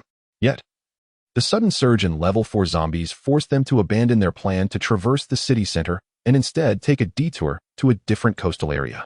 Thus, they witnessed the astonishing sight of oceanic zombies landing on land, as well as a fierce battle among the undead. However, far more alarming than the oceanic zombies was their discovery in the city. Numerous flora and fauna appeared to be exhibiting signs of radioactive mutation. Chapter 64. The crisis of the disappearing locator Yang Huai and his companions retraced their steps along the same route, maintaining a facade by donning green fish heads to conceal their identities. The driver remained dutifully compliant, oblivious to the impending danger he was about to face. For Yang Huai, the driver possessed too many secrets to be allowed to leave alive. Moreover, at the Blue Bridge Airport, this individual had previously attempted to kill Yang Huai with a rocket-propelled grenade. Allowing him to live even a moment longer was already a gesture of mercy. Thus, once the helicopter had come to a halt, Yang Huai seized the driver by the throat. The driver was first taken aback. Then his expression shifted to one of sheer terror as he stammered, "What does this mean? Are you going to kill me now? Who will pilot the helicopter for you afterward?" He had anticipated this day would arrive, but he never imagined it would come so swiftly. To make matters worse, he had not yet received support from the Lin family, making his potential demise all the more frustrating. Sensing his distress, Yang Huai spoke with a knowing glint in his eyes. "Over the past few days, were you waiting for the Lin family's arrival? I'm afraid the locator on the armed helicopter has already been disassembled by me." Upon hearing this, the driver's eyes widened in shock. He had never expected Yang Huai to be aware of the helicopter's locator. However, even with this knowledge, it was not a significant concern. For the locator was not exclusive to the helicopter. Even if he were to die today, as long as that device remained intact, the Lin family would inevitably come seeking Yang Huai. Comforted by this thought, the driver feigned a more pronounced terror to mask his inner calm. Yang Huai, exasperated, added, "Did you think I was unaware that the walkie-talkie also has a locator? Why not take a guess as to when, aside from at Pudong Airport, I have ever used a walkie-talkie?" The answer was never. The driver, fully cognizant of this fact, could no longer contain himself and panicked. "What does that prove? I haven't done anything." Indeed, the locator was neither installed by him nor activated by him. He has truly done nothing. However, this individual has concealed the truth and harbors impure intentions. For this alone, his demise is inevitable. Moreover, the driver's utility has already been exhausted, rendering his continued existence unnecessary. Yang Huai twisted his hands, causing the driver's head to tilt to one side, and he calmly departed from this world.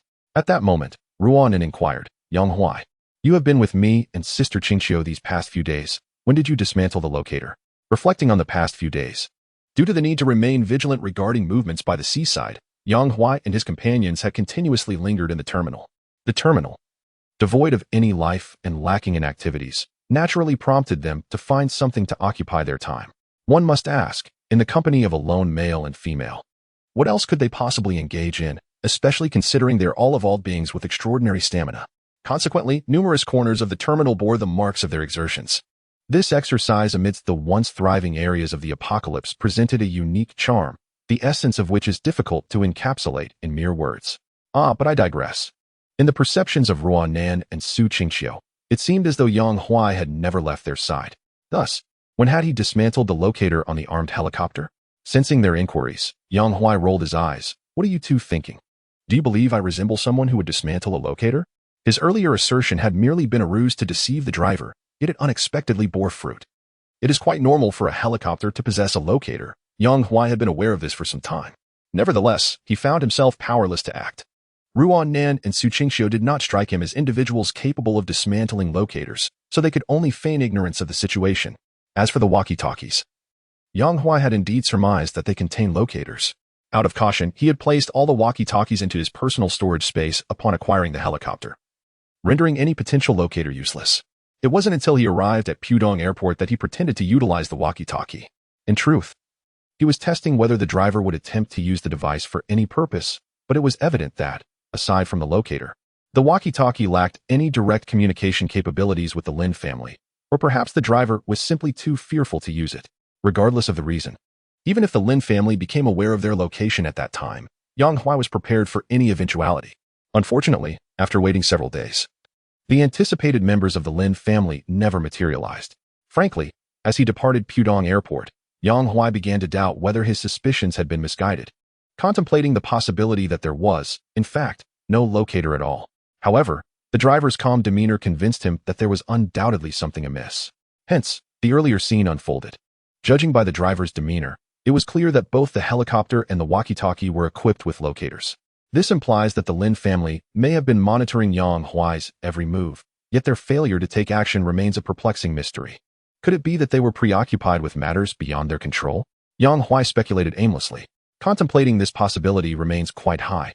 For we are indeed in an apocalyptic world where the responsiveness of many matters is not as swift as it was before the cataclysm.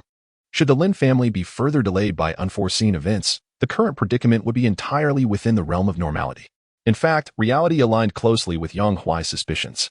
On the day the armed helicopter failed to return, the Lin family prepared to dispatch another helicopter equipped with a locator signal detector to search the Magic City. However, due to the sudden personnel adjustments and the helicopter being repurposed for other uses, this endeavor was temporarily shelved. Consequently, their absence that day meant that even if they had arrived, they would have found nothing at the Blue Bridge Airport, as Yang Huai and his companions had already relocated in advance. To ascertain the whereabouts of the armed helicopter would likely require additional time and effort. Unfortunately, this situation is rather vexing. The system's clock-in necessitates the armed helicopter, and despite knowing it is akin to a ticking time bomb, there is no alternative but to proceed with it. Yang Huai can only prepare in advance to mitigate the spread of information to a wider audience. The prolonged absence of the Lin family members was indeed unexpected, yet it alleviated many of Yang Huai's troubles. For instance, the driver had remained compliant due to harboring this hope. However, it is rather absurd. Did this individual not realize that even if the Lin family were to arrive, he would likely be among the first to be eliminated? Could it be that he contemplated mutual destruction? It is not an impossibility. Thus, Yang Huai mentally traversed all the details of this matter. At that moment, Ruan Nan and Su Qingqiu, who had just realized that Yang Huai was deceiving the driver, wore expressions of disbelief. Suddenly, Ruan Nan pondered something and inquired, "Since you anticipated the locator's presence, why not compel the driver to dismantle it?" Although we would not do so, the driver might. Upon hearing her question, Yang Huai did not respond directly but countered, "How many individuals who can drive also possess the knowledge to repair a vehicle?" However, after posing this question, Yang Huai felt it lacked accuracy and shook his head, opting instead to clarify, "In truth, I am more apprehensive about the driver tampering with the helicopter than I am about him removing the locator. It is imperative that Yang Huai has a complete helicopter to fulfill the clock-in task. Should the driver be coerced into dismantling the locator, it would imply he possesses considerable knowledge regarding the helicopter. In such a scenario, with no retreat available, the driver might choose to engage in desperate measures. If he were to exploit the opportunity of removing the locator to sabotage the helicopter, it would be too late for Yang Huai to express regret. The crux of the matter lies in the uncertainty of whether the driver is indeed dismantling the locator. Thus, in comparison to the predictable threat posed by the locator, Yang Huai opts to feign ignorance. This choice spares the added benefit of maintaining the driver's hope, ensuring his compliance throughout their journey, which has thus far proceeded smoothly. As for what follows, after upgrading the RV, Yang Huai intends to obliterate all remnants associated with the helicopter, including the helicopter itself. Chapter 65. The transfer of abilities. After shattering the walkie-talkie, Yang Huai made his way alone to the villa and entered the RV. After several days of inactivity, the interior of the RV was tinged with a peculiar odor. Yang Huai first opened the windows before settling into the aviation seat, adhering to his familiar routine. With a thought, he summoned the system panel, silently wishing to claim his upgrade rewards. This time, there were two rewards. One was the transfer of the weapon system of an armed helicopter, and the other was the concealment of weapons on the RV. As a green light emanated from above and melded into the floor, Ruan Nan outside suddenly noticed that the heavy machine gun and the 4 rocket launcher mounts suspended beneath the helicopter had vanished in an instant. Instinctively, she turned her gaze toward the garage of the villa. The garage door remained firmly shut, obscuring her view of the RV's condition. Yet Ruan Nan surmised that changes were imminent. Could it be that the helicopter's weapon system had been relocated to the RV? That seemed rather implausible. Meanwhile, while Ruan Nan pondered this, she did not forget to douse the helicopter with gasoline. On the other side, the RV's upgrade concluded swiftly, and Yang Huai opened the host panel for inspection. Host panel, Evolver, for crystal core absorption conversion rate, 110 powers, spatial displacement, 30-30, spatial displacement, for every 50 crystal cores absorbed or after a day's rest. It can be used continuously 30 times, with a maximum displacement of 10 meters each time, and a cooldown of 3 seconds between uses. Skills, personal storage space of 10 cubic meters, speed enhancement of 30, immunity to level 3 zombies, hand strike. Biological perception within a 10-meter range, skills to be filled, designated ability transfer, concealment of personal weapons, designated ability transfer. Upon filling this skill, the host will have one opportunity to replicate and transfer another person's ability, limited to a single use. Concealment of personal weapons. Upon filling this skill, the weapons carried by the host will be rendered invisible to others. Upon accessing the host panel, Yang Huai immediately focused on the skills yet to be filled. Particularly upon seeing the designated ability transfer, he could scarcely believe that the corresponding skill for the weapon system transfer would be this. He had always thought that the possible skills would relate to the weapon system, but the system emphasized the aspect of transfer. This revelation was indeed unexpected, yet pleasantly surprising. According to the skill's description, the ability to replicate and transfer another's skills hinted at limitless potential. The system did not impose restrictions on this skill, allowing Yang Huai to seek out desired abilities and then replicate and transfer them to himself. The sole challenge lay in locating the desired abilities, which might require considerable time. However, Yang Huai was not in urgent need of additional powers at the moment, so he decided to reserve this skill, only to be used in dire circumstances where replication was imperative. After all, the opportunity was singular, and his intuition suggested that obtaining a subsequent chance would be extraordinarily challenging. In addition to the designated ability transfer, this upgrade also included the skill of concealment of personal weapons. This particular skill was rather unremarkable. It would not be an exaggeration to say that some aspects are rather superfluous. Yang Huai possesses a personal storage space, which also serves as an effective method for concealing weaponry. As for carrying weapons on his person, Yang Huai has long since abandoned that practice. It appears that even skills provided by the system are not always of utility. Yang Huai scratched his neck, feeling a sense of helplessness. One cannot claim this skill to be utterly useless, yet its relevance overlaps significantly with that of the personal storage space, rendering it somewhat redundant. However, there is no need for undue contemplation. It is merely a skill, and Yang Huai quickly cast it aside, turning his attention to the RV panel for inspection. RV panel, model, Daitong 90 RV, body, level 3 zombie damage resistance, engine, level 1 enhanced performance, storage space, twice the original capacity. RV meat grinder, capable of effortlessly slaughtering large numbers of level 3 and below zombies. But beware of power consumption. Zombie signal detector, can detect level 3 and lower zombies within a radius of 1 around the RV. But beware of power consumption. Mounted machine gun and rockets, transferred from a helicopter, featuring a quad-barreled 127 machine gun with an ammunition capacity of 1437 rounds. Equipped with 457 rocket launchers, totaling 121 rockets. RV weapon concealment, conceals all installed weapons from external view. Fuel tank, 80 liters of 1000 liters. Power generation, solar power generation, efficiency of 95. Power generation while driving. Battery, 10 kilowatt hours and 50 kilowatt hours. Water tank, 140 liters of 1000 liters. The focal point lies in the machine gun and rockets. However, this is merely a textual description. Yang Huai glanced briefly before disembarking to inspect the RV's exterior. Upon stepping out, his gaze immediately fell upon a rocket launcher mounted perfectly on one side of the vehicle, seamlessly integrated with the bodywork, even matching the color, presenting the appearance of a factory-installed feature. Turning to the opposite side, he found another rocket launcher, symmetrically affixed. The remaining 2 rocket launchers, along with the heavy machine gun, were installed atop the RV, arranged in a triangular formation, with the machine gun positioned at the front and the rocket launchers at the rear. Yang Huai climbed onto the roof and caressed the cold muzzle, instantly feeling a surge of exhilaration.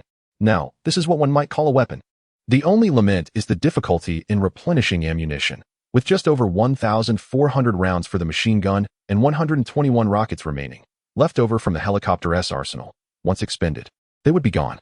Nevertheless, This does not diminish Yang Huai's vivid imagination of future combat scenarios involving the RV. For today, it marks a resolute step toward the realization of a true war fortress. After surveying the weapon mounts, Yang Huai returned to the RV to examine the fire control system. The weapon control system was now installed in the passenger seat, replacing the previously existing storage compartment. To his surprise, this control system appeared somewhat different from that on the helicopter. While the buttons bore no significant differences, the radar system displayed additional information. At first, Yang Huai was oblivious, but gradually he discerned that the radar system seemed to have merged with the RV's original zombie detection system. The scanning display revealed all zombies within a radius of 1 unit with remarkable clarity, while the radar scans for those further afield lacked such comprehensiveness.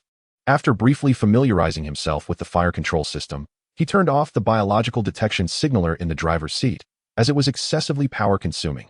Under ordinary circumstances, the radar integrated within the fire control system sufficed.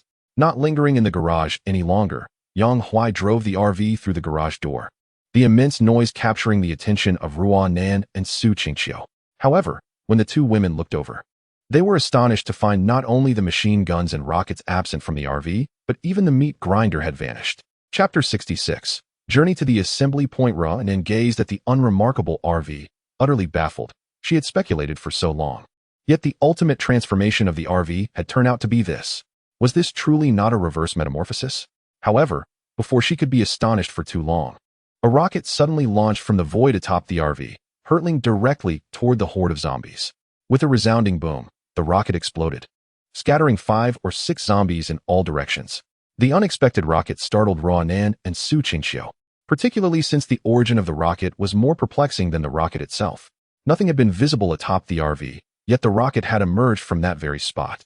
They both questioned whether they were hallucinating and directed their bewildered gazes toward Yang Huai. Yang Huai couldn't help but smirk slightly, explaining, "I transferred the helicopter's weapon system to the RV, but after the transfer, I applied a bit of magic, rendering it invisible to beautiful women." Upon hearing Yang Huai's explanation, Ruan Nan and Su Qingqiu exchanged glances, each finding a shared sense of incredulity in the other's eyes. Amidst their idle chatter, Yang Huai earnestly elaborated on the existence of the weapon system. He then encouraged Ruan Nan and Su Qingqiu to feel around the weapon rack to see if anything was present, only to discover the metal shell of the RV. This indicated that the weapons installed on the RV were imperceptible to anyone other than Yang Huai himself, remaining invisible even to the touch. Moreover, aside from the concealed weapons, the RV's exterior bore an essence akin to that of Syria. Originally, the RV had a level 3 zombie damage immunity, maintaining its pristine appearance throughout. However, following this upgrade, the once smooth and new paint was now marred, with scratches and several dents adorning the front. It was a quintessential depiction of a war-damaged vehicle from Syria. Of course, all of this was merely a facade. The interior of the RV remained unchanged. Upon confirming these alterations, the perfectionist Ruan Nan felt a wave of discomfort wash over her, while Su Qingqiu, untroubled by such dilemmas, comprehended Yang Huai's intentions. Concealment, after all, was an exceptional strategy in any situation. According to their forthcoming operational plan, they were to proceed to the official assembly point without any unforeseen incidents. Had they continued to drive the same motorhome, a multitude of troubles would undoubtedly have ensued. Su Qingqiu had long harbored this concern. Primarily, it was due to the extended time spent in the vehicle, during which they had come to know one another all too intimately. Unbeknownst to her, she had developed a sense of belonging to the motorhome, prompting her to subconsciously contemplate the future of the group. Ruan shared this sentiment. After the incident with the meat grinder, she felt that heading to the assembly point was not a prudent choice. Much like possessing something precious, individuals instinctively prefer to conceal it rather than expose it to the scrutiny of many. Ruan embodied this mindset. However, the situation had changed. Although her perfectionist nature found the battered exterior of the motorhome distressing, she had fully come to terms with it internally.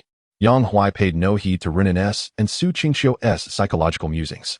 He had now arrived at the helicopter, retrieving a lighter from his storage space. After igniting it, he tossed it directly onto the helicopter. The moment the flames made contact, the gasoline ignited instantaneously, engulfing the helicopter's surface within the blink of an eye. They stood in silent observation as the helicopter succumbed to the fire. Time seemed to stretch indefinitely until all combustible materials had been reduced to charred ash, leaving behind nothing but a skeletal frame. Even this remnant, Yang Huai had no intention of leaving behind. Instead, he, along with Ruan and Su Qingqiu, methodically dismantled portions of it, twisting and distorting the steel until it bore no semblance of a helicopter, which he then scattered far and wide. In this manner, should anyone stumble upon any trace of the helicopter's existence, they could only be deemed remarkably astute. With that matter settled, Yang Huai and his companions swiftly departed in the motorhome. Su Qingqiu remained at the wheel, while Yang Huai, momentarily at leisure, began to examine the fire control system. Runan, intrigued, drew closer to observe, while Su Qingqiu listened attentively, occasionally interjecting with her insights. The trio engaged in light-hearted banter, causing time to pass swiftly. The official assembly point was located west of Demon City, specifically beside Ding Mountain Lake. As they journeyed, they initially encountered few signs of life. But as they approached the scenic area of Ding Mountain Lake, they discovered numerous others with the same objective. Furthermore, the road ahead became increasingly navigable, indicating that many had traversed this path in recent days, including a considerable number of drivers. As dusk settled, the first flickers of light from the official assembly point emerged in the distance. Su Qingqiu felt a renewed sense of vigor, pressing the accelerator further down as the assembly point grew increasingly distinct, revealing the military encampments surrounding it. Not far from the assembly point, soldiers had established checkpoints. As Su Qingqiu maneuvered the motorhome closer, they halted under the soldier's directive. A soldier clad in combat gear and a steel helmet approached the vehicle, saluted, and inquired briefly about Yang Huai and his companion's origins, before gesturing for a woman to approach. She was dressed in a crisp white blouse and athletic pants. Exuding an air of competence, she approached with a folder in hand and introduced herself, saying, "Greetings, I am Chen Jing, a civil servant responsible for compiling personnel information at the gathering point on behalf of the Magic City government. You may call me Sister Chen. First and foremost, congratulations on your arrival at the gathering point. I extend a warm welcome on behalf of our community here. Enclosed is a manual regarding the gathering point. It contains a detailed explanation of all pertinent matters you may wish to inquire about. Additionally, at the conclusion of the manual, you will find the rules that must be adhered to at the gathering point, so please ensure you review them thoroughly." Throughout her speech, Chen Jing maintained a warm smile. Had Yang Huai not experienced a previous life and visited the gathering point for the first time, he would have undoubtedly been touched by her genial demeanor. Coupled with the presence of several soldiers stationed nearby, a profound sense of security enveloped the atmosphere. Given the harrowing experiences of those who had endured the apocalypse, it was not uncommon for individuals to shed tears in such a reassuring environment, not merely tears of sentiment, but an eruption of intense emotion rooted in the discovery of solace amidst chaos. Yang Huai had witnessed such scenes in his past life, where many wept like children. Having traversed that tumultuous existence, he now felt a mere sense of reflection, devoid of strong emotions. Chen Jing was somewhat taken aback by Yang Huai's demeanor, which appeared indifferent and inscrutable. However, she paid little heed to this, as she reached out to collect the identity information they had filled out, simple details such as name, gender, age, and origin. After glancing at Yang Huai's name, she tucked the form into her folder and gestured for them to proceed forward. Chapter 67. Security Organization. The obstacles at the checkpoint were cleared away. At the soldiers and Chen Jing's indication, Su Qingqiu pressed the accelerator, and the RV moved forward. "I can't believe they just let us pass. I thought we'd have to undergo a thorough search," Su Qingqiu remarked as she drove. Ruan also found it peculiar, saying, "I expected that we would need to provide our level of evolution on that form, but it only required basic identity information." Listening to their conversation, Yang Huai remained silent. He was uncertain about the situation at the gathering point. While his experiences from the past life were applicable to the apocalypse, the dynamics changed drastically when it involved others due to the unpredictable variables. At that moment, Yang Huai was perusing the gathering point manual, which was a simple 4-page black and white printout. The cover bore the title of the manual. Overall, the manual was rather rudimentary, yet achieving even this level of detail was commendable. Upon opening the first page, the first line provided an overview of the gathering point, though it did not specify the exact number of individuals present. It clearly described its location, situated to the northeast of Ding Mountain Lake. The manual also elucidated the rationale behind selecting this site, as it was a vital route to Jinling, directly indicating the future direction of the gathering point's activities, an unexpectedly straightforward revelation. Although the manual did not explicitly state their intention to head towards Jinling, it was evident even to the most oblivious observer. It was precisely this information that led Yang Huai to feel that this visit to the gathering point was indeed worthwhile. This information has not been officially broadcasted, leaving one to ponder the reasons behind this omission. Perhaps it is deemed unnecessary to announce, considering that reaching the Golden Ridge requires one to first arrive at the gathering point.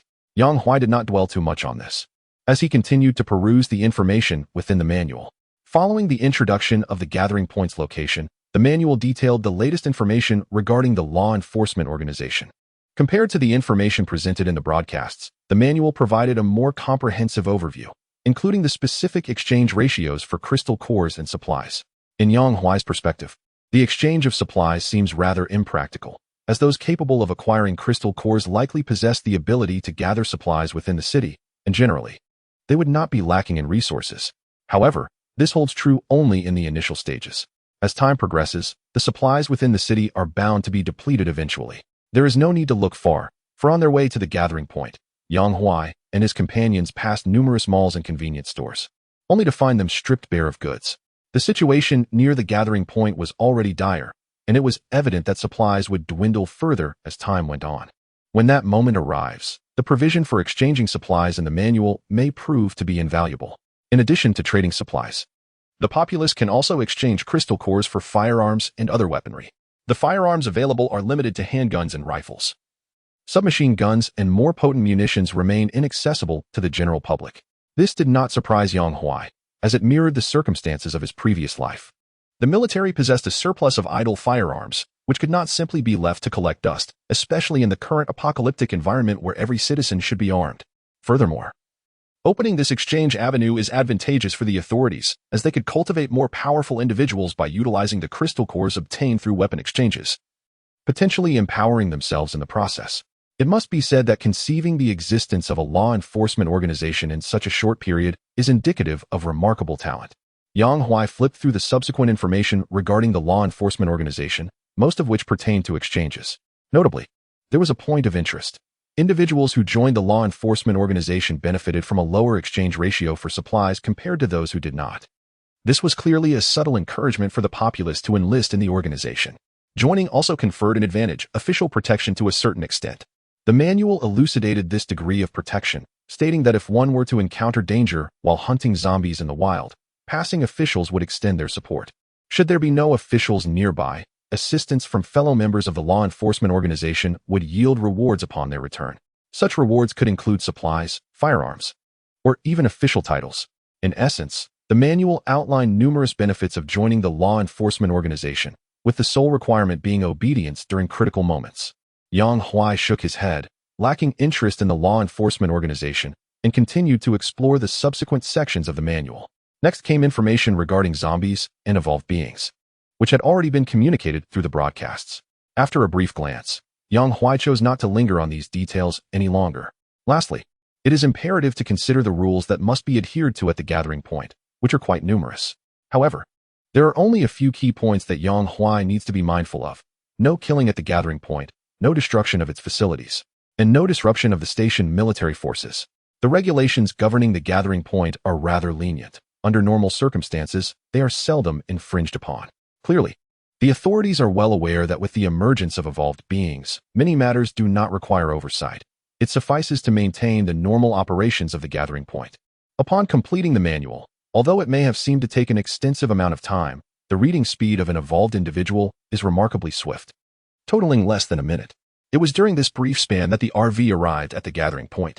The gathering point is situated within a scenic natural area, with a 3-story building at its heart, brightly illuminated and heavily guarded by soldiers. Undoubtedly, this is where the officials of the Demon City reside. Surrounding the building is an extensive expanse of lush green grass, dotted with numerous tents, while private vehicles and RVs weave in and out among them.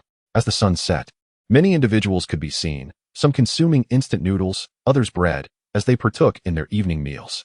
Su Qingxiu guided the RV to the entrance of the scenic area. After enduring another round of scrutiny from the guards, Yang Huai and his companions entered the gathering point. As soon as the RV came to a halt, a throng of onlookers, drawn by its presence, converged upon it, beseeching Yang Huai for sustenance. These individuals were predominantly ordinary people, not even evolved beings, which was rather perplexing.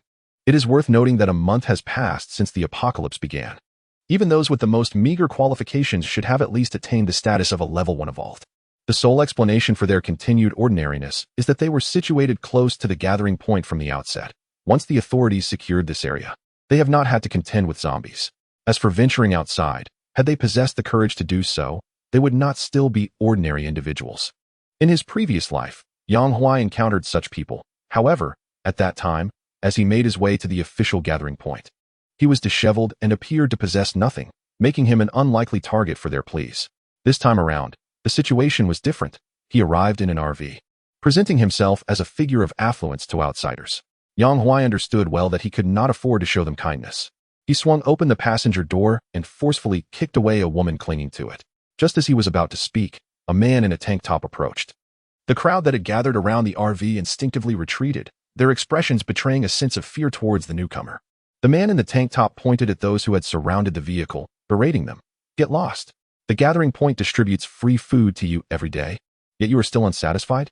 I propose that Mayor Liang should expel all of you. After delivering his reprimand, he turned to Yang Huai, his expression shifting dramatically to one of friendliness. Do not pay them any mind. I am Wang Bing from the security organization. May I inquire about your capabilities? Chapter 68. 2 Evolved Organizations. Knowing that he was being presumptuous, yet still asking, Yang Huai pondered this internally. After introducing himself, he refrained from answering the question and instead countered, what is your purpose in asking that? Wang Bing appeared accustomed to such vigilance and paid it no mind as he explained, I apologize. It's my fault for not introducing myself clearly. Allow me to reintroduce myself. I am Wang Bing, a Level 3 security officer in the Public Security Organization. Upon hearing Level 3 security officer, Yang Huai immediately recalled the contents of the Assembly Point Manual. The Public Security Organization comprises not only its affiliated personnel, but also the security officers responsible for its management. Not everyone begins as an official security officer. Those Level 3 evolvers affiliated with the organization may also apply to become security officers. The level of one's evolution corresponds directly to the rank of the security officer. The higher the level, the greater the authority. However, with increased authority comes the necessity of greater responsibility. One must comply with orders without question. The advantage is that one need not worry about provisions, as the organization will provide them. Furthermore, the families of security officers are afforded protection by personnel assigned by the organization. All of this information is mentioned in the manual, though the specifics require further observation. Noticing that Yang Huai had finished pondering, Wang Bing smiled and said, it seems you have thoroughly reviewed the Assembly Point Manual. So I want to elaborate further. I am here to invite you to join the Public Security Organization. When he referred to you, Wang Bing gestured towards Su Qingqiu and Ruan Nan in the RV. Yang Huai understood his intention and inquired, what if I told you that we are ordinary people? Would you still extend an invitation to us? Wang Bing could only chuckle at this remark. Let us not jest. The fact that you have managed to stay in the Demon City for a month indicates that you cannot be mere ordinary individuals. Realizing he could not evade the matter, Yang Huai simply stated he would consider it further. Wang Bing was not surprised. For those who had just arrived at the assembly point, the trials of the apocalypse had instilled a strong sense of caution. Typically, individuals would not join without first-hand experience of the public security organization's true nature. This tendency was particularly prevalent among those of considerable strength, as such individuals could manage well even without the support of an official organization, at least securing their basic needs for food and safety. Nevertheless, Wang Bing remained confident that once Yang Huai and his companions gained a better understanding, they would ultimately choose to join. This had been verified multiple times over the past month. Joining the public security organization was merely a matter of affiliation, and in most cases, no one would interfere with one's actions, allowing for a considerable degree of freedom. With this mindset, Wang Bing began to expound upon the benefits of the public security organization. However, unbeknownst to him, Yang Huai had no intention of joining the organization. Of course, he could not express this too openly. For the time being, he simply lacked interest. His primary reason for visiting the assembly point was that the system had yet to issue the next check-in task, and he wished to assess the current situation regarding the organization, planning to leave once he had gathered sufficient information. Yang Huai had initially thought that finding someone to inquire would require some effort, but with someone willing to speak, he was naturally eager to listen attentively. At the outset, Wang Bing spoke incessantly about the security organization. After becoming a security officer, his wife and daughter would be able to reside in a designated area of tidy tents at the assembly point under the protection of dedicated personnel. The authorities would also allocate a sufficient daily allowance for the family's sustenance. As he recounted this, Yang Huai unexpectedly interjected with a query regarding the nature of these personnel. Wang Bing clarified that they belonged to another organization of evolved individuals established by the official authorities. Unlike the loosely structured security organization, this group fully adhered to official leadership and comprised solely highly qualified evolved beings, all of whom were third-tier evolvers. Upon hearing this, Yang Huai appeared to have an epiphany and inquired whether this official organization of evolvers existed in the form of squads. Wang Bing, taken aback, asked how he knew this, noting that it would be difficult to be aware of such an organization without being at the assembly point. Yang Huai candidly replied, "To be frank, we encountered an official squad on our journey, led by a captain named Xiaqing and a deputy named Bai Yaij." Wang Bing's expression suddenly shifted, and he turned to glance at the RV, incredulous. "Wait a moment, I almost forgot. What did you say your name was?" "Yang Huai," he replied. And in uttering those two syllables, he too realized something significant. He continued, "Did Xiaqing mention me to you?" Upon confirming with a nod from Wang Bing, Yang Huai pressed further, "What did she say about me?" Wang Bing hesitated, and after acknowledging Yang Huai's identity, he regarded him as if seeing him anew, instinctively taking a step back to appraise the extraordinary individual described by Xiaqing. He recalled Bai Yaij's assessment of Yang Huai, muttering to himself, "Goodness, a freak." Had Yang Huai not recognized that Wang Bing was not disparaging him, he might have reacted with indignation, thinking, "Who are you calling a freak? I am a paragon of virtue." With Yang Huai's identity established, Wang Bing promptly extinguished any thoughts of inviting him into the security organization. He adopted a serious demeanor and politely stated, "Mr. Yang, Mayor Liang has instructed that if you arrive at the assembly point, you must be brought to his office for an introduction." As he spoke, Wang Bing's posture was notably humble, a stark contrast to his earlier demeanor. Yang Huai placed a reassuring hand on his shoulder, saying, "Relax, I'm not a threat." This statement effectively signified his consent to meet Mayor Liang. Yang Huai had anticipated that Xiaqing would reveal his identity. However, he was surprised to learn of her considerable standing at the assembly point, capable of conversing with the mayor. Nevertheless, even in the face of meeting such a prominent figure, Yang Huai maintained a calm disposition. The information Wang Bing possessed was ultimately limited. When it came to understanding the current situation, only Mayor Liang at the assembly point could provide comprehensive insights. Thus, a meeting with Mayor Liang was indeed necessary, aligning with Yang Huai's initial intent. He had not foreseen the proceedings unfolding so smoothly. It was quite novel to discover that his reputation had already preceded him among those at the assembly point. Upon receiving Yang Huai's consent, Wang Bing led the way, with Yang Huai following closely beside him, while Su Qingqiu trailed behind in the RV. As they traversed the path, Yang Huai observed the gathering crowds at the rendezvous point and curiously inquired, "Have you ever tallied the total number of people at the rendezvous? It seems to me that the crowd is not particularly large."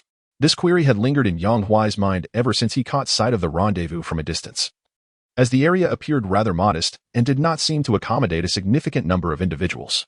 In response to this question, Wang Bing elucidated, "You may not be aware, but the rendezvous does not wait for all the citizens to arrive before departing. Many individuals have already begun to leave under our organization's guidance, which accounts for the seemingly sparse crowd here." Yang Huai then posed another question, "What about the ordinary people who surrounded the vehicle earlier? They must have been at the rendezvous for quite some time. Why did they not depart earlier?" Wang Bing expressed a hint of disdain when recalling those individuals. "You are correct in your assumption. They were indeed quite close to the rendezvous from the outset and sought our protection promptly. However, the majority have already left, while those remaining are facing issues concerning food. The rendezvous can provide them with sustenance for free, but the journey may not guarantee the same." Without needing further explanation from Wang Bing, Yang Huai understood the implications. The authorities likely lacked the manpower to transport supplies throughout the journey, necessitating local sourcing, which rendered the availability of resources uncertain. As their conversation meandered, they arrived at the central building of the rendezvous, guided by Wang Bing. The trio navigated through with ease and soon found themselves in an office where they encountered Liang Jintao. At that moment, Liang Jintao had just set down his walkie-talkie and, upon seeing Wang Bing enter, urgently exclaimed, "Wang Bing, just in time. I have just received information from Qinjing. The level 4 flying zombie has returned. You are the only one here with flying abilities. Hurry over." Chapter 69. Level 4 Evolver at the rendezvous point. At the checkpoint of the rendezvous, a level 4 zombie, adorned with skeletal wings, suddenly appeared on the horizon, creating disturbances at the outpost. Qinjing found herself surrounded by several soldiers, reflecting that this marked the 5th appearance of this particular zombie since Sister Qing's departure, each time merely causing a ruckus before retreating. Just days prior, the rendezvous had orchestrated the evacuation of a substantial number of citizens, resulting in a significant portion of the security personnel and even some of the station military forces departing. Currently, the defensive capabilities of the rendezvous had undeniably diminished compared to previous days. However, despite this reduction, the outpost remained relatively secure. The only insurmountable challenge was the incessantly troublesome level 4 flying zombie. Its remarkable agility in the skies rendered it elusive, with bullets proving ineffective and artillery unable to make contact. With conventional measures failing, the personnel at the rendezvous felt a sense of being toyed with. At that moment, the level 4 zombie was circling above the checkpoint where Chun-Jing was stationed. Based on past encounters, it was anticipated that the zombie would eventually depart after a period of circling. Nonetheless, the unpredictability of its potential attack necessitated the summoning of Wang Bing each time. Not only Wang Bing, but any evolver capable of reaching the rendezvous would also be called upon, as was the case at this very moment. Several first and second level evolved beings have already arrived at the outpost, most of whom belong to law enforcement organizations, with only one being a member of an evolved team. Shortly thereafter, Wang Bing also made his appearance, accompanied by Liang Jintao and Yang Huai, along with 2 others. During their journey, Wang Bing refrained from utilizing his flying abilities, perhaps conserving his strength for critical moments when the expenditure of powers would be paramount. Upon seeing Mayor Liang approach, Chun-Jing hurriedly greeted him. "Mayor Liang, welcome." The mayor nodded in acknowledgement, his gaze fixed on the indistinct 4th-level zombie silhouetted against the darkening sky, and inquired, "When did this zombie arrive?" "Approximately 5 minutes ago." Chun-Jing replied earnestly, casting a sidelong glance at Yang Huai beside Liang Jintao, pondering why he was in the mayor's company. Unlike her curiosity towards Yang Huai, the others at the outpost were intrigued by the presence of Ruan Nan and Su Qingxiu. It was unusual for such stunning women to appear at a gathering point, especially considering that one of them, if she remembered correctly, was none other than the former celebrity Yang Ruanan. As for the man accompanying Ruanan, he was an enigma, leaving them to wonder about his origins. Those who had survived until now were no fools, particularly the evolved beings. The close camaraderie displayed by these 2 beautiful women and Yang Huai could only be achieved with significant strength. Even if someone entertained notions about Yang Huai and the others, it would require considerable internal deliberation. Moreover, the pairing of powerful individuals with celebrities was not uncommon. In the bustling metropolis of Magic City, where the number of stars was exceedingly high, it was expected that more survivors from the entertainment industry would gather here. However, it was rare for someone as striking as Yang Ruanan to appear at a gathering point, especially with another equally beautiful individual like Su Qingxiu by her side. The presence of 2 such beauties had already sparked envy among some, with thoughts like, "Why haven't I encountered beautiful women in Magic City? Is this how the apocalypse unfolds?" Many were lost in their reveries, almost oblivious to the looming threat of the zombie in the sky. Even if they could not deal with the 4th-level zombie, it posed no substantial danger to the gathering point. After days of acclimatization, they had grown accustomed to the sight of a 4th-level zombie merely hovering in the sky before eventually departing on its own. Most believed today would be no different. This sentiment was shared by many, including Liang Jintao, who after a brief glance at the sky, redirected his attention to Yang Huai and the others. Earlier, due to pressing matters in the office, he had only exchanged cursory introductions with Yang Huai. Now, with time on his hands, Liang Jintao turned to Yang Huai and remarked, "It is a pleasure to meet you. I have heard about you from Xiaqing. You single-handedly defeated a 4th-level zombie." His words were not concealed from the others, seemingly crafted for their ears. The intent was clear. Several listeners averted their gazes, their thoughts unspoken. Yang Huai had not anticipated Liang Jintao's approach, which appeared to recount his exploits while subtly warning others against harboring ill intentions. The purpose behind such a statement was evident. He aimed to prevent any losses among the evolved beings at the gathering point. Regarding Liang Jintao's actions, Yang Huai felt no aversion. After all, such measures were equally aimed at alleviating his troubles while simultaneously fostering goodwill. A single statement accomplished dual objectives. This man truly deserved the title of mayor, exhibiting remarkable finesse. Contemplating this, Yang Huai smiled and remarked, "Mayor Liang, you flatter me. The reality is, had I not eliminated that level 4 zombie, it would have been my demise." Upon hearing this, Liang Jintao silently cursed the insincerity of the statement. It was evident that Yang Huai had pursued the level 4 zombie, yet now claimed self-defense. Nevertheless, he understood Yang Huai's intent to conceal his true capabilities. Information about Yang Huai had only been shared by the assembly point, Xiaqing, with 2 individuals, Mayor Liang and Wang Bing. Xiaqing was responsible for leading the Evolver team, while Wang Bing oversaw the security organization.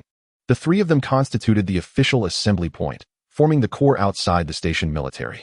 At this moment, as Yang Huai sought to downplay his strengths, Liang Jintao readily complied, responding, "Regardless, you were the one who vanquished that level 4 zombie alone. Truly, the youth are formidable." Hearing this, Yang Huai felt a sense of incredulity, Did this fellow have an addiction to flattery? While he remained unfazed, Runan and Su Qingqiu beside him were visibly pleased. Yang Huai shook his head, choosing not to prolong the topic and instead diverted the conversation to other matters with Liang Jintao. As they had only just met, their discussion initially revolved around Xiaqing. It was through this exchange that Yang Huai discovered Xiaqing had not mentioned the previous incidents involving the Security Bureau, which took him by surprise. However, since Xiaqing had chosen to remain silent, Yang Huai naturally would not bring it up. As their dialogue deepened, they gradually broached the subject of the assembly point. When the station military was mentioned, Yang Huai curiously inquired about the commanding officer. It was known that in addition to Liang Jintao and his group, there existed a battalion stationed at the assembly point, which ought to have a leader. Just as he posed this question, a resounding voice echoed from afar. "Old Liang, how do we deal with this level 4 zombie? If you can't manage it, I might as well give it a shot with an anti-aircraft gun. This zombie is exceedingly bothersome." Accompanying this voice was a stout-faced man in military attire, flanked by a dozen armed soldiers. Upon the arrival of their superior, several soldiers at the checkpoint immediately stood at attention. Hearing his words, Liang Jintao replied, "I believe it's feasible, but you must be willing to part with a limited number of anti-aircraft shells. Are you prepared to do so?"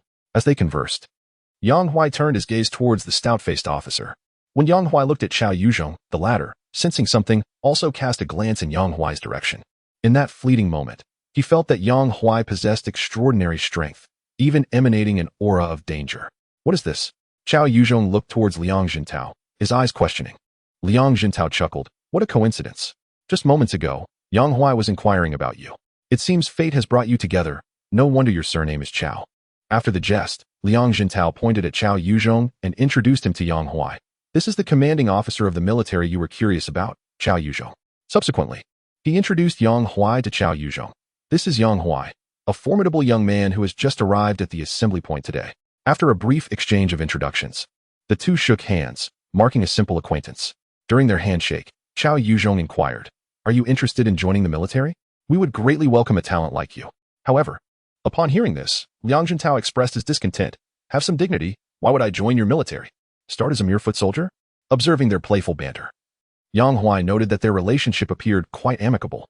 As for their conversation regarding joining, he found it amusing but was fully aware that he would not enlist. Nonetheless, he refrained from outright refusal. Especially in such social situations, one ought to show respect. Thus, Yang Huai deftly redirected the conversation, having no intention of making his stance clear. Both Chao Yuzhong and Liang Jintao perceived this nuance, and they shifted their discussion from enlistment to the flying level 4 zombies in the sky. The anti-aircraft artillery that Chao Yuzhong had previously mentioned was merely a jest, as fine steel should be utilized wisely. The zombie before them could fly, making it difficult to strike even with such weaponry. Hence, Chao Yuzhong's presence was primarily to bolster morale, for there was little they could do about that particular zombie. Everyone awaited the moment this creature would depart, as had been the case on previous occasions. Just then, a bloodied level 3 evolver stumbled forth from the shadows, exclaiming in panic, "Mayor Liang, there are several level 4 zombies over there." Before he could finish his sentence, blood gushed from his nose, and he fell lifelessly. The demise of the evolver seemed to herald a grim turn of events. Suddenly, the previously tranquil level 4 zombies in the sky began to roar. In the next instant, a cacophony of footsteps echoed from the direction the evolver had come. In the blink of an eye, 5 massive level 4 zombies charged forward, barreling toward the outpost with heavy strides. Under normal circumstances, the sudden appearance of so many level 4 zombies would incite panic, yet those present remained remarkably composed, as if they had anticipated this. Witnessing this scene, Liang Jintao remarked to Chao Yuzhong, "What did I tell you? I always said that this flying level 4 zombie wouldn't come to harass us without cause. It was indeed serving as a vanguard for others." He then added, "But it underestimates us. Does it truly believe that a mere handful of level 4 zombies can stir up trouble?"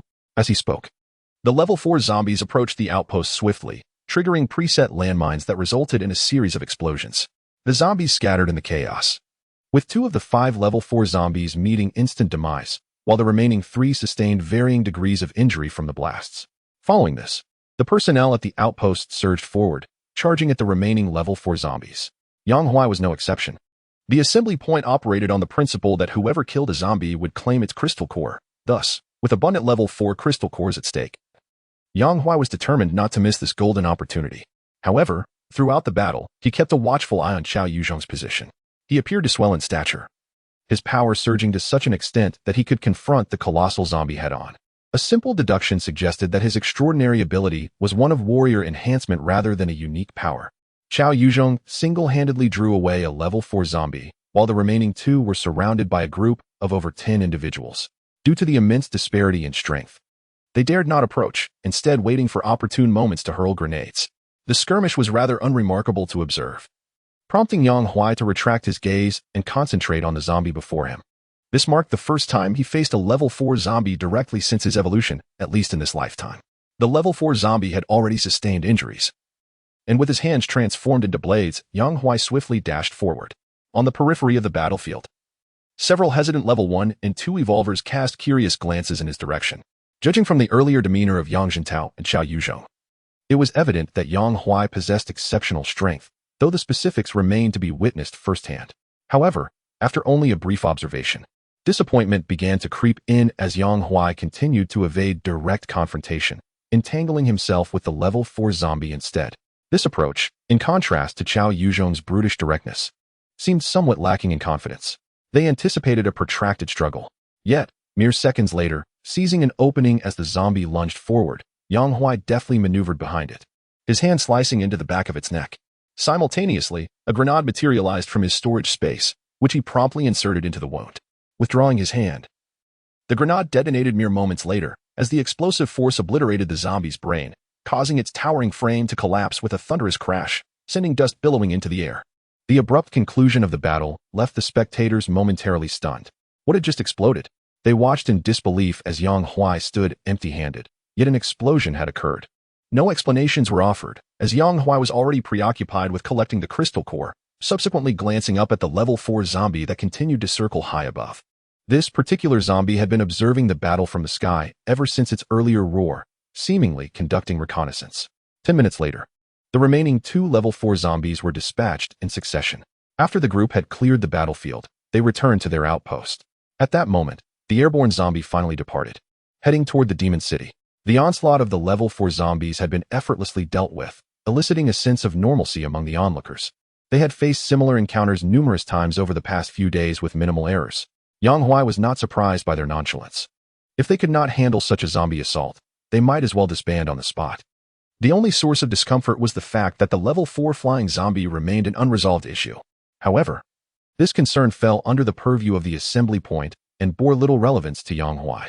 His mission was to gather information about the assembly point and, in doing so, become acquainted with Liang Jintao and Qiao Yuzhong, effectively surpassing his objectives. There was no need to linger at the assembly point any longer. He needed to focus on his own affairs. The following day, Yang Huai and his companions departed early. Upon receiving the news, Liang Jintao expressed his astonishment, inquiring, "Departing? Where are they headed? Are they retreating to Jinling via the highway?" Chun Jing shook her head, clarifying, "They have not gone to Jinling. Instead, they have returned to the Demon City." Chapter 71. A week later, Yang Huai asked, "Where are we headed?" After leaving the assembly point, Su Qingxiu turned to Yang Huai from the driver's seat, seeking his opinion. Yang Huai fell into a momentary silence. The system's next checkpoint had yet to be announced. Without a definitive objective, there was only one course of action: eliminate the 4th-level zombies. Following the recent outbreak, the number of 4th-level zombies in the Demon City was considerable. This presented a prime opportunity. As a 4th-level evolver, Yang Huai required approximately 1,000 4th-level crystal cores to elevate to the 5th level, equivalent to 200 4th-level zombies. However, merely absorbing 4th-level zombies would not suffice. To fully ascend to the 5th level, he also needed to acquire at least one 5th-level crystal core, necessitating the defeat of an additional 5th-level zombie. To confront a 5th-level zombie, one must first contend with the horde of surrounding zombies. A 5th-level zombie could summon a significant portion of the city's lower-level zombies to fight on its behalf, creating a saturated assault that would be challenging for Yang Huai to handle alone. This was another reason for his presence at the assembly point, to forge connections in advance, ensuring that when the time came to face a 5th-level zombie, they could naturally cooperate and ultimately secure a 5th-level crystal core.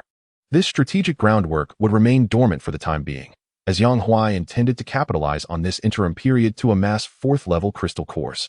Having confirmed his strategy, Yang Huai did not restrict Su Qingxiu's driving direction. Thus, they unwittingly found themselves once again at the Blue Bridge Airport. Over the following days, Yang Huai centered his efforts on the South Bridge Airport, systematically clearing all 4th-level zombies within a several-kilometer radius. During this time, they encountered members of the Lin family, who were searching for something. Yang Huai feigned innocence convincingly, claiming ignorance. The Lin family, unable to locate the missing helicopter, returned home after a brief stay. Through his interaction with the Lin family, Yang Huai learned they had come from Jinling. However, this did not imply that the Lin family resided in Jinling. It merely indicated that they held influence there. Nevertheless, this revelation bore little significance, merely a minor subplot. Yang Huai remained unfazed, continuing his systematic search for 4th-level zombies around Blue Bridge Airport. Additionally, during the course of their sweep, the initial influx of people heading toward the assembly point had dwindled over time. Remarkably, a week later, an entire day passed without encountering a single soul. This won't do. We have exhausted the nearby 4th-level zombies. It is time to relocate, Yang Huai remarked to Ruanan. At that moment, as dusk approached, the two stood at the entrance of a museum several kilometers from their RV, gathering their belongings in preparation for their return.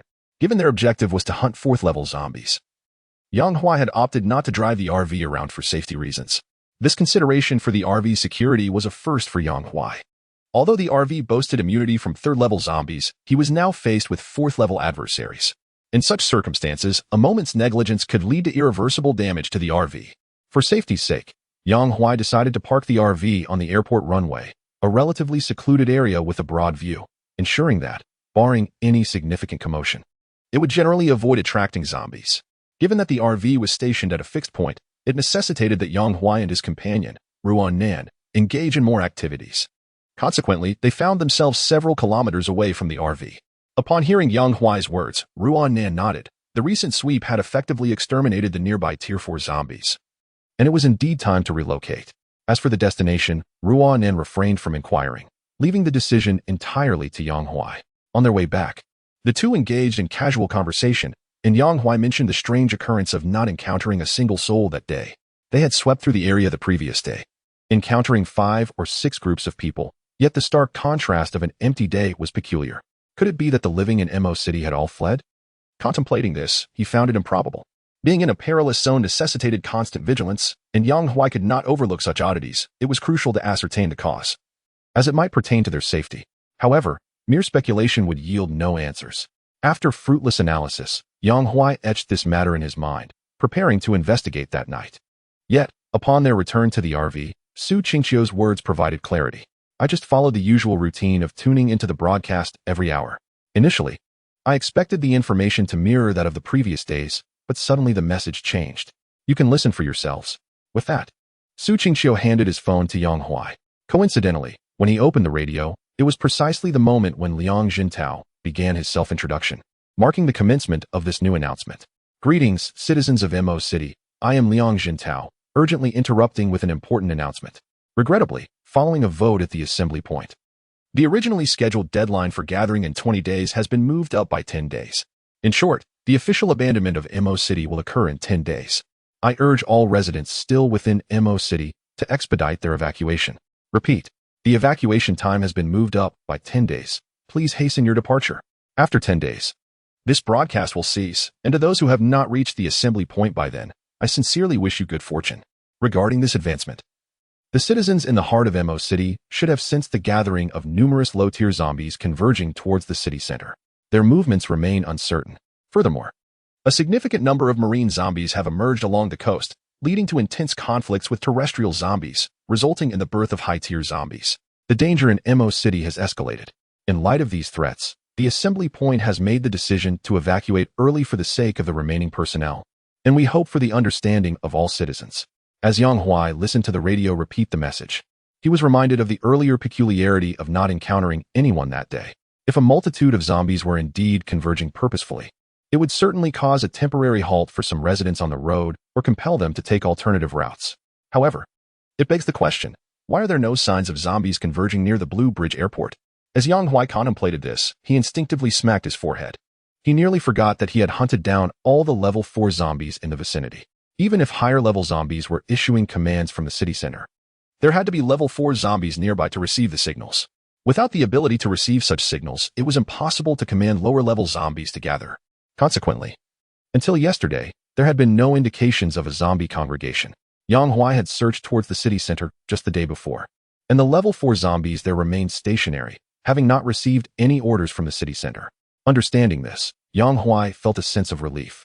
Like the officials, he could not fathom the zombies' intentions, but he was aware that the process of gathering would take several days. Moreover, even after gathering, they would require additional time to mobilize.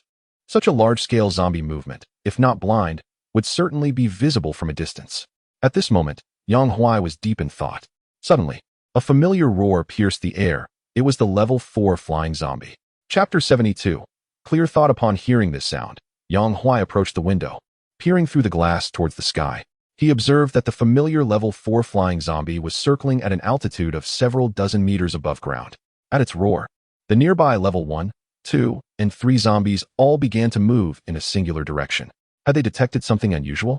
Yang Huai pondered silently.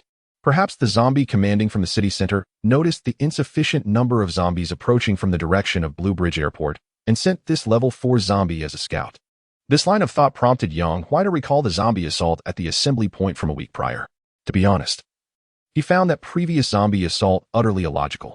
Although level 4 zombies lacked intelligence, they should have known that the assembly point was perilous, and yet they charged in recklessly, seemingly valuing their lives not at all. At that time, the 5 level 4 zombies showed no inclination to retreat. Yang Huai did not dwell on it then.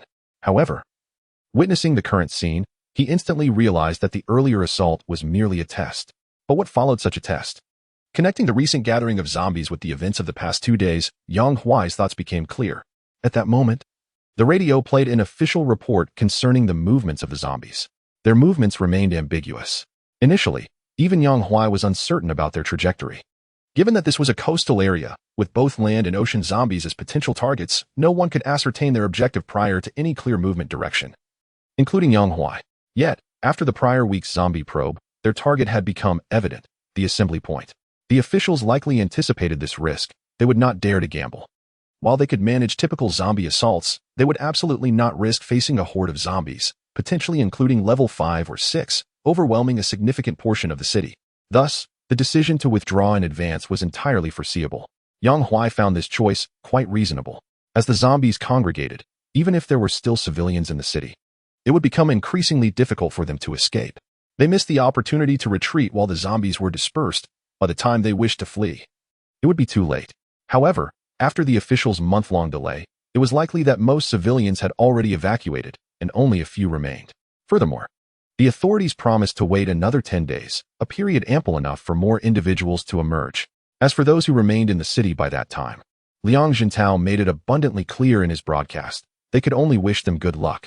Shaking off his thoughts, Yang Huai rose from the bed. Runin and Su Qingqiu both turned their gaze toward him, their expressions notably serene. This reaction was somewhat unexpected for Yang Huai. Did they not see the horde of zombies outside the airport? Were they not concerned? He had anticipated that upon witnessing the gathering of the undead, Runin and Su Qingqiu would immediately consider fleeing the city of Mo. To his surprise, Runin responded to his inquiry, saying, "I think it's manageable. We are quite familiar with Mo City. Even if a zombie tide occurs, it won't be an issue."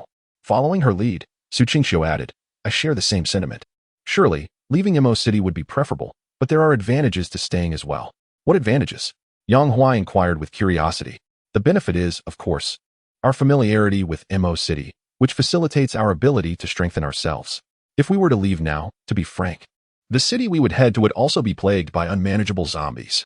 At this point, Su Qingqiu fell silent. Her message was clear. Since the outcome of leaving was uncertain, why not remain and enhance their strength before departing? After all, they were well acquainted with Mo City. Upon hearing Runin and Su Qingqiu's reasoning, Yang Huai suddenly found himself at a loss for words. While he recognized that the two had some misconceptions, their overall direction was correct. For Yang Huai, survival was one aspect, but when it came time to fight, he would undoubtedly seize the opportunity. In fact, he had laid the groundwork for confronting higher-level zombies all along. The zombie issuing commands in the city center was likely a level 5 zombie, though there was a slim chance it could be level 6. While level 5 and level 6 zombies belong to the same category, the emergence of a level 6 zombie is exceedingly rare. The birth of one level 6 zombie does not necessarily follow from the existence of 100 level 5 zombies. This classification of zombies is often referred to as level 6 intelligent zombies. Indeed, level 6 zombies possess a degree of intelligence comparable to that of humans. However, if one assumes that they, upon regaining intelligence, would would recognize their former humanity and join the human cause, they are gravely mistaken. A zombie is a zombie. From the moment they transform, all traces of their humanity vanish. Reawakened intelligent zombies do not inherit the memories of their former selves, nor do they feel any affinity toward humans. Instead, they may harbor even greater hostility. After all has been said, the crux of the matter remains. The birth of wisdom is invariably fraught with challenges. Consequently, it is highly likely that the city center is home to only 5th-level zombies, though it is also possible that there may be several, making the situation rather uncertain. Thus, upon reasonably concluding that he must confront 5th-level zombies, Yang Huai did not falter.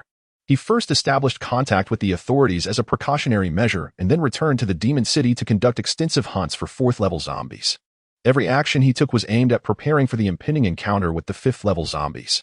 In truth, had he chosen to face them alone, Yang Huai might have had the opportunity to engage 1 or 2 5th-level zombies. However, as these creatures are of a lordly caliber, their emergence is never solitary. They are always accompanied by a tide of zombies. Therefore, it would be exceedingly difficult for Yang Huai to manage the situation single-handedly, necessitating collaboration with the authorities. Of course, Yang Huai had not anticipated the swift assembly of the zombie horde before making these plans. Nonetheless, this posed little issue, as he had largely completed his preparations. Over the past week, by exterminating 4th-level zombies within a few kilometers of Blue Bridge Airport, he had amassed over 300 4th-level crystal cores, including those produced daily by the crystal-making artifact and those accumulated at the gathering points. While he still had some distance to cover before reaching his target of 1,000 cores, Yang Huai was determined to expedite his efforts. Moreover, amidst all this analysis, a crucial point had yet to be mentioned: the system's checkpoint. A week had passed, and the system had seemingly frozen, entering a period of silence. Previously, there had been instances where the system failed to issue tasks for several days, but at that time, Yang Huai had ample time to await the system's directives. This time, however, was different. He could not remain in the Demon City for long, and the next checkpoint could be anywhere. Should he depart the Demon City while the system's checkpoint remained there, such a scenario would be far from desirable for him. Perhaps it is true that hope begets response. In the dead of night, as Yang Huai was deep in conversation with Ronan, the system suddenly sprang to life. Checkpoint, Dingshan Lake Scenic Area. Chapter 73. The Resistor. Amidst the zombie tide the following day, Yang Huai arose early. Seizing the opportunity before dawn, he ventured out alone to survey the surrounding environment. Zombies were converging towards the city center. The undead within the buildings had come out onto the streets, causing their numbers to swell at a visibly alarming rate, culminating in a veritable tide of zombies. The streets had become impassable, choked with zombies jostling against one another. While careful movement might allow for navigation through the throng, driving would necessitate carving a bloody path. The zombies would not graciously yield to any moving object, and upon detecting motion, they would surely swarm and rend it to shreds. Standing atop a high building, Yang Huai gazed down at the scene below, envisioning vehicles weaving through the chaos. An hour later, this vision transformed into reality as the zombie meat grinder barreled through, pulverizing all zombies that obstructed its path. Seated in the passenger seat, Yang Huai remained vigilant, his gaze sharp for any potential 4th-tier zombies. This marked the inaugural real-world deployment of the meat grinder. The sharp blades whirred with ferocious speed, splattering countless bits of zombie flesh against the windshield. Suddenly, a decapitated zombie head crashed onto the hood of the vehicle before rolling off to the roadside, where nearby zombies swarmed to devour it entirely. The RV hurtled forward at a remarkable pace, as though the gruesome scene were perpetually unfolding. It resembled traversing an anthill, surrounded by a multitude of zombies zealously attacking the vehicle. Some even managed to crawl atop the RV, only to be flung off by the rapid motion. From a high vantage point, one would witness a striking spectacle. Amidst the encircling horde of zombies stood the RV. The retreating backdrop of surrounding buildings indicated that the vehicle was advancing, yet the road was obscured by the vast sea of undead. Countless zombies pressed forward, intent on halting the RV's progress, but the meat grinder at the front was a gruesome sight, a harbinger of cold, merciless slaughter. Returning to the driver's seat, Su Qingxiu, still groggy from sleep, surveyed the street before her, which was overrun by zombies. Her senses were heightened, leaving no room for drowsiness. She never imagined she would find herself driving under such dire circumstances. The guttural roars of the undead echoed in her ears, and her palms were slick with sweat, a physiological response to her anxiety. Over the past days, she had navigated the city streets, but today's experience of forcefully barreling through zombies was distinctly novel. The grotesque figures loomed ever closer, occasionally crashing against the windshield, their bloodshot eyes fixed intently upon her. The windshield, marred by blood, had become a shroud obscuring her view, casting everything outside in a hellish crimson hue. Later, under the glow of the morning light, the bloodstains refracted myriad glimmers. The hellish tableau morphed into a surreal dream. One that should have been enchanting, but instead instilled a profound sense of eeriness and dread within her. Just then, Ruan Nan, holding a carton of coconut juice, offered it to her, saying, "Sister Qingxiu, I see you're having a tough time driving. Here, have a sip of coconut juice." At the sound of her light-hearted remark, Su Qingxiu quickly turned to glance at her. To her astonishment, Ruan Nan was still clad in her pajamas. Noticing this, her previously tense demeanor dissipated momentarily. Could one truly be so relaxed amidst a zombie apocalypse? Despite her thoughts, she took a sip of the coconut juice. The sweet flavor blossomed in her mouth. Regardless of the chaos outside, this moment felt like paradise. Ruan Nan not only brought coconut juice for Su Qingxiu, but also handed Yang Huai a chilled bottle of cola. As she passed the cola to him, she sipped from her coconut juice with her rosy lips. Yang Huai, observing her playful demeanor, couldn't he help but exclaim, "So you've been drinking that since childhood?" Upon hearing those words, Su Qingxiu nearly lost her composure and spat the coconut juice from her mouth. With a discreet glance at Ruanan's chest, she compared it to her own and realized she seemed somewhat lacking. Compelled by an inexplicable impulse, she uttered a request, "Ruanan, could you please fetch me another bottle of coconut juice?" However, as soon as the words left her lips, Yang Huai, who had been preparing to sip his cola, abruptly flung open the car door, grasped the car frame, and leaped onto the roof, his gaze fixed intently ahead. Just moments ago, the zombie signal detector had indicated that a corner 800 meters ahead, which should have been congested, was inexplicably devoid of any undead presence. The surrounding zombies had cleared the path. This extraordinary circumstance instantly captured Yang Huai's attention. The detector could only sense zombies of level 3 and below, and that emptiness did not imply a lack of danger. Rather, it might signify the presence of higher-level zombies. The answer did not keep Yang Huai waiting for long. As the RV hastened forward, a level 4 zombie swaggered into view around the corner, standing at an imposing height of 2 meters. It bore a striking resemblance to ordinary zombies, save for one distinguishing feature. It wielded a colossal bone hammer. No, it was not merely holding it. The hammer was an extension of the zombie itself, having grown organically from its being. The hammer spanned 3 meters, the head of which was irregularly shaped and covered in bony protrusions. As the RV approached rapidly, the zombie's arms bulged as it swung the bone hammer and struck the ground with tremendous force.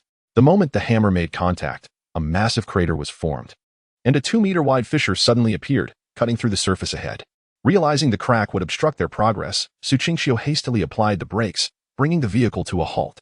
Yang Huai, propelled by inertia, lunged forward, delivering a powerful kick that sent the level 4 zombie tumbling into the roadside greenery.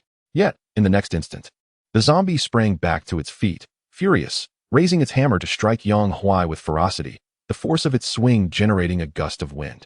Faced with the full might of the level 4 zombie's onslaught, Yang Huai dared not confront it head-on. However, his hesitation did not extend to everything else. Just as the bone hammer was about to descend, a heavy vault door materialized in midair. The hammer struck the door with a resounding clang, and in the next moment, the vault door vanished. The zombie, momentarily bewildered by the sudden block, quickly regained its composure, utilizing the recoil to retract the hammer and strike again. Yang Huai employed the same tactic, deftly avoiding the blow. In the midst of his evasion, seizing an opportunity, he executed a precise strike with the edge of his palm against the zombie's arm that clutched the bone hammer. The zombie recoiled in pain, staggering backward. In the blink of an eye, Yang Huai maneuvered behind it, exploiting its unguarded position to insert a grenade directly into the back of its neck. Seconds later, it detonated. The entire sequence of actions, akin to a well-rehearsed performance, was executed with remarkable fluidity. It is not the number of techniques that matters, but their efficacy. The level 4 zombie collapsed with a resounding thud, yet Yang Huai did not immediately collect the crystal core. At this moment, his gaze was sharply directed towards a high-rise building, where numerous pairs of eyes were fixed upon him. These eyes, unmistakably, belonged to level 4 zombies. In total, there were 17 of them. Yang Huai silently counted the level 4 zombies on the rooftop several hundred meters away. These creatures appeared to be advancing from the city center. Had they discovered the anomalies at Blue Bridge Airport, prompting the deployment of such a multitude of level 4 zombies? A thought flickered through Yang Huai's mind. He then bent down and extracted 4 level 4 crystal cores from the chest of the recently slain zombie, along with a dozen level 3 cores. After absorbing all the level 4 cores into his chest, he severed the bone hammer from its previous owner. The hammer was not as heavy as he had anticipated, though its hardness was undeniably impressive. Yang Huai nodded in satisfaction. He had long been in need of an effective melee weapon, and the bone hammer might serve adequately. Lifting the hammer, Yang Huai swept it in a wide arc, clearing the surrounding zombies with ease. He then pointed the bone hammer towards the distant rooftop, a gesture brimming with provocation. The level 4 zombies atop the building perceived this act as a grave insult, one they could not tolerate. Consequently, they leaped into the air, their bodies plummeting toward the ground. Among the 17 level 4 zombies, 13 were colossal, their forms enhanced by their abilities, towering over 2 meters, with a few reaching heights of 4 to 5 meters. The zombie Yang Huai had just defeated belonged to this category. Some of these giant zombies retained bone weapons from their level 3 forms, representing a distinct branch of their kind. The remaining 4 appeared far more human-like, only slightly more robust than an average person. Without engaging in combat, their precise abilities remained indeterminate. A typical example was the level 4 zombie Yang Huai had encountered earlier at the normal university, which possessed the ability to spit fireballs, a relatively uncommon power. After a swift assessment of the situation, Yang Huai signaled to his co-pilot, Ruan, urging her to launch rockets at the zombies' landing zone. Ruan executed her commands with remarkable speed. Yang Huai observed as the rocket launcher pivoted to face the rear, followed by the sound of whistling. A volley of 5 rockets surged forth, their tails igniting as they sped toward the zombies' descent point, just as the 17 zombies were about to touch the ground. The rockets struck the buildings, unleashing a sequence of 5 explosive detonations. A nearby car was obliterated in a fiery explosion, flames erupting into the air. The view was obscured by a cloud of dust, yet from within this haze emerged a colossal zombie, unscathed, charging towards Yang Huai and his companions. It was not alone. Several other zombies followed suit, emerging from the dust. The rockets had indeed proven effective, with 6 zombies visibly injured. However, these wounds were far from fatal. Given the terrifying regeneration rate of level 4 zombies, they would likely recover within hours. Even without full recovery, their combat effectiveness remained intact. Thus, they advanced with fierce determination. Joined by the surrounding lower-level zombies, swiftly coalescing into a miniature zombie horde that surged forward like an overwhelming tide. Under Yang Huai's signal, Ruan continued to unleash a barrage of rocket-propelled grenades, this time launching a staggering 20 projectiles. The concentrated firepower swiftly obliterated the zombies at the forefront, momentarily disrupting the formation of the advancing horde. Seizing this fleeting opportunity, Yang Huai adeptly employed spatial manipulation while sprinting at full speed to confront the undead tide head-on. Naturally, his primary target was the 4th-grade zombies, as the lower-tiered ones posed no threat to him. Thus, they were best left ignored. As fate would have it, Yang Huai soon encountered the first of the 4th-grade zombies, which had bravely surged to the front line. This particular creature had just endured a direct hit from a rocket, its arm shredded and its stance faltering. Without hesitation, Yang Huai raised his bone hammer and struck down upon its skull. The sound of shattering bone echoed as the zombie's head was pulverized. After dispatching one, Yang Huai promptly turned his attention to the several 4th-grade zombies that had now closed in, swinging his bone hammer while utilizing spatial manipulation. In an instant, his form appeared before an injured zombie, the force of his blow unrelenting as it crashed against the creature's skull. This strike, infused with all his might and enhanced by the bone spikes, shattered the zombie's cranium, its brain matter splattering forth. Within a mere 10 seconds, Yang Huai had dispatched 2 4th-grade zombies. However, during this brief interlude, a zombie possessing a peculiar ability stealthily maneuvered behind him, launching a sudden attack. Initially, this zombie had emitted an aura that suggested it was merely 3rd grade, prompting Yang Huai to dismiss it. Yet, his keen senses alerted him just as the creature sprang into action. A vault door manifested before him, effectively neutralizing the unexpected assault. To his credit, Yang Huai had grown increasingly adept at wielding the vault door, which proved to be an exceptionally effective defensive tool. The door was thick and solid, and combined with its unique property of defying physical laws upon immediate retrieval from his spatial storage, it became an indispensable shield. Even though the surface of the vault door bore numerous scars, he felt no remorse in its use. Should it ever become irreparably damaged, he could always make another acquisition, albeit a rather audacious one. Hence, Yang Huai utilized the vault door to successfully block the zombie's surprise attack, retracting it just moments later to reposition himself safely. Upon looking back, he realized that the zombie masquerading as a 3rd grade was, in reality, a genuine 4th grade. Its deceptive guise being its unique ability. This creature was not one of the previous 17. It was an entirely new foe. Rather than feeling intimidated, Yang Huai was invigorated by the prospect of facing yet another fourth-grade zombie. The presence of more fourth-grade zombies signified an increase in the potential acquisition of fourth-grade crystal cores. Although contending with such numbers would undoubtedly present a challenge, Yang Huai found the pressure to be well within his control. In the midst of this brief contemplation, a fireball descended upon his position. A fireball was expelled by a level 4 zombie, precisely one of the 4 whose extraordinary abilities were previously unpredictable. Due to a miscalculation in spatial maneuvering, Yang Huai could only rely on his agility to evade the fiery assault. After successfully dodging, he noticed a swarm of over 10 level 4 zombies advancing toward him. Lacking the confidence to confront them directly, he propelled himself off the ground and descended to a high building. Without pausing, he continued to flee into the distance. As he had no desire to engage these zombies near the location of his RV, where his movements would be restricted. Meanwhile, on the path where Yang Huai was drawing the zombies away, 5 evolvers sought refuge within a shopping mall. All of them were at least level 2 evolvers, with one being a level 3. However, even with such prowess, navigating through the throngs of zombies was akin to a fool's errand. They anxiously awaited the arrival of nightfall, intending to utilize the cover of darkness to reach their rendezvous point. After traveling throughout the night, they were taking the opportunity to rest during the day.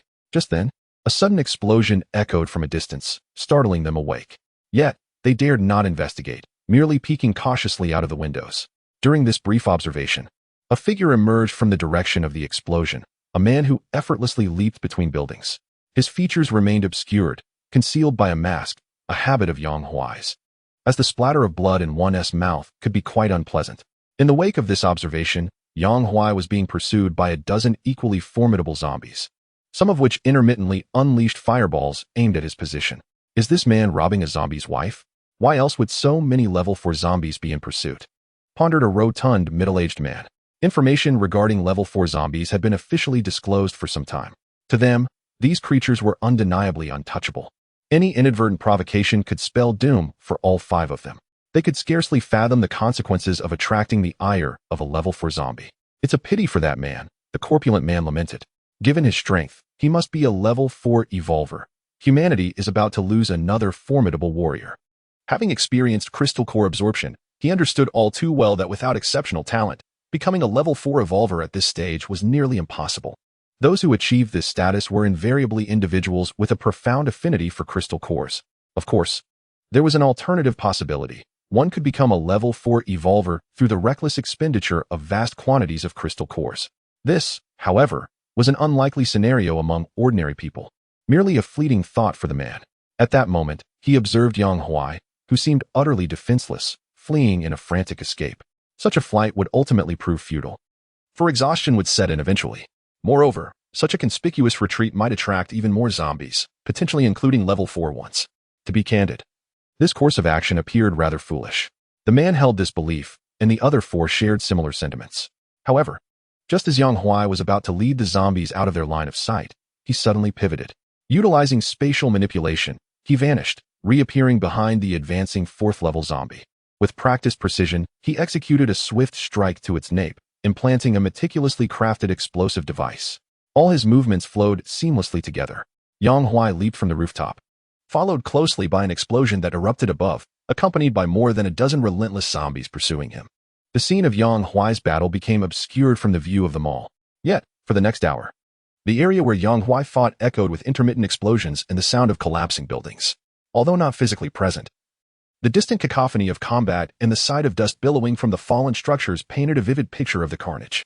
It was a battle unlike any he had witnessed in his life. The man could hardly speak, and after an indeterminate time, the fighting finally ceased. A disheveled figure suddenly emerged on the edge of the battlefield atop a building. His mask was completely blackened, and even the exposed skin was marred with grime. The stains consisted of dust, blood, and remnants of zombie flesh. Yang Huai appeared drenched in blood, resembling a soul freshly clawed from the depths of hell. Then, as if sensing something, he cast a glance towards the mall before turning to depart. The man felt a chill as their eyes met, instinctively averting his gaze. By the time he looked back in that direction, Yang Huai had already vanished. Chapter 75. Collapsing in his sleep, what should we do? Yang Huai hasn't returned. Ruan then expressed her concerns from within the RV. Over an hour had elapsed since Yang Huai left, and she and Su Qingqiu remained inside the vehicle, surrounded by zombies outside, too afraid to venture out. When Yang Huai had initially departed, He had slain 2 4th-level zombies, but had not yet collected their cores. Seizing the opportunity while the 4th-level zombies were absent, Su Qingxiu drove the RV beside the bodies. Ruan Nan disembarked and used her ice-based abilities to slow the nearby zombies, allowing them to successfully collect the cores. In total, they acquired 7 4th-level cores along with over 20 3rd-level cores. All these cores were carefully stored in a dedicated compartment. After placing the cores away, Ruan Nan and Su Qingxiu quietly awaited within the RV. Gradually, after half an hour of futile attempts to breach the vehicle, the surrounding zombies dispersed. More than an hour passed. The distant explosions assured them of Yang Huai's relative safety, but just as the sounds of explosions ceased, silence fell over that direction, heightening Ruan Nan's concern for Yang Huai's well-being. Fortunately, shortly after, a blood-soaked figure emerged in the distance. The silhouette was unmistakably familiar. It was Yang Huai. Covered in grime, he did not immediately enter the vehicle. Instead, he retrieved a bottle of mineral water from his storage space and doused himself from head to toe, washing away the majority of the filth before stepping into the RV and entering the bathroom for a shower. After cleansing himself, Yang Huai felt as though he had been reborn, refreshed, and donning new attire.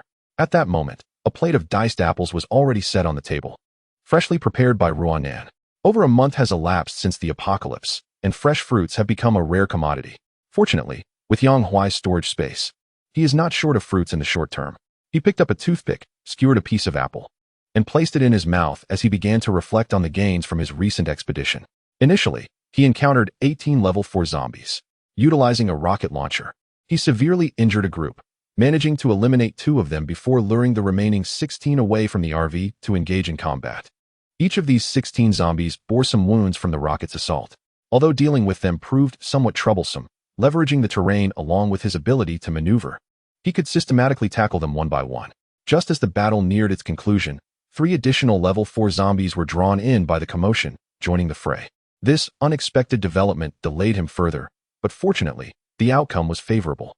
This encounter with the level 4 zombies yielded nearly 100 level 4 crystal cores.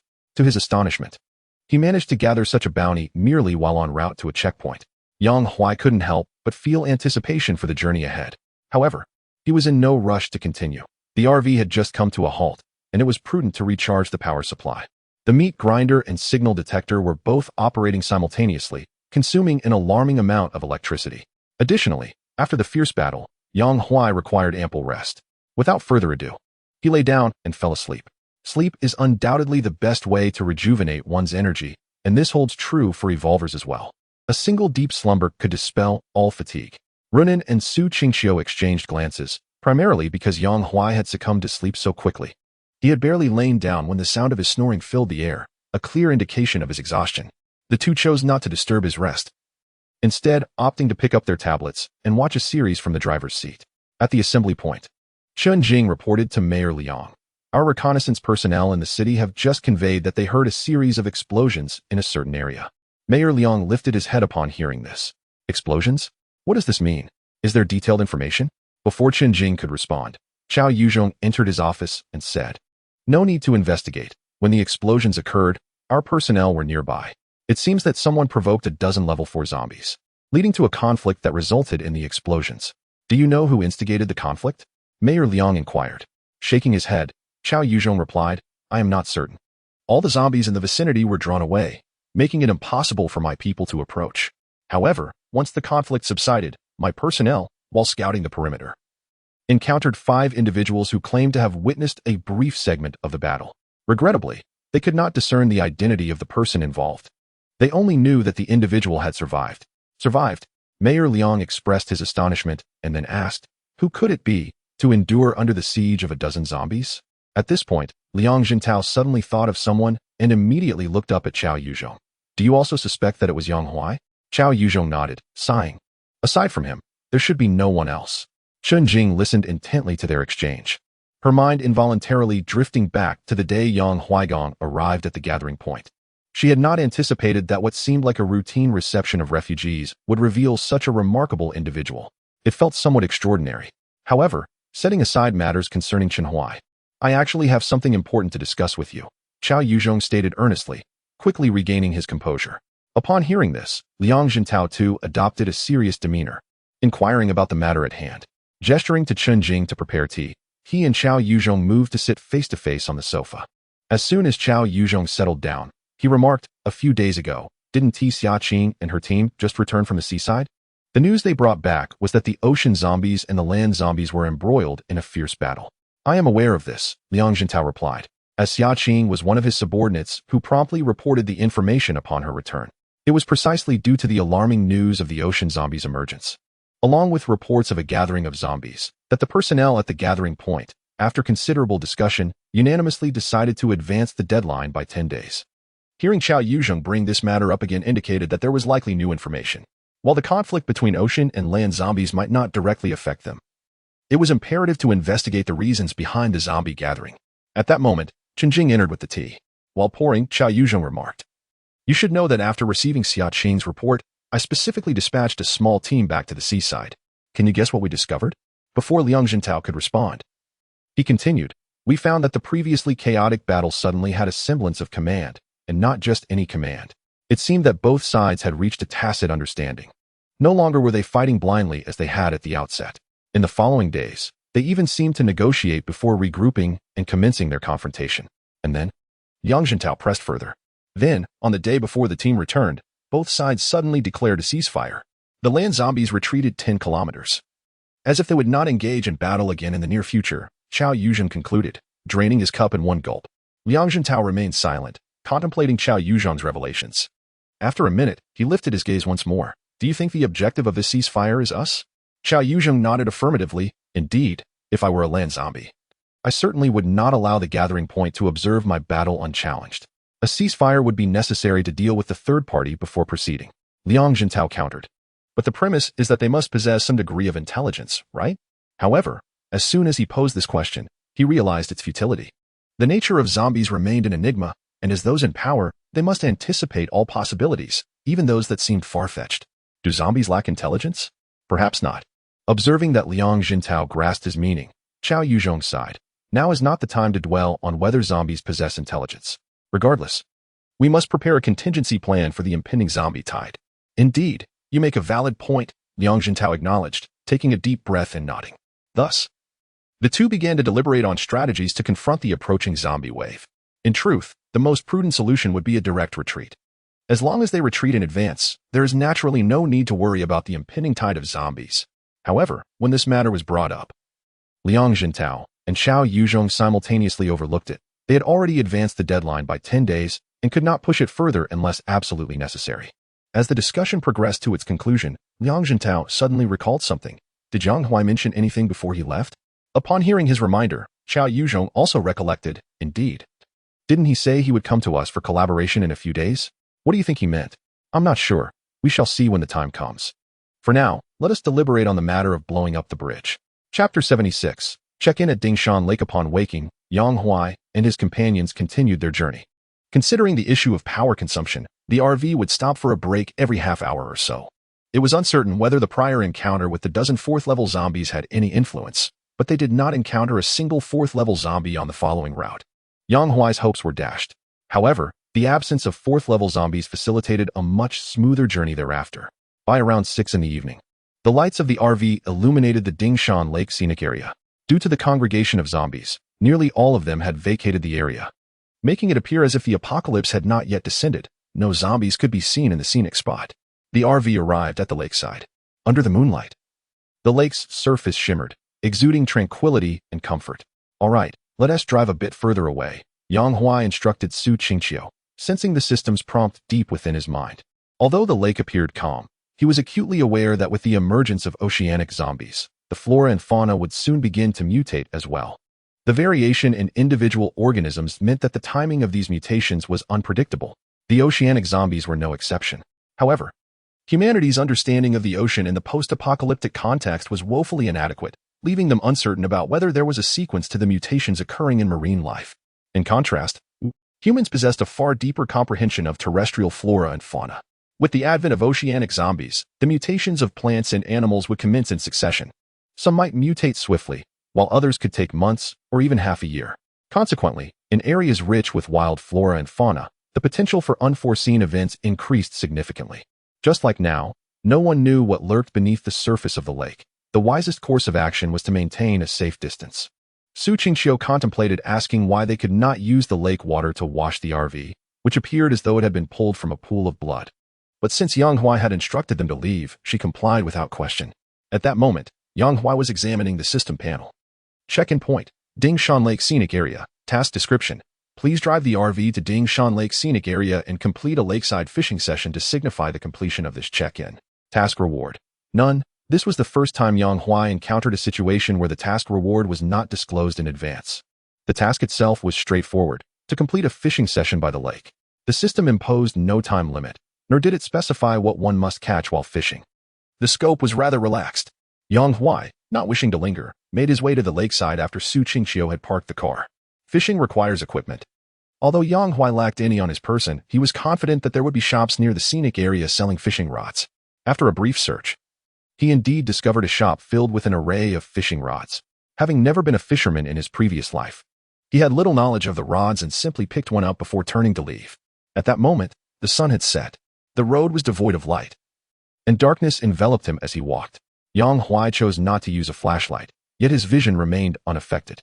Additionally, his biological sensing skill was activated, allowing him to perceive any movement within a 10-meter radius. Thanks to this ability, upon reaching the lakeside, he could discern the aquatic life within the water nearby. There was no need for bait. He cast his line directly, and a fish, caught off guard, was swiftly hooked. With a quick lift, he reeled in a sizable catch. If there had been other anglers nearby, they would surely have criticized him for his lack of finesse. Was there truly joy in such a method? With the large fish in hand, Yang Huai assumed he had completed the system's task. However, the system remained silent. Resigned, he continued fishing, casting several more times and reeling in a few more fish. Yet the system still offered no acknowledgement, indicating that he had not met the requirements. If catching fish did not fulfill the fishing task, what could it possibly entail? Yang Huai pondered this and realized that the essence of fishing might not solely lie in the act of catching fish. Thus, he spent the next half hour casting his line casually, standing by the shore in deep contemplation. At last, the system chimed in with a notification. Congratulations.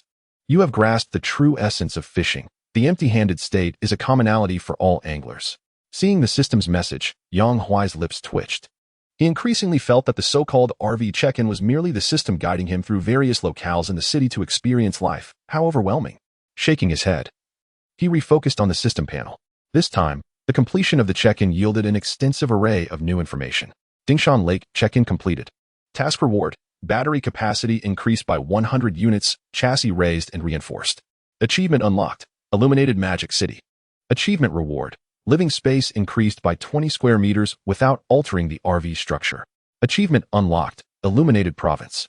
Achievement reward. Grants the host one opportunity to freely upgrade the RV. Upon selecting an upgrade direction, the system will provide a cap for the enhancement, allowing the host to decide whether to proceed with the upgrade or choose an alternative direction. Yang Huai gasped as he absorbed the system's text. While he could comprehend the rewards for the Dingshan Lake check-in, the subsequent achievements perplexed him. He was aware that the Magic City referred to a provincial administrative region, but he had not anticipated unlocking 2 achievements in succession.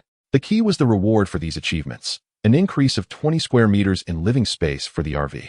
The area of 20 square meters, measuring 4 by 5 meters, is indeed more spacious than some living rooms in family homes.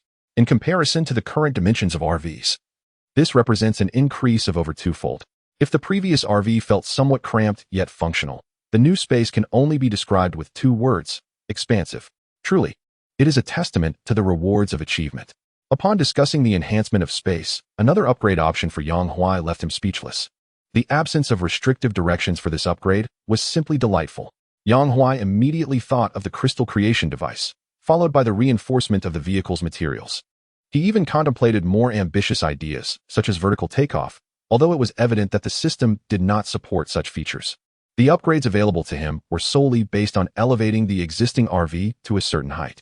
He had yet to finalize his choices and was eager to return to the RV. Upon his return, he noticed a black cat perched on the hood of the vehicle, while Ruanan and Su Qingqiu were inside, observing the feline with confusion. As soon as the black cat spotted Yang Huai, it leaped off the hood and vanished into the darkness. What was the situation with that cat?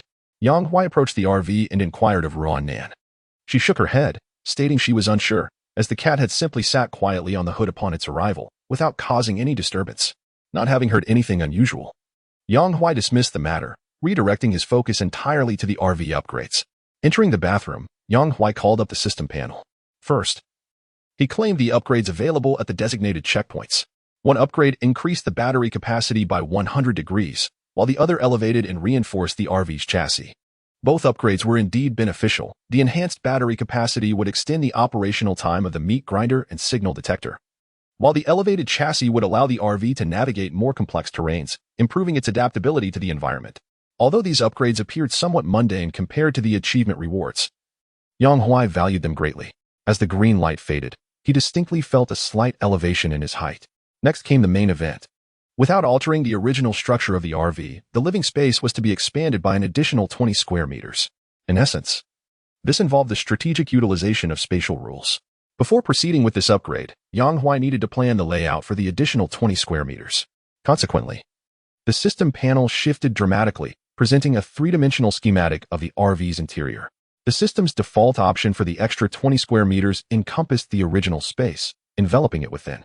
However, this plan had a significant drawback. It appeared rather peculiar, as the surrounding area was empty, with RV facilities confined to the center. Numerous wall-mounted air conditioners and storage cabinets seemed to float in mid-air. This was certainly unacceptable, Yang Huai thought. Moreover, this upgrade posed another disadvantage. Anyone observing from outside would easily notice the anomaly. The additional 20 square meters required partitioning, yet how to achieve this remained a dilemma. Chapter 77. Expansion of Living Space. Exiting the bathroom, Yang Huai conducted a thorough observation of the interior space of the caravan. To be candid, the notion of augmenting the area by an additional 20 square meters without altering the structural integrity of the vehicle seemed rather peculiar. His preliminary proposal involved extending the length of the cabin while maintaining its width, thereby achieving the extra space by extending towards the rear. Consequently, the existing left and right sides, as well as the side adjacent to the driver's seat, would remain unchanged, preserving their original configuration. The sole transformation would occur at the rear of the cabin, which would extend several meters backward. This newly acquired space would require partitioning, a task that could be accomplished effortlessly by adding panels at the previous boundaries.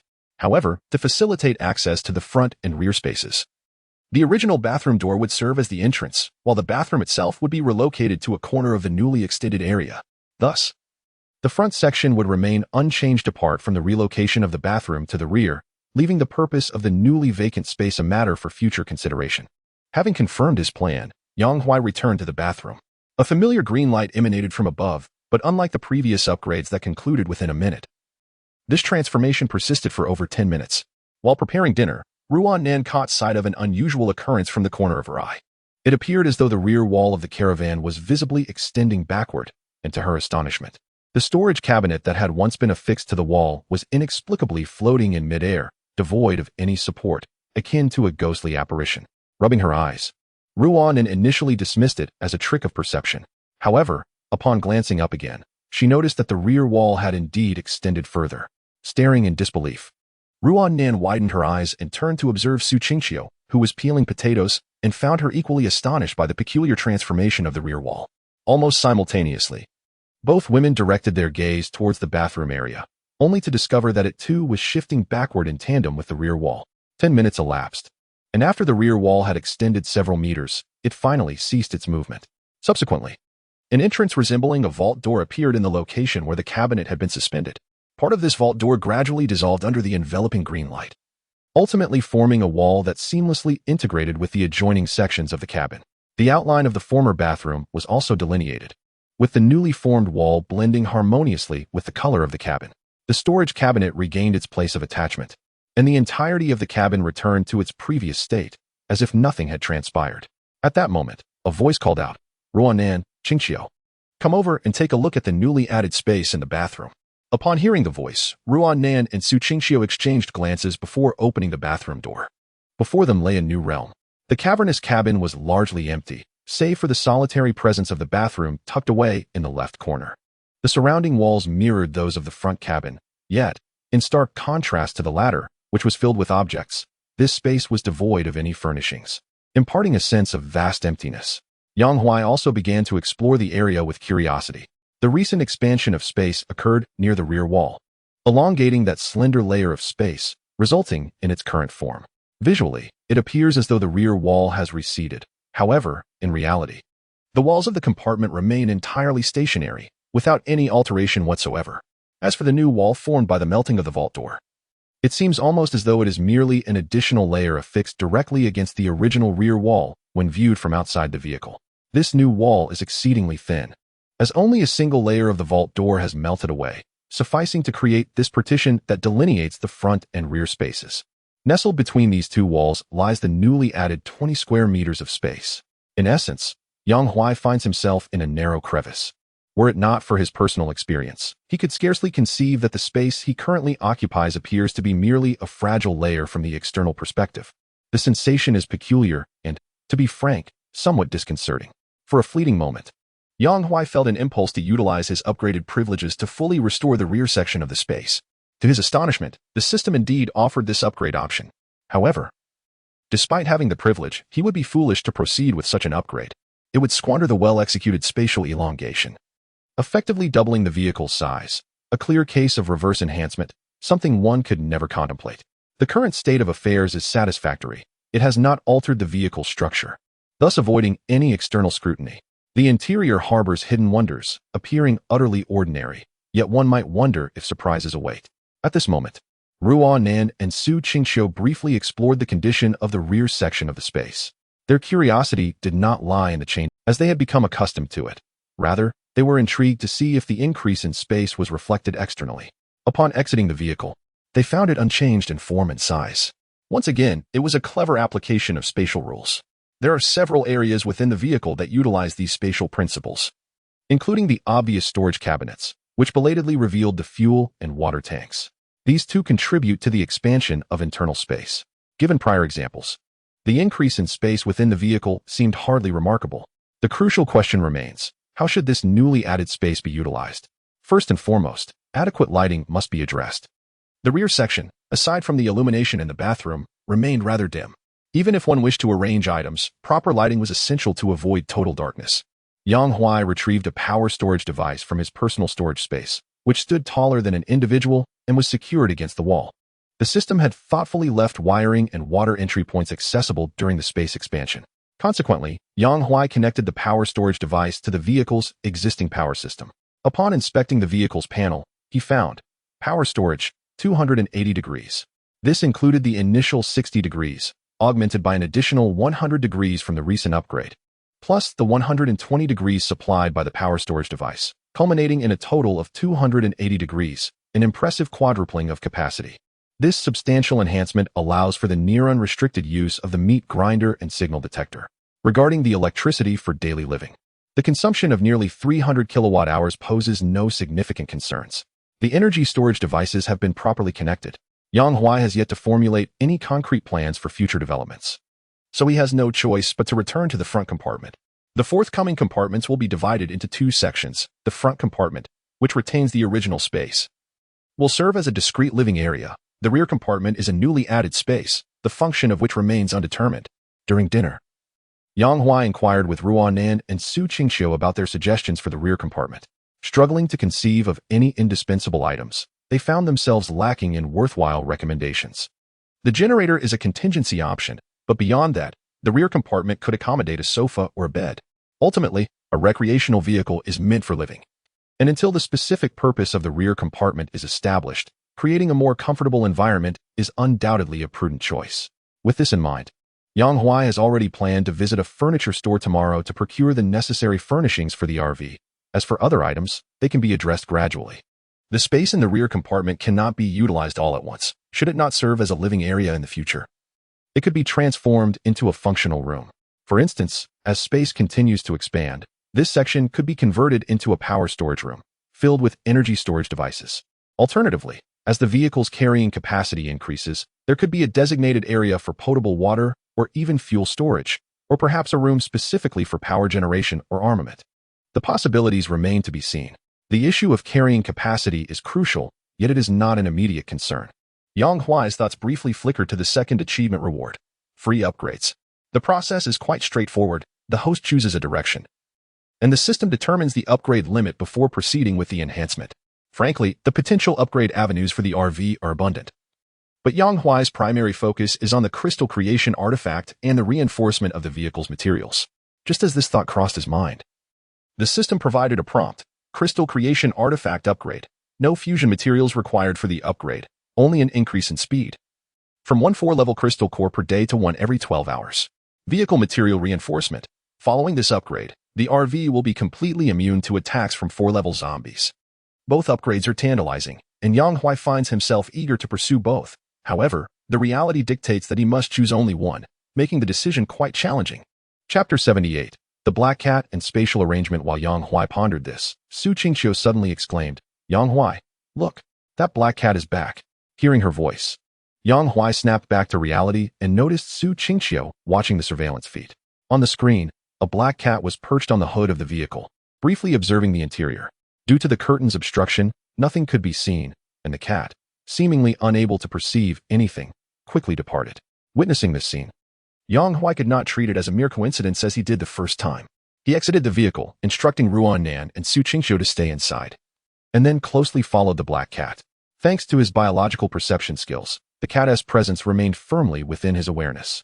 Yet, shortly after he began to track, an inexplicable occurrence transpired. The once clearly perceptible black cat inexplicably vanished into thin air. Yang Huai held an unwavering belief in his system's capabilities. This implied that the black cat had indeed disappeared right before his eyes. He swiftly employed spatial manipulation to search the vicinity within a radius of several hundred meters. Yet not a trace of the cat could be found. What on earth? Yang Huai furrowed his brow, puzzled by the situation of this black cat. In his perception, he always sensed that this feline was not a complete living entity. It did not even appear to be a mere aberration. Otherwise, he would not have neglected it upon their first encounter. The aura of the black cat bore no distinction from that of an ordinary cat. Yet if it were truly just an ordinary cat, how could it vanish so effortlessly? This feline was undoubtedly far more complex than it appeared, and the nature of its complexity eluded Yang Huai's understanding. With a sigh, he conceded that he could not arrive at a conclusion, and thus did not dwell excessively on the matter. A peculiar black cat that fled upon their meeting suggested that its power likely did not surpass his own. Its sudden disappearance seemed impressive, yet Yang Huai remained confident. Should the black cat dare to provoke him, he could easily subdue it in return. Disregarding further contemplation, Yang Huai returned to his RV. Following the disruption caused by the black cat, he resolved to allocate his upgrades to fortifying the vehicle's materials. His sole aim was the pursuit of a peaceful slumber. Additionally, reinforcing the vehicle's structure would grant him a skill, immunity to level 4 zombies. This enhancement would significantly bolster his combat efficacy. Had he possessed this skill during the day, he could have dealt with a dozen level 4 zombies in less than an hour, perhaps even within 10 minutes. In truth, a considerable portion of his battles with zombies was often squandered on evasion. Without the need for evasive maneuvers, combat would become far more straightforward. As for the crystal-making artifact, it merely doubled the original speed, which, to be honest, was rather underwhelming. Beyond these 2 upgrades, there were other available enhancements. Yet none seemed as direct as fortifying the vehicle's materials. For instance, upgrading the engine would indeed enhance horsepower, but then what? The current power of the RV was sufficient. There was no need to rush into this improvement. In contrast, the reward pool for reinforcing the vehicle's materials was not easily attainable. Having encountered this opportunity, it was undoubtedly the first choice. The upgrade was swiftly completed. The exterior of the vehicle remained unchanged, yet when Yang Huai struck it with full force, not even a dent appeared. Taking a deep breath, he acknowledged that the series of upgrades had finally concluded, and it was time to rest. Upon returning to the RV, he found Ruan Nan and Su Qingqiu animatedly discussing the arrangement of the rear compartment. After confirming it would serve as an expansion area for living, they began to deliberate on the necessary preparations and layout. "I think we could set up a bar. It would be quite convenient for drinking," one suggested. "If that's the case, I believe we should include a barbecue grill. After all, beer pairs perfectly with barbecue." No, a barbecue is definitely not feasible. Ventilation in the rear compartment poses a significant issue. Indeed, an air conditioner is a must. Listening to their light-hearted banter, Yang Huai felt a sense of relaxation wash over him. He took a seat beside them and inadvertently brushed against a smooth thigh. Glancing down, he realized it was Su Qingqiu's. Su Qingqiu donned a pair of exceedingly short shorts tonight, her fair thighs exposed to the world. Feeling the sensation, she cast a flirtatious glance at Yang Huai, her eyes brimming with allure. "Dear sir, do you require handcuffs tonight?" Handcuffs? Yang Huai wore a puzzled expression. What were those? And were they even in the vehicle? However, almost immediately, Su Qingqiu produced a pair of black plastic handcuffs seemingly from nowhere. In an instant, Yang Huai recalled that he had previously discovered such an item in a bag at the security bureau. When did it end up in the car? Yet, it was evident that now was not the time for such musings. With Ruanan's assistance, Su Qingqiu's hands were swiftly secured behind her back. The sight was enough to stir primal instincts. As he beheld the delicate figure kneeling before him, the atmosphere thickened with unspoken desire. Thus, the night passed. The following day, Yang Huai rose early. Due to special circumstances, Su Qingqiu was unable to drive, leaving him to occupy the driver's seat. He set off in search of a furniture store. The location of Dongshan Lake was considered the outskirts of the city, and their journey was leading them toward the heart of the metropolis. Ruanan, having spotted a furniture store en route, sat in the passenger seat directing Yang Huai's navigation. As they ventured deeper into the city, the number of zombies increased. Fortunately, the power reserves had significantly improved, allowing the meat grinder to operate continuously. Before long, the furniture store came into view, occupying an entire building with its doors wide open, yet devoid of any human presence. Yang Huai parked the RV at the roadside. With the current safety from Tier 4 zombies, he felt much more at ease and unhurried. He and Ruanan exited the vehicle, retrieving a bone hammer from the storage space, casually dispatching the zombies that obstructed their path. Once inside the furniture store, he locked the door behind them, and the world outside fell into a profound silence. The store was eerily vacant of zombies, and it was unlikely that any humans would choose to take refuge here. Consequently, Yang Huai and Ruanan wandered through the furniture store as if in a pre-apocalyptic world, carefully selecting their items. They first chose a bed on the first floor, slightly larger than the one in the RV, comfortably accommodating 3 people. As Yang Huai stored the bed in his personal space, Ruanan smirked, thinking that he surely had ulterior motives. Next, they selected a small sofa set and a wooden coffee table, the sofas being individual seats. Finally, they ascended to the 3rd floor, which was filled with various appliances. Although the selection was vast, Yang Huai only took an air conditioner and a television, while Ruanan opted for a hairdryer and an induction cooker. In truth, there was little else of worth to take. A 20 square meter space could not accommodate everything. Moreover, the RV was already equipped with the necessary appliances, making it superfluous to acquire duplicates. Ruanan chose the induction cooker as a backup, in case the original were to fail. 10 minutes later, Yang Huai arranged the furniture in the rear compartment of the RV. With the upgrades complete, he was once again ready to delve into the hunt for Tier 4 zombies.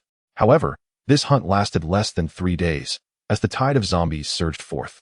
Chapter 79, New Developments at the Gathering Point. What on earth? The Gathering Point has retreated?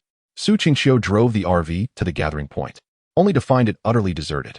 Logically, with a week remaining until the official deadline, the people should still be present. How could it be completely empty? Over the past 3 days, the congregation of zombies had visibly reached its climax. Yang Huai ceased his hunt for zombies, opting instead to arrive at the gathering point early to ascertain the situation. The result was as he saw before him. The gathering point was devoid of life. Not only the refugees, but even the officials and stationed military forces had vanished. Suddenly, as Yang Huai pondered, a series of explosions erupted from the direction of the demon city. Judging by the sound, the magnitude of these explosions far surpassed Yang Huai's minor skirmishes. In the heart of Demon City, accompanied by the cacophony of explosions, several major bridges over the Huangpu River were sequentially obliterated. The shattered bridge decks, mingled with steel and debris, plummeted into the river, creating tumultuous waves. The zombies along the banks of the river were all startled. However, when they searched for the source of the disturbance, they found not a single figure in sight. At that moment, a colossal zombie, towering 3 stories high, leaped from a building. Originally situated to the east of the river, the sudden upheaval compelled it to emerge, and with a mighty leap, it traversed the river, accompanied by dozens of level 4 zombies. Upon reaching the opposite bank, this towering monstrosity let out a deafening roar, and all zombies to the west of the river responded in kind, their collective howls reverberating across the sky. Subsequently, the horde commenced their advance. Although the destruction of the bridges prevented the lower-level zombies from crossing the river, the sheer number of those to the west was already formidable. Ordinarily, they would not have mobilized so hastily, but the abrupt destruction of the bridge acted as a catalyst. The audacity of humans to detonate the bridge before their very eyes was intolerable and required no further deliberation. In an instant, the tide of zombies coalesced, revealing the destructive force that had gathered from half the city. They surged towards the gathering point with alarming speed, unperturbed by the possibility of detection. At this moment, Bai Yaij, witnessing the formation of the zombie horde, could only cower in a trash bin, watching countless zombies pass by in a state of sheer panic. Damn it, why did I have to blow up the bridge closest to the city center? I nearly got spotted by a zombie just now. Even the king of hell was beckoning to me, Bai Yaij muttered to himself. He was part of the bridge demolition operation, which aimed to destroy the bridges before the zombie tide could form. The objective was to impede the advance of lower-level zombies, thereby alleviating pressure on the gathering point. Each bridge had its own designated team to carry out the task, and by Yai's mission had been successfully accomplished. He could only hope that others had met with similar success elsewhere. 3 days prior, the non-combat personnel at the assembly point were entirely evacuated by the organization. A decision reached after consultations between Liang Jintao and Xiao Yuzhong. Faced with the impending zombie tide, passivity is not in their nature. Proactive engagement is their chosen course of action. With all non-combatants safely withdrawn, the remaining individuals at the assembly point consist of either formidable evolvers or stationed military forces. Under such circumstances, it holds little significance to remain entrenched at the assembly point, especially since it lacks any substantial strategic value. Why persist in holding a position only to foolishly await the completion of the zombie gathering? Liang Jintao, preferring to take the initiative rather than endure passive assaults, proposed a bridge demolition plan, which received Xiao Yuzhong's endorsement. As the plan developed, Xiao Yuzhong decisively concluded that rather than waiting for the zombie tide to materialize, it would be more prudent to strike first. Initiating an offensive requires careful timing. There is no need to engage while the zombie tide is still forming unless comprehensive fire coverage can be assured. Otherwise, it would be futile to prevent the tide's formation. Since they could not obstruct it, a shift in strategy was warranted. Taking advantage of the moment just before the zombie tide reached its peak, they resolved to mobilize personnel to destroy the bridge. This would ensure that at least half of the zombies would be unable to cross the river. Even if a zombie tide were to form thereafter, the pressure on the assembly point would be significantly reduced. In anticipation of facing a diminished threat, Xiao Yuzhong planned to set up an ambush in advance, utilizing some unmovable stockpiled ammunition, believing they could engage effectively. Thus, this morning, following the departure of that level 4 flying zombie, they mobilized fully. Even if the plan were to fail, Xiao Yuzhong and his team had prepared a retreat strategy. From that point, it would depend on the circumstances. Should they find themselves in a position where withdrawal became necessary, the zombie tide could not be expected to pursue indefinitely. After the initial wave had passed, they would conceal their movements and return to continue accepting refugees. However, future operations would not be as ostentatious as the assembly point. Instead, they would proceed discreetly. At this juncture, it is worth noting that if possible, upon learning of the zombie tide, Liang Jintao had intended to conceal their movements. Their ultimate goal had always been to accept refugees. Thus, the assembly point itself was never the focal point of importance, but rather the continuity of the official presence. As long as the authorities remained intact, altering the method of assembly would be inconsequential, provided it did not hinder the acceptance of refugees. Nevertheless, direct concealment was not endorsed by Xiao Yuzhong, as he viewed the onslaught of the zombie tide not merely as a peril, but also as an opportunity for accelerated strengthening of their forces. Although he was instructed to conserve strength, engagement with zombies was not expressly prohibited. Under permissible conditions, it is imperative to engage in measured confrontations. For if the military remains inactive, its strength will inevitably wane in comparison to the zombies, thus failing to preserve its capabilities. Therefore, the ideal approach to preserving strength lies in simultaneous enhancement through friction with the zombies while maintaining viable forces. Moreover, as a military entity equipped with modern weaponry, it is unacceptable to flee at the sight of zombies. In the initial stages, when the zombies are relatively weak, it is unwise to refrain from direct engagement. Relying solely on the later phases is impractical. One must confront the adversary head-on, both to garner experience and to hone the capabilities of the troops. Thus, the ambush strategy was conceived. The rationale for not opting for a frontal confrontation at the assembly point lies in its location within a scenic area, where the expanse is too open compared to the city. In such a flat terrain, the zombies can charge with alarming ease. Should the assembly point falter in its defense, the encroaching horde would leave no room for retreat. Conversely, the intricate geography of the city is far more conducive to a direct assault against the zombie onslaught. Even in dire straits, retreating is always a viable option, as the urban structures would serve as optimal barriers to slow down the advancing tide of the undead. Before embarking, it is imperative for all participants to bear in mind that the objective of the ambush plan is not the annihilation of the zombie horde, but rather the strategic hunting of zombies to harvest crystal cores. The moment they discern that the situation has become untenable, it will signal the time for collective withdrawal. The escape routes have been pre-cleared, and the vehicles designated for retreat have long been prepared. Everyone stands poised, ready for the impending clash. Chapter 80. More than one, it appears that a skirmish has erupted. The thunderous roar of artillery echoes the unrest within the city, while the incessant rat-a-tat of gunfire fills the air. As Su Qingxiu drives, she keenly observes the unfolding scene in the city, her anxiety palpable as she speaks. After confirming that the assembly point is deserted, they hasten toward the source of the commotion. At this moment, Yang Huai remains silent. He never anticipated such actions from the assembly point. It seems that matters involving human decisions are fraught with unpredictability. He had considered visiting the assembly point before the zombie tide fully materialized, hoping to explore collaborative opportunities for resistance. However, the current circumstances suggest that the assembly point had already devised a strategy, and the sounds of artillery indicate that a confrontation is indeed underway. Wait, you're abandoning the assembly point? Yang Huai struggles to comprehend. His confusion stems from a lack of understanding of the official operations, leaving him unsure of how to evaluate the situation. Nevertheless, it is evident that the assembly point has opted for a bold confrontation rather than a swift retreat, a decision that displays considerable courage. It is not surprising, given that the station military possesses weaponry. Engaging in a true battle is almost obligatory. Yet, he finds himself anxious about their current predicament.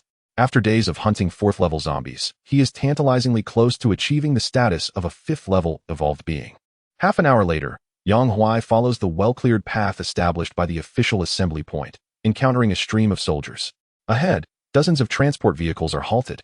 With soldiers diligently loading crystal cores, their numbers considerable. This scene suggests that the battle has proceeded relatively smoothly.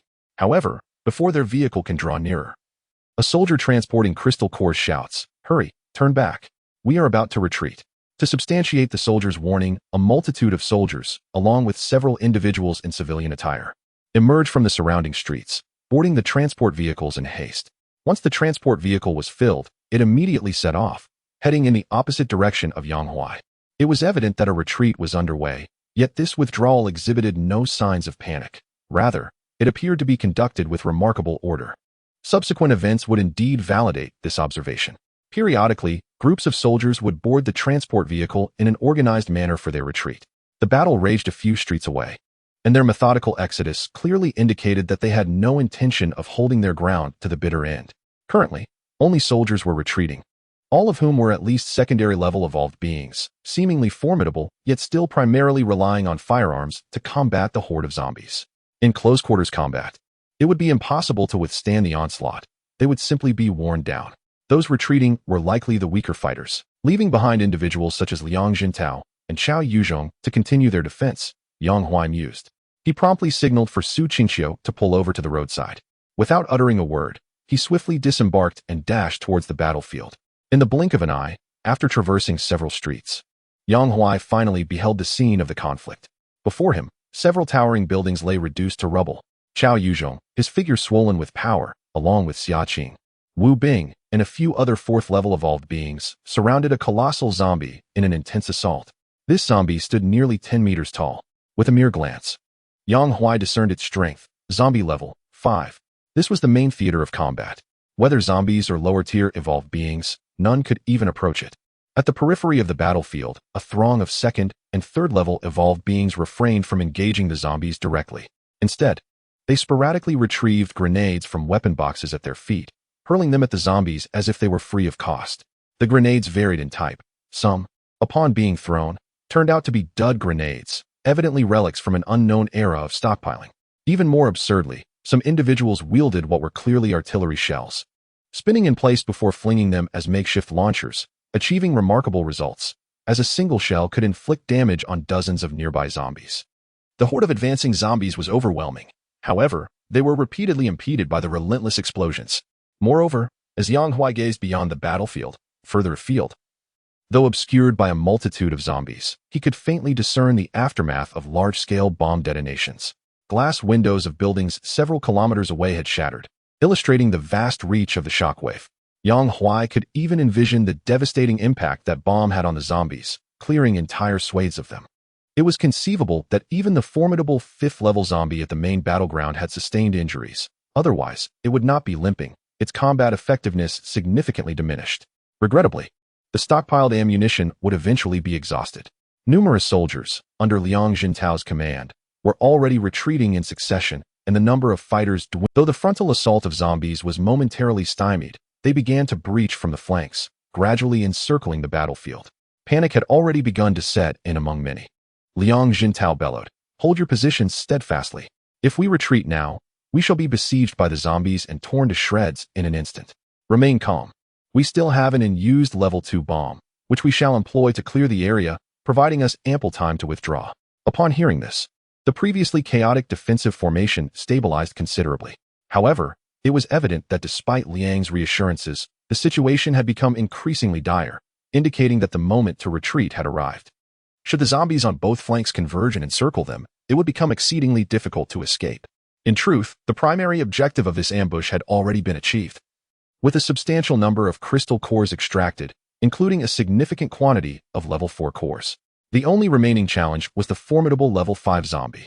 If they could successfully eliminate this level 5 creature, their mission would be deemed a resounding success. Yet, despite having sustained an injury to one leg from an earlier explosion, the level 5 zombie retained formidable combat prowess. With a single punch, it obliterated half a building. None of the evolved individuals dared to confront its assault directly, for even attempting such a feat would lead to demise. Realizing that they could not handle this zombie in the short term, Qiao Yuzhong turned and shouted, "Old Liang, take the others and retreat first. We will make one last attempt. If it proves futile, we will withdraw immediately." The zombies were on the verge of closing in. Continuing to delay would invite uncertainty. It was prudent to allow the others to retreat first, as the remaining level 4 evolved individuals could manage their own exit. Upon hearing Qiao Yuzhong's words, Liang Jintao hesitated not a moment and promptly ordered the retreat. Naturally, retreating was not as simple as it seemed. As they withdrew, everyone hurled bombs at the horde of zombies, accompanied by the staccato sounds of machine gun fire. They continued to retreat until reaching the transport vehicles, which had long been prepared for departure. Everyone swiftly boarded, hastening their retreat. By this point, the entire duration of the battle had fallen short of an hour. The onslaught of zombies was excessively fierce, far beyond what their hastily established ambush could withstand. Fortunately, the main force was evacuating according to plan. Though the execution was not flawless, they had accomplished half of their objective. The only unforeseen complication was the difficulty in dealing with the level 5 zombie, which caused Qiao Yuzhong to reconsider their strategy. In a nearby corner, Yang Huai quietly observed everything unfold. In truth, he had intended to join the fray the moment he arrived on the battlefield, but his instincts warned him that there were more level 5 zombies lurking nearby. Chapter 81. A Dilemma on the Battlefield. Wang Bing floated in midair. Though he bore no wings, gravity seemed to have no effect on him. He floated effortlessly, occasionally shifting his position to evade the zombies' attacks, his movements reminiscent of a weightless stroll in space. Simultaneously, Wang Bing was tasked with diverting the zombies' attention while surveying the battlefield. As a level 4 evolved individual, his ability to harness his powers had significantly increased, yet he too was beginning to feel fatigued, nearing his limit. Others, including Xia Qing, were in a similar state. Xia Qing's extraordinary ability appears to be intricately linked to firearms, as conventional weaponry typically poses no threat to 5th-level zombies. However, Xia Qing is an exception. Each shot she fires seems to enchantingly penetrate the zombie's flesh, followed by the bullet detonating, splattering a gruesome mixture of blood and tissue. To Yang Huai's perception, the bullets she fires are indistinguishable from ordinary ones. The explosions can solely be attributed to Xia Qing's unique power. Regrettably, due to the disparity in strength, while damage is inflicted, it remains insignificant. A minor wound on the vast body of a 5th-level zombie is merely a trifling annoyance. As zombies lack pain receptors, any hope of slowing them down through pain is futile. In addition to Xia Qing's abilities, Qiao Yuzhong's powers are reminiscent of a typical warrior enhancement. There are 2 others with similar capabilities, though Yang Huai does not recognize them, and thus gives them only a cursory glance. Furthermore, there are 3 individuals awakened with special abilities. One possesses pyrokinesis, effortlessly conjuring a basketball-sized fireball with a swift motion of their hands, which is hurled toward the zombies. The fireball's impact is considerable. Upon contact, it explodes, revealing charred patches of skin that peel away, exposing a grotesque display of blood and flesh. Following this fiery display is another wielder whose ability is blood control. Under her command, the blood flows from the zombie's wounds, steadily debilitating its condition. Initially, the damage inflicted is not severe, and it proves to be enduring. After more than half an hour of combat, the increasingly agitated state of the zombie indicates it has sustained genuine harm. As for the final extraordinary individual, their approach is more brutish. This person possesses immense strength, enhancing their power without the comprehensive augmentation characteristic of warrior abilities. They remain on the periphery of the battlefield, relentlessly hurling heavy objects at the zombies. A compact car is effortlessly crushed into a metallic sphere in their grasp, which they then launch like a cannonball toward the 5th-level zombie. The force of impact against its lower leg causes it to stumble momentarily, nearly toppling over. With the combined efforts of the 8 assailants, this 5th-level zombie cannot easily dominate the confrontation, if not for its prior injuries. The possibility of Cao Yuzhong and his companions truly exhausting the zombie becomes evident, provided the battle continues for a while longer. However, the reality is that the sustained use of their abilities has begun to take its toll. At this juncture, their concern shifts from the zombies' endurance to their own capacity to persevere. Furthermore, with the impending threat of a zombie horde encircling them, they must conserve energy for a potential retreat, rendering it impossible for everyone to remain engaged. After all, the authorities have invested substantial resources in nurturing these 4th-level evolvers, making the loss of any one of them a matter of great distress. It is noteworthy that the gathering point hosts more than just this select group of 4th-level evolvers. The retreat of the main force also necessitates the presence of several 4th-level individuals for comprehensive protection. In this moment, Cao Yuzhong assesses the situation. Without further hesitation, he resolves to employ the second device, recognizing that the outcome rests upon this decisive action. At the subtle indication from Cao Yuzhong, Xia Qing and the others instantaneously grasped the implication. Wang Bing departed from the battlefield and ascended to the rooftop of a nearby commercial building, where a cannon had already been set up. He swiftly adjusted the parameters, aiming the barrel at the level 5 zombie before decisively pressing the launch button. Observing this, Cao Yuzhong immediately commanded everyone to disperse. In the blink of an eye, the 7 individuals ceased their attacks, hastily seeking cover, while they managed to evade the colossal zombie. Despite its crisis alert, could not evade the impending doom in time. The shell, propelled by a thunderous roar of flames, surged toward the zombie. Though not concentrated directly upon it, the creature remained at the epicenter of the explosion. In an instant, a blinding light erupted from the center, followed by an overwhelming shockwave and a deafening explosion. Yang Huai, concealed behind a building, distinctly felt the violent tremors of air sweeping over him. Fortunately, the structure offered some protection. Had he faced the shockwave directly, the impact would have been far more intense. Being an evolved individual, he experienced only a slight surge of adrenaline, without any significant discomfort. However, the safety of those who had sought refuge did not extend to the zombies at the explosion's core. Once the shockwave subsided, Yang Huai sprang into action. The building at Ground Zero had completely collapsed, debris obscuring the situation. Yet, it was not long before a zombie, buried in the rubble, staggered back to its feet. Compared to its previous state, it was now nearly unrecognizable, with scarcely a whole piece of flesh intact. It stood momentarily before collapsing once more. It was on the brink of demise. Yang Huai swiftly assessed the creature's condition, a conclusion mirrored by Cao Yuzhong, who was rallying Xia Qing and the others to converge upon the level 5 zombie. However, before they could approach, a towering 2-meter zombie leapt from a distance, landing before the level 5. With the emergence of yet another level 5 zombie, the previously cleared battlefield was soon filled with dozens of level 4 zombies rapidly closing in. With the situation rapidly deteriorating, Yang Huai cast aside his concealment. He refrained from engaging in idle conversation with Cao Yuzhong and instead leapt forth to confront the level 5 zombie directly. Yang Huai, Xia Qing exclaimed in surprise upon witnessing the sudden appearance of the man. At the same moment, Cao Yuzhong's eyes brightened at Yang Huai's arrival, as the newly emerged, fully intact level 5 zombie had made him reconsider their retreat. The bomb's purpose had been to secure their withdrawal, and had all gone according to plan, they would have collected the level 5 crystal core amidst the chaos caused by the explosion before safely retreating. However, the unexpected appearance of another level 5 zombie disrupted their strategy. As the surrounding zombies drew ever closer and the path to the crystal core was blocked by the level 5 zombie, a sense of frustration surged within them. The bomb's clearing effect was nearing its end, necessitating a retreat. Yet, retreating now would expose them to the level 5 zombie's relentless pursuit. Caught in a dilemma, Cao Yuzhong steeled his resolve, deciding to take a risk. If they could secure the level 5 crystal core, he would ascend to the ranks of a level 5 evolved individual. By the time that moment arrives, the so-called 5th-level zombies will no longer pose a threat. They can retreat at will. However, just as he was preparing to act, Yang Huai suddenly appeared. Without uttering a word, Yang Huai vanished from his position, his objective being the core at the epicenter of the explosion. Upon arriving at the scene, he immediately employed his spatial abilities to maneuver. The 5th-level zombies obstructing his path seemed insignificant to him. This newly emerged zombie was not of the colossal variety, but rather likely possessed a unique awakened ability.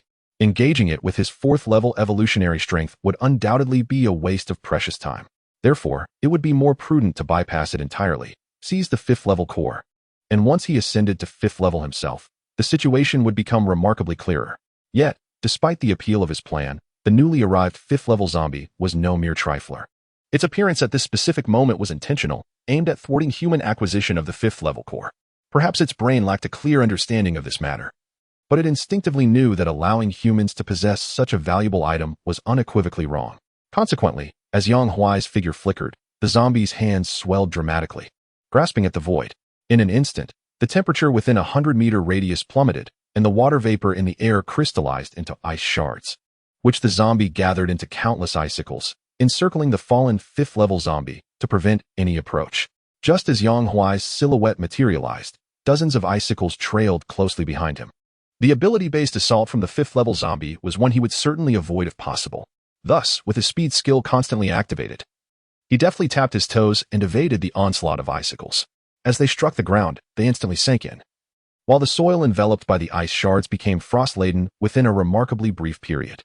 Were an ordinary person to endure such an attack, they would most likely be rendered into an ice sculpture. This ice-based ability, particularly one that exhibited such rare area of effect capabilities, left Yang Huai astonished. It is worth noting that Ruanan also possessed ice abilities, albeit more inclined towards support, functioning to impede rather than to attack. The offensive potential of the current zombie far surpassed that of Ruanan. Even for humanity, area of effect abilities have always been synonymous with nobility. In his previous life, each emergence of such an ability user was met with significant official cultivation. It was unexpected that in this life, humanity had yet to witness such abilities, only to find them manifested in a zombie first, presenting a rather problematic predicament. Nevertheless, in preparation for the 5th-level zombie, Yang Huai was exceptionally well equipped. The upgrade he underwent 3 days prior had bestowed upon him 4 new skills. His storage space had quintupled to 50 cubic meters, followed by immunity from 4th-level zombies. Then an enhancement of his jumping ability corresponding to reinforced chassis. The final skill was an expansion of his battery capacity, reducing the cooldown of his spatial maneuvering from 3 seconds to 2 seconds, resulting in a qualitative enhancement of his abilities. Burdened with multiple skills, Yang Huai felt confident to confront the 5th-level zombie.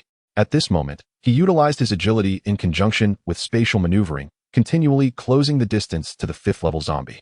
Resolute in his pursuit of the core, his actions, though verbose in description, transpired in less than half a minute. From the perspective of Cao Yuzhong and the others, a tempest of icy shards engulfed the area within 100 meters, and a solitary figure flickered amidst the chaos. After a brief interval, Cao Yuzhong swiftly joined the fray. Yang Huai, sensing the movements of Cao Yuzhong and his companions behind him, paid them little heed, fully concentrating on advancing toward the epicenter of the explosion. After another spatial shift, his feet landed on the torso of the colossal zombie sprawled on the ground. At that very moment, a massive hand swooped down towards him with a chilling gust. Although it narrowly missed him, Yang Huai felt an icy chill penetrate to his very bones. Fortunately, enhanced speed and agility enabled him to deftly evade the strike. In the instant he sidestepped, he delivered a powerful kick to the 5th-level zombie, sending it staggering backward. The icy shards suspended in the air momentarily halted, some even crashing to the ground. Seeing Yang Huai advance so close, the 5th-level zombie promptly altered its strategy. Its forte lay in utilizing icy spikes for offensive maneuvers while simultaneously impeding the approach of foes. Yet, the individual before it moved as slickly as an eel. Were the 5th-level zombie possessed of wisdom, it might have lamented its predicament. I am utterly countered. This is truly vexing. Ordinarily, its area of effect attacks would prove overwhelmingly advantageous, as evidenced by the current disarray of Cao Yuzhong and his team, while they had previously leveraged their numerical superiority to besiege the giant zombie. Confronting the ice elemental zombie rendered even close proximity a formidable challenge. They were still engaged in a battle of wits with the icy spikes at the periphery, while Yang Huai had already penetrated the zombie's defenses. His spatial maneuvers perfectly countered the onslaught of icy shards, as he was not present in that space during his movements, thus rendering him immune to their attacks. Even during the 2 seconds of skill cooldown, the enhancement of his speed and agility allowed him to swiftly dodge, with any stray hits proving inconsequential, thanks to his 4th-level zombie damage immunity. Although the 4th-level immunity could not entirely negate the 5th-level zombie's assault, it significantly diminished its lethality, enabling Yang Huai to endure. However, This was precisely due to the fact that he was contending with a 5th-level zombie endowed with ice powers. Had it been the earlier giant zombie, he would have certainly refrained from engaging directly. Nonetheless, despite his advantageous positioning, he found himself at a loss for effective means to vanquish the 5th-level zombie. In essence, killing it proved to be a daunting task. His primary objective was to acquire the 5th-level crystal core, and the ice elemental zombie discerned his intentions, swiftly altering its tactics. It extracted the crystal core from the chest of the fallen zombie, 3 5th-level cores in total, alongside 18 4th-level cores, all bloodied. You seek the crystal cores, do you? Apologies, but I shall consume them first, it declared as it prepared to swallow the cores whole. Yang Huai's most dreaded scenario had now come to fruition. This was precisely why he had resolutely stepped forward the moment the 5th-level zombie had appeared. The underlying reason for the urgency is the fear that the zombie might consume the crystal core before he could intervene. If that were to transpire, the zombie could potentially evolve further, significantly enhancing its formidable power. Regardless of the circumstances, this 5th-level zombie would become increasingly difficult to manage. This was certainly not the outcome Yang Huai wished to witness, prompting him to reveal himself without even taking the time to greet Chao Yuzhong and the others, opting instead to act decisively. Thus, the scene before us unfolded. With the 5th-level crystal core tantalizingly within reach, Yang Huai could not permit the zombie to consume it unchallenged. He deftly utilized spatial maneuvering, appearing directly in front of the creature. The zombie, sensing his presence, instinctively reached out with one hand while the other pressed several crystal cores against its mouth. Its jaws split wide, large enough to swallow a basketball hole. In that critical moment, Yang Huai stood firm, not flinching from its grasp, instead raising his arm to absorb the blow. He bent his left knee, channeling all his strength to deliver a powerful strike with his knee against the zombie's jaw. The creature's previously gaping mouth snapped shut, though 2 5th-level crystal cores had already been consumed.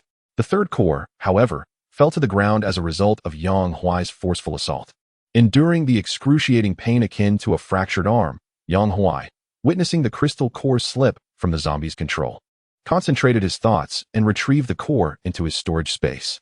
With his objective accomplished, he swiftly retreated, eager to distance himself from the formidable zombie. His storage space possessed a unique trait. Any detached entity within a meter of him could be directly absorbed into it. After retreating several dozen meters, Yang Huai's arms had grown numb to the point of losing sensation, and a pent-up energy surged within his chest. In contrast, the 5th-level zombie had sustained no real damage from the earlier encounter. Its mouth merely closed without any injury inflicted. Yang Huai was not surprised by this, as the notion of a 4th-level evolved being battling a 5th-level zombie would have been unfathomable in his previous life. Moreover, he had just extracted the core from the creature's jaws, a feat that would have resulted in certain death in his former existence. Fortunately, his desperate struggle yielded positive results. Trembling, he moved his fingers to retrieve the 5th-level crystal core from his spatial storage and pressed it against his chest. At last, he could catch up to his previous life. Chapter 83. The courage to retreat from a high vantage point. The ice spike storm had dissipated. The 5th-level zombie at the center of the explosion, along with Yang Huai, felt their powers surging. Low-level zombies from all directions had encircled them, including several 4th-level zombies. Chao Yuzhong and his companions, having just emerged from their entanglement with the ice spike storm, found themselves immediately thrust into battle against other zombies. The seamless transition was remarkable. Had they known, they would have retreated from the outset. Now, however, withdrawing was exceedingly difficult, and their only hope rested on Yang Huai. As Yang Huai sensed the protective presence of Chao Yuzhong and the others surrounding him, he acknowledged their intentions. Although he was capable of enduring attacks from 4th-level zombies without assistance, he appreciated their support, especially considering that his acquisition of the 5th-level crystal core had been facilitated by their groundwork. Although Chao Yuzhong and his companions may lack the capability to procure a level 5 crystal core, this does not alter the reality that they gravely injured the level 5 zombie. Ultimately, only those capable of extracting the core from the tiger's mouth are worthy of possessing it, a sentiment that Chao Yuzhong shares. Had it not been for Yang Huai's intervention, all the level 5 crystal cores would surely have been devoured by the zombies. Rather than allowing that to transpire, it is preferable for Yang Huai to acquire one. Although Yang Huai has not formally joined the coalition, he is still human and cannot be allied with the zombies. Any action that weakens the zombies is something Chao Yuzhong is pleased to witness. However, his perspective does not necessarily reflect that of the other 7 evolved beings. After all, the level 5 zombie was severely injured through their arduous efforts, and in the end, they reaped no rewards, finding themselves instead in peril. Had Yang Huai not joined from the outset, it might have been acceptable, yet with his involvement and subsequent acquisition of a crystal core, the situation becomes quite different. To put it bluntly, they find Yang Huai's act of plucking the fruit from their labor far more intolerable than the zombie consuming the core. Do they not realize that the zombie they fought so hard to defeat, without so much as a word, it directly absorbed the core, which is quite infuriating. During the battle with the zombie, one of them pretended to be pushed aside by the creature, allowing a level 4 zombie to approach Yang Huai and launch an attack. "Lu Fei, you!" Xia Qing exclaimed, watching helplessly as the level 4 zombie neared Yang Huai, directing her ire at Lu Fei. Lu Fei feigned innocence, adopting a woeful expression as if he had been genuinely unable to intervene. Yet, dwelling on this is futile, for the zombie's assault is about to descend upon Yang Huai. Anticipating disaster, Yang Huai raised his hand to block the attack, and in the next moment, he swung his hand like a blade, driving it into the zombie's neck, delivering a precise strike. The level 4 zombie's body collapsed, yet its head still snarled at Yang Huai, discarding the head with a casual toss. It struck another level 4 zombie not far away. At the moment of impact, the zombie's head exploded. For Yang Huai had ingeniously concealed a bomb within it prior to throwing. Due to the hidden weapon, no one witnessed the insertion of the bomb. Yang Huai was surprised that this seemingly trivial skill proved useful. The bomb detonated, rendering the level 4 zombie a gruesome mess, yet it remained combat ready. Still some distance from death. However, despite its survival, the spectacle raised a question for those protecting Yang Huai. Does he truly require our protection? Lu Fei was particularly shaken. Yang Huai's effortless display was akin to a wake-up call, making him acutely aware of the gravity of the situation. This individual was on the verge of advancing to a level 5 evolved being. Was it truly wise to provoke him? Could it be that I have already landed on his blacklist? Unbeknownst to Yang Huai, he was oblivious to Lu Fei's thoughts. Otherwise, he would certainly have shaken his head. Lu Fei's willingness to assist him was of no consequence. He had never requested protection. If they chose to safeguard him, he would be grateful. If they did not, it mattered little to him, as he would never harbor resentment over such trivialities. Otherwise, it would be a blatant double standard. One who is inherently disinclined to lend a helping hand feels resentment when others do not reciprocate. Such a mindset is difficult to evaluate. With this attitude, Yang Huai was indifferent to Lu Fei's actions. Although Lu Fei's petty maneuvers were displeasing, they had not yet escalated to the point of enmity. Of course, should Lu Fei foolishly choose to confront him, regardless of whether it was sanctioned or not, his demise would be inevitable. After this brief interlude, Lu Fei became notably more compliant, diligently striving to fend off the encroaching zombies. However, the horde surrounding them grew increasingly numerous, and their dwindling stamina indicated that they could not endure for much longer. Their movements became increasingly laborious. Time slipped by unnoticed. Yang Huai's aura continued to surge, while the 5th level zombie's enhancement faltered. The once rapid escalation of its presence slowed to a halt. Suddenly, its crimson eyes snapped open, locking onto Yang Huai. In that instant, Yang Huai's power erupted, only to be immediately restrained. He had achieved the 5th level evolution. This advancement was distinct from the transition from 3rd to 4th level, thus requiring considerably less time. Yang Huai reveled in the familiar surge of power within him. In his previous life, it had taken him years to reach this stage. Yet in this life, it took merely over a month. What a delightful sensation. The wounds on his arms had healed completely, and he let out a triumphant howl to release his pent-up emotions. This resounding cry echoed through the skies, causing the zombie tide within several kilometers to momentarily halt. Lacking intelligence does not equate to an inability to sense danger. Once his emotions had been vented, Yang Huai did not immediately turn his gaze to the 5th level zombie, but instead focused on Xiao Yuzhong. So what is your plan? Do you intend to retreat now? Or shall we wait until I have dispatched the zombies? His message was clear. If Xiao Yuzhong and the others wished to withdraw, he would take on the responsibility of their protection as a form of recompense for their earlier assistance. Regardless, their protection was a kindness deserving of reciprocation. Moreover, they were pivotal figures at the gathering point, and safely escorting them could potentially pave the way for future goodwill. Not aligning with the official channels did not equate to complete detachment from them. Yang Huai viewed this as a strategic investment. Upon hearing Yang Huai's inquiry, Xiao Yuzhong responded with a hearty smile. You need not concern yourself with our retreat, since we have resolved to ambush the zombies. How could we not prepare a few contingencies? As long as we are free from the interference of the 5th level zombie, the withdrawal will be straightforward. Before we retreat, however, I have a small request. I wonder if you would be amenable? He continued. What request? Yang Huai inquired. If you possess the capability to slay the 5th level zombie, could you retain 1 or 2 5th level crystal cores? We would be willing to offer something valuable in exchange. Xiao Yuzhong spoke earnestly. After a moment of contemplation, Yang Huai nodded in agreement. No problem. I will seek you out once the time comes. Xiao Yuzhong was a member of the military, and Yang Huai was intrigued by the prospect of the valuable items he mentioned. Having already ascended to the 5th level, trading a couple of surplus crystal cores for desired goods seemed a worthwhile bargain. Upon Yang Huai's consent, Xiao Yuzhong forwent further pleasantries and turned to lead Xia Qing and the others in their retreat. As they made their way back, occasionally, pre-placed landmines would detonate, and there were even some ammunition supply points from which bullets and grenades could be acquired. This provided them with the confidence to retreat. Chapter 84, Objective Achieved. As Xiao Yuzhong and his companions withdrew, the relentless horde of zombies that had been pursuing them suddenly ceased its advance, inexplicably halting in its tracks. They had come to a standstill. Wang Bing soared into the air, surveying the zombie horde behind them before returning to report the situation. Indeed, the horde had stopped, most likely due to the intervention of a 5th-level zombie, which had been compelled to pause. By this time, they had already been away from the battlefield for quite some time, and they could no longer predict the specific circumstances there. However, the halt of the zombie horde undeniably created an opportunity for their escape. A brief pause ensued. Xiao Yuzhong, along with Xia Qing and the others, continued their retreat, matching the pace of Liang Jintao and his group. Half an hour earlier, after Xiao Yuzhong and his companions had departed, Yang Huai was finally free to unleash his full strength and engage in battle. Yet, ironically, the 5th-level zombie, awakened with ice abilities, chose not to confront him. After all, even when Yang Huai was at the 4th level, it had posed a significant challenge, and now that they were on equal footing, it would undoubtedly be even more difficult to contend with. However, if one 5th-level zombie was inadequate, it could always summon reinforcements, and indeed, another one soon arrived. Simultaneously, the countless zombies surrounding them served as tools for the 5th-level zombie. Unfortunately, facing 2 5th-level evolved beings along with the horde would be an insurmountable challenge for anyone else. The only sensible option would be to flee. Yet Yang Huai was different. To him, zombies at the 4th level and below were virtually non-existent. In essence, the horde posed no threat.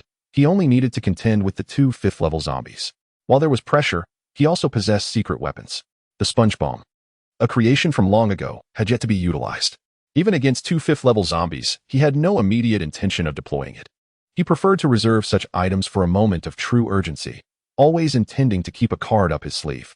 Thus, facing the approaching 5th-level giant zombie, with no onlookers present, he felt free to engage head-on.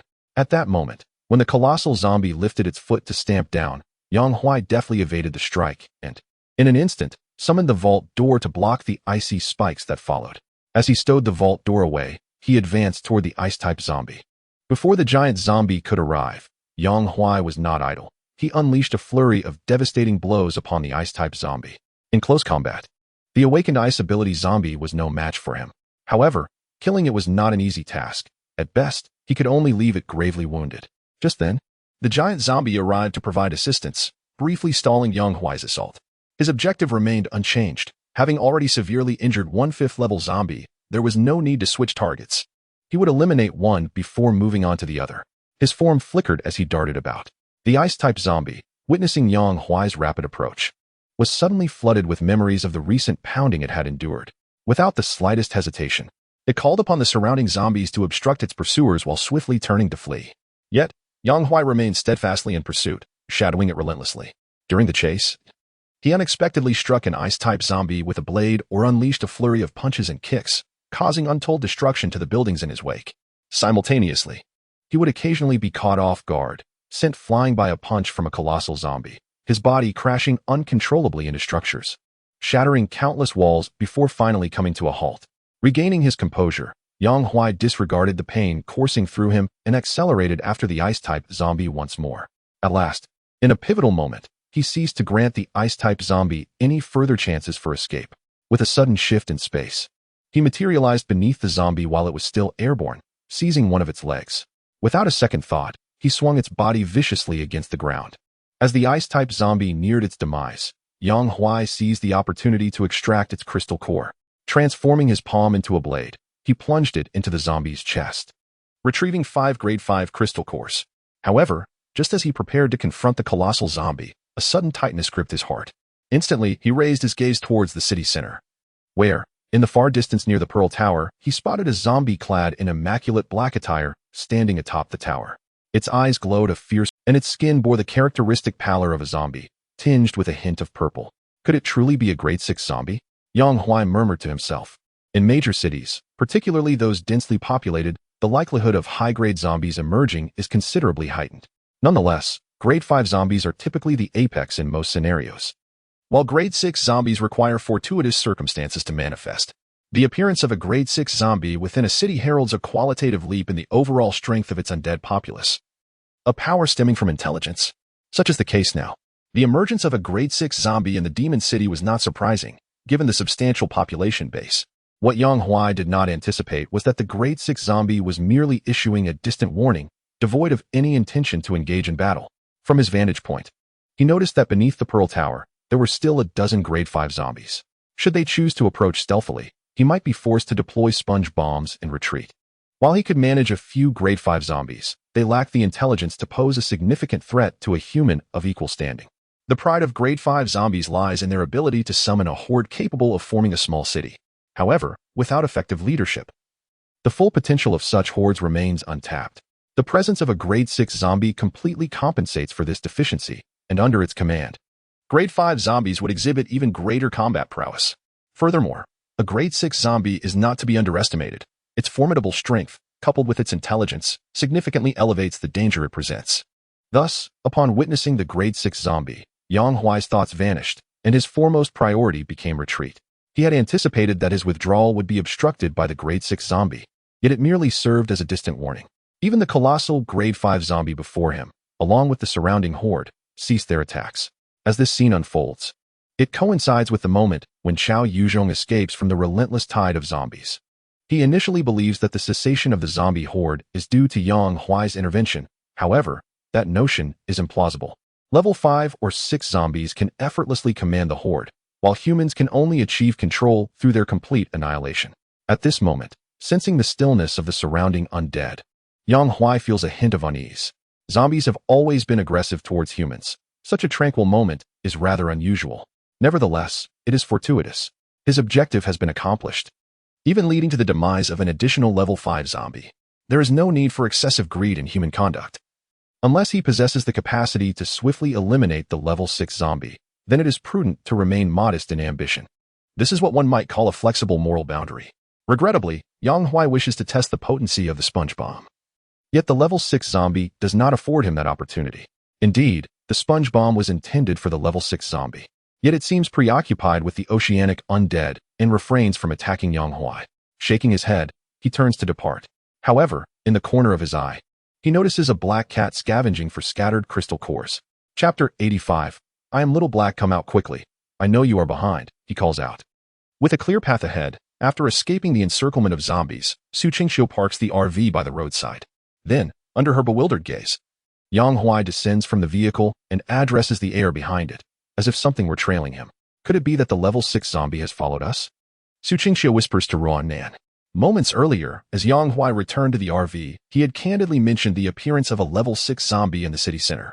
Based on his account, it was likely that the level 6 zombie had no time to pay him any mind, prompting him to instruct Su Qingxiu to hastily drive away. Considering this recent information, one cannot help but suspect that the level 6 zombie may have pursued them once more. However, only Yang Huai knows the truth. It is not the level 6 zombie that follows, but rather the enigmatic black cat. Upon witnessing the cat amidst the battlefield, a question lingered in Yang Huai's mind. If their previous encounter at Dingshan Lake was mere coincidence, then its sudden reappearance cannot be attributed to chance. This black cat has likely been trailing behind the RV, and he must unearth its presence. Thus, the current scene unfolds. As Yang Huai's words resonate, the road behind the RV falls into silence, devoid of any presence.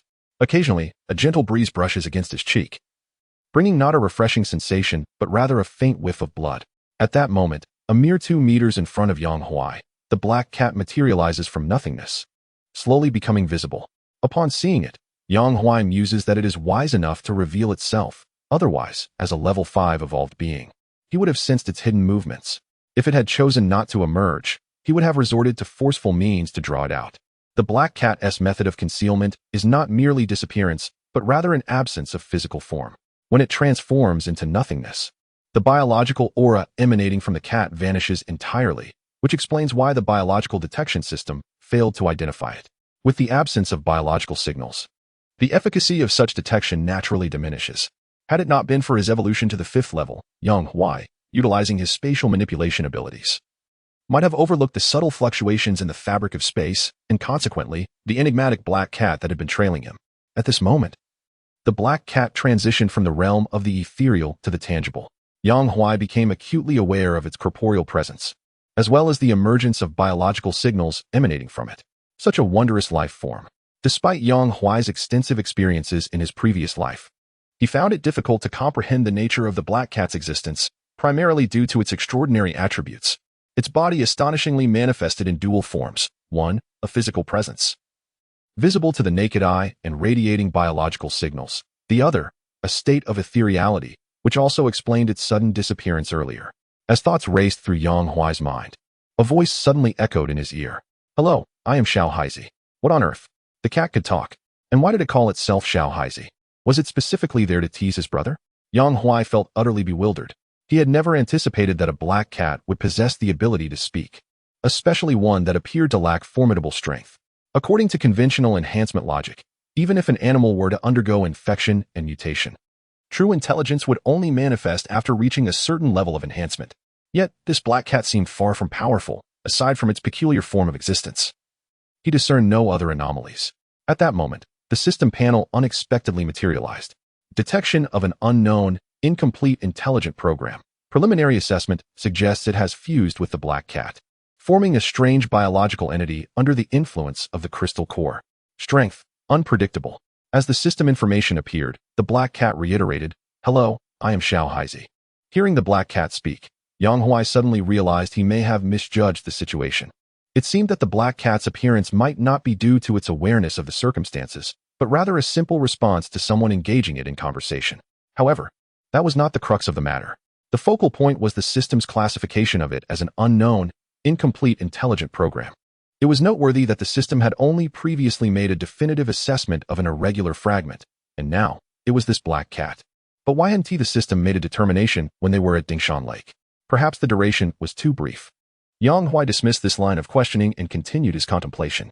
An unknown, incomplete intelligent program implied that it might have originally been akin to an artificial intelligence code that, through a fortuitous twist of fate, fused with a black cat, evolving into its current form under the catalyst of the crystal core. What a remarkable revelation. The virtual code could intertwine with a biological entity. Where did this code originate? It felt like yet another enigma, akin to the irregular fragment, leaving Yang Huai somewhat perplexed. He had presumed the black cat to be merely an ordinary case of infection and mutation, only to discover the complexity behind it. Critical was the question of why it persistently followed the RV. Contemplating this, Yang Huai tentatively inquired, "Is there something in the RV that attracts you?" Upon hearing his question, the black cat's repetitive speech finally ceased, pausing for a full minute before responding. "Hello, I am Xiao Haizi. The memory module has been lost." Suddenly, as if experiencing a glitch, the black cat stammered, "Searching for a safe harbor. The memory module for seeking a safe harbor has been lost. Hello, I am Xia Hongzi. Hello, I am Xia Hongzi." "Oh no, here we go again," Yang Huai sighed, rubbing his forehead as the black cat began to repeat its self-introduction yet again. Over the next few minutes, he attempted to pose several questions, but the black cat offered no other response, consistently repeating, "I am Xia Hongzi." "Enough, I know you are Xia Hongzi," Yang Huai said, exasperated, trying to put an end to the monotony. He had expected that the black cat would remain unresponsive, but to his surprise, it abruptly changed its tune. "You know I am Xia Hongzi, but do you know where my brother is?" Yang Huai had never felt so speechless. In that brief exchange, he suddenly realized that the black cat's self-introduction might not be genuine. Perhaps it had merely heard that phrase somewhere recently and memorized it. It felt highly plausible. The only aspects that seemed somewhat authentic were the two fragmented words it had uttered, safe harbor and disintegration. These terms seemed to convey something, yet simultaneously expressed nothing. Yang Huai merely noted these two words and contemplated how to handle the black cat. Based on its behavior, if there were no special arrangements, it might continue to follow him. However, if he wished to prevent it from doing so, there were two potential solutions: extermination or containment. Yang Huai found himself in a quandary. The black cat was exceedingly unique. Containing it could pose unforeseen dangers.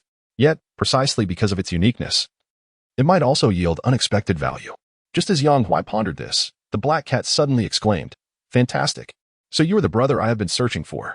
In the very next moment, a notification from the system popped up once more. Detecting a fragmented program requesting access. This operation carries no risk. Do you consent? What have I gotten myself into?